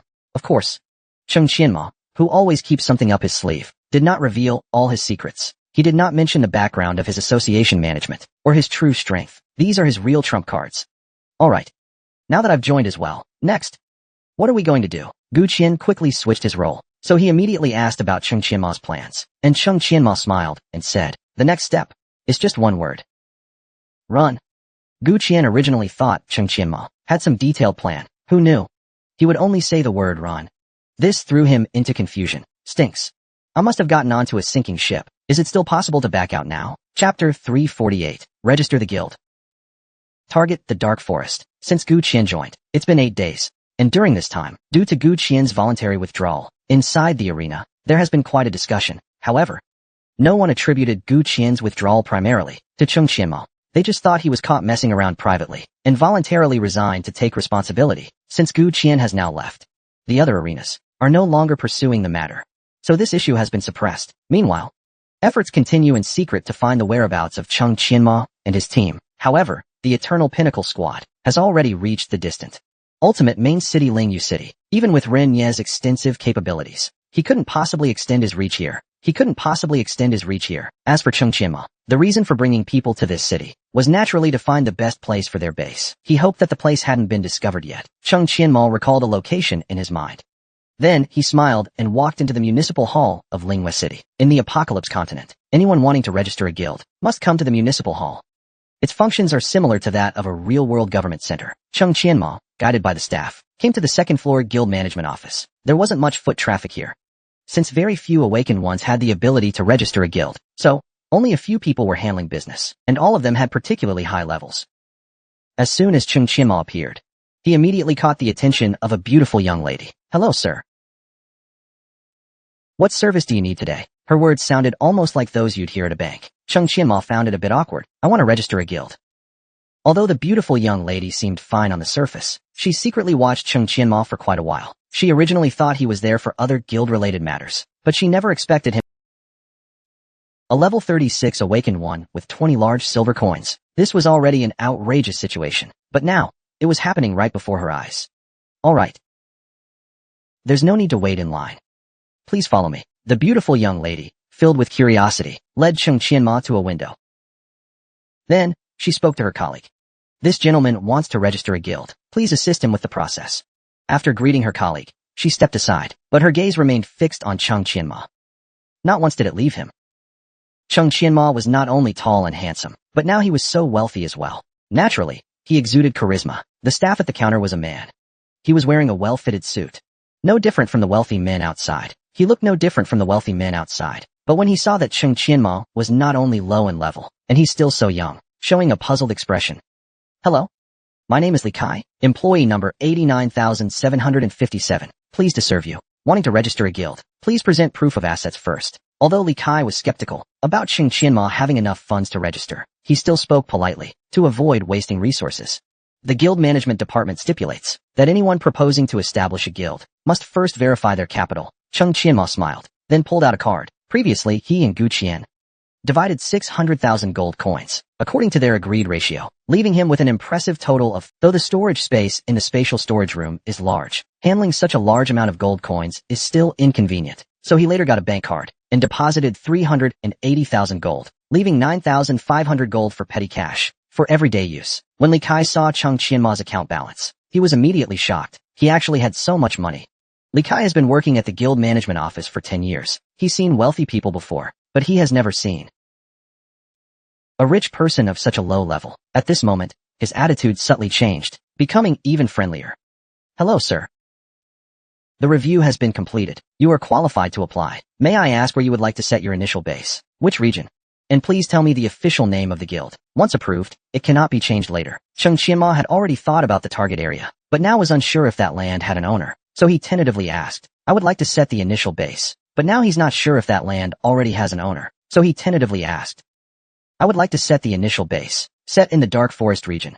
My guild name is Eternal Pinnacle." After hearing this, Li Kai immediately showed a strange expression. As far as he knew, the Dark Forest area, although unoccupied at the moment, was surrounded by endless trees, making travel inconvenient. Also, there were quite a few high-level demon beasts in the area, making it an undesirable base location. He thought Cheng Qianma's level was still low, and he probably didn't understand the situation. So, he was preparing to kindly remind him. Of course, this change in attitude was entirely due to Cheng Qianma's wealth. "Sir, although the Dark Forest is currently unoccupied, there seem to be quite a few powerful demon beasts inhabiting it, and the transportation is inconvenient. Would you consider changing to another location?" Li Kai thought he had given key information out of goodwill, and that Cheng Qianma should be in a thoughtful state. In an instant, Cheng Qianma actually smiled. "Looks like I'm lucky.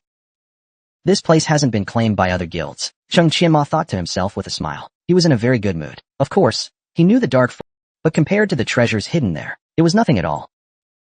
Not to mention, the Eternal Pinnacle team already had extremely strong combat capabilities. And now, with Gu Qian as the trump card, clearing demon beasts would be as easy as eating and drinking. "Alright. Since this area is still unoccupied, I'll take it. Please help me register." Li Kai saw Cheng Qianma's confident expression, and it seemed like he didn't take Li Kai's goodwill seriously at all, so he just let him be. A dog biting Lu Dongbin doesn't recognize kindness. If you want to die, then go ahead. Then go ahead. If you can't complete the initial, don't say I didn't warn you. Li Kai grumbled to himself. then proceeded to help Chung Qianma register the guild. 10 minutes later, a line of text appeared before Chung Qianma. Congratulations Chung Qianma on establishing the guild. Eternal Pinnacle. The current guild base is located in the Dark Forest region. Please proceed to the base within 3 days and complete the initial task. In the land of Tianqi, spending 200,000 gold to establish a guild does not directly grant you a base. The guild leader must first identify an area, then complete the initial task for the base. Only then is the ownership of the base fully granted. If the task fails, you will completely lose the right to own the base. In other words, the 200,000 spent on establishing the guild would be wasted. A guild without a base is meaningless. No one would join. It is for this reason that Li Kai was somewhat angry just now, despite his well-intentioned warning to Chung Qianma, saying that the Dark Forest was not a suitable choice for a base, because the initial task there is very difficult and highly prone to failure. But Chung Qianma didn't care at all. He had his own ways. After completing all the procedures, Chung Qianma received a shiny gold and silver crystal. This was the guild's reserve fund. It looked really beautiful. Chung Qianma put the reserve fund into his spatial storage after leaving the municipal hall. The Eternal Pinnacle Guild was just one step away from official operation. Chapter 349. All hands on deck for a terrifying initial lineup. On the way to Lingyu City, Chung Qianma had already calculated the time and had informed Du Tianlei in advance. After resting for one night, the next morning, they finally saw Du Tianlei's figure. But this time, he wasn't alone. It wasn't just him coming. He even brought several people along. This surprised Chung Qianma. Du Tianlei had met the president before. After Du Tianlei greeted him respectfully, the people around him also bowed. Gu Qian was stunned when he saw this, although he believed what Chung Qianma said earlier, that a high-level blacksmith was joining. He never expected that this high-level blacksmith would be so humble to Chung Qianma. Could this kid be using some sort of charm? These masters are way too humble. Although Gu Qian rarely interacted with these artisans, he knew that people with excellent blacksmithing skills were usually very proud. When he tried to have high-level equipment crafted before, he had to beg and pay a lot of money. When those high-level blacksmiths were in a bad mood, they wouldn't even glance at him. But now, these people almost worship Chung Qianma. From now on, we're all one family. No need to be so formal. As Chung Qianma spoke, he put his hand on Du Tianlei's arm. Du Tianlei felt Chung Qianma's sincerity and felt very happy. Then he noticed Gu Qian standing by. This is... Chung Qianma smiled and introduced Gu Qian. He is my newly recruited professional fighter. He'll be a member of our guild from now on. Gu Qian, hearing Chung Qianma introduce him like this, rolled his eyes. Since when did I become a fighter? To introduce me like this. He rolled his eyes. When did I become a fighter? At the very least, you need to give me an official position. Otherwise, I'm walking away.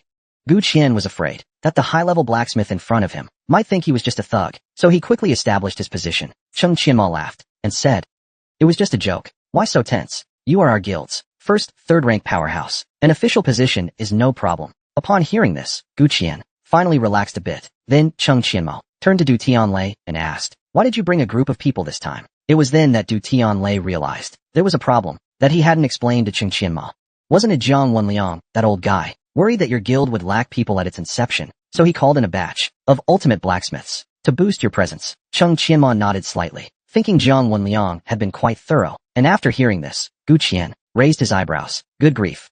What a luxurious lineup. Not only is the leader a high-level blacksmith, but his 7 or 8 underlings are all ultimate blacksmiths. Chung Qianma's guild, from the start, will have so many forging experts. It is sure to develop rapidly. Gu Qian is now more and more convinced that Chung Qianma will fulfill his promises. The things I asked for before, have you all prepared them? Chung Qianma suddenly remembered something, and thus asked.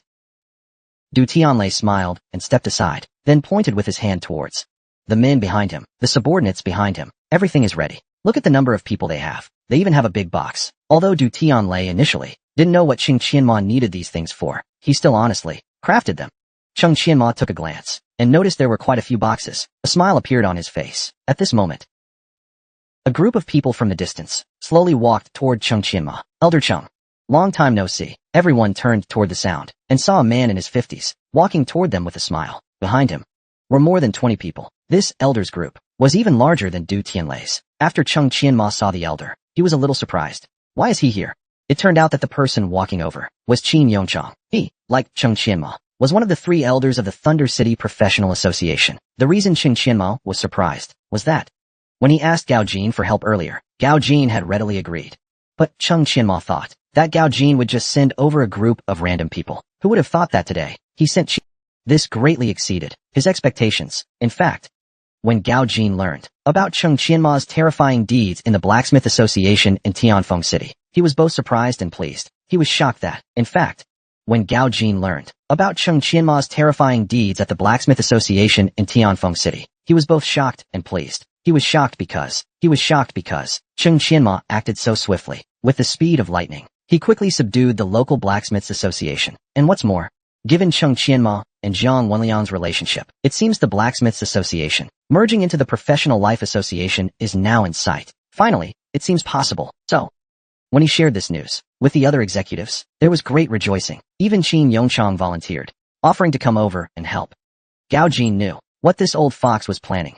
He also saw it as an opportunity to initially connect with the people of the Blacksmiths Association, so he readily agreed to approve such an outrageous help squad. Cheng Qianma looked at the fiercely determined faces and patiently introduced them. Before long, Qin Yongchang and Du turned somewhat odd. After all, they openly have a contentious relationship, but now they are working together under the same roof. This situation feels very peculiar. Perhaps to ease the somewhat awkward atmosphere, Qin Yongchang took the initiative to speak. As an elder, they are all among the best in their respective secondary professions. Among them, there are 8 who are high-level technicians. You need a lot of manpower for your, so we hope to be of help.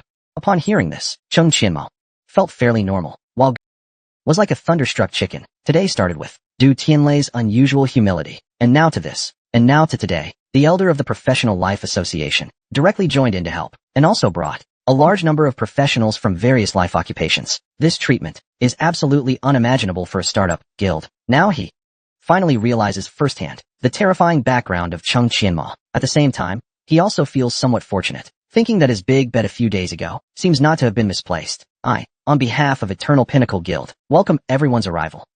I won't say much else. Once my base is developed, I will surely not let everyone down. Next, let's hurry to the Dark Forest. Everyone present knows Cheng Qianma always keeps his word, so they deeply trust what he just said, especially those from the Professional Life Association. They have personally witnessed the terror of Cheng Qianma, so at this moment, they all showed ecstatic expressions, just like that. A large group of people grandly left Lingyu City, heading towards the Dark Forest in the northwest. Cheng Qianma rode on a silver steed, looking back with a slight smile on his lips. This is the initial lineup of Eternal Pinnacle. In the future, they will become incredibly powerful. Chapter 350. Base task. Ferocious third-rank move. Cheng Qianma and his group slowly ventured deeper into the Dark Forest. It's been 3 hours now. The area of this region is simply beyond imagination. As the main troop moved forward, they could always hear the roars of monsters from deep within the forest. Fortunately, they only heard the sounds and saw no one. But the feeling was still quite eerie, and saw no one. There were no obstacles along the way. After passing through a dense patch of grass, a large open space finally appeared in front of Cheng Qianma. At the same time, a message appeared in front of him. Congratulations, you have successfully reached the center of the base. Please place the ring cup crystal down. To obtain ownership of the base, you need to defend against 10 waves of demon beasts attacks, and ensure the ring cup crystal is not damaged. Would you like to start the task now? Cheng Qianma scanned the crowd and instructed them to put everything down. He then inserted the ring cup crystal into the soil. Suddenly, a dazzling light illuminated the surrounding trees. The ring cup crystal, originally only about 10 centimeters in length, instantly transformed into a black ring cup, standing 2 meters tall. On top of the cup, the words Eternal Pinnacle Guild were carved, looking quite impressive. All workers, gather around me. Huang Tian Li Mingho. You two are responsible for defending the east side. Wei Shun, Lin Ruashi. You are responsible for the south side. Gu Qian, the west and north sides, are up to you. I'll assess the situation and act accordingly. Based on Cheng Qianma's prediction, this defense task would certainly involve attacks from all directions. He quickly issued the battle orders. Not long after, sounds from the distant forest could be heard. A lot of birds, startled by the noise, flied up into the sky. They're coming. Everyone, prepare for battle. Everyone quickly drew their weapons and assumed defensive stances. 5 minutes, just as Cheng Qianma had expected. From the base center, demon hounds appeared simultaneously from the east, south, west, and north, and their levels were as high as level 40. From the base center, demon hounds appeared in all 4 directions, east, south, west, and north, and there were a large number of them.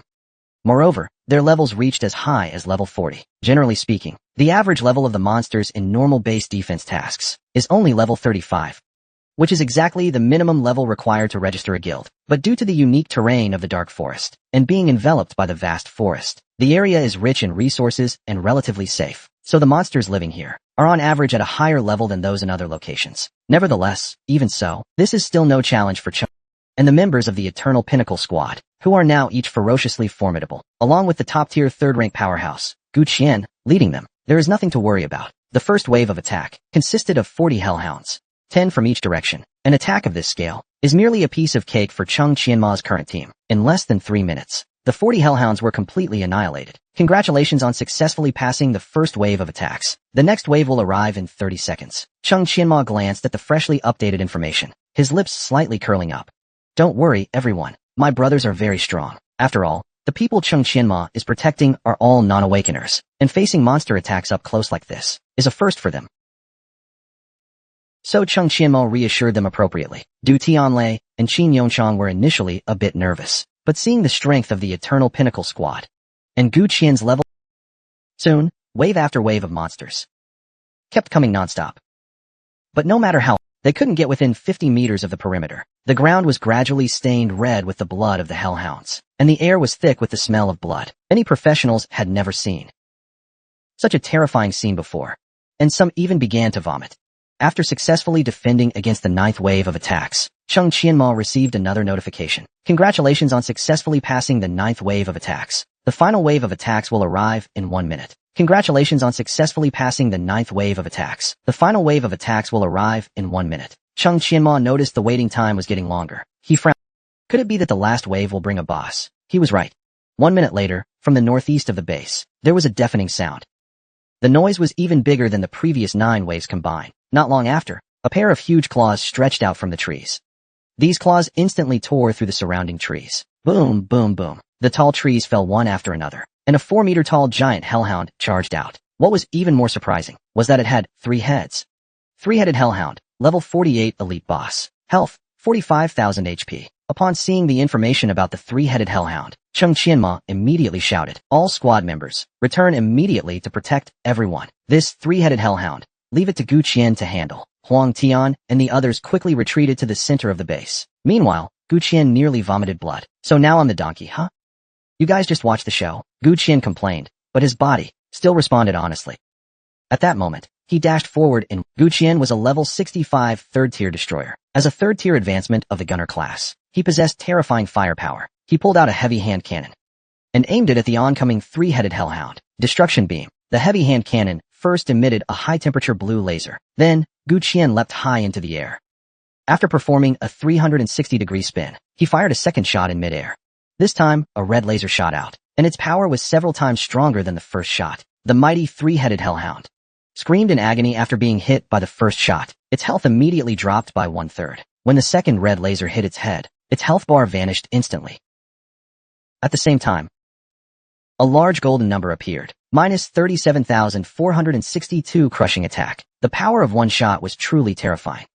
The power of one shot was truly terrifying. The Annihilation Ray, as the destroyer's ultimate move, has extremely powerful attack strength, and is also a double strike attack.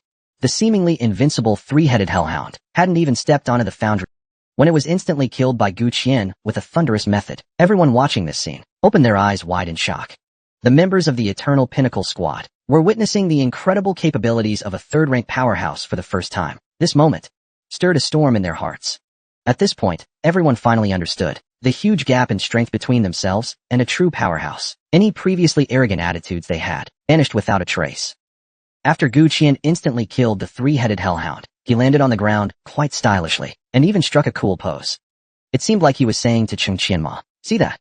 Am I cool or what?" However, when he turned his gaze towards Chung Qianma, he realized he wasn't even looking at him, but was nodding slightly towards the other team members. Chung Qianma had let Gu Qian face the 3-headed hellhound alone, specifically to pressure the team members. From their expressions now, the effect was quite good. Seeing that Chung Qianma didn't even blink at him, Gu Qian's face twisted in irritation. "I'm giving you a free show of my ultimate move." His face was completely twisted in annoyance. Performing the ultimate move for free. Chapter 351. Special Structure. Sapling of the World Tree. Congratulations on completing the base task, successfully acquiring ownership of the base. The Eternal Pinnacle Guild is officially established. Please name your base. With the downfall of the 3-headed hellhound, Chung Qianma finally gained actual control over the base. At the same time, 2 new tabs appeared on his interface. Resources and Guild. The Resources tab shows the remaining resources of the current base. divided into 7 major categories, and so, each resource category can also be further split into smaller subcategories. Currently, Chung Chinma owns all items, so only the major categories are displayed. They are wood, stone, stone materials, metal, leather, herbs, gold coins. These major resource categories basically cover the daily needs of a beginner guild. Wood and stone are easy to understand. They are the basic materials for constructing the base buildings. Stone materials may not have much use right now, but they will be essential when the base starts breeding pets, or making certain items later. As for metals, leather,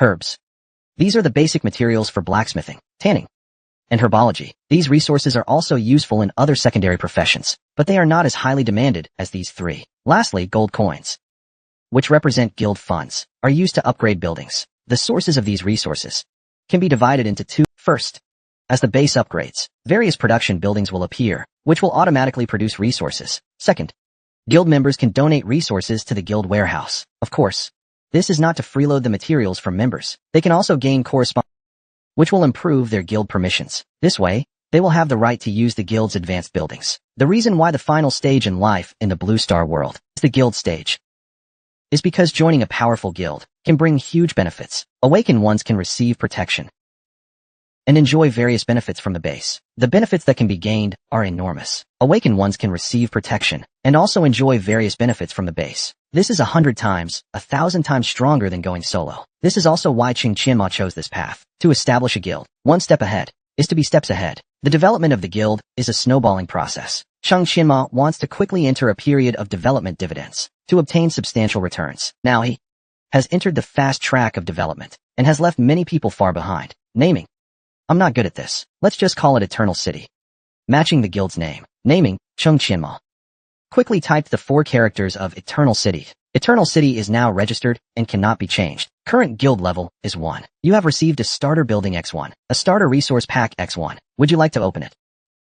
Chung Chinma didn't think twice and decisively chose to open. Congratulations, you've obtained a beginner's blacksmith shop X1, a beginner's herb shop X1, a beginner's leatherworking shop X1, a beginner's guild warehouse X1, a beginner's kitchen X1, a communal dormitory X1, and a guild task board X1. Congratulations, you've received 1,000 units of wood, 1,000 units of stone, 500 units of food, 300 units of metal, 500 units of leather, 400 units of herbs. Reward distribution completed.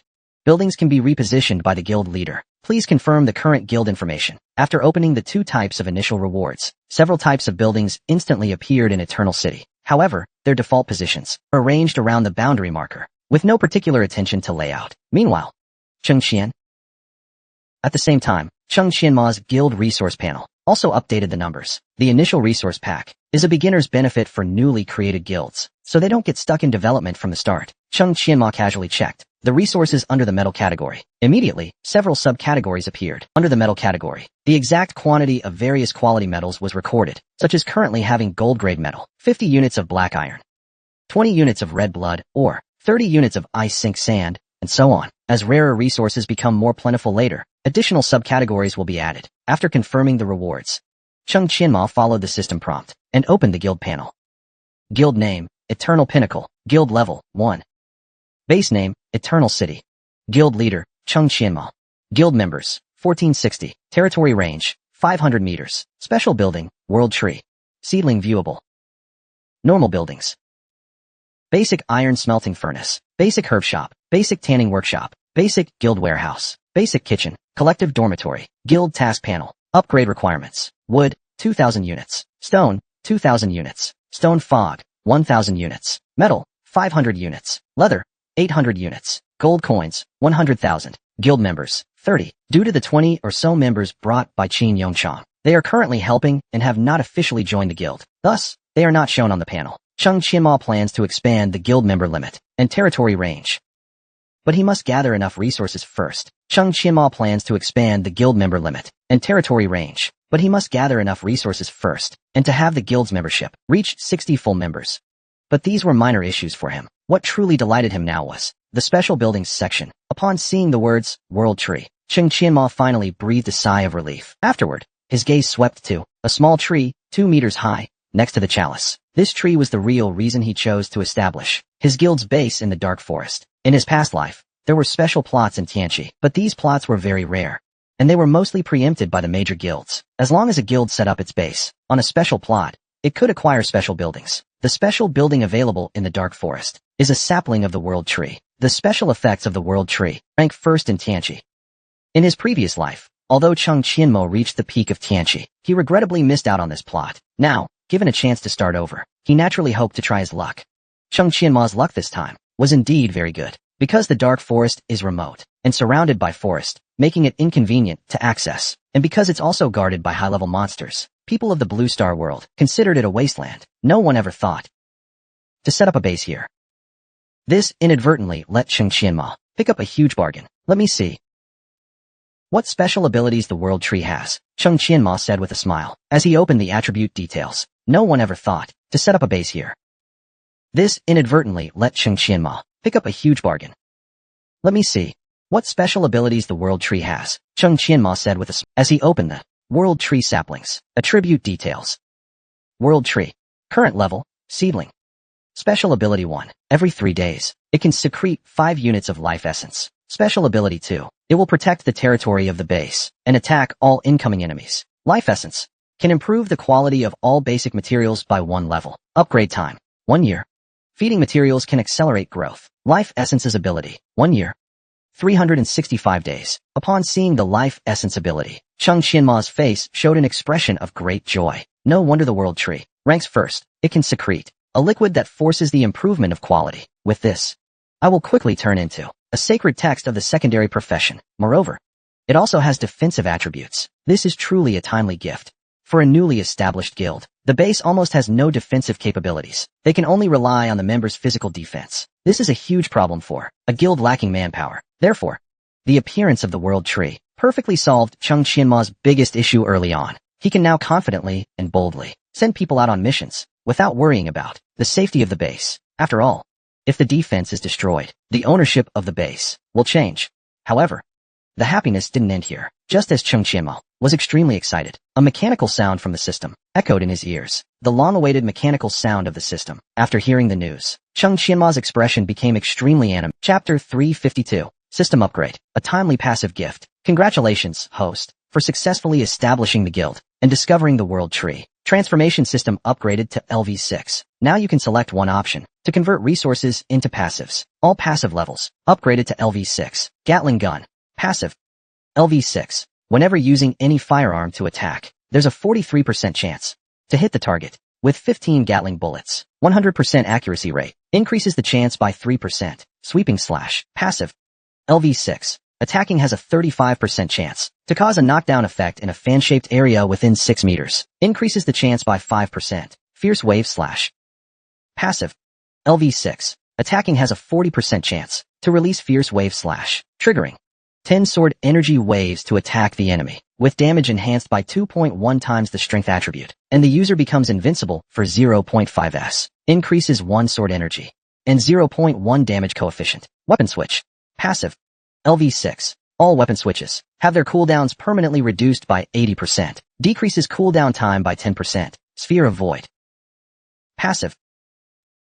LV6. Whenever casting any spell. LV6. Whenever using any spell, there is a 35% chance to fire a black sphere formed from the void at enemies ahead, dealing continuous dark attribute damage with an attack interval of 0.3 seconds, lasting 5 seconds. Void sphere possesses high attack power and piercing ability, but average flying speed. Movement speed is 1.5 meters per second. Increase probability by 5%. Dark attribute dazzle text. Passive. LV6. Maximum dazzle text duration of 1 minute. A maximum of 12 dazzle texts can exist simultaneously. Add 1 limit. Power of purification. Passive. LV6. The host generates a periodic buff that can clear all touched abnormal states. Duration lasts 15 seconds. Activation cycle of 1 minute and 30 seconds. Increase duration by 5 seconds. Reduce cooldown by 30 seconds. Sand wing fluctuation. Passive. LV6. When using all gap skills, there's a 30% chance to deal defense ignoring damage to all enemies within 6 meters, and increase physical and magical critical rate by 5% for oneself and nearby teammates, lasting 1 minute. Each activation consumes 50 magic points. Increase probability by 5%. 1 meter attack range. Duration of 30 seconds. Blood float dance. Passive. When attacking with a war spear, there's a 15% chance to summon a swarm of bats that can deal multi-segment damage to enemies within range and absorb their blood. Current blood absorption ratio is 15% of attack power. Increase probability by 5%. 5% blood absorption ratio. Critical rate. Passive. LV6. Increases base critical rate by 28%. Increase critical rate by 2%. Basic attack speed. Passive. LV6. Increases base attack speed by 22%. Increase attack speed by 2%. Explosion. Passive. LV6. Increases own critical damage by 12%. Increase critical damage by 10%. For a clearer understanding, I have listed the improvements from LV5 separately. It's been 88 updates since the last summary. I hope this doesn't count as padding the numbers. Haha. Hehe. Chung Qianmo watches the string of notifications, his heart bursting with joy. The biggest improvement definitely comes from the 3 passive skills recently acquired. After all, they have been upgraded from LV1 to LV5, so the enhancement effect is the greatest, especially the explosion passive, which suddenly increased the critical damage by 10%. This attribute, however, all of this is not as exciting as the new abilities brought by LV6. According to the system, this is like sending coal. Although this wave did not continue to raise Chung Qianmo's passive skill cap, if it really is as he speculated. Considering his current situation, it would be much more useful than increasing passive skills. After some thought, Chung Qianmo decides to use this precious quota on metal materials, whether judging from common sense or the amount of resources in the initial resource pack. Metal materials are clearly the most valuable among the major basic resources. Also, Chung Qianmo's current trump card is his blacksmithing, so he doesn't hesitate to choose to convert metal. System, I want to convert metal resources. The system emits a ding sound. Conversion complete. Congratulations to the host for successfully converting to the new passive skill Metal Regeneration. Metal Regeneration. Host residence can autonomously increase by 500 units of metal per day. Indeed, that is the case. Freeloading 500 metal every day, plus enhancing the quality of life resources. My base will soon be able to regenerate.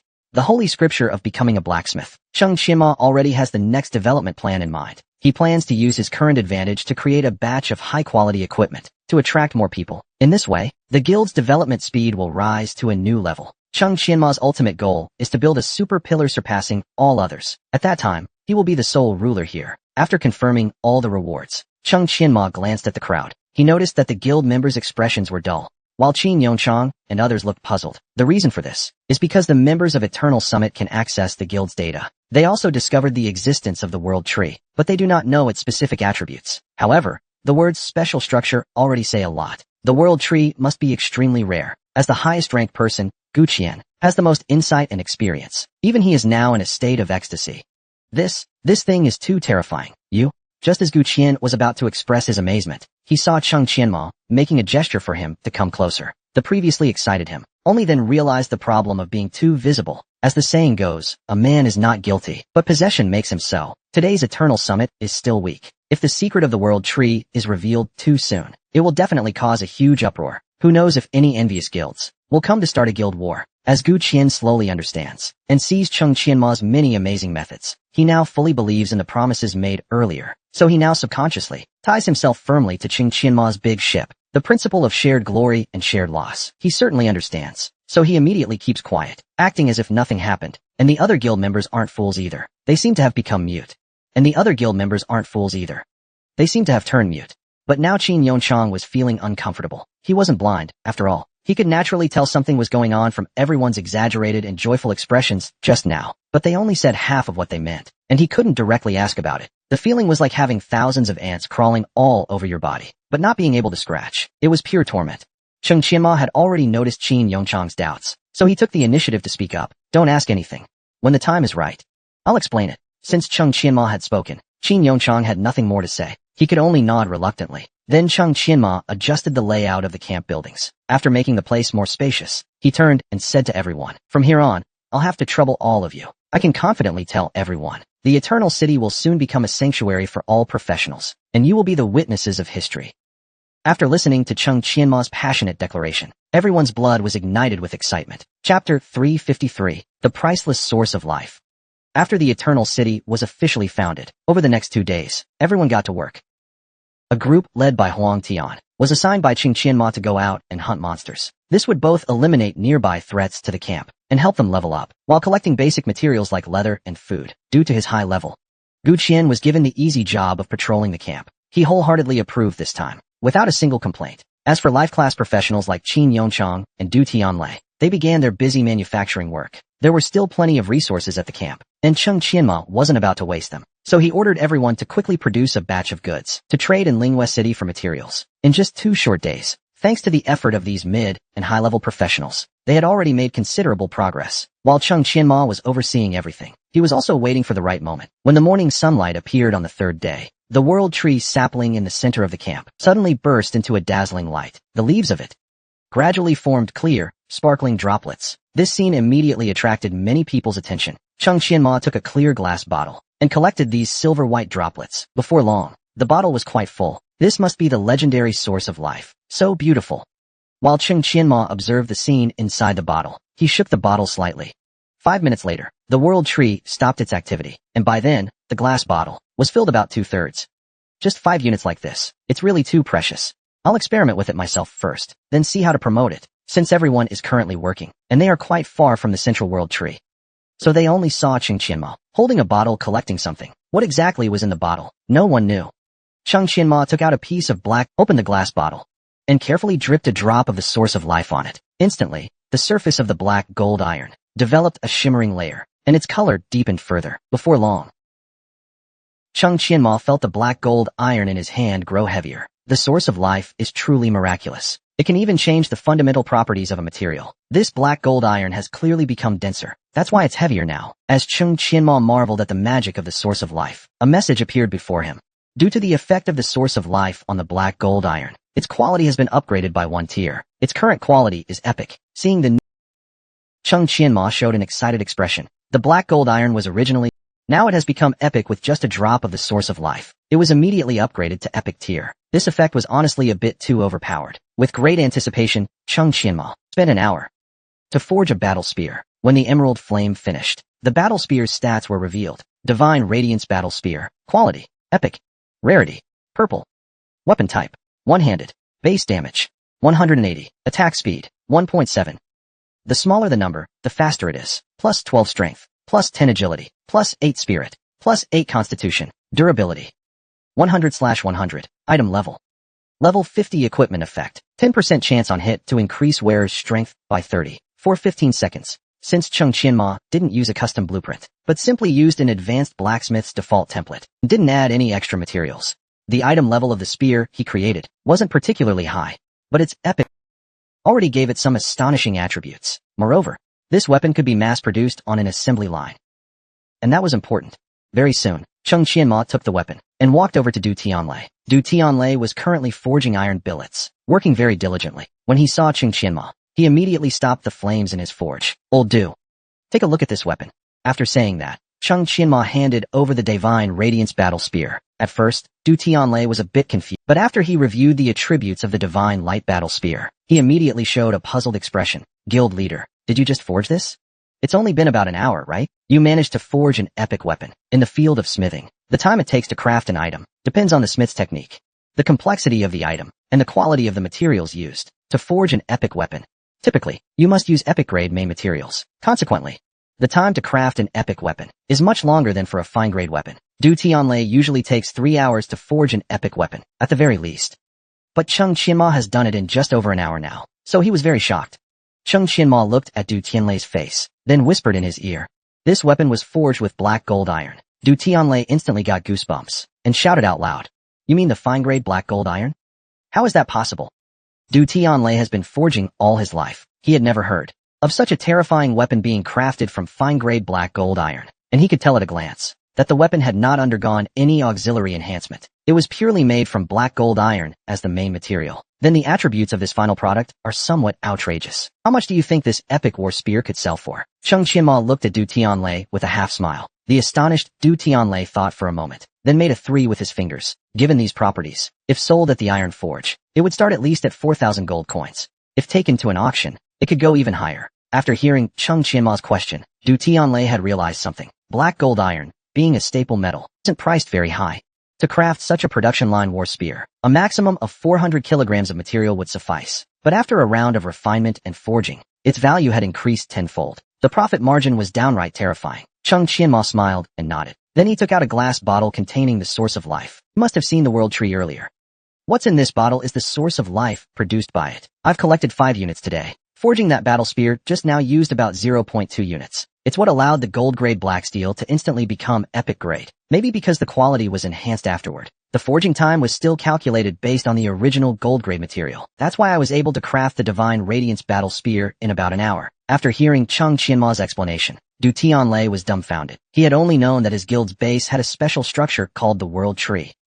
But he didn't know its specific function. After all, only the guild leader himself could view it. Now, upon learning the terrifying effect of the source of life, he was instantly overjoyed. As an old blacksmith, he absolutely couldn't resist this kind of temptation. He had already learned from Jiang Wenliang how to approach the threshold of master tier, and that was to forge as many high-level items as possible. Then there's a chance to reach enlightenment. To him now, the source of life was simply a priceless treasure. Guildmaster, I request to use the source of life for crafting. I can sleep only 6 hours a day. Chapter 354. Mad Crafting and Olive Branch Offering. Over the next 3 days, Du Tianlei went into a frenzy. He went all in trying to forge as many pieces of equipment as possible. For the past few days, aside from eating, sleeping, and using the toilet, he was glued to the forge. He practically occupied half of the forging workshop by himself, forcing all his assistants to move to the other side. The group that came with him had never seen Du Tianlei so fired up.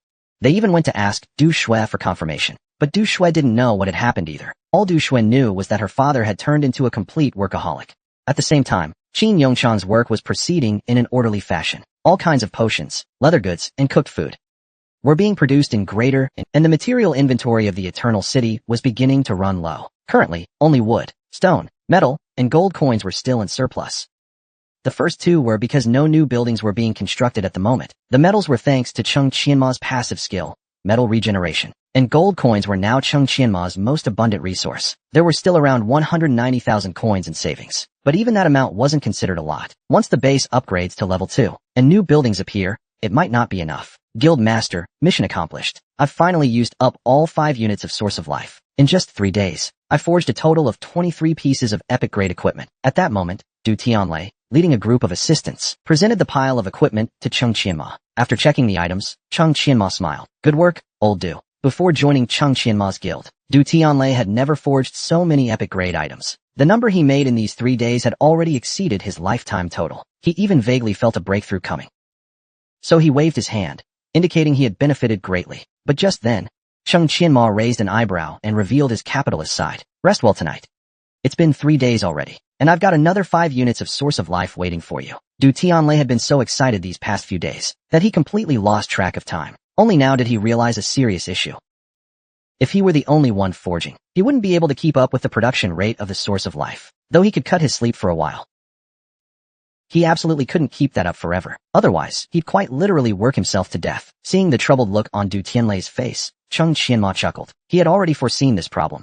As the base kept expanding, resources would become more and more abundant. If only a few people carried the load, even a robot would collapse from exhaustion. So he decided it was time to start training up a new wave of talent. From now on, make sure you get some rest. No need to overwork yourself. As for the extra Source of Life, let these ultimate blacksmiths use it under your guidance. I believe they'll catch up quickly.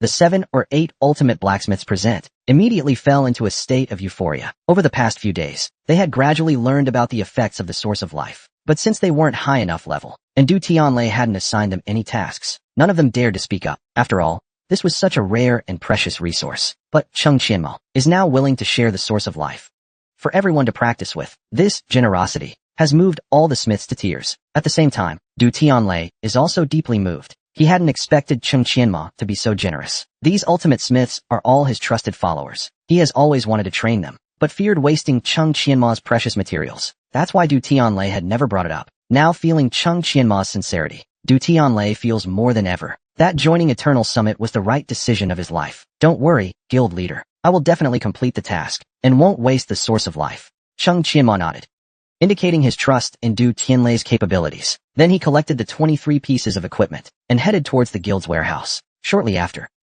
he saw Qin Yongchang throwing things into the guild warehouse. Old Qin, are you getting used to life here? Chung Qianma approached with a smile. After seeing Chung Qianma, Qin Yongchang wiped his hands and then said, Apart from the dormitory being a bit crowded, everything else is fine.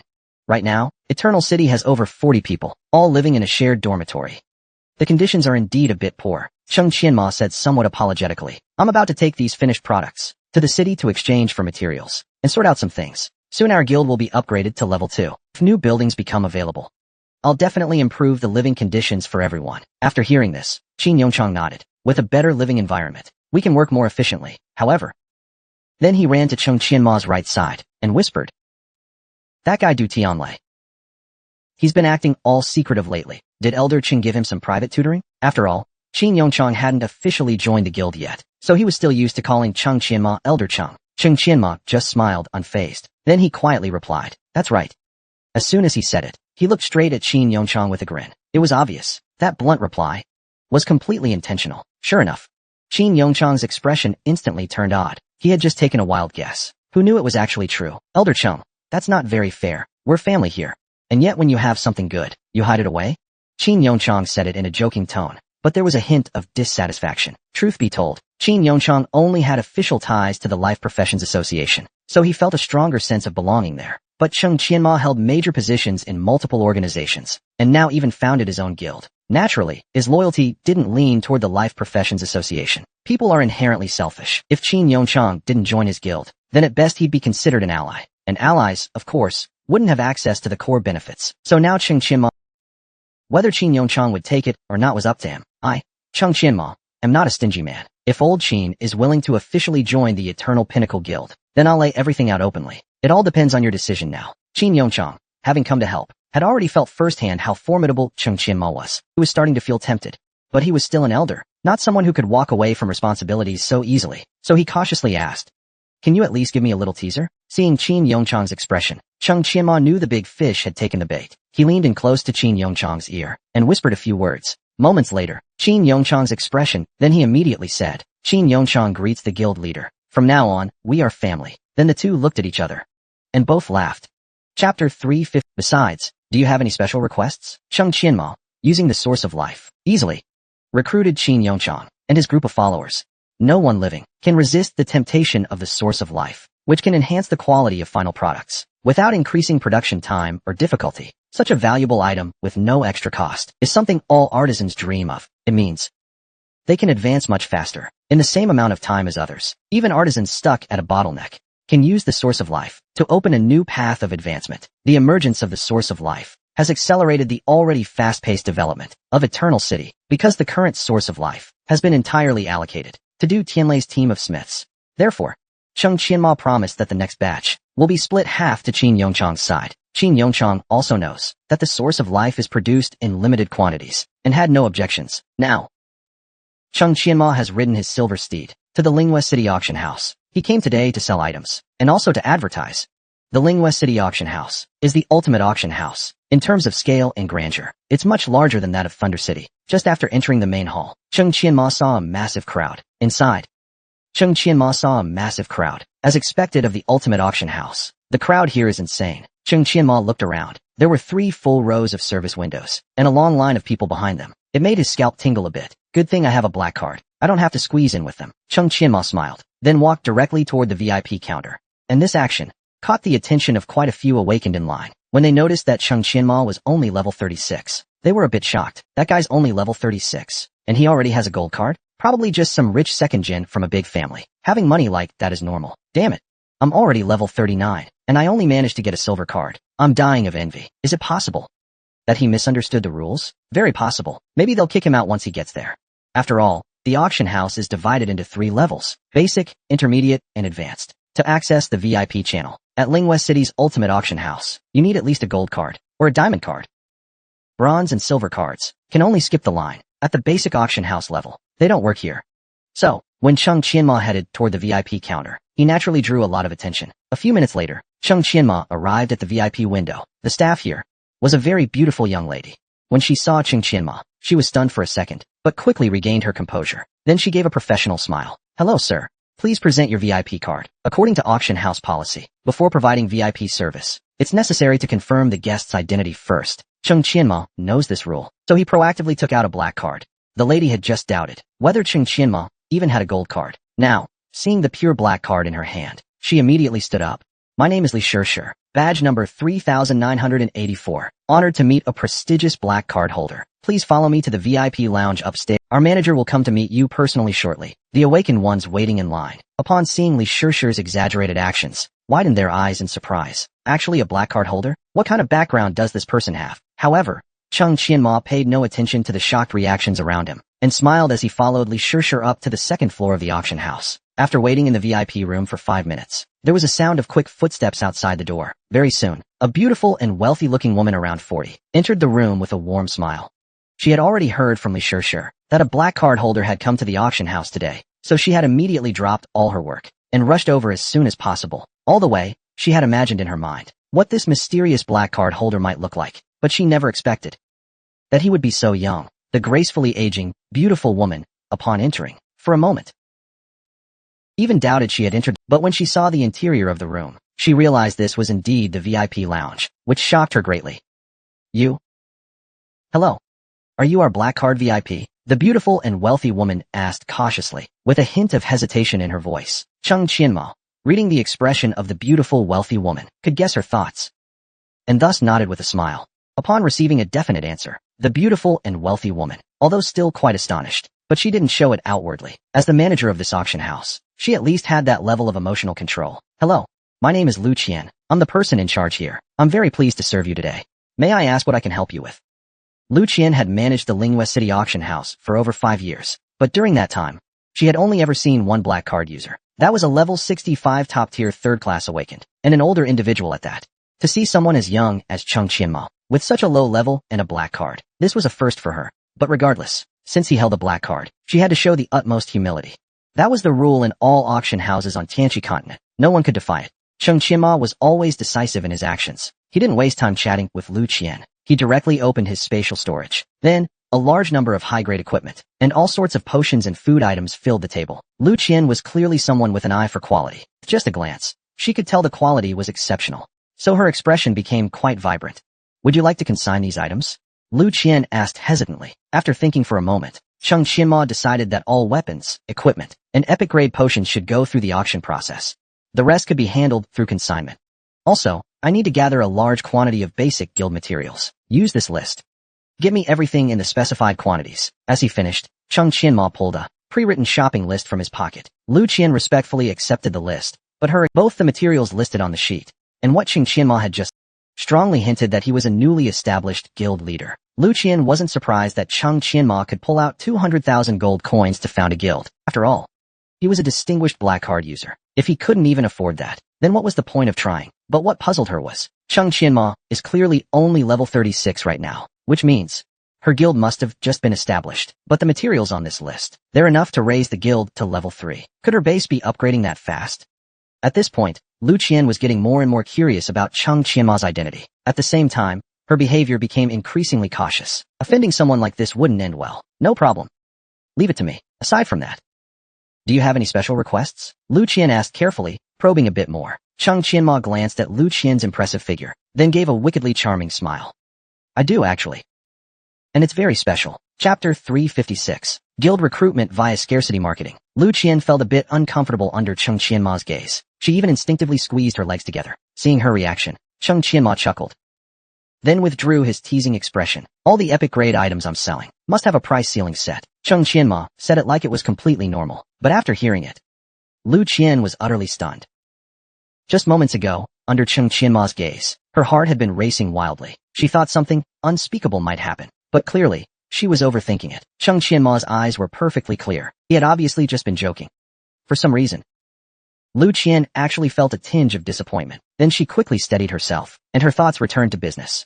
Most people who put items up for auction are eager to earn as much as possible. No one ever sets a max price. But now Chung Qianma came along and deliberately imposed a ceiling on the sale price. Was she worried about making too much money? Lu Qian couldn't wrap her head around it, so she asked in a puzzled tone. Lu Qian simply couldn't understand Chung Qianma's reasoning right now, so she asked in confusion, isn't it better to earn more? With the quality of your goods, setting a price ceiling would definitely result in losses. To secure a greater benefit for black card VIPs, Lu Qian kindly offered her opinion. But Chung Qianma was unmoved, still insisting on his own view. You don't need to worry about this. Just help me collect the materials listed. Seeing Chung Qianma's firm stance, Lu Qian didn't say anything further. Cheng Qianma also set price ceilings for the auction goods, based on their actual value. Because of the high quality of your goods, I recommend skipping today's auction session, and participate tomorrow instead. I can use my channels to distribute the information about these goods in advance. This way, we can attract more potential buyers. After listening to Lu Qian's plan, Cheng Qianma nodded in agreement. The approach could clearly expand the number of buyers, so she didn't refuse. In fact, the reason she set price ceilings was for a special purpose. Simply put, she wanted to create a scarcity marketing effect. These high-quality epic goods on the market would definitely cause a frenzy. Cheng Qianma is not short of money right now. What she lacks is reputation and influence. So by sacrificing some profit to the buyers, it can have a good marketing effect. Cheng Qianma, in order to expand Eternal City's influence, previously stood up against Du Tianlai, insisting that each epic item be engraved with Eternal City's logo. She wants to turn the words Eternal City into a brand, a symbol of the highest quality. Once the reputation is established, she won't continue selling at the auction house. From then on, to buy such high-quality goods, one must go to Eternal City in person. This will significantly increase foot traffic and visibility. From then on, there will be no concern. So Cheng Qianma readily accepted Lu Qian's second suggestion. After discussing all the details, Cheng Qianma left the auction house. Her next stop was the Adventurers Hall. The Adventurers Hall was a platform in the main city for guild interactions. Here, guilds could post recruitment notices to attract awakened. They could also issue various quests for non-guild members to complete. As long as it was a guild-related, it could be handled here. Over 10 minutes later, Cheng Qianma walked into the Adventurers Hall. The space wasn't particularly large, but the foot traffic was considerable. Right as he entered, a massive LED screen in the most prominent spot caught his eye. It continuously scrolled various pieces of information. This was the main channel for posting guild quests and recruitment notices. Cheng Qianma casually glanced over and spotted several recruitment listings. Bloodfiend Guild **. Current level, 2. Members, 43,100. Base name, Bloodkill City. Region, Thousand Jew Ridge. Recruiting awaken level 30 and above. Members meeting monthly guild contributions will receive a minimum subsidy of 300 gold. Flowwind Recovery Guild **. Current level, 3. Members, 98,150. Base name, Flowwind City. Region, Death Bastion. Recruiting awaken level 35 and above. Members meeting monthly guild contributions will receive a minimum subsidy of 300 gold. Glory Guild **. Current level, 4. Members, 199,200. Base name, City of Glory. Region, Muse Valley. Recruiting awaken level 38 and above. Applicants must pass and pay a 200 gold testing fee. Since Lingwei City was only a mid-tier main city, most nearby guilds weren't very high in level. Cheng Qianma browsed for a solid 5 minutes and found that the highest level guild was only at level 4. But from this LED screen he discovered something interesting. The lower the guild level, the fewer the current members, the lower the requirements for recruiting awakeners, and they even offer money. But the higher the guild level, the more the current members, and the recruitment conditions become increasingly strict, even requiring assessments. What's more outrageous is, they start charging money. This situation naturally has its reasons. In fact, guilds and members have always been interdependent. Both are indispensable. For a guild to grow and expand, it must have a massive number of members. This way, guild members can automatically donate various materials while carrying out guild tasks, thus speeding up the guild's development. And members wanting to enhance their own abilities can use their contributions to exchange for high-quality equipment or items within the guild. These items are usually cheaper than outside, and if the guild itself has high-level lifestyle professionals, the quality is even higher than. So, guild members are also very keen to do guild tasks. Besides, if guild members encounter danger in the wild or have disputes with others, at that time, the guild is their biggest support. This is very important.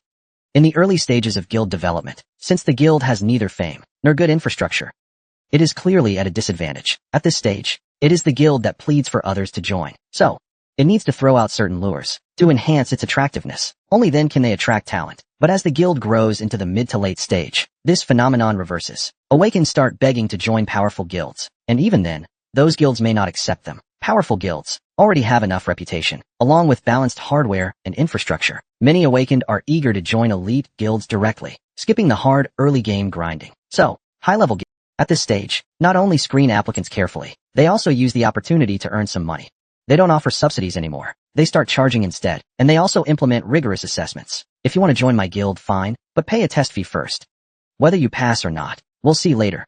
Either way, the fee is non-refundable. That's the confidence of a top guild. Like the Glory Guild on the LED screen, As the highest level guild in the region, they had the clout to charge applicants. Other mid to small-sized guilds wouldn't dare do such a thing. Cheng Qianma, being sharp as ever, immediately grasped the logic. So when he arrived at the guild announcement terminal, he posted his recruitment notice. Over 10 minutes later, after the LED screen refreshed again, it finally appeared. The Eternal Pinnacle Guild's *** recruitment notice. And when everyone saw the details clearly, they were all stunned. Chapter 357 ***. Former rivals, offensive tank. Eternal Pinnacle Guild ***. Current level, 1. Members, 45. Capacity, 60. Base name. Eternal City ***. Capacity, 60 members. Designated base name. Eternal City ***. Region.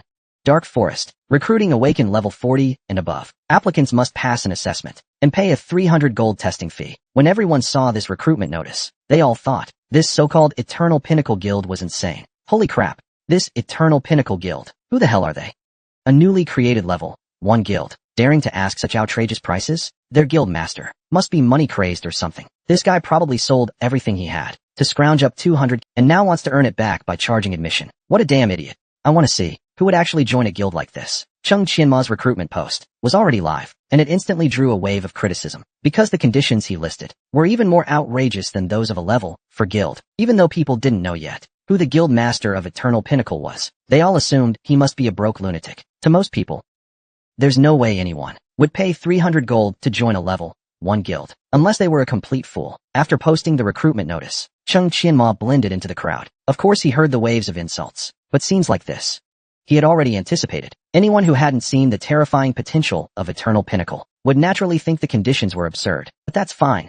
These people would change their tunes soon enough. On that point, Cheng Qianma was absolutely confident. Just then, a silver-armored awakened, holding a shield in hand, slowly approached Cheng Qianma. He looked up at the big screen and also noticed the Eternal Pinnacle recruitment post. This recruitment order is quite interesting. If it's not just for show, then there must be something real about it. This awakener, staring at the big screen and talking to himself, is named Qiu Ling. His profession is a second-tier Dawnbringer, and his level has reached 42.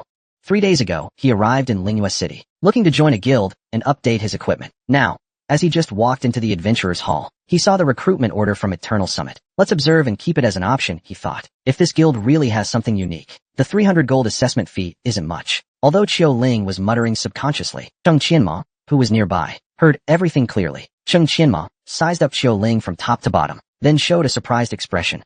This guy, isn't he that one? Cheng Qianma was surprised because the awakener in front of her was someone she knew in a past life.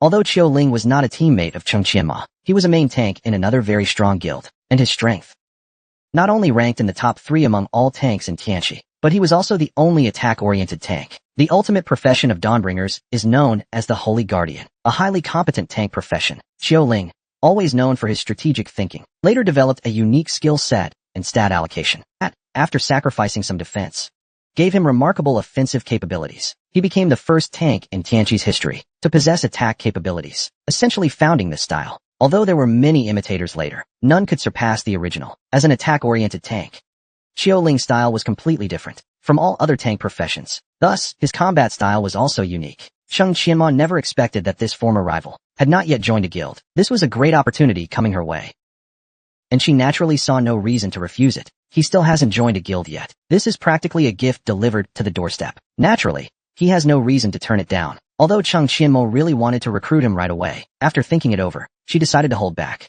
After all, they had no connection at all right now. Approaching him so abruptly might have the opposite effect. Although his level wasn't low, his equipment was a bit lacking. Perhaps she could make something happen at the auction house. Cheng Qianma quickly came up with a plan. Then she quietly left the Adventurer's Hall and headed back to the auction house. Time passed quickly. Before she knew it, it was the afternoon of the next day. Lu Qian, using her influence and connections, had already leaked part of the attributes of Cheng Qianma's auction goods. She didn't fully disclose them to maintain a sense of mystery. A half-revealed charm could stir intense curiosity in others. The more curious they were, the more likely they were to take the bait. Lu Qian, having become a manager of a mid-tier auction house, naturally had extraordinary methods. She used her experience to craft the best marketing strategy. With 10 minutes left before the next auction began, Cheng Qianma had already arrived early at the VIP room, while Lu Qian stood respectfully by her side, ready to attend to her needs. Mr. Cheng, I've already spread the word, as you instructed. According to the latest stats, the number of attendees today is up by 50% compared to usual. As expected, My promotional strategy is working. Lu Qin diligently carried out Cheng Qianma's instructions and was now reporting her results, while also highlighting her contributions. It would be a waste not to. Cheng Qianma, upon hearing this, was very satisfied. She then smiled and said, "Well done. In the future, if I have good items, I will naturally consider your auction house first." Lu Qian was overjoyed to hear this. As the auction house manager, as the manager of each year, there's a performance audit based on turnover. The higher the transaction volume, the better the performance evaluation. That's why every auction house manager goes all out to please their VIPs. Because these high-tier clients always spend big. Just a few valuable items from them can generate more revenue than most people combined. People like that are walking gold mines for auction houses. They must be treated like royalty. Cheng Qianma not only held a black card, he also casually brought out loads of epic grade items. He was the gold mine of all gold mines. So the favor he just granted to Lu Qian was simply priceless. Soon after, the auction finally began. Due to the extremely high value of Cheng Qianma's items, and following the auction house's principle of selling common items first, then rare ones, his items were scheduled later in the auction. Please don't forget to like, subscribe, share, and support the Mingjing and Diandian channel. His goods will only appear in the second half. Cheng Qianma wasn't in a hurry. He sipped his tea while keeping an eye on the scene. If something suitable came up, he would casually buy it. His purse was quite warm right now. He could spend freely. Watching Cheng Qianma's calm demeanor, others felt admiration. At Cheng Qianma, they definitely couldn't pull off such confident bargaining, nor could they stay as composed as he was. No wonder he had become so wealthy at such a young age. Just this composure alone outshined all his peers. As time ticked by, the second half of the auction finally began. Cheng Qianma's first item appeared. At this moment, the auctioneer on screen was enthusiastically presenting. "Ladies and gentlemen, our next item, number 56, is an epic one-handed sword. Now, let me reveal its detailed attributes. Please keep your eyes wide open." As the crowd saw the sword's stats, they all showed looks of disbelief. Chapter 358, Full-Scale Bidding. Frenzied Buyers. This epic one-handed sword is called the Phantom Dragon Sword. Its base attack power reaches an impressive 180 points, and its attack interval is only 1.6. It also boasts excellent attribute bonuses. However, that's not the most terrifying part. The Phantom Dragon Sword can actively summon a low-tier dragon to fight. It can last up to 1 minute. The auctioneer passionately described the sword's features, while the buyers stared wide-eyed at the screen. Especially those who could wield one-handed swords. Their eyes were now shining. Because the average attributes of this epic Phantom Dragon Sword were about 30% higher than other epic weapons, and it even came with a special effect. This kind of weapon was the best of the best, truly a rare find. So now, any profession that could use a one-handed sword was ready to start bidding. Some buyers in the private rooms were even calling for more money to be sent over. After all, if they missed this opportunity, they might not get another one. However, just as everyone was getting ready to bid enthusiastically, the auctioneer's next words made everyone's expressions incredibly vivid. Due to the seller's special request, the starting price for this Phantom Dragon Sword is 500 gold coins. Each bid must be no less than 100 gold. In addition, the maximum cap price will not exceed 3,500 gold. You may now place your bids. Even the auctioneer found it strange when he received this instruction from above. He couldn't believe someone could be so foolish as to turn down easy money. At this moment, all the buyers felt exactly the same way as the auctioneer, but since they were the beneficiaries, they naturally accepted it gladly. Only a fool turns down a bargain. If you don't make the profit, someone else will. Soon, someone placed a bid. Bidder number 387 offered 800 gold. Bidder number 987 offered 1,000 gold. Bidder number 220 offered 1,500 gold. Each time someone bid, the auctioneer called it out loudly. At first, everyone was still testing the waters, so they remained relatively restrained. But even so, each bid was already quite However, it wasn't long before someone began to regret. They regretted not acting more decisively earlier, because after the fifth bid, the price hit the cap directly. Bidder number 879 offered 3,500 gold. Since the price hit the cap, the auction closed instantly. Congratulations to bidder number 879. Even the auctioneer was caught off guard.